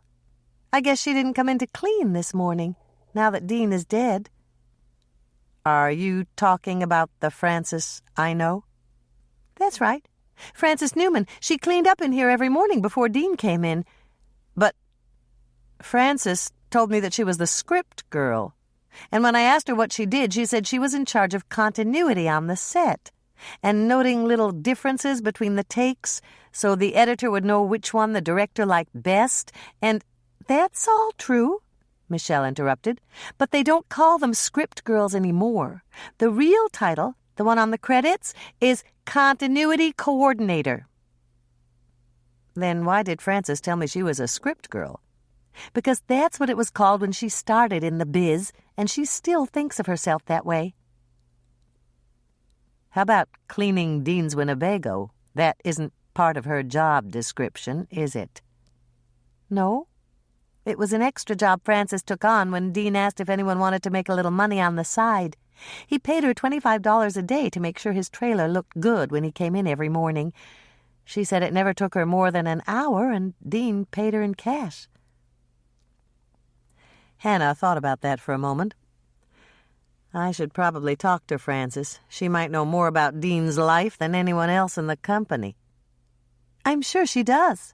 From what I understand, she's been cleaning for him since they started filming 2 months ago." Hannah had an unwelcome thought. There wasn't anything personal going on between Frances and Dean, was there? "I don't think so. And even if there was, Frances couldn't have killed him.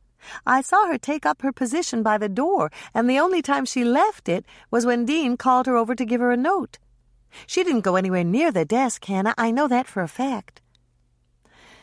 "Okay, that leaves her in the clear," Hannah said, putting a mental line through Frances's name, only seconds after she'd imagined writing it on the roster of suspects she kept in her head. "This way," Michelle said, leading Hannah down the center hallway of the trailer and opening the door to a room just beyond Dean's office. "This is the screening room. Take a chair, and I'll put in the tape."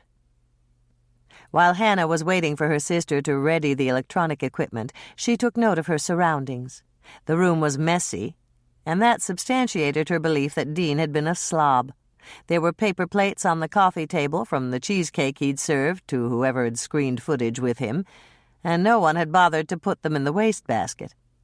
That wasn't so bad, but Hannah spotted one of her distinctive bakery boxes, and she was sure there was part of a cheesecake inside. By now it would be 24 hours old, and it had been sitting out all this time. Hannah felt like putting it in Dean's refrigerator, but it seemed silly since he was no longer around to eat it. "Okay, we're all set." Michelle grabbed the remote control and took the chair next to Hannah. "Here we go." Hannah stared at the big screen television as the tape began to run. She saw Mike check the gun. They'd even captured that on tape. And she saw Burke walk over to the desk. Burke pulled out the drawer, made sure the gun was inside, and walked away.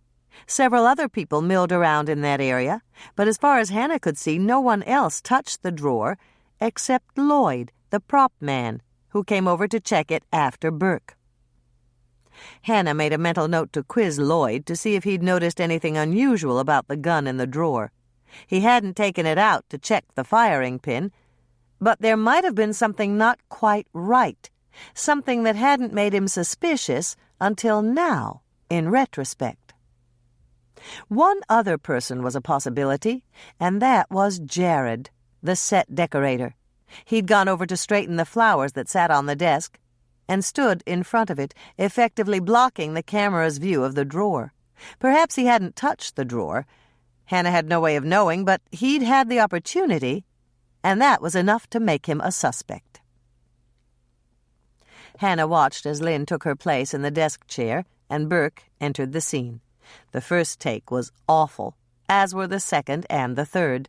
It was exactly the way Dean had described. Burke couldn't act his way out of a paper bag.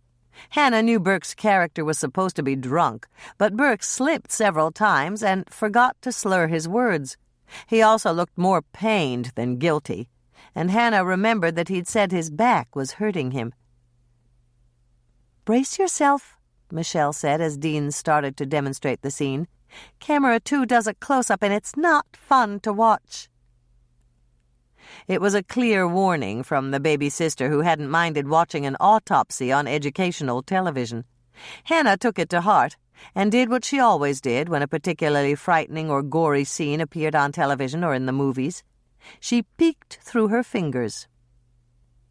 This whole device of peeking through her fingers might look silly to other people, but it worked for Hannah. Just seeing her own fingers in front of the scene was a constant reminder that it wasn't really happening, and she was really in a movie theater or in her own living room.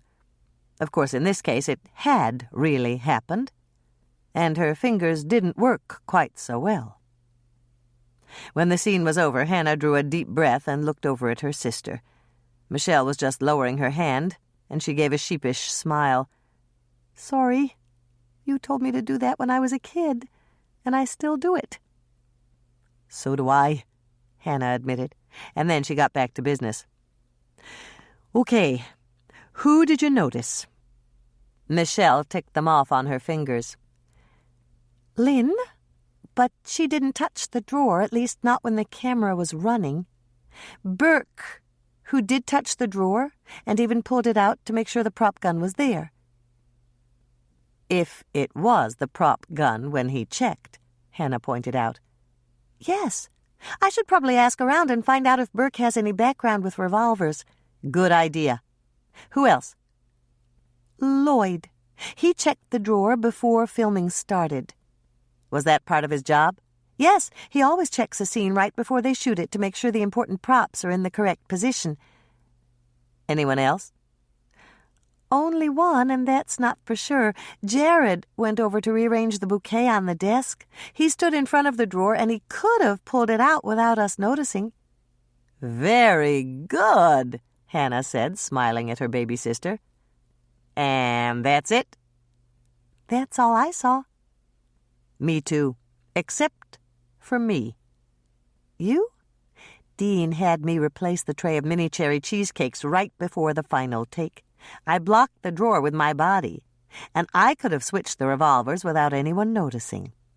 But you didn't. Of course not. The important thing is that I could have. You didn't even notice me because you didn't suspect me.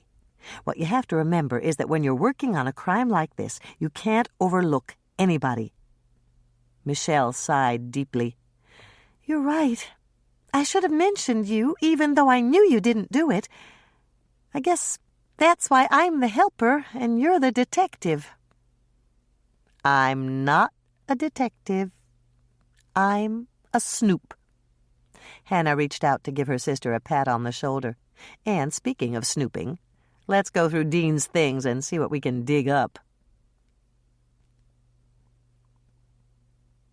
The first room they searched was the largest room in the trailer, the one at the end of the hallway. Hannah opened the door and gave a smug smile. She'd been right. It was the master bedroom, and Dean hadn't changed it. The large bed it had been designed to accommodate was the focal point of the room, and the only concession to office work was a conversational grouping of 4 barrel-back chairs around an octagonal coffee table.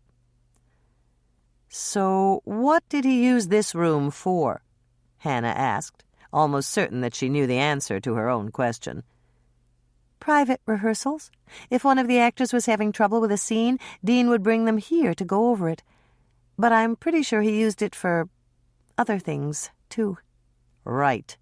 You start with the closet and see if there's anything of interest in there. I'll check the coffee table and the little chest of drawers by the bed. Hannah went through the coffee table quickly. There were a few magazines, a couple of books, and several yellow legal-size pads. A ceramic holder was filled with an assortment of pens and pencils, and a couple of decks of cards were tossed into a basket with a bridge score pad.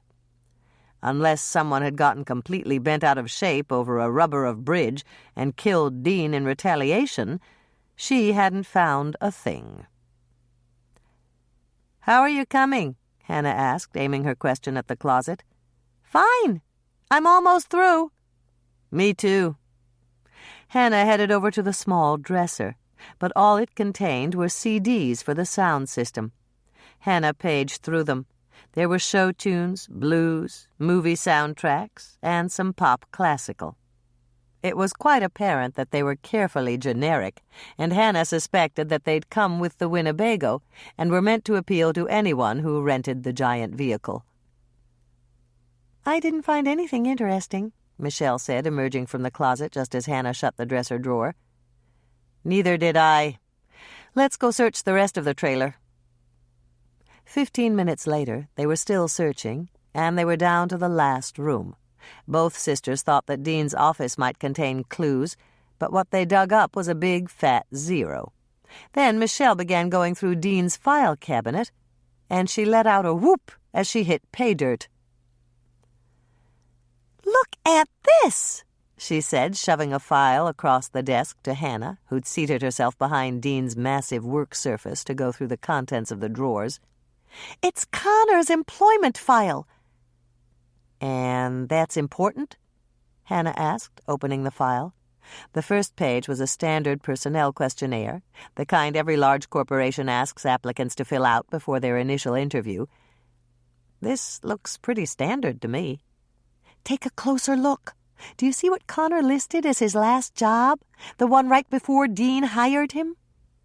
Hannah glanced a little farther down on the page and found the section Michelle had indicated. "Chauffeur and bodyguard for a family named Dickinson in Iowa. He drove the wife to social events." What's so unusual about that? "Nothing in itself. But take a look at the wife's name." "Emily?" Hannah asked, beginning to frown. Mrs. Emily Dickinson? Exactly.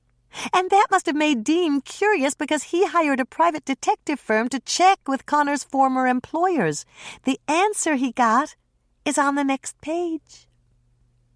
Hannah gasped as she turned the page and studied the investigator's report. Connor was stretching the truth even more than the image in a funhouse mirror, but she had to admire the attempt. There was a kernel of accuracy in what he'd written, and it was very clever. He had protected Emily Dickinson and driven her, or at least her books, around to social events. Connor had been a library aide at Iowa State Prison, and he'd been in charge of the carts that were wheeled around to the cell blocks. "Well?" Michelle asked. "It certainly gives him motive, especially if Dean was going to fire him. And it fits in with what Connor told me about how he couldn't use Dean as a reference." Hannah thought back to the tape they'd watched and shook her head. "I didn't see Connor on the tape, did I?" "I don't think so. I know I didn't." "Would it be possible for him to be there and not get on the tape?" "Absolutely. They didn't tape everyone." "Do you remember if Connor was on the set yesterday?" "I didn't see him, but I'll check with Ross. He always notices who's there and who's not." Hannah shook her head. "Never mind. You've got enough to do. I'll check with Ross when I see him tonight." "Tonight?" Michelle asked with a grin. "What's tonight?" "Ross is taking me out to the inn for dinner." "All right!" Michelle gave a pleased smile. The smile lasted for several seconds, and then it turned into an impish grin. "Do Norman and Mike know you're going out to dinner with Ross?" "No, and don't tell them. I don't need anybody to cat-sit." "Cat-sit?" "That's right. Moisha's perfectly all right alone. I don't think I can take another late-night gathering at my place." Michelle gave her a perfectly blank look. "What's this about cat-sitting and late-night gatherings?" "I'll tell you on the way back to the cookie jar. Are we finished in here?" Hannah waited until Michelle nodded, and then she pushed back Dean's desk chair. "Pick up your tape and the shooting script and head for the hills. I'll let the skunk out and join you." Less than 2 minutes later, Hannah came barreling out the back door. She took the steps at a running jump and landed next to Michelle with a thump. "Did you see the skunk?" Michelle asked. "I saw it all right. When I opened the bathroom door, there it was, trying to jump back out the window. It was really scared, and it's going to be glad to get back outside." "Do you think it'll find its way out all right?" "I don't know why not. I shut all the other doors, so the only thing that's open is the back door." "Good. I wonder why it went in there in the first place." "Maybe it was attracted by the other skunk." Michelle looked confused. "What other skunk?" "The two-legged one that used the trailer for an office."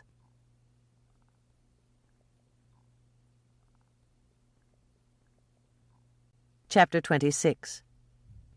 "You look great," Ross said, stepping inside and giving Hannah an approving hug. "I really like that outfit." "Thank you." Hannah shut her mouth firmly, following the advice her mother had drummed into her head from little on. "When a man compliments you, don't argue with him. Just say a polite thank you." She didn't explain that she'd run next door to Beaumont Fashions in a panic right after Ross had asked her to dinner, and she'd begged Claire to pick out something to make her look irresistible. She'd failed to mention that the outfit had put a crater in her budget, even with her generous business-next-door discount.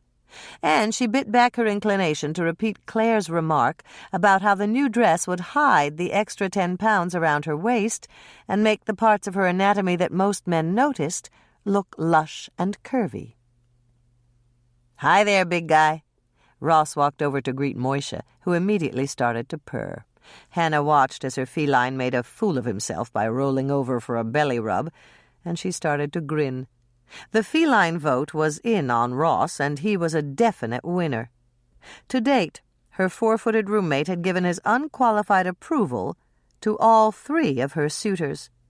Hannah suspected that Moishe would give the same unqualified approval to any man who called him big guy and rubbed his belly, including the condo maintenance man. "I'll just get my coat, then," Hannah said, heading for the bedroom. She really hated to break up this feline-human love fest, but her stomach was growling, and she'd heard that Sally was featuring Bœuf Wellington tonight.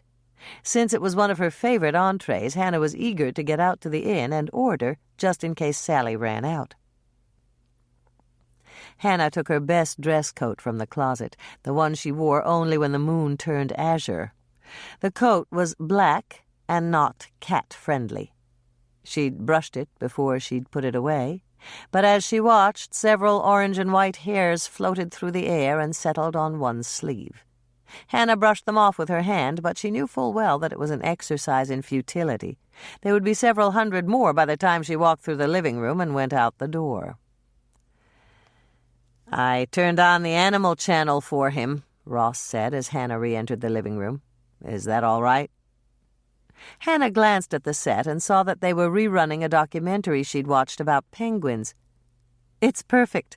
Moishe gets upset when birds fly, but it doesn't bother him at all when they waddle."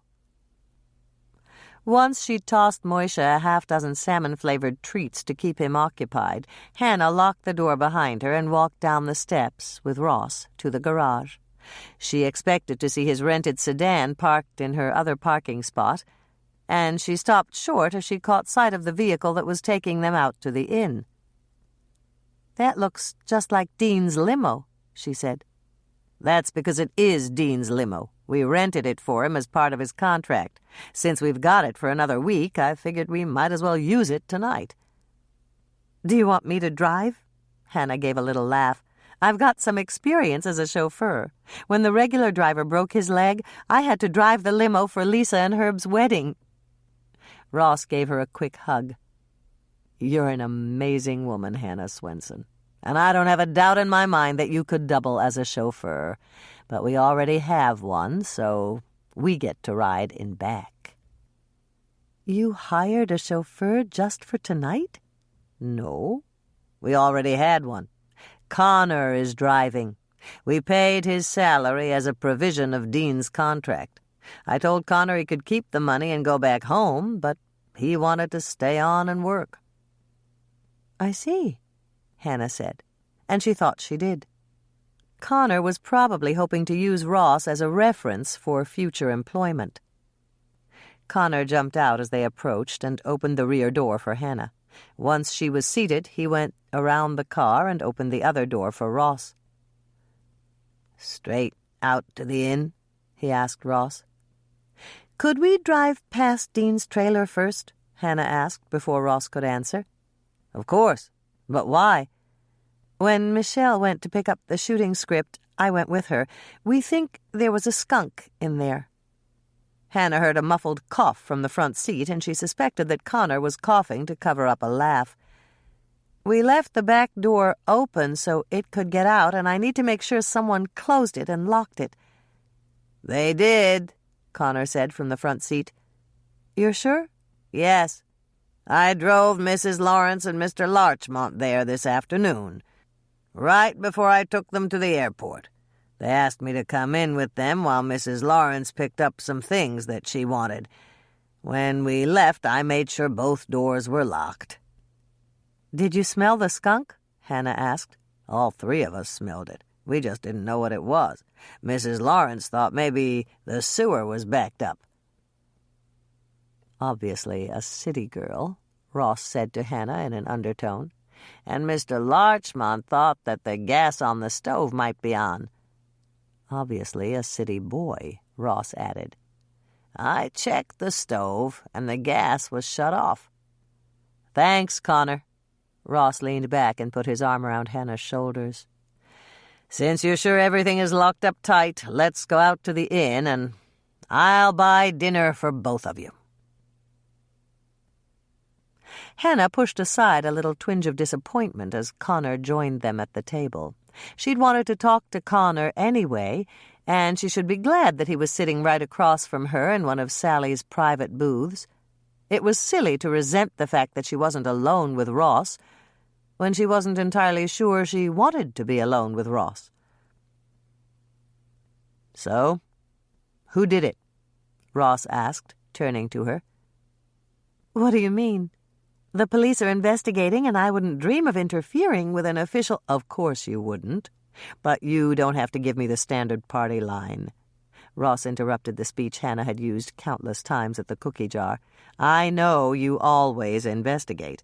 "I never investigate," Hannah corrected him. "I leave that sort of thing to the trained professionals.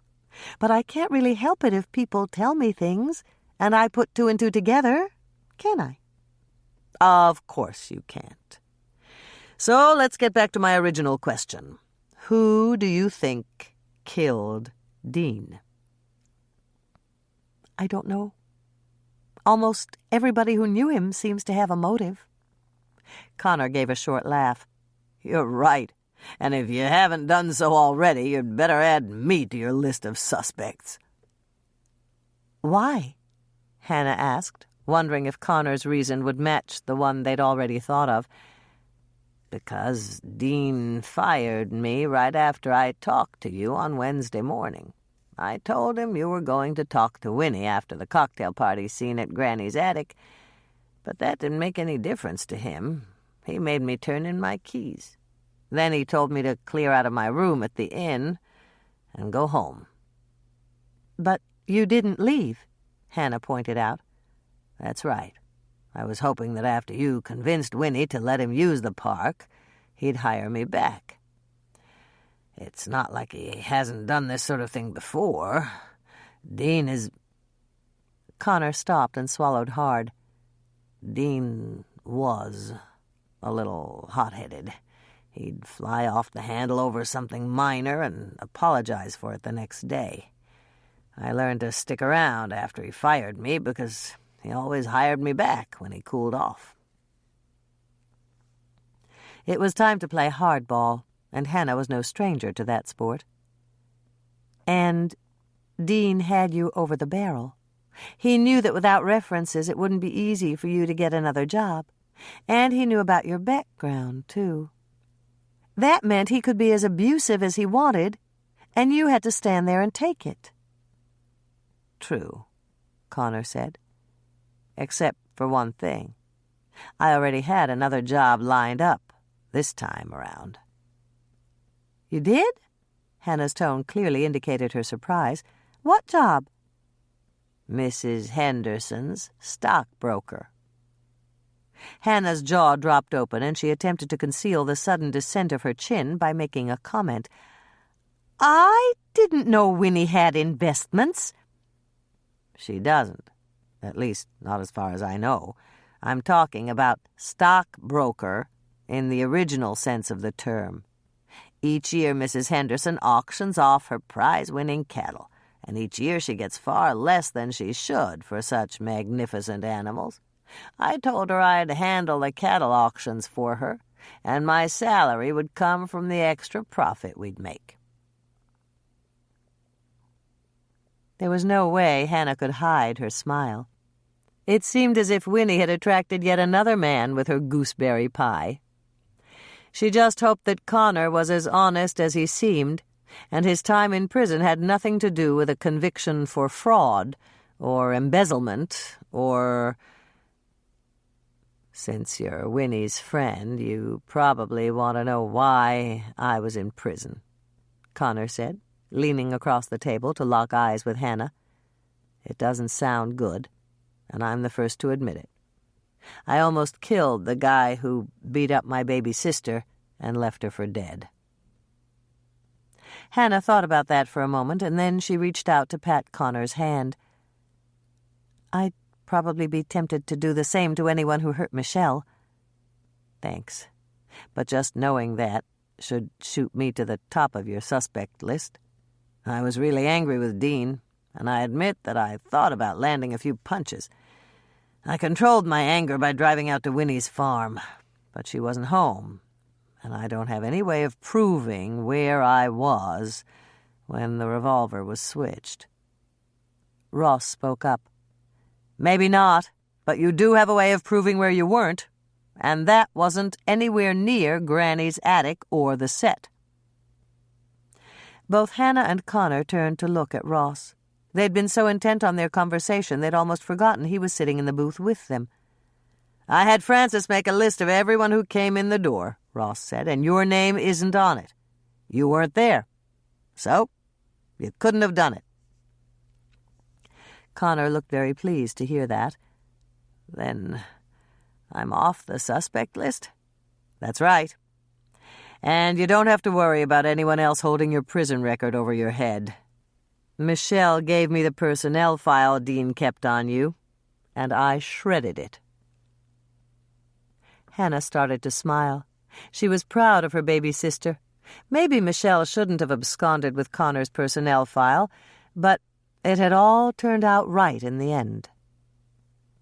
"Now, how about dessert?" Ross continued, turning to Hannah. "Sally's got a terrific lemon tort, and she told me you gave her the recipe." "I did. My Grandma Ingrid used to make it, and I haven't had it for ages." "This might be the night for memories," Ross said, capturing Hannah's hand under the table. "Perhaps," Hannah said, doing her best to downplay the tingles that ran from the top of her head to the tip of her toes, and concentrate on something that was supposed to be more important: solving Dean's murder. When Hannah emerged from the dining room and turned down the hall that led to the ladies' room, she found Amber Coombs waiting for her. "Thank goodness," Amber said, giving a sigh of relief. "I thought you'd never leave that booth." "You were waiting for me?" "Yes, Sally said you were investigating." "I'm not really investigating," Hannah broke in. "I leave that up to the professionals." Amber supplied the word before Hannah could say it. "That's what you always say, but we all know better. I talked to Sally, and she said to tell you what I overheard when I delivered coffee to Mr. Lawrence's office on Wednesday morning." Hannah motioned toward the door of the ladies' room. "Step into my office and tell me all about it." The ladies' room at the Lake Eden Inn was spacious. Sally had placed several chairs around a round table opposite the sinks and the mirrors, and there was even a phone on the wall. Hannah had spent too many minutes thinking about how that phone might be used. She'd come up with several scenarios, including a woman on an unpleasant date who might use it to call a taxi and leave before her escort could become any more unpleasant. "Have a chair," Hannah said, taking a quick peek in the other room to make sure they were completely alone, and then sitting in the chair directly opposite the teenage waitress she was now beginning to think of as her informant. "Why did you take coffee to Mr. Lawrence's trailer?" "He forgot to pick up the thermos Sally had at the desk for him. And since I was scheduled to work breakfast, and I had a car, Sally asked me to run it into town for her." "Okay," Hannah said, pulling her shorthand notebook from her purse and flipping it to the right page. "What time did you get to Mr. Lawrence's trailer?" 8:30. I was listening to KCOW radio, and Kelly was just about to bang the gong for the half hour when I pulled in and parked." Hannah jotted down the time and decided not to ask about the gong. Jake and Kelly were the half-comedy, half-news team who hosted KCOW's News at O'Dark 30, and they could get a bit strange. What happened next? "Well, I got out of the car with the thermos, and the first thing I heard was yelling. It was coming from the trailer, and I recognized Mr. Anson's voice." "Are you absolutely positive it was Mr. Anson?" Hannah asked her, pen poised over the page. "Oh, I'm sure. And I saw him leave a couple of minutes later, so that proves it." That was good enough for Hannah, and she jotted down Burke Anson's name. "And Mr. Lawrence was in his trailer at that time?" "Oh, yes. He was yelling, too. That's why I waited to knock on the door. I didn't want to go inside in the middle of a fight." "A wise decision," Hannah said, hoping that Amber had overheard something useful. "So you sat in your car and waited?" "That's right. But I did something I'm a little ashamed of. I left the door open a little so I could listen." "Of course you did. I know I shouldn't have done that. I was eavesdropping on a private conversation, and that's never nice. Of course it's not, but I don't think you could find a single person in Lake Eden who wouldn't have done exactly what you did. Hannah stopped to give Amber an encouraging smile. And you had a good reason for listening. I did? Absolutely. You had to know when Dean and Burke stopped yelling so that you could deliver the coffee. That's right, Amber smiled right back. I really like the way you think, Miss Swensen. Hannah glanced down at her notebook. All right.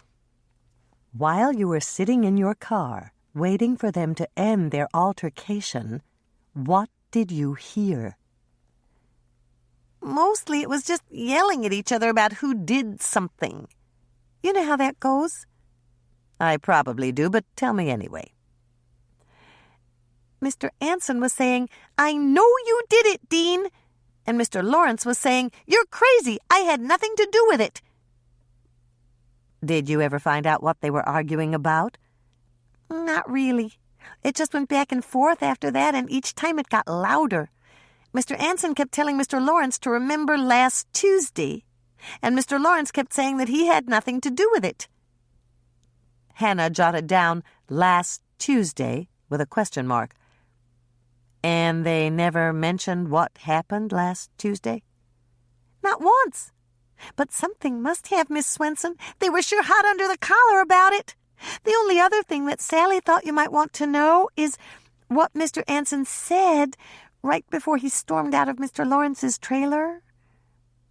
Hannah leaned forward, her pen poised to record something of great import. What did he say? If I find out you did it, you're going to pay. Okay, Amber. Hannah jotted down Burke's final threat and returned the notebook to her purse. Thanks a lot for telling me. After Amber left, Hannah just sat there for a minute, thinking about what she'd learned. The fight between Burke and Dean was interesting, but it didn't shed any real light on Dean's murder. Burke certainly hadn't switched the prop gun for a real one, not when he was about to hold it up to his own head and pull the trigger. It had to be someone else. Perhaps another person who was involved in whatever had happened the previous Tuesday. She'd ask Ross about that, and if Ross didn't know, she'd ask Michelle to quiz the other members of the crew about it.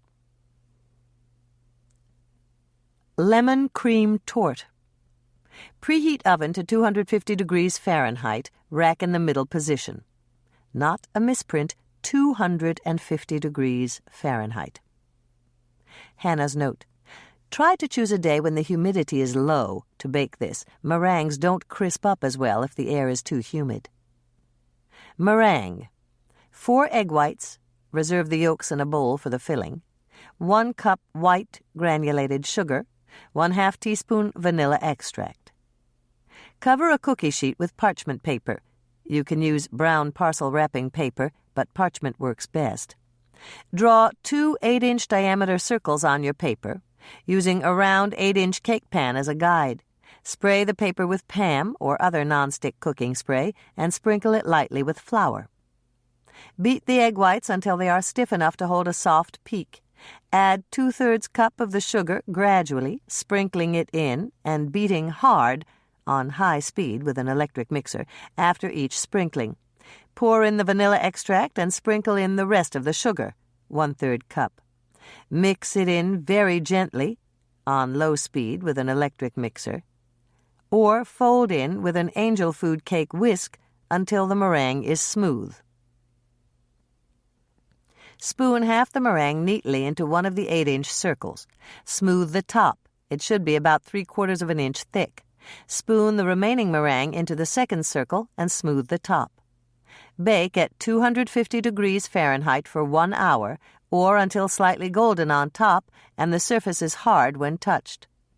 Cool completely on the cookie sheet on a wire rack. When the meringues are cool, gently loosen them by peeling off the paper. Put them back on the paper loose and move them to a cool, dry place. A dark cupboard is fine. The refrigerator is not fine. Filling: 4 egg yolks, 1/2 cup white granulated sugar, 3 tablespoons lemon juice, 2 teaspoons lemon zest, finely grated peel, just the yellow part. 1/2 cup whipping cream, 2 teaspoons vanilla extract, 1/4 cup white granulated sugar. You'll use 3/4 cup total in the filling. Beat the egg yolks with 1/2 cup sugar until smooth. Add the lemon juice and zest. Cook in the top of a double boiler over gently boiling water until the egg yolk mixture is smooth and as thick as mayonnaise. That's a little thicker than gravy and takes about 3 minutes or so. Move the top part of the double boiler to a cold burner and let the mixture cool while you complete the rest of the recipe. Pour the vanilla into the cream. Whip the cream just until it holds a peak. Don't overbeat. Beat in the remaining 1/4 cup sugar. Slowly stir the whipped cream mixture into the warm lemon mixture until you have a light, smooth sauce. Lick the spoon, it's yummy. Cover it and refrigerate the sauce until you're ready to serve. To assemble, get out the meringues and the lemon filling. Decide which meringue looks best and set that aside for the top. Place the other meringue on a cake plate. Spoon half of the lemon filling over the top of the meringue on the cake plate. Spread it with a rubber spatula so it's almost out to the edge. Put the best-looking meringue on top. Spoon the rest of the lemon filling on top of that meringue and spread it out with a rubber spatula. To serve, cut pie-shaped wedges at the table and transfer them to dessert plates. This is a light, sugary but tart, totally satisfying summer dessert. Yield serves 4 to 6 people. Unless you invite Carrie, she always has thirds. Another note from Hannah. This dessert is certainly yummy, but it's not gorgeous. When Sally serves it at the Lake Eden Inn, she slices it in the kitchen because the meringues tend to crumble. Then she puts it on a beautiful dessert plate or in a cut glass dessert bowl, tops it with a generous dollop of sweetened whipped cream, and places a paper-thin lemon slice on top to make it look fancy.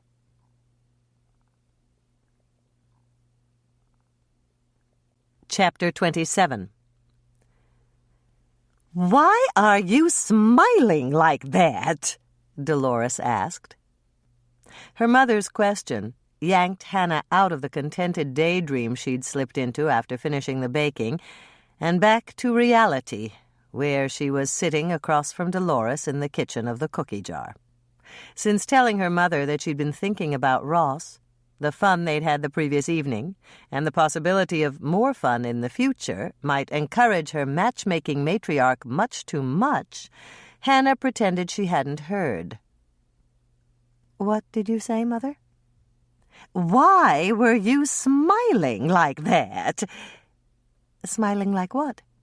"Like the cat that got into the cream pot." Hannah's ears perked up. It was another Regency expression from the mother who'd been spouting them left and right for the past few weeks. In less time than it took to mix up a batch of oatmeal raisin crisps, Dolores had used 3 Regency expressions, and the cat and the cream pot counted as the 4th. She'd said high in the instep to describe someone who was snooty. She'd called the new sweater she'd bought all the crack to mean that it was fashionable. And she'd explained that one of her customers had suffered an attack of the megrims when she went into a severe depression over her daughter's divorce.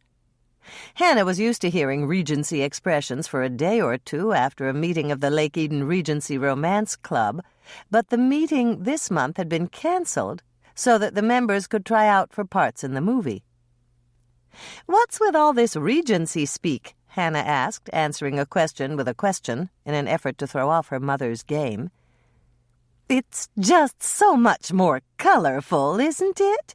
Dolores also answered a question with a question, and mother and daughter began to volley. "Do you really think so?" Hannah lobbed the question ball right back over the net. She must have landed a good one because her mother didn't reply. "So, how many Regency expressions do you think you know?" "Hundreds, I'm sure," Dolores answered, not even trying for a return. Hannah felt the thrill of victory. She'd served and scored on that last question. But just as she was relishing her win, a dire thought crept into her mind. Dolores had a computer, and she was using a lot of Regency expressions. Had her mother found another Englishman who piqued her interest? Perhaps someone she'd met in some international chat room on the internet? Dolores had already shown that she wasn't such a good judge of character when it came to handsome Englishmen who liked to dance. Mother? Hannah started out tentatively, but only after she'd replenished her mother's supply of German chocolate cake cookies. Yes, dear? Michelle says you've got a new computer. Yes, I do. Norman helped me order it, and he hooked it all up for me. Why didn't Norman tell me? Because I asked him not to. I was going to surprise you the next time you came over, but I forgot to tell Michelle that it was a surprise. It's an amazing machine, dear. Much better than a typewriter. So, Hannah proceeded gingerly down the path she'd chosen, you use it for word processing, then? That's right, and Norman installed a mail program for me. A mail program? Hannah digested that bit of information, and then she went for another bite. You're connected to the internet? Not yet. Norman says to wait until the cable company has a special on their high-speed line. That's when you can get free installation. He told me I wouldn't be happy with a dial-up connection. It's just too slow. I see, Hannah said, relaxing slightly. Dolores wasn't connected to the internet, and that meant she couldn't be having a cyber romance with a handsome ballroom-dancing Englishman she'd met online. Is that mail program Norman installed for later, when you have email? No, it's for snail mail. I learned how to make labels, and I'm keeping our master address list of customers for Granny's attic. Would you believe that Carrie and I were hand addressing all our sale notices? Now, all I have to do is print out labels, and we can just stick them on. That's a real time saver. Hannah still wasn't completely satisfied. Nothing Dolores had told her explained her mother's sudden obsession with Regency terms. Have you been doing a lot of reading lately? Not as much as I'd like, dear. Running Granny's attic is a full-time job, even with all three of us. And after I get home, it's all I can do to grab a bite to eat, switch on my laptop, and work for a couple of hours. Work? Hannah zeroed in on her mother's last statement. What are you working on? Dolores glanced at the clock on the wall. Oh, just a little hobby of mine. You wouldn't be interested. I'd better run, dear. I left Carrie at the shop all alone. She'll need my help. But you're not open for business, Hannah pointed out. I know, but there are still things to do. Dolores stood up, shrugged into her coat, and headed for the door. Inventory, straightening up, things like that. Later, dear. Hannah stared at the door that closed behind her mother, but there were no answers written on the white paint that covered the wood. Dolores had a secret, and she was guarding it carefully. Hannah figured that it would come out sooner or later, but in the meantime, her curiosity was killing her. Hannah? Lisa pushed open the swinging door that separated the kitchen from the coffee shop and glanced in at her partner. Mike's here to see you, and I told him I'd check to see if you were busy. He says he needs to ask you some questions. What a coincidence, Hannah said with a grin. I'd like to ask him some questions, too. Shall I go out and lead the lamb to the slaughter? Yes, but I wouldn't put it quite that way to the lamb. Don't worry, I won't. Lisa went through the swinging door, but she turned around to stick her head back into the kitchen again. If we're betting on who gets the most questions answered, my money's on you. Thanks, Hannah. Mike picked up the mug of coffee that Hannah had poured him and took a big gulp.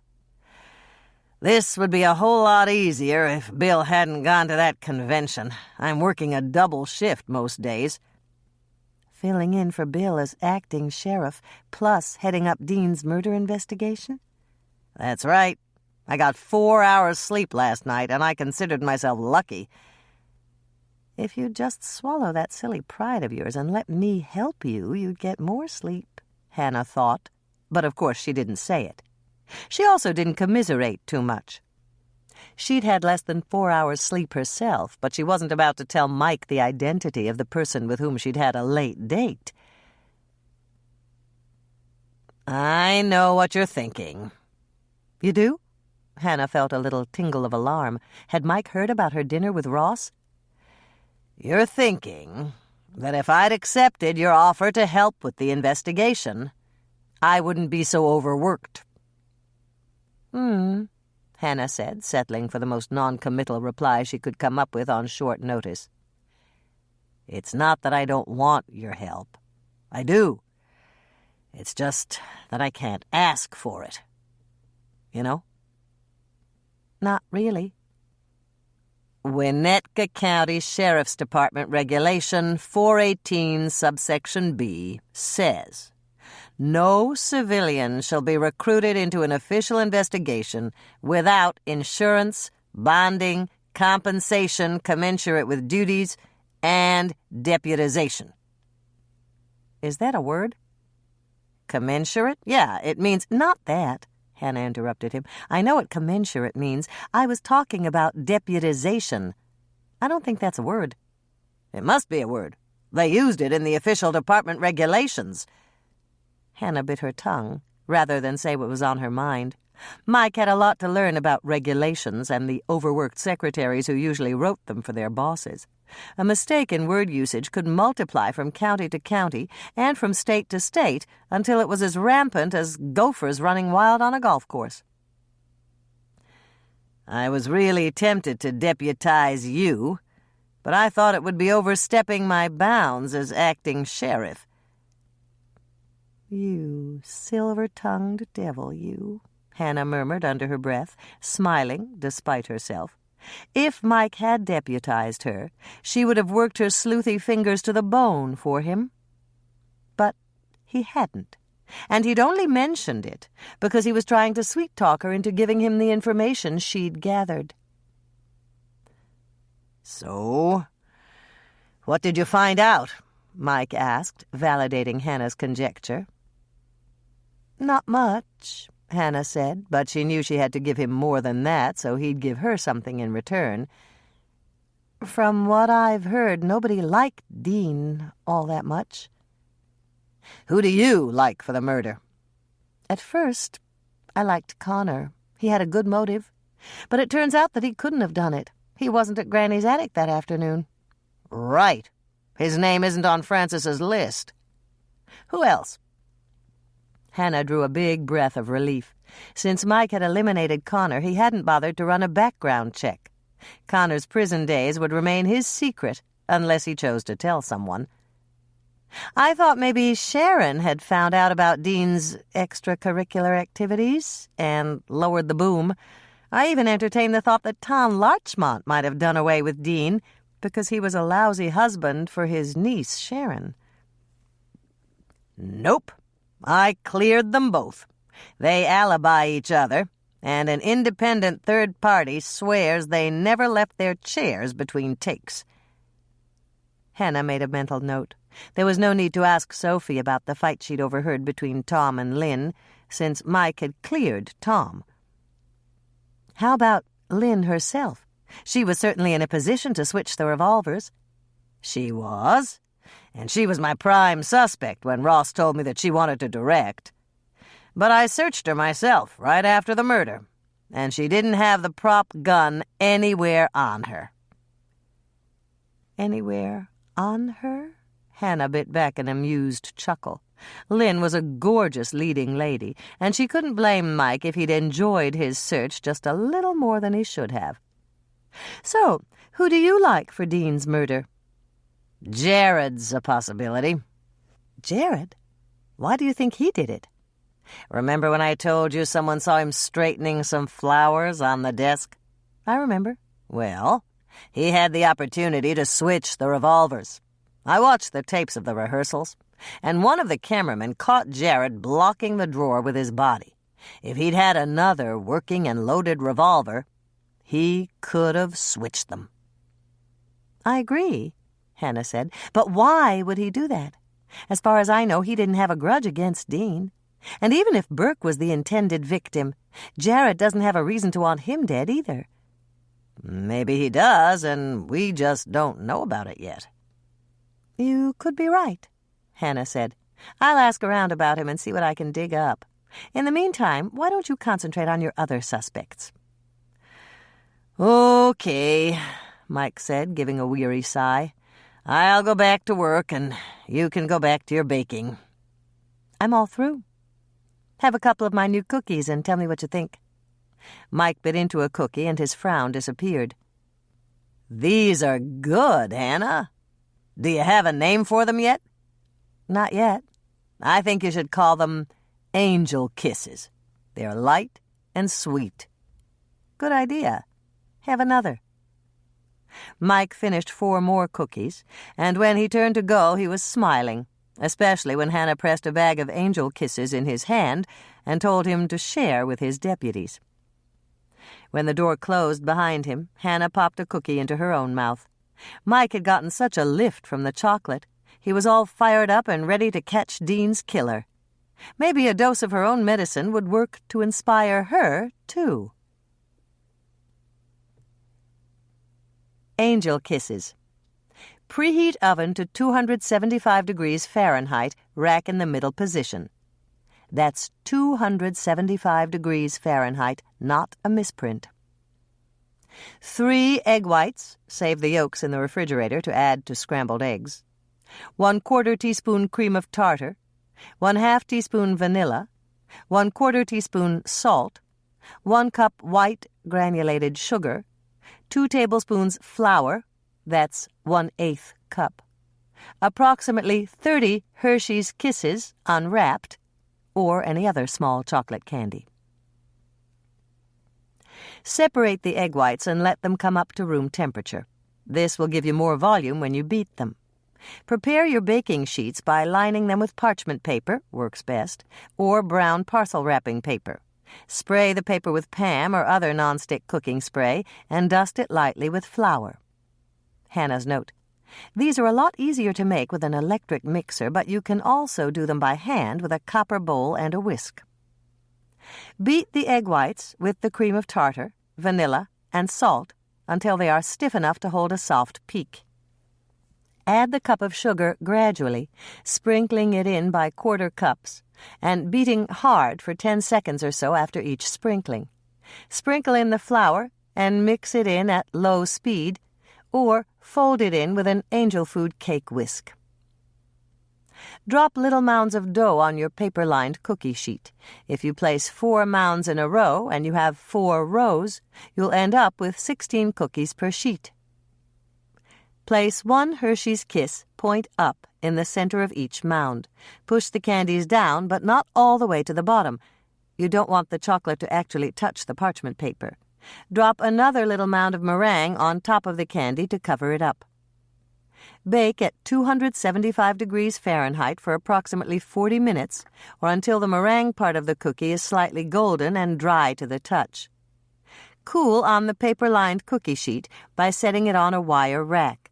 When the cookies are completely cool, peel them carefully from the paper and store them in an airtight container in a dry place. A cupboard shelf is fine, just not the refrigerator. Yield 3 to 4 dozen cookies with a nice chocolate surprise in the center.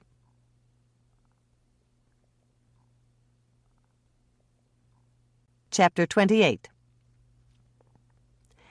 It was a noon meeting of the sisters, and it was taking place in the small coffee room at Bertie Straub's Cut and Curl beauty parlor.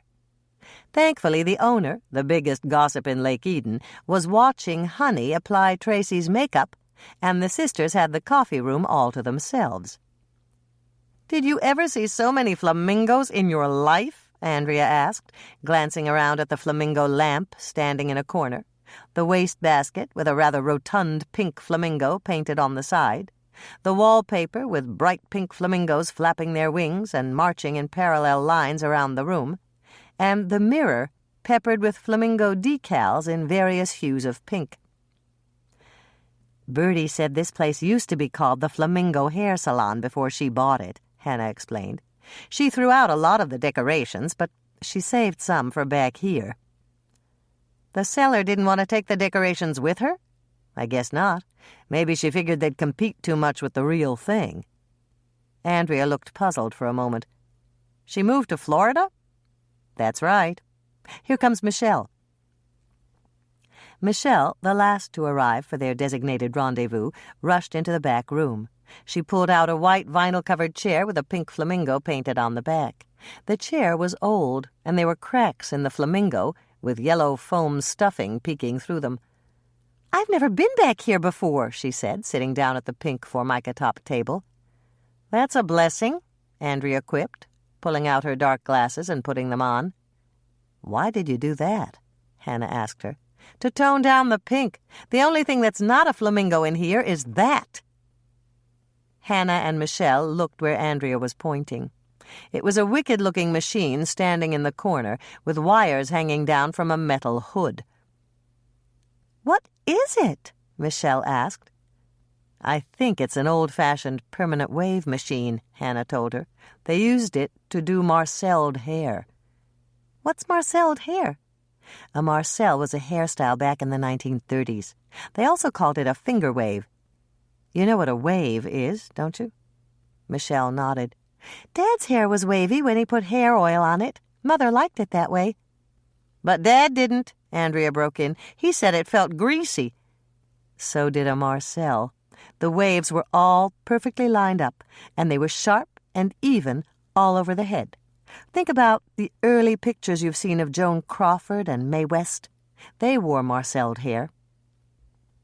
"How did the machine work?" Andrea wanted to know. "See those metal rods hanging down on cords from that hood?" Both of her sisters nodded, and Hannah continued her explanation.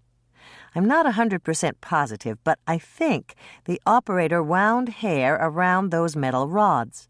The wires led to the power source, and when the operator turned on the machine, electricity heated the hair and curled it." Andrea looked shocked. "But that would be dangerous. I wonder if anybody was ever electrocuted." "I don't know. That was way before my time." "I can ask Mother about it," Michelle offered. "I wouldn't if I were you," Andrea warned. Hannah nodded her agreement. That was way before her time, too. And you know Mother doesn't like to be reminded of her age. "I know that. I just thought I could ask her if she ever came in here when she was a little girl, and if she ever saw anyone actually using—" Michelle stopped and sighed. "You're right. Better not." "Let's get down to business," Andrea suggested. "I have to take Tracy over to wardrobe when Honey's done with her makeup." Michelle turned to Hannah. "I found out about Jared." "What's all this about Jared?" Andrea asked, grabbing the stenopad Hannah had placed on the table and flipping to the suspect's page. "He's not even on here." Hannah handed her a pen.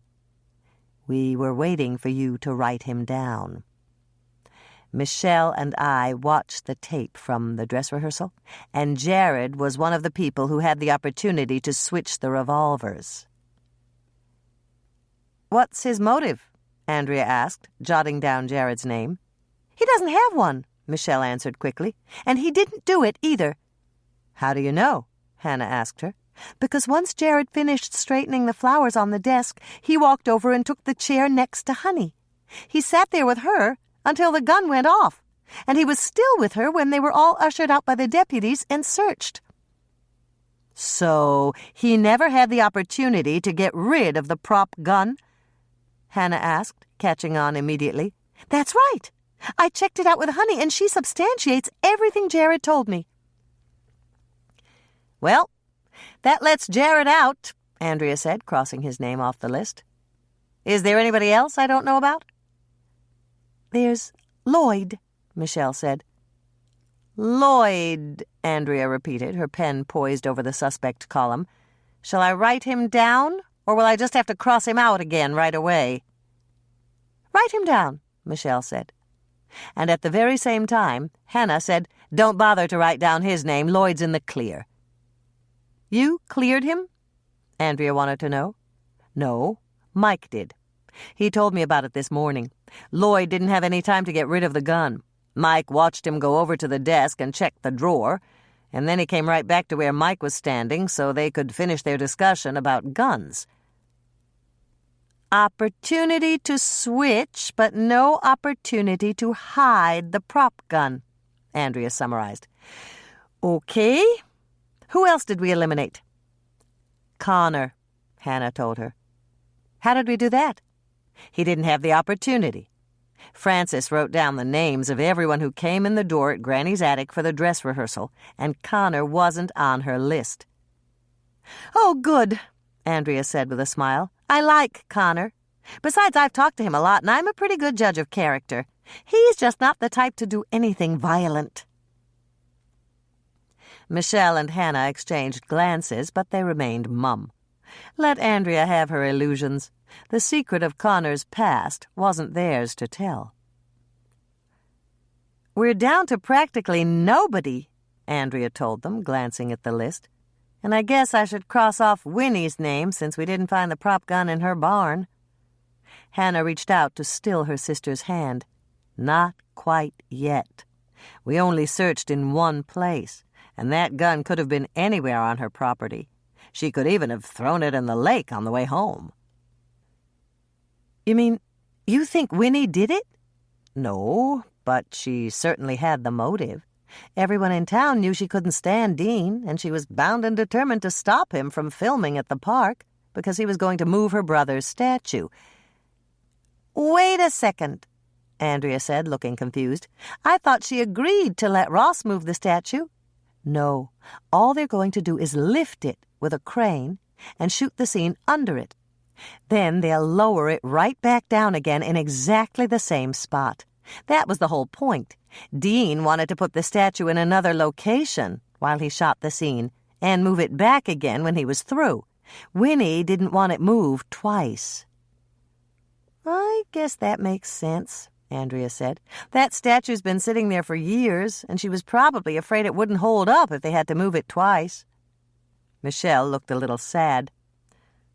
"If Dean had been satisfied with just lifting it up and shooting under it the way Lynn is going to do, Winnie might have signed the release form right away. But Dean had to have everything exactly his way. He was just as stubborn as Winnie.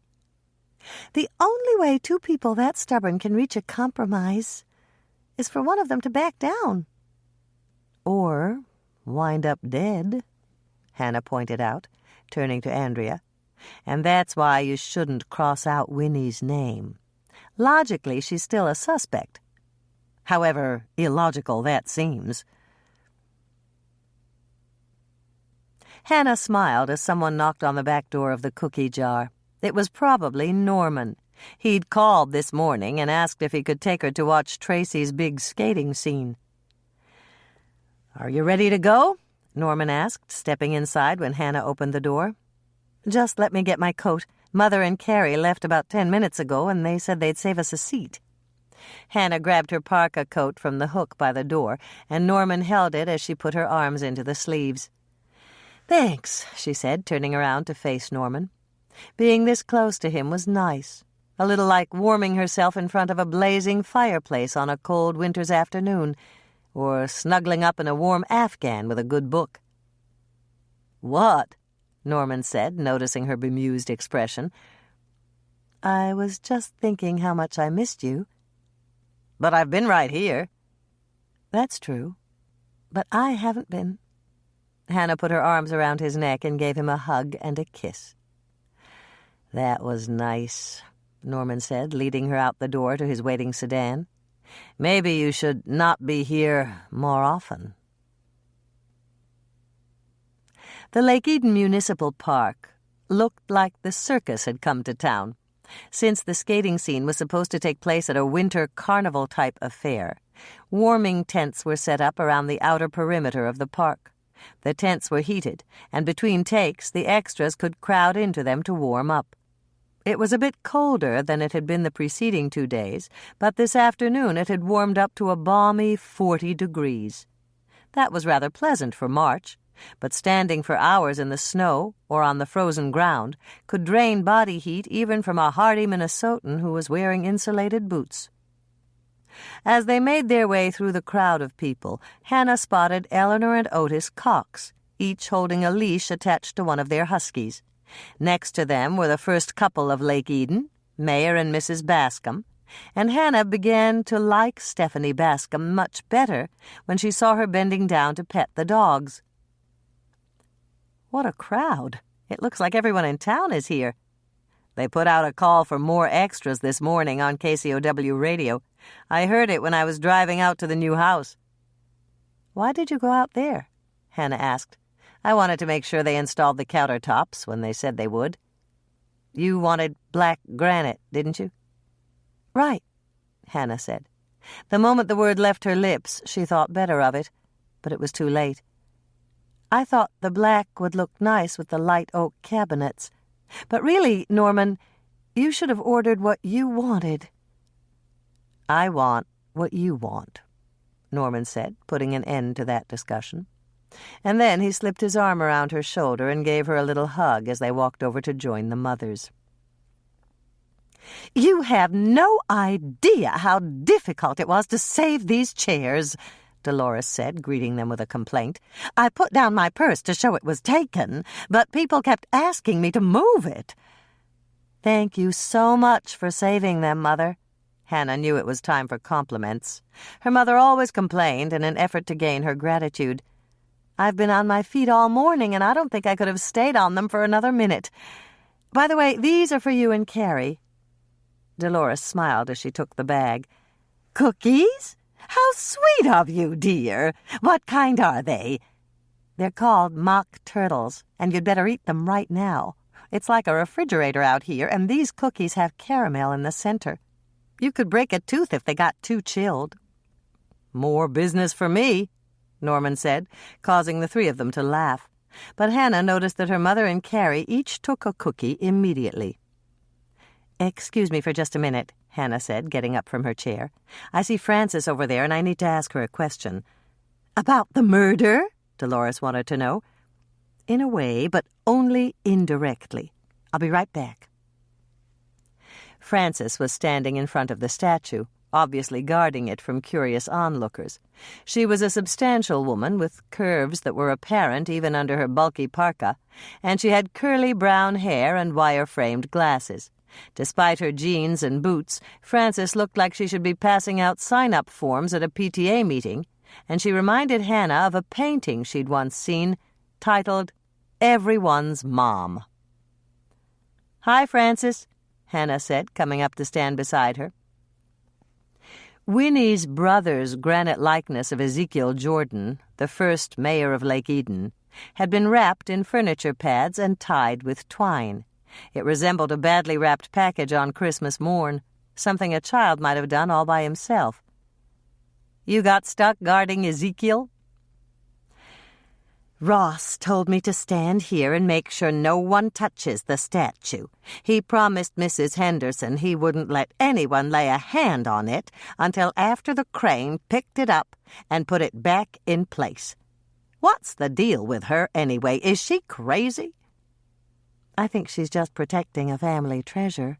Her brother sculpted the statue years ago and placed it here.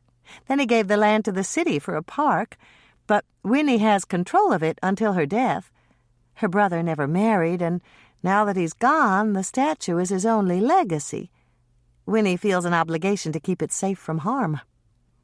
"I guess that makes sense." Frances glanced around her nervously and leaned a little closer to Hannah. "Do you think she killed him?" "Who are you talking about?" "Mrs. Henderson. Do you think she switched the guns and killed Dean?" "I don't think so. Winnie's a pretty straightforward person. If she'd wanted to kill Dean to keep him from moving her brother's statue, she would have taken a stand right here and shot him when he tried to do it."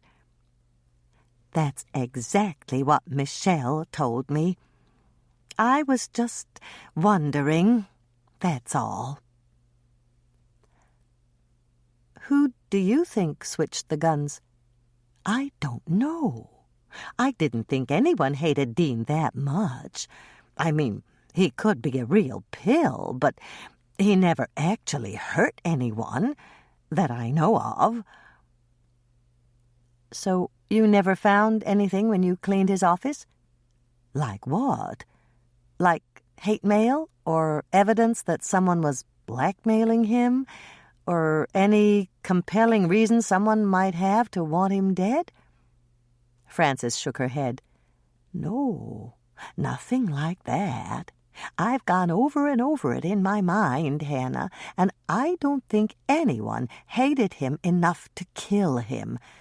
Everyone knew what he was, and they accepted that because he was such a genius. They made allowances. Live and let live, you know. And all those women he coached in his trailer, they didn't expect to be his one and only. How about his wife? Sharon expected to be his one and only, didn't she?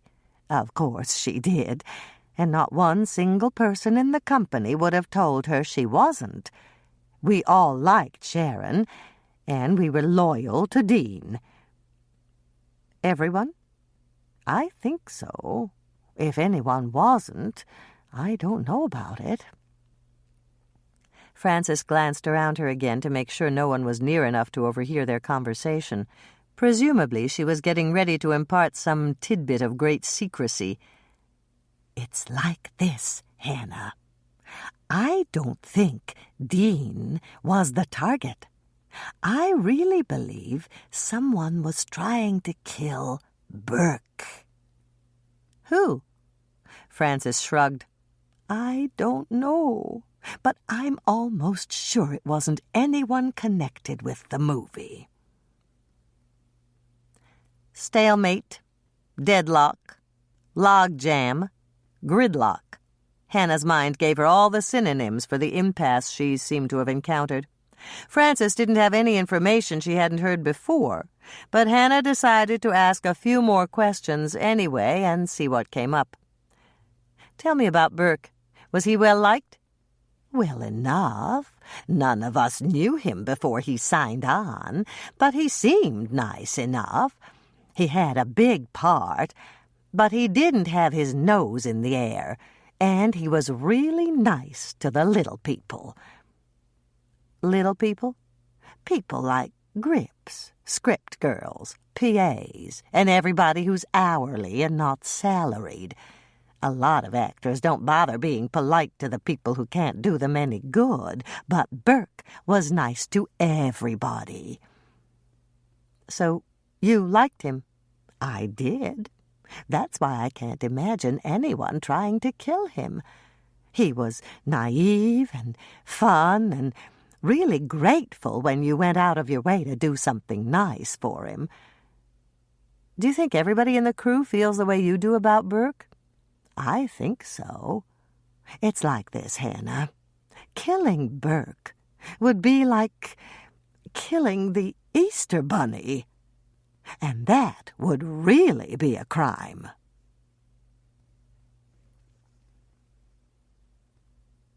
Chapter 29. Hannah? Wait a minute.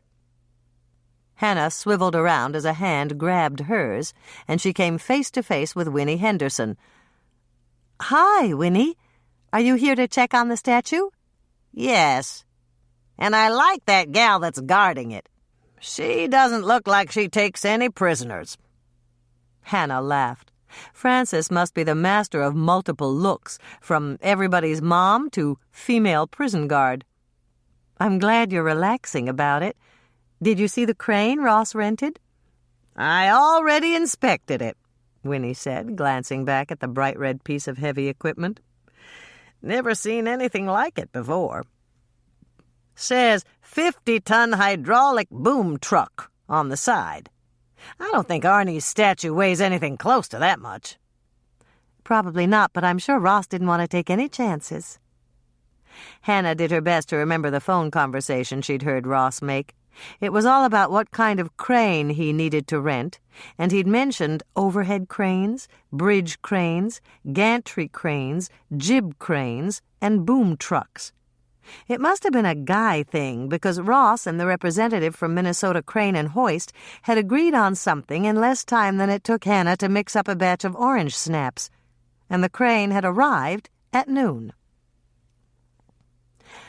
I heard him talk to the crane rental place on the phone, and he said something about how it was better to overestimate than underestimate. Better safe than sorry, Winnie put her interpretation on it. That's right. Would you like to watch the taping with us? Tracy's been practicing her skating every night after school. She's going to fly off the end while they're playing Crack the Whip, and she wants it to be perfect. You don't have to worry about that little gal. She'll be perfect. She can do anything she sets her mind on. Reminds me of me when I was that age. Hannah started to grin. Somehow she couldn't imagine Winnie as a little girl. I know that's hard to imagine, Winnie said, guessing Hannah's thoughts. But I wasn't always old. And thanks for inviting me to sit with you. But I'd better keep an eye on that crane man to make sure he does his job right. Hannah shifted a bit on the metal chair.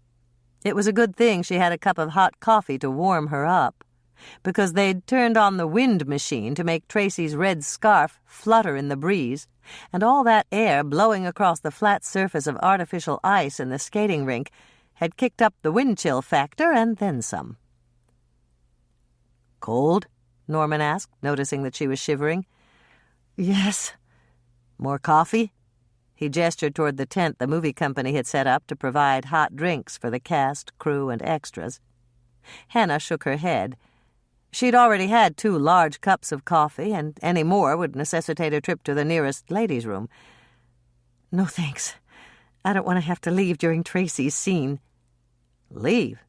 But why would you have to... Norman stopped and thunked the side of his head with his gloved hand. Never mind. I get it. I'll try another way to warm you up that doesn't involve liquid.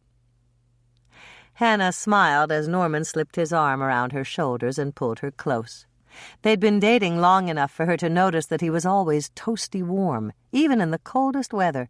It probably had something to do with his metabolism, and she wished she had inherited whatever gene he had that she didn't have. Here we go, Norman said, gesturing at the skating rink with his other hand.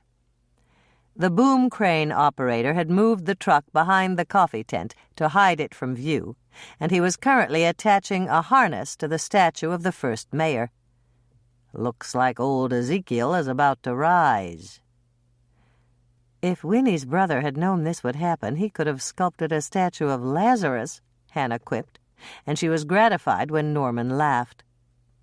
It took only moments to secure the harness and hook it to the cable that was attached to the boom. Hannah watched, along with everyone there, as the boom operator began to lift the statue. The only sound was of the powerful motor that drove the hydraulic winch. Everyone was perfectly silent, fascinated by the spectacle, as Ezekiel Jordan's granite likeness rose from the ground. "Stop! No!" Hannah heard a faint voice over the roaring of the motor, and she turned to see Winnie heading for the statue at a dead run. Something must be terribly wrong. Without really planning what she was about to do, Hannah jumped to her feet and set out for the statue from the opposite direction. She had less space to cover, and she passed the statue on the fly and managed to intercept Winnie several feet from her goal. "Winnie," Hannah panted, holding the small farm woman so she couldn't get away. "What's wrong?" "That danged fool's taking the base! I said they could move the statue, not the base!" "But the base is part of the statue," Hannah did her best to explain. At the same time, she moved Winnie away from the rising statue and back toward the coffee tent. "Come with me. I'll get you a cup of coffee." "But they can't move the base," Winnie insisted. "They have to move the base. It can't be in the shot. Ross explained it all to me. They're going to sweep the snow over the bare spot on the ground, and no one will even know there was a statue there. But if they cover the ground with snow, how'll they get it back in the right place? I asked the same thing. Hannah loosened her hold on Winnie since the older woman seemed much calmer now. Michelle told me they're going to put down a piece of cardboard the exact size as the base of the statue and sweep the snow over that. Then, when they're all through shooting, they'll sweep the snow off and have the crane operator put the statue back down on the cardboard. Oh, well, that should work. Winnie looked much more relaxed as she accepted the cup of coffee from Hannah. "Come on back and sit with me," Hannah urged, grabbing a chair that someone had left unattended and leading Winnie back to the area where Dolores, Carrie, and Norman were waiting. Everyone held their breath as the sculpted image of Lake Eden's first mayor hovered, swaying slightly on its tether, as high as a 2-story house above them. Winnie watched the statue for longer than most, but at last she lowered her gaze and drew a deep breath. "Guess everything's okay with Arnie's statue." "Of course it is," Hannah reassured her, and the mothers and Norman added their own words of encouragement before their attention was drawn to the wooden warming house at the far end of the skating rink. "It's that new lady director," Winnie said, nudging Hannah as Lynn appeared. "Looks like she can skate just as good as the kids." Hannah watched as her old college friend glided across the rink and stopped in the center. "Thank you, all, for coming out today," Lynn said, and since there was no way anyone's voice would carry over the sound of the crane's motor and the whine of the wind machine, Hannah realized that she must be using a clip-on microphone. "I know it's cold, and there's coffee and hot chocolate over there in the red-striped tent. Feel free to help yourselves. We've already shot some crowd scenes, and we'll be shooting more when the action on the rink starts."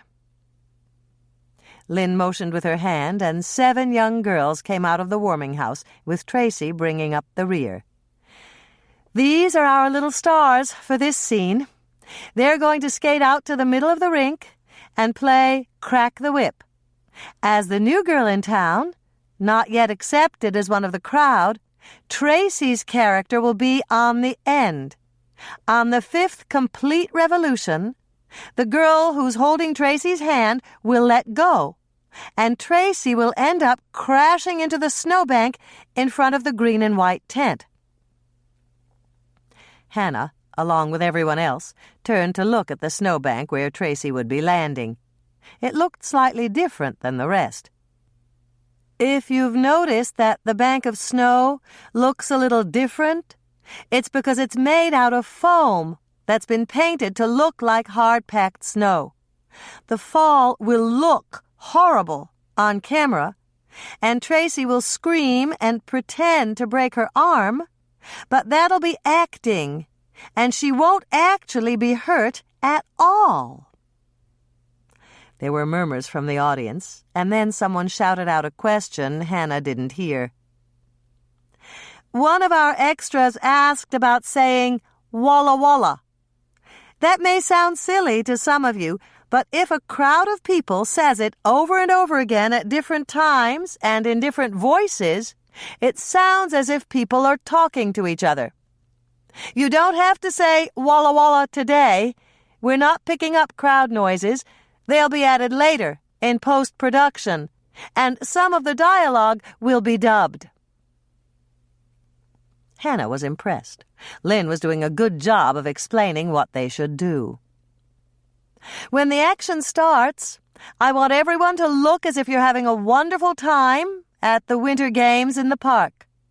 And when the impromptu game of Crack the Whip begins, you can smile and even applaud as the girls twirl around. When Tracy veers off and heads for the snowbank, I'd like to see some expressions of alarm and fear for her safety. And finally, I need you to look horrified when she crashes into the icy snow and breaks her arm." "This is pretty exciting," Winnie said, turning to Hannah with a smile. "I didn't know that movie making was so much fun." It wasn't when Dean was in charge, Hannah felt like saying, but she didn't. Lynn was much better at public relations than her predecessor. "Is everyone ready?" Lynn asked, and there were nods and a few shouts of assent. "All right, then. Let's see if we can do this in one take. Tracy? Costume, please." Tracy turned and skated for the wooden warming house that sat on the far end of the rink.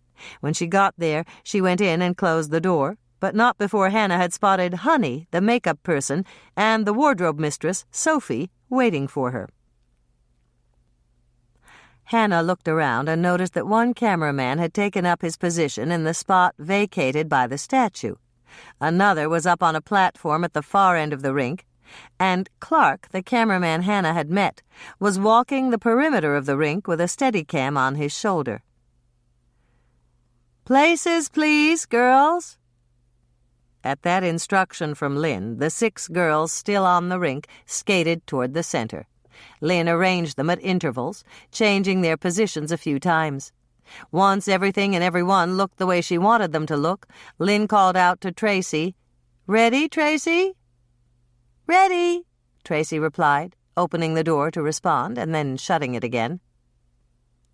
"Lights." Hannah was surprised as the bright outside lights that had been mounted on poles surrounding the rink came on.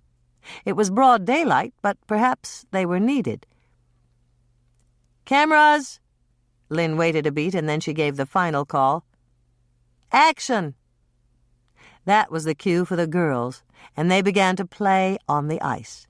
One practiced spins at the far end of the rink, another skated backward. 2 girls joined hands and made slow circles in an imitation of the figure skaters they'd seen on television, and another 2 girls clasped crossed hands and skated as fast as they could around the perimeter of the rink. This went on for several minutes. "Cut," Lynn said at last. "Next scene. Action." The 2 girls who were skating slow circles headed to the middle of the rink. One of them motioned to the girl who was skating backward, and she went over to get the girl who was practicing her spins. When they'd lined up at the center of the rink, the last 2 girls joined the line. There was some good-natured kidding and lots of smiles as they joined hands and began to play Crack the Whip. "Cue Tracy," Lynn said. A moment later, Tracy opened the door to the warming house. She was dressed in a royal blue coat with a red satin lining and Bill's red scarf around her neck. She had a royal blue knit cap on her head and blue pom-poms on her figure skates. Instead of bulky snow pants, Tracy was wearing ski pants with stirrups that fit under the soles of her feet and kept her pant legs from pulling up. Her outfit was fashionable. What a rich little girl might wear to skate at the Rockefeller Plaza rink. And it contrasted sharply with the rest of the girls, who wore parka jackets and snow pants. Tracy, who seemed unaware of the contrast, began to smile as she saw the girls playing at the center of the rink. She skated out and approached the girl on the end, obviously asking if she could play. The girl exchanged glances with several other girls, and then she nodded. Tracy happily joined the line. The line began to revolve in a circle at the center of the rink. Tracy looked as if she was having a wonderful time as the line revolved faster and faster around the largest girl, the pivotal point at the head of the line. Tracy was on the other end, the place with the most torque. The girl skated faster and faster, and Hannah counted the revolutions. She saw other people in the crowd doing the same, and she heard Winnie and Norman counting them off aloud.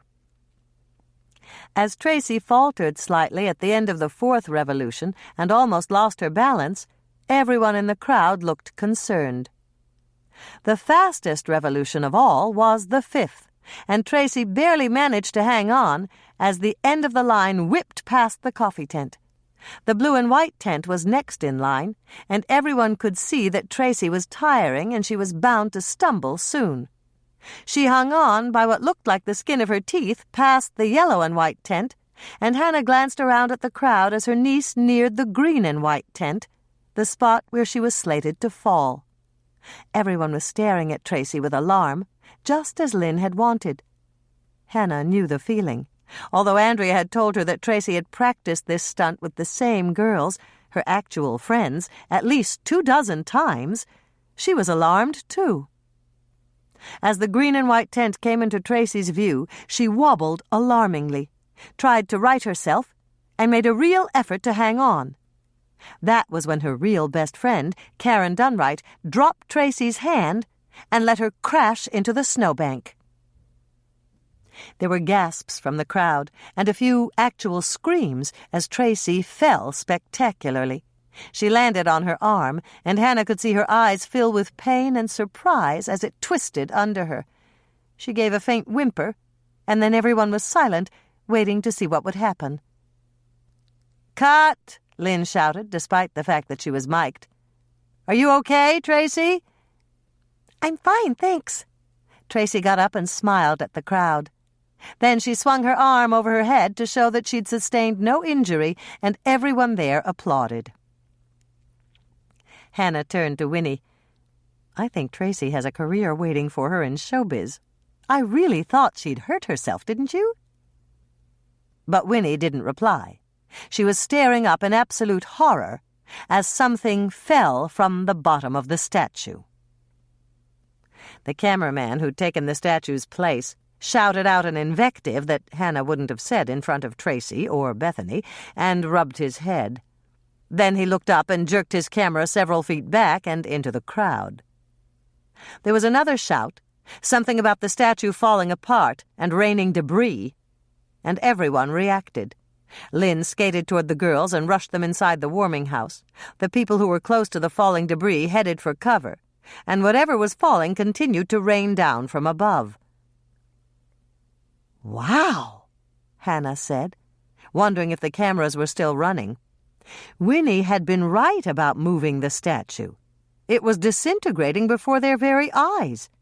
She turned to tell Winnie she was sorry for even suggesting that they move her brother's granite tribute to the first mayor, and she was surprised to see that Winnie's chair was empty. Why had Winnie left when their chairs weren't even close to the debris falling from the bottom of the statue? Finally, the rubble stopped falling, and some brave soul ran out onto the ice to pick up a piece that had fallen. Hannah watched as Doc Knight, who'd been watching the taping from the side of the rink, grabbed the piece from the man who'd fetched it from the ice. "What is it, Doc?" Lynn asked, skating back to Lake Eden's local physician after having delivered the girls into the capable hands of Sophie, Honey, and Andrea. Doc Knight shrugged. "Looks like a fibula." "You mean a leg bone?" "That's right."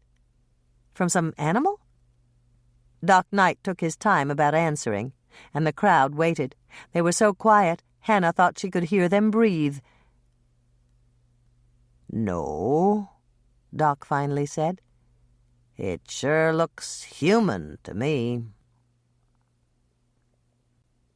Chapter 30. "Winnie? Are you here?" Hannah knocked on the door of the farmhouse. When there was no answer, she turned around to face Mike and Norman. "I think she's here, but she's afraid to answer." "You're probably right," Mike said. "Try again," Norman suggested, "and tell her who you are this time." "Winnie? It's Hannah." Hannah knocked on the door again.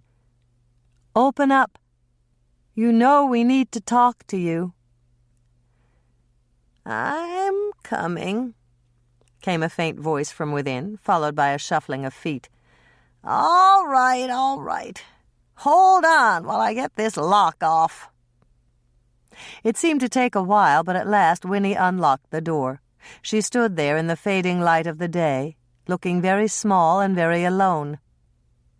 "So, did you come to arrest me?" "No," Mike answered for all three of them. "Should I?" "Maybe.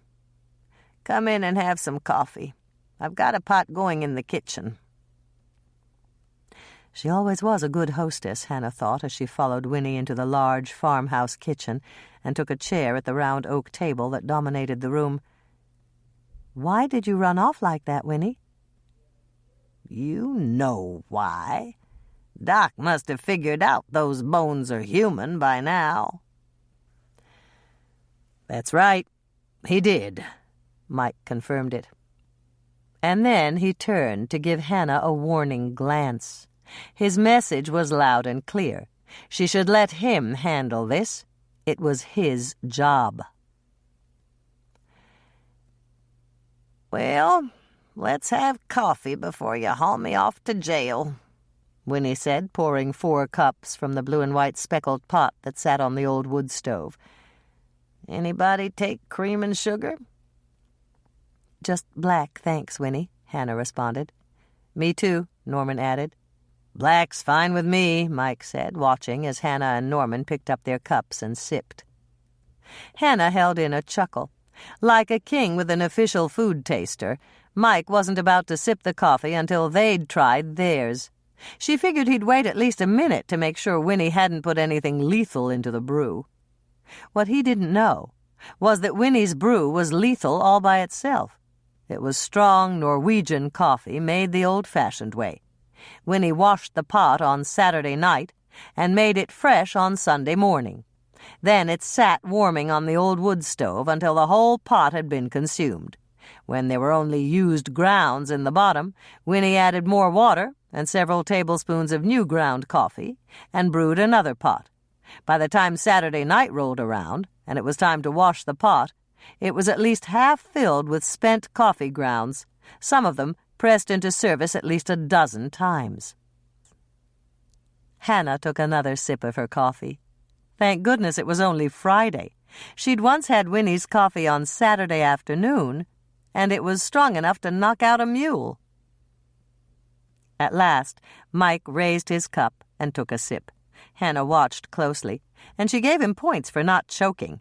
His eyes watered a bit, but that was to be expected from a first-timer tasting Winnie's coffee. Then he did something Hannah hadn't expected from someone not born and raised in Lake Eden. He cleared his throat, gave Winnie a smile, and said, "This coffee'll peel the paint right off the walls." Winnie gave a little smile, and Hannah could tell she felt slightly better. Everybody in town said that Winnie's coffee could peel the paint off the walls, and that was a compliment. Hannah held her breath, waiting for Mike to put down his cup and start asking questions. He'd once told her that he had 2 favorite techniques he used to interrogate suspects. One technique was intimidation, and the other was to use a sympathetic approach. "Why don't you tell me about those human bones, and maybe we can work something out," Mike said.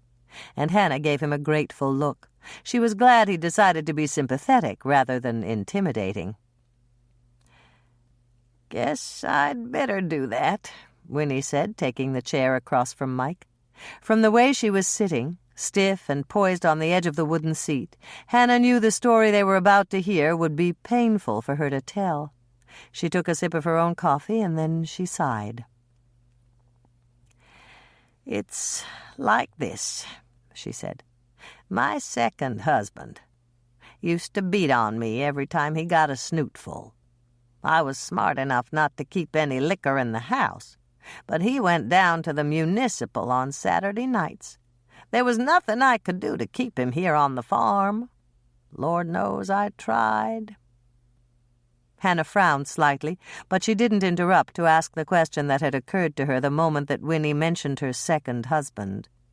If she had the chronology of succession correct, his name was Red, and he'd left one morning to buy a pack of cigarettes and never come back. "Anyways, the night my first boy was born, it was a Saturday, and Red was down at the municipal. I knew I had some time, but I called my brother Arnie, he lived in town, and asked him to go fetch Red so he'd be home to take me to Doc nights." "Go on," Mike encouraged her. "Well, Red didn't want to come home that early, but Arnie got tough with him and brought him out here. Red wouldn't let Arnie in. He told him to go home and slammed the door in his face.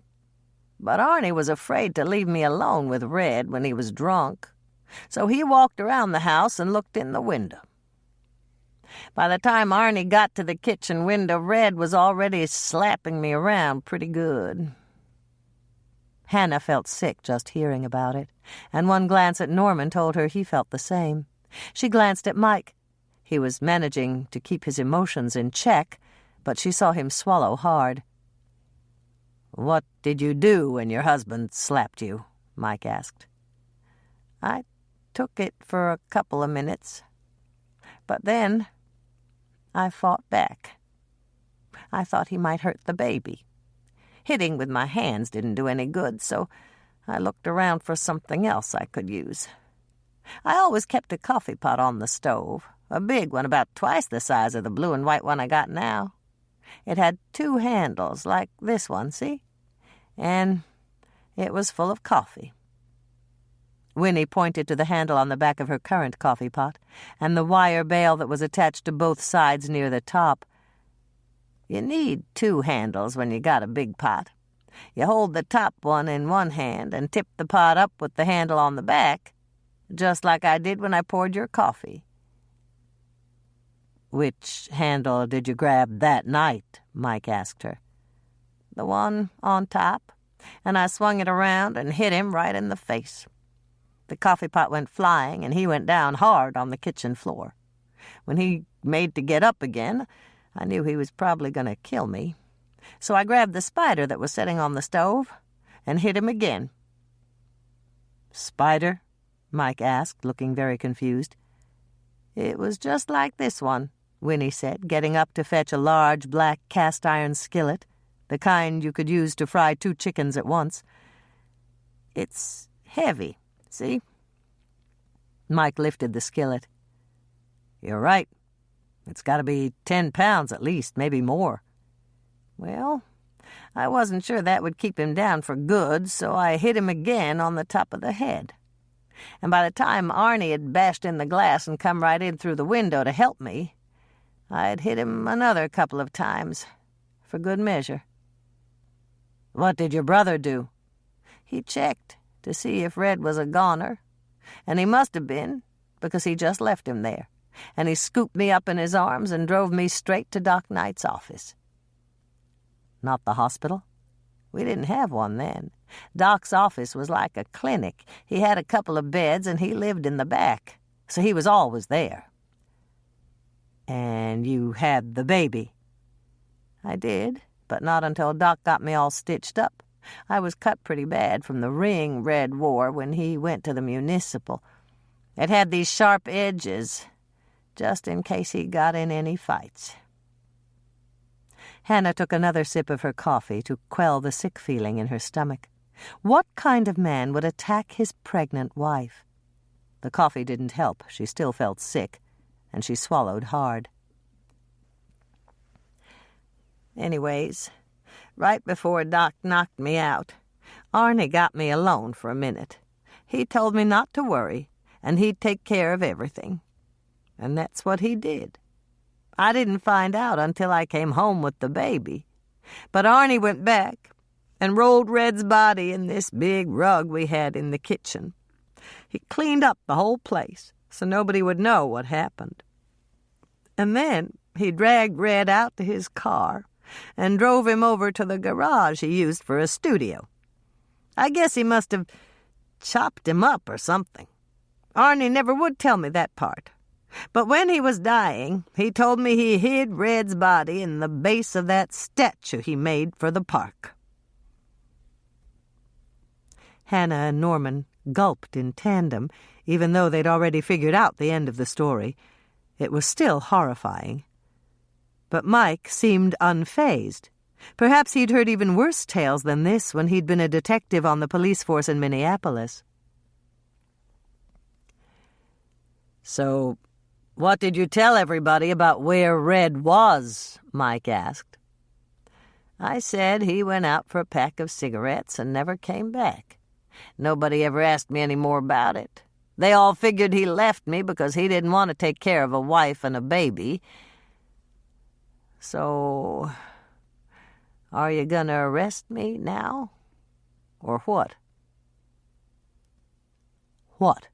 Mike said, earning a smile from Hannah. There's no reason to arrest you, Mrs. Henderson. It sounds to me like it was self-defense. But I killed him all the same. What do you think? Mike turned to Norman, and Hannah came close to gasping out loud. For a cop who always went by the book, this was quite a divergence. Justifiable homicide, Norman said, jumping in quickly with his vote. How about you, Hannah? It's certainly not murder. You killed him, but you were protecting your baby's life. Okay, Mike said, smiling at Winnie, as long as Doc Knight substantiates the injuries you described. This matter is concluded. You mean you're not taking me to jail? That's right. Now here's a hard question, and I want you to answer it honestly. Did you switch those revolvers so that Dean Lawrence would die and keep his hands off that statue? Winnie's mouth fell open, and she looked as if a little puff of air from one of Bertie's handheld dryers could knock her over. When she recovered, she shook her head vigorously from side to side. I was already planning out what to do to keep him from moving that statue, and murder had nothing to do with it. What were you planning to do? I was going to chain myself to that statue, lock it with a padlock, and throw away the key. I figured by the time somebody got bolt cutters, it would be too dark to shoot it anyway. Then you never thought about switching the revolvers? Course not.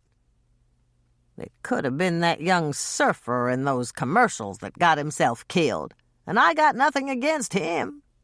Or it could have been anybody that picked up that gun and was fooling around with it. Okay, Mike said, snapping his notebook closed and putting it in his pocket. That's what I thought.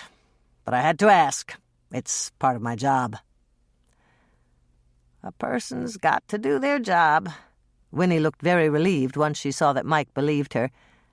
Are you gonna tell everybody that I killed Red? I can't see any reason to do that. It was over years ago.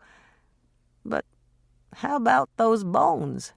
Everybody knows they're human by now. Winnie's expression was a curious blend of elation and worry. I'm open to suggestions, Mike said, and turned to look at Hannah. What do you think I should say?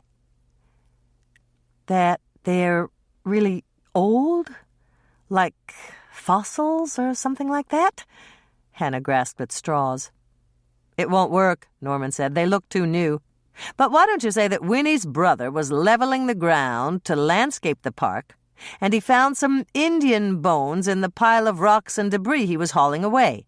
He knew he should put them back, but he didn't know exactly where they came from. Hannah began to smile as she took over the fabrication. That's a great idea. Arnie didn't want to go to the authorities with the bones. He was afraid they'd stop him from working on the park and donating the land to the city. So he bundled up the bones and gave them a decent burial in the base of the statue he sculpted for the park. And he didn't tell anybody about it until he was dying, and that's when he confessed it all to me, Winnie added. Sounds good, Mike agreed, pushing back his chair. You folks can stick around and drink more coffee with Mrs. Henderson, but I've got Mr. Lawrence's killer to catch. Winnie showed Mike out, and when she came back into the kitchen, she was smiling. Well, doesn't that make a body feel good? All these years I've been worrying about being a criminal, and I'm not. Maybe not quite yet, Hannah said, grinning right back. But if you don't wash out that coffee pot soon, Mike could lock you up for making paint thinner without a license. Chapter 31. It was Saturday afternoon, and Hannah was standing at the back of a classroom in Jordan High, waiting for Burke Anson to play a much younger version of himself. Disaster had struck without warning when the young actor who'd been hired to play Jody at 15 came down with laryngitis and could do no more than squeak. Burke had offered to play the teenage Jody as long as Honey could age him down. Hannah had known the term from college and the time she'd spent hanging out in the green room, another showbiz term for the backstage room that actors used to relax and wait for their cues. Aging down meant applying makeup so that an actor would look younger, and aging up was making an actor look older. The classroom was stuffy, and Hannah had all she could do not to yawn. She'd been out late last night, watching footage of the film with Ross and the cast at the inn, and that was when Lynn had asked her if she'd play the high school English teacher in today's classroom scene. Hannah had her fingers crossed that Burke would be able to pull off his role in less than a dozen takes. Lisa had recruited Herb to help her at the cookie jar, and they'd both told Hannah to go ahead and have fun, but she couldn't help feeling she was shirking her share of the work. "Are you ready?" asked a teenage boy, and Hannah turned, expecting to see one of Jordan High's sophomores. But although she'd been hailed by a teenager's voice, it was Burke who was standing next to her. "Did you just say something?" Hannah asked, hardly daring to believe her ears. "Yes. Are you ready, Miss Bowman?" Hannah answered the question with a smile and a nod. This might work out after all. Burke certainly looked like a teenager, and his voice was absolutely perfect. Now, if he could only act like a teenager, they'd be through with the scene in no time at all. "Places!" Lynn called out, and Hannah walked to the front of the room. She had only one speech, but Lynn had told her that it was important because it set the tone for the whole scene. "Lights and action!" Lynn cued Hannah, and Hannah delivered the lines in her best schoolmarm voice. "All right, class. I have papers to grade at the table in the back. So for the remainder of the period, I want you to study Mending Wall by our own poet laureate, Robert Frost. If you have trouble understanding any of the allusions, ask Jody. If the last test is any indication, he has a better understanding of Frost's work than any other student in this class." Hannah picked up the sheaf of papers on her desk and walked, in her gray tweed suit and sensible shoes, to the table at the rear. The moment she had cleared the last desk at the back of the rows, students began to lean over in the aisle and whisper. Lynn waved her to her chair at the table, and Hannah sat down. She spread out her papers and pretended to be engrossed in grading them, her red pencil moving over the paper and making a check mark and an occasional comment. But she knew she'd be present only in the wide master shot, and no one could actually see what she was doing. She, however, could still see the class and the quiet but threatening interaction between Jody and the rest of the students. "Think you're so smart, huh?" the boy with the yellow shirt hissed. The girl in the pink sweater set, nodded. "Yeah, you drove up the curve, you creep." The insults went on in hushed voices, and the boom mic picked them up. Jody looked defensive, and then nervous, and finally about to jump out of his skin as the other students taunted him. "Come on, guys," he said in a low voice, glancing back at Hannah. "I didn't mean to ace that test." "What you got going with Miss Bowman, huh?" The boy in the yellow shirt, who'd started it all, moved over to stand between the table at the back and Jody's desk. Hannah couldn't see it, but she'd read the script, and she knew the boy cuffed Jody on the back of the head. At that point, Lynn motioned to Hannah, and she got up to stand at the side of the room. The master shot was finished, and they'd already shot several minutes of her at the table, pretending to grade papers. As Lynn had explained it, they'd intercut the footage so that Miss Bowman appeared to be oblivious to the harassment of her best student. "Cut it out!" Jody hissed, glancing back at the table. But when he saw that the boy in the yellow shirt was blocking his teacher's view, he started to tremble. "I don't have anything going with Miss Bowman. She's our teacher, that's all." "That's what you say, and maybe it's right. But you're teacher's pet, aren't you?" The boy cuffed Jody again, and he started to shake even more violently. Hannah felt her heartbeat speed up, even though she knew everyone in the scene was acting. "So, let's talk about this test we're having next Friday. You're gonna sit next to me and give me the answers." "That would be cheating." "No, that would be smart. If you don't do it, I'll find you after school and beat you into meatloaf. Got it?" "But—" The boy threw a punch that seemed to hit Burke's head. It didn't. It missed by several inches, but it would look as if it had on camera. And even though Burke hadn't been touched, Hannah saw tears spring up in his eyes. "Next to me," the bully warned, "and any time I ask, you give me the answer. If you let me down, I'll make sure my dad finds something wrong with your dad's work. Got it?" Burke dipped his head in a nod, and Hannah saw the anguish on his face. He knew it was wrong, and he didn't want to do it, but he believed the bully's threats.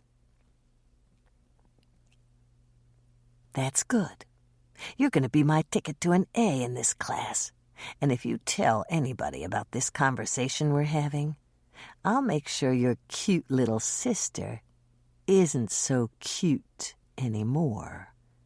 Got it?" Burke nodded again, and Hannah resisted the urge to run into the scene and slap the bully silly. She was still resisting when the bully swaggered back to his seat. "Cut," Lynn called. "And that's a wrap, folks. You were perfect, Burke. I don't know anyone who could have played it better."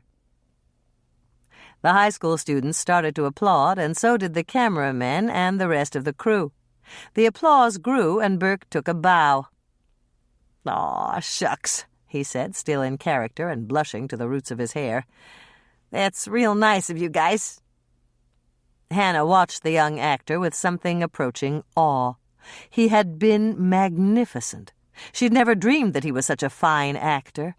No wonder Ross hadn't been worried when they'd cast a relative unknown.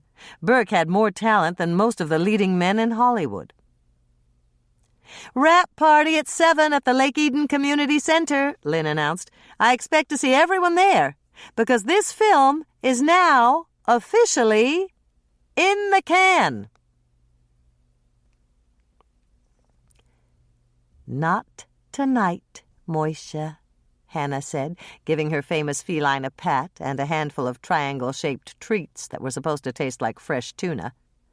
"I'm going to the wrap party, and you're going to watch the Animal Channel. There's a great feature on bats, and right after that they're showing Frogs of North America again." Moisha purred and licked her hand. It wasn't his usual way of saying goodbye, and Hannah knew he was glad to be staying home with the creatures behind the glass screen, the full food bowl in the kitchen, the pristine litter box in the laundry room, and Hannah's best feather pillow in the bedroom. "Okay, how do I look?" Hannah asked, swirling around for the cat, who was clearly more interested in his triangular tuna treats than in her appearance.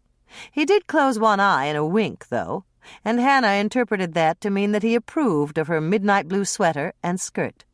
She'd even squirted on some of the perfume one of her college roommates had given her for Christmas, and with the hammered gold necklace Michelle had brought back from a college art fair, Hannah figured she could hold her own with anyone in Lake Eden.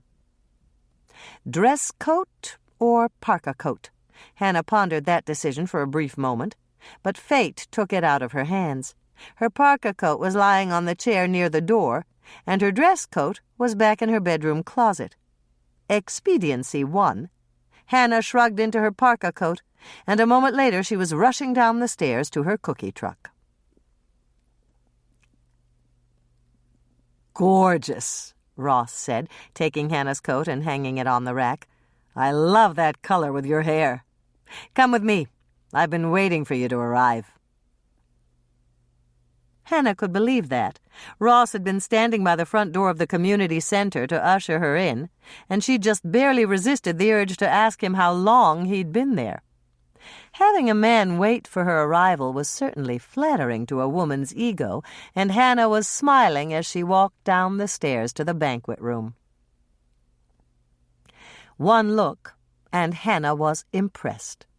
Ross had hired a firm from Minneapolis to cater the event, and they'd gone all out. The large banquet room was decorated with flowers and candles, and food tables draped in pristine white had been set up around the perimeter. Formally clad waiters and waitresses manned the food stations, and there was a live 5-piece band playing for dancing at the far end of the room. "Would you care to dance?" Ross asked. "Or would you like to inspect the food tables?" Hannah turned to give him a look, and Ross laughed. "Never mind. It was a silly question. Follow me. We'll go see what the caterers have on the menu." They had anything and everything on the menu, as Hannah soon discovered. There was a table with caviar, which Hannah avoided like the plague, and another with cheeses, and a variety of crackers. Pâté and toast rounds were on a third table, and shrimp wrapped in bacon on a fourth. Cracked crab wrapped in flaky sheets of phyllo dough were next, and another table held a variety of fruit cut into bite-sized pieces, each speared with its own food pick. There were hot little sausages in tiny buns, and miniature sandwiches on tiny croissants. Smoked salmon commanded a whole table, along with a round silver platter of pumpernickel triangles decorated with cream cheese rosettes. Part of one wall was taken up by what Hannah called hot carts, containing meat sliced to order. There were beef roasts, ham, turkey, roasted chicken, and baked salmon, all aromatic and succulent. The meat was carved by chefs in white aprons and toques, and served as dinners with baked potatoes loaded with your choice of toppings, herbed dinner rolls, and sides of creamed spinach, green beans, creamed corn, or all three. The next food section contained the display that interested Hannah the most. One look, and she was impressed. The caterer had provided colorful Italian ices for the party. "Pretty fancy," Ross said, eyeing the assortment of ices that dominated the first two tables. There were coconut ices in real coconut shells, orange ices in oranges that were cut in half and hollowed out, lemon ices and peach ices in a similar presentation, and banana ices that were shaped like bananas and served in a miniature bunch of 3. Hannah especially admired the pineapple ices that were served in hollowed-out rounds of pineapple. The usual array of desserts filled the tables that remained. There were pies, cakes, tarts, cookies, and sweet treats in puff pastries. Hannah was about to call Uncle and give in to her urge to try the pineapple ice in its pineapple round when Ross moved up behind her and put his arms around her waist. "Eat first and then dance?" Or "Dance first and then eat?" "Dance first," Hannah said. The siren call of the desserts was strong, but she was enjoying the feeling of being in Ross's arms even more. "What a diet," she thought, as he led her to the dance floor in the center of the dining room. "I could name it the dance diet and rent out handsome men to whirl overweight women away at mealtime as an alternative to eating. It would work with men, too. Most guys would give up a meal to dance with a gorgeous woman." And then, as Ross took her into his arms and they began to move to the slow, romantic music, the new diet craze she'd just invented became the furthest thing from her mind. "Thanks for snagging a table," Hannah said, sitting down with a sigh. "It feels so good to be off my feet." Michelle laughed. "I didn't think you were ever going to stop dancing." "Neither did I." Hannah slipped off one shoe and glanced at the bottom. "I thought for sure I'd need them resoled by now." "Ross, Mike, Norman, Lloyd, and Clark. And after that it was Mike, Ross, Norman, and Burke." "You're in charge of my dance card?" Hannah asked with a laugh. "No, Mother is.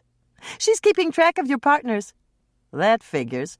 Hannah picked up the pitcher of water on the table and poured herself a glass. I was watching Burke dance with you, and the expression he was wearing was priceless. I wish I had a picture. I didn't notice. What did he look like? Like he was the only boy in the world, and you were the only girl. You're kidding. Hannah was surprised, not only by the observation, but also by her baby sister's use of such dated song lyrics. But we talked while we were dancing, and Burke didn't say anything in the least bit romantic. I know. He danced with me, and we talked about the film. And then Mother cornered me to ask what was going on. That's exactly how she put it, that whole only boy and only girl thing. I thought she was imagining things until I saw him dancing with you. Now that Michelle's use of the old song lyric was explained, Hannah looked out at the dance floor. She spotted Ross dancing with Honey and experienced a totally unwarranted twinge of jealousy. Reminding herself that no promises had been exchanged or even offered, she quickly suppressed it and resumed her search for Burke. Burke was dancing with Carrie, one of the least likely candidates for a romantic liaison. Not only was Norman's mother over 30 years older than Burke was, she was also... Hannah searched for the right word, couldn't find it, and settled for something close. That word was ordinary. Norman's mother was a perfectly nice, ordinary woman, but not someone Burke, a talented young Adonis with his whole life before him, could possibly be interested in pursuing. See what I mean? Michelle asked, also spotting Burke and Carrie. He looks like he's about ready to propose. Would that be a decent or an indecent proposal? Hannah asked with a grin. Either one would do. It's really strange, Hannah. Burke makes it look really intimate to anyone who's watching, but they're probably talking about the weather. Hannah watched for a minute in utter amazement. How does he do that? Who? And what's he doing? Andrea asked, rushing up to the booth. Burke, Michelle explained. He looks like he finds every woman he dances with irresistible. Andrea sat down next to Michelle and shrugged. That's what Lisa said. Herb was starting to get a little hot under the collar until Lisa told him that all the time they were dancing, they were talking about target shooting. So Burke knows about guns? The wheels in Hannah's mind were spinning. I guess. Lisa said he won a couple of trophies for shooting, and he got a job as a spokesman for an outdoor outfitter. Maybe he'll have to go back to the commercials now that he didn't get that part. What part? Michelle asked, and Hannah could tell she hadn't known Burke was up for another part after Crisis in Cherrywood. This part. Andrea pulled a folded copy of Variety from her purse and read a section out loud. Burke Anson of Surf and Turf fame may have a beef with Halsey Productions because something's definitely fishy. Isn't that cute? They're using food terms because he was in that restaurant commercial. Cute, Hannah said, not believing it for a minute. Go on. Slated for the lead in Remember Last Tuesday, Anson was given the chop in favor of Derek Pullman, who decided to clam up and refused to give us a comment. When queried about the last-minute change, a spokesman for Halsey said that Anson had earned the reputation for being difficult on his current project, Crisis in Cherrywood. Remember Last Tuesday, Hannah breathed. It's a movie title. Michelle just shook her head. No wonder I couldn't find anyone who knew what happened last Tuesday. So that's what Amber overheard Dean and Burke arguing about. If that isn't a motive, I don't know what is, Hannah pointed out. Burke must have been convinced that Dean was the one who said he was difficult. What date is that paper? Andrea looked down beneath the green and black banner. It's Wednesday. They mail it from L.A., and I just got it today.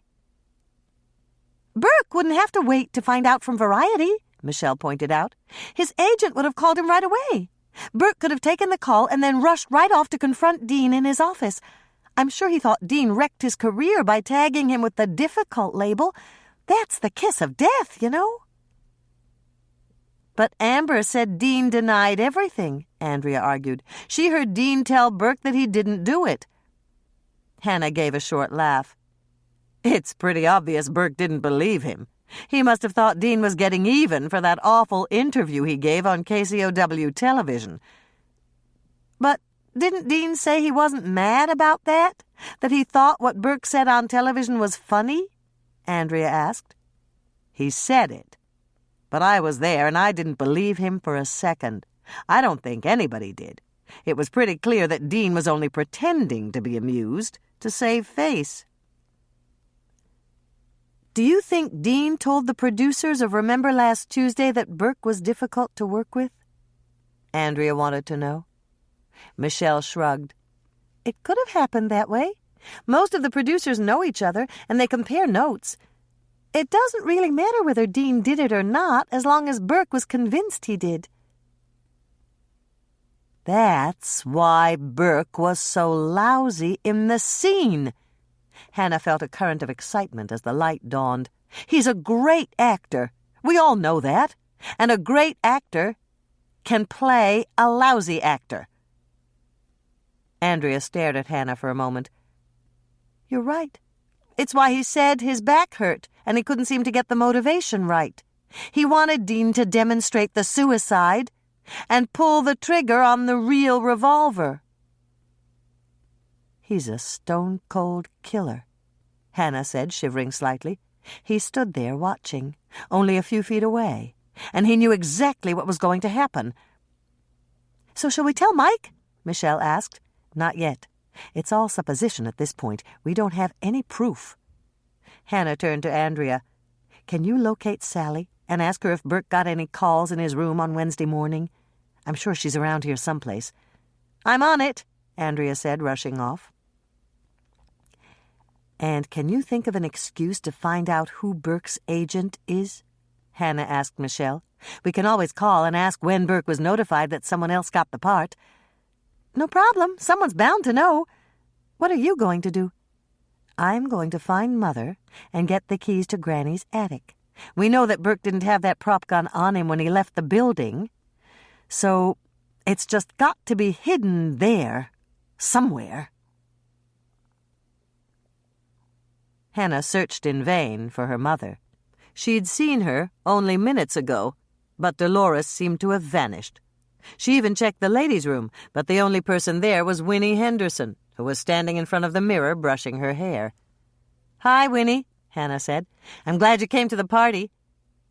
Connor brought me. He said the caterers cost more than one of my prize heifers, and I owed it to my taste buds to come and eat. Hannah's stomach growled. With all this excitement, she'd forgotten to eat. Sounds like a good idea to me. Have you seen Mother? I saw her about 10 minutes ago. She was just leaving. Leaving? Hannah glanced at her watch. But it's only 8:30. Oh, she's coming back. She just ran down to Granny's attic to make sure they were careful when they loaded the sewing machine on the truck. What sewing machine? The one they had on the living room set.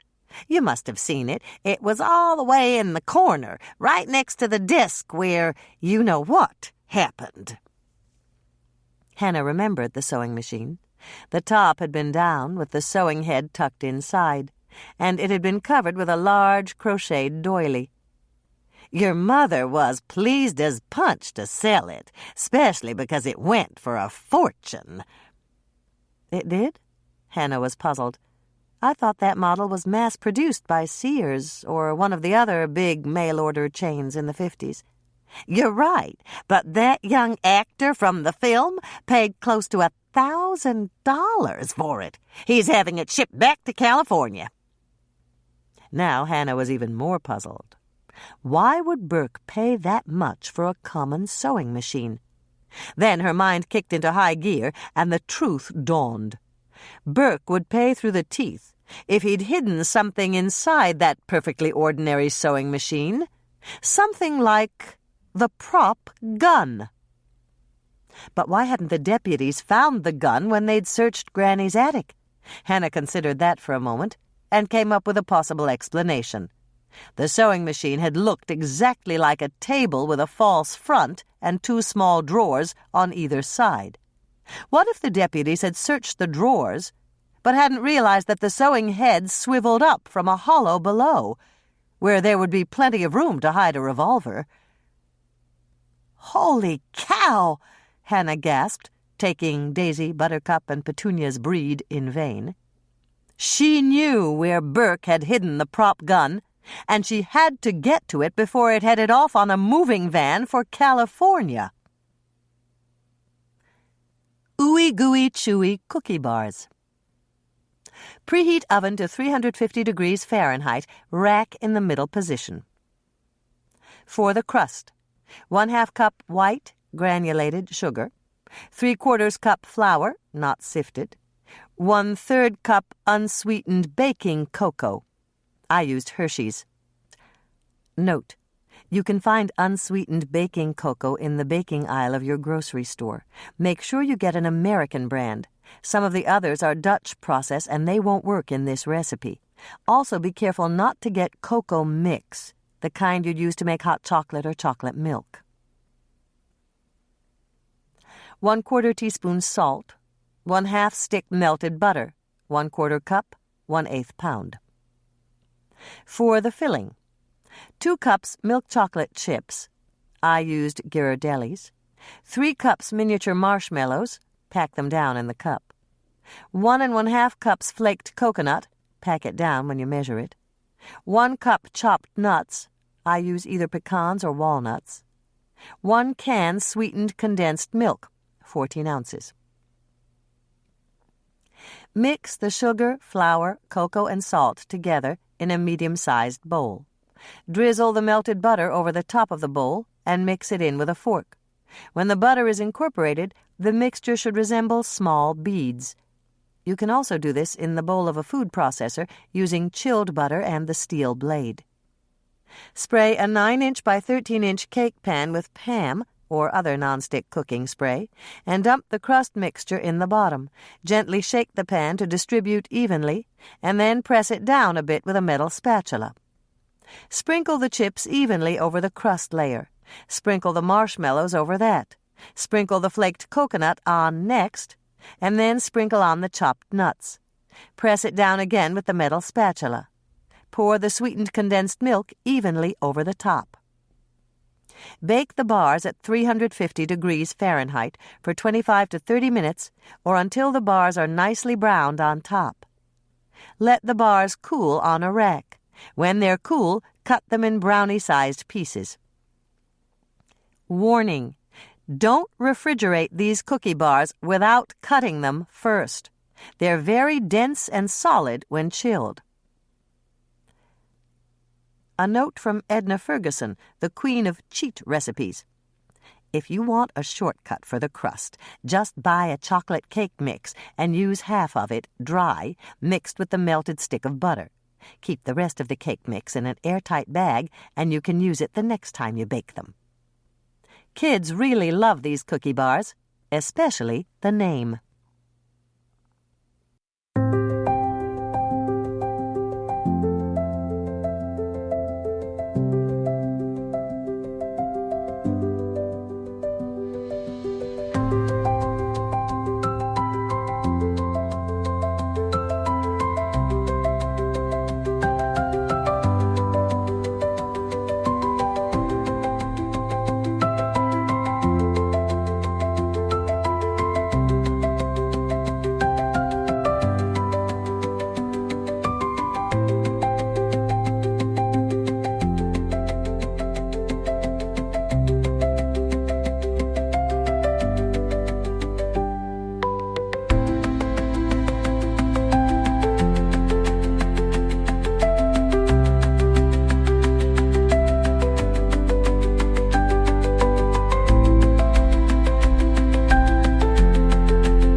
Chapter 32. A light, lazy snow was falling as Hannah drove to Granny's attic. There weren't quite enough snowflakes to keep her windshield wipers from squeaking against the glass, but the snowfall was a bit too much not to use them. She was about to turn into the alley when she saw the tail lights of a semi idling in back of Granny's attic. Rather than drive in behind it, Hannah went around the block and entered the alley from the other way, effectively blocking the semi.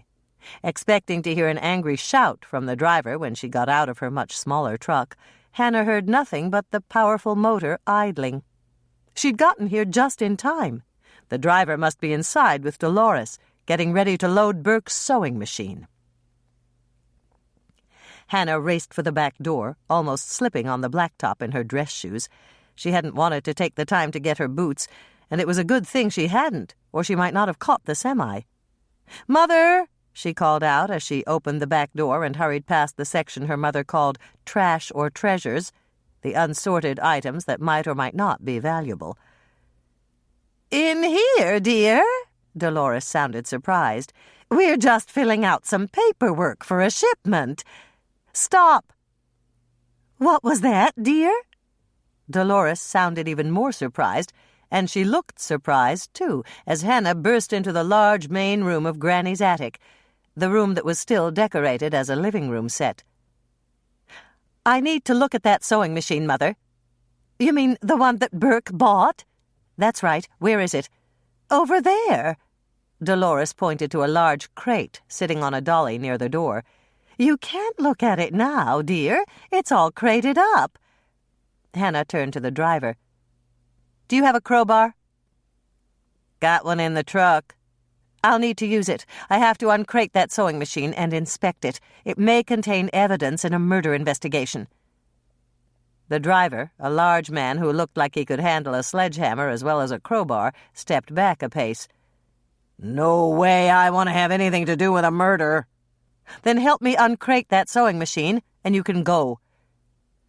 "But how about the guy on the other end? He's not going to be happy when that sewing machine he bought doesn't get delivered." "Oh, I don't think he'll mind," Hannah said. "If I'm right about what's inside that crate, he won't be there to receive it anyway." "Ready?" Hannah said, lifting the lid the driver had loosened with his crowbar before he'd left and propping it up against the nearest wall. "Did you see them crate it, Mother?" "They did it the day Burke bought it." "When was that?" "Thursday afternoon. He came in with 2 carpenters from the crew to crate it for him." "It looks like it's wrapped in furniture pads and then taped," Hannah said, using the scissors her mother handed her to cut the tape. "It's also secured on the inside. I watched Burke do it. He wrapped a strap around the top so it wouldn't open or twist on the hinges, and he taped the drawers so they couldn't bang open and close during transit." "And he did it himself," Hannah noted, unwrapping the pad and letting it fall to the bottom of the crate. "Yes, I did think that was a little unusual, but then he told me why." "What did he tell you?" "He said he knew he had to have that sewing machine the moment he set eyes on it. His mother died when he was only 10, you know, and she had one just like it. Every year, before school started, they used to go shopping for material so she could sew new shirts for him. He still has several of them. They're keepsakes. And now he has a replica of the sewing machine, too." "Right," Hannah said, not believing the story of the dead mother and the shirts for an instant. "So that's why he offered you so much money for it?" "That's what he said. I pointed out that old Sears machines weren't worth even half of what he offered, but he said he didn't care, that he wanted that particular model. He said he was buying it in honor of his mother, and he'd think of her every time he saw it. And he was also buying it because it was on the set, and he wanted a memento of his very first movie." "Oh, brother," Hannah breathed, wondering how her mother could have swallowed such a line. But then she reminded herself that Burke was a superlative actor, and if he'd told her the same story, she probably would have fallen for it, too. It was entirely possible that Burke's mother had owned a Sears sewing machine. Hundreds of thousands of women had.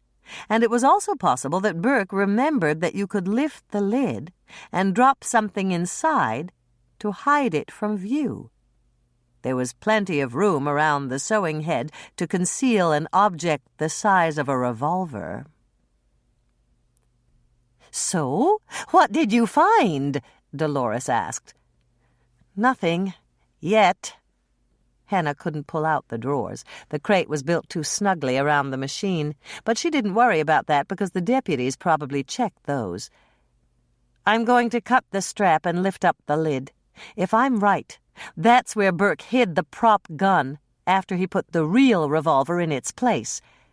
"Wait," Dolores advised, opening a drawer and pulling out a pair of gloves. "Put these on. You don't want to destroy any fingerprints." "Good thinking, Mother," Hannah said, "but fingerprints don't prove anything in this case. Everyone on the set saw Burke practice taking the prop gun out of the drawer right before the first take. He got his fingerprints on it then. And since he was using the real gun when he convinced Dean that he was having trouble doing the scene, his fingerprints are on that, too." "So he was only pretending he'd lost his motivation for the scene?" Dolores asked. "That's my theory, and if I find the prop gun stuck in this sewing machine, I can prove it." Hannah held her breath as she cut the strap and lifted the lid. She felt around in the largest space between the bottom of the sewing machine head and the sewing platform, and she began to smile. "You found it?" Dolores asked, interpreting her daughter's smile to mean success. "Oh, yes. Now, all I have to do is—" Hannah stopped speaking and worked to extricate the gun. "Yes! Here it is." "So Burke just said he loved my sewing machine because he needed it to get rid of the evidence?" "I'm afraid so. But at least it didn't work. Let's get back to the party and tell Mike what happened. He can arrest Burke." Dolores looked worried. "I just hope Mike can catch him in time." "What do you mean?" "When Burke danced with me earlier, he asked me to supervise the loading of the crate because he was leaving tonight. He said he had to drive back out to the inn, pack up his things, and catch a midnight flight out of Minneapolis." "A flight to where?" "Somewhere in Europe. He told me he was taking a little vacation now that the movie was over. That's why he made arrangements with the moving company to store the sewing machine until he got back." Hannah glanced at her watch. If Burke was taking an international flight, he had to arrive at the airport at least 2 hours in advance.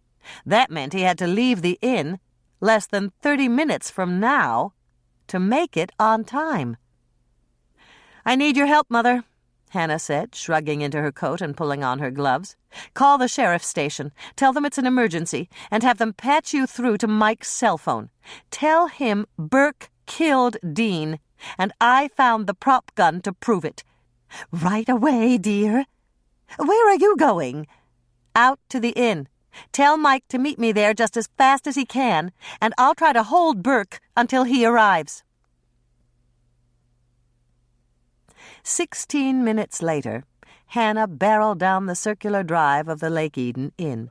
She'd probably broken the winter land speed record for the gravel road that wound through the trees to the inn, and every spring in her truck could testify to that fact. The leftover cookies that Lisa bagged every night and Hannah stored in her truck to use as samples now decorated the floorboards in the rear. Hannah knew because she'd heard them hit the sides of the truck when she'd taken the turns.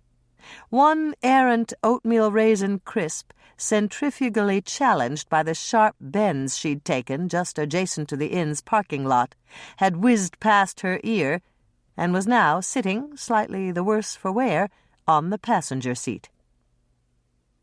As Hannah approached the loading zone, 4 head-in spaces next to the entrance that were reserved for arriving and departing guests, she heard a car motor start.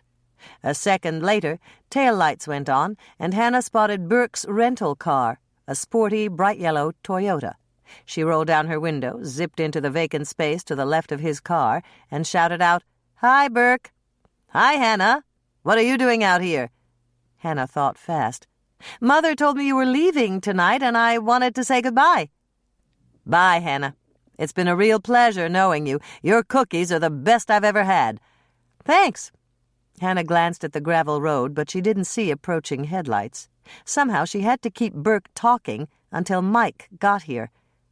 "I have to run, Hannah. I've got a plane to catch. I'm going to London to do another commercial." "No, you're not," Hannah shouted out. "Not until you answer some questions for me." Burke gave her a boyish grin, the same grin that set the hearts of every female between 16 and 60 beating faster than normal. "That sounds serious. Don't you know you shouldn't be serious on a night like tonight?" "Why not?" Hannah stalled for time. "This is a night for celebrating. The movie's going to be a huge success. Your niece is going to be the toast of the silver screen, and your cat will be famous. What could be better than that?" "Not much," Hannah said, "except maybe the lead in Remember Last Tuesday." "What was that?" Burke looked totally confused by what she'd just said, and Hannah would have sworn he'd never heard the movie title before if she hadn't known better. Remember Last Tuesday is the major motion picture that would have made you a star. Hannah paused and let that sink in. Except Dean Lawrence made a phone call and kept you from getting the part. "What are you talking about?" Burke still looked baffled, and it was disconcerting. For a brief second, Hannah wondered if she could be wrong, but then she reminded herself that Burke was a very talented actor who could play any part, including innocent. "Dean was angry about that interview you gave, and he found a perfect way to get even. All it took was a couple of words to his important director friends, and your career was down the drain." Burke gave her a tight smile. "I don't know if you're crazy, or if you had too much to drink at the rap party. Whatever it is, I think you'd better go home and sleep it off." "About time," Hannah thought as she heard a siren in the distance. Mike was coming, and she didn't have to stall much longer. Within seconds, he'd pulled up on the other side of Burke's car and was rolling down his window. "What's going on here?" Mike asked, looking at Hannah and then Burke. "I want you to arrest Burke," Hannah said, hoping that Dolores had given him a satisfactory explanation. "He killed Dean." Burke laughed, long and hard, and then he turned to Mike. "That's the 3rd time she's said that, and I don't know what she's talking about. You'd better take her home and sober her up. She's got some ridiculous idea that I'm a murderer." "Is that right?" Mike addressed Hannah. "That's right. Dean wrecked Burke's career, and Burke got even by switching the revolvers. He stood right there and let Dean demonstrate the suicide, and he knew the gun would go off." "Isn't that the craziest story I've ever heard?" Burke was joviality personified as he beamed at Mike. "I don't know where she gets her ideas, but I think she ought to try writing a movie script." He pulled up his coat sleeve and made a big show of checking his watch. "If I don't leave now, I'm going to miss my plane." "You can't leave," Hannah protested, glancing over at Mike. "Tell him he can't leave, Mike." Mike shook his head. "Sorry, Hannah. It's an interesting theory, but I don't have enough evidence to hold Burke." Mike turned to the actor and said, "You're free to go." Burke gave a little wave and put his car in reverse. He was about to back out of the parking spot when Hannah grabbed the prop gun and aimed it at him.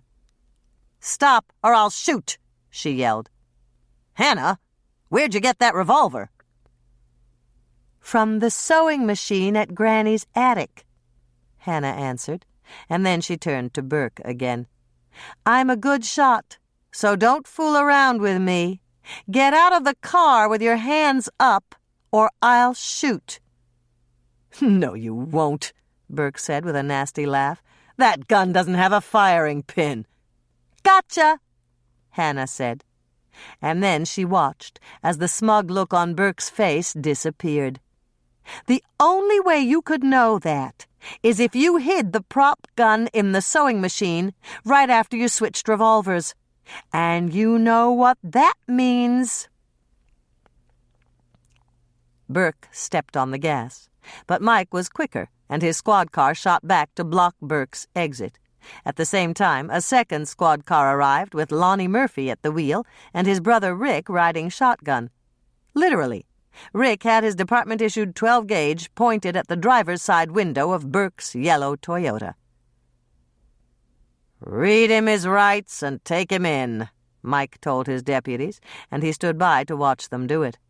It was only after they'd cuffed Burke, loaded him into the back seat of the squad car, and were pulling away that he walked over to Hannah's cookie truck and leaned down to talk to her through the open window. "Did you know all along that the revolver I had was the prop gun?" she asked. "Sure I did. Your mother told me all about it." "I don't understand. If you knew how Burke killed Dean, and you knew that we'd found the prop gun, why did you wait to arrest him?" "I wanted a little extra insurance, and we got it. Burke admitted in front of both of us that he knew the gun in the sewing machine didn't have a firing pin." "And you were afraid that without that admission, Burke might convince a jury that he was innocent?" "It's possible. Don't forget that he'll be playing the part of a lifetime." Mike leaned through the window and touched his lips to Hannah's. "I've missed you, Hannah." "Because you were busy working on the murder investigation and I wasn't with you?" "Yep." Mike moved forward and kissed her again, a little more deeply and a lot longer. "Guess I should have deputized you after all," he said. Chapter 33. Hannah glanced in the mirror as she fastened the pendant Ross had given her around her neck. The red stones and the miniature cherries sparkled brightly in the sun that was streaming in her bedroom window and flashed scarlet streaks against the wall. Ross had presented her with the pendant the previous night, right before he'd left for the airport and his flight to California. "Think of me every time you wear it," he'd told her. "If Crisis in Cherrywood makes it to Cannes, I'll send you a ticket." Then he'd pulled her into his arms and kissed her, and Hannah had been spared a reply. Of course she wanted to go to Cannes. Who wouldn't want to go to Cannes? But wanting and actually going were two different things. She'd thought about it for hours after Ross had left, imagining what it would be like to be an important producer's date at a gala movie premiere. It seemed as if she'd just fallen asleep when the phone had rung this morning. It was Andrea, and she'd sounded on top of the world when she'd invited Hannah to join them for a family brunch. It would be the usual crowd, and Norman would pick her up. And now Hannah was sitting at Sally's largest table at the Lake Eden Inn, directly across from Bill, who was resplendent in his raspberry pink shirt. "I should have brought sunglasses," Norman said under his breath, and Hannah hid a grin. Norman was right. On the linear brightness scale, Bill's shirt was only a point or two short of eye-popping. Mike, who was sitting on Hannah's other side and had overheard Norman's comment, stifled a chuckle with his napkin. Hannah smiled at Norman, and then she turned to smile at Mike. On past occasions, she'd resented the fact that she was always seated between them. She'd even made cracks about being the filling in a Mike and Norman sandwich. Today, she didn't mind at all. She'd upset their equilibrium by going out with Ross, and it was time to reassure them. Ross was like an exotic dessert, a diversion to tingle the taste buds and make her savor her own life with a more discerning palate. He was like a baked Alaska flambéed with fine brandy, flashy and exciting, but not something you'd serve with an ordinary supper of meat and potatoes. Mike and Norman were more like cookies. Cookies were something you could have every day without ever tiring of them. The smile on Hannah's face grew wider. If she had to choose their cookie types, Norman would be an old-fashioned sugar cookie, one of her very favorites. You couldn't go wrong with an old-fashioned sugar cookie. It was perfect for any occasion and at any time of day. Mike was different, and Hannah gave it some thought. She finally decided that he'd be a black-and-white cookie, perfectly shaped and gorgeous to look at. It was sweet on the outside and darker and more intense once you got past the powdered sugar. "Hannah?" Andrea raised her from her mental dessert game. "Come up to the buffet with me. I want you to show me which bar cookies you brought." Hannah made her excuses and got up to join Andrea at the dessert table. She pointed out the ooey-gooey-chewy cookie bars she'd made in honor of the fact that Dean's killer was behind bars. But Andrea simply nodded. "I knew which ones they were," she said. "I just wanted an excuse to talk to you alone." Hannah took a deep breath and prepared for bad news. Andrea and Bill had been smiling throughout the brunch, but that could have been for their mother's benefit. "What is it?" "Ronnie Ward got engaged, and she's getting married next month." "That's great news. When did this happen?" "Last week, in Miami. Remember when Lisa was trying to make me feel better? And she said that maybe Ronnie would meet another fitness instructor and they'd do exercises together?" "I remember." "Well, that's exactly what happened. Ronnie met a personal trainer from the cities, and they're going to open a studio together. Isn't that just wonderful?" "It certainly is." Hannah swiveled around as someone tapped her on the shoulder. It was Michelle, and she looked a bit dazed. "What's wrong, Michelle? You look as if a strong wind could blow you over." "That's because it could blow me over. Lonnie just told me that he entered me in the Miss Winnetka beauty contest." "He did it without asking you first?" Andrea asked the critical question. "That's right. He said he knew I was the prettiest girl in the county, and he wanted everybody to see how beautiful I am.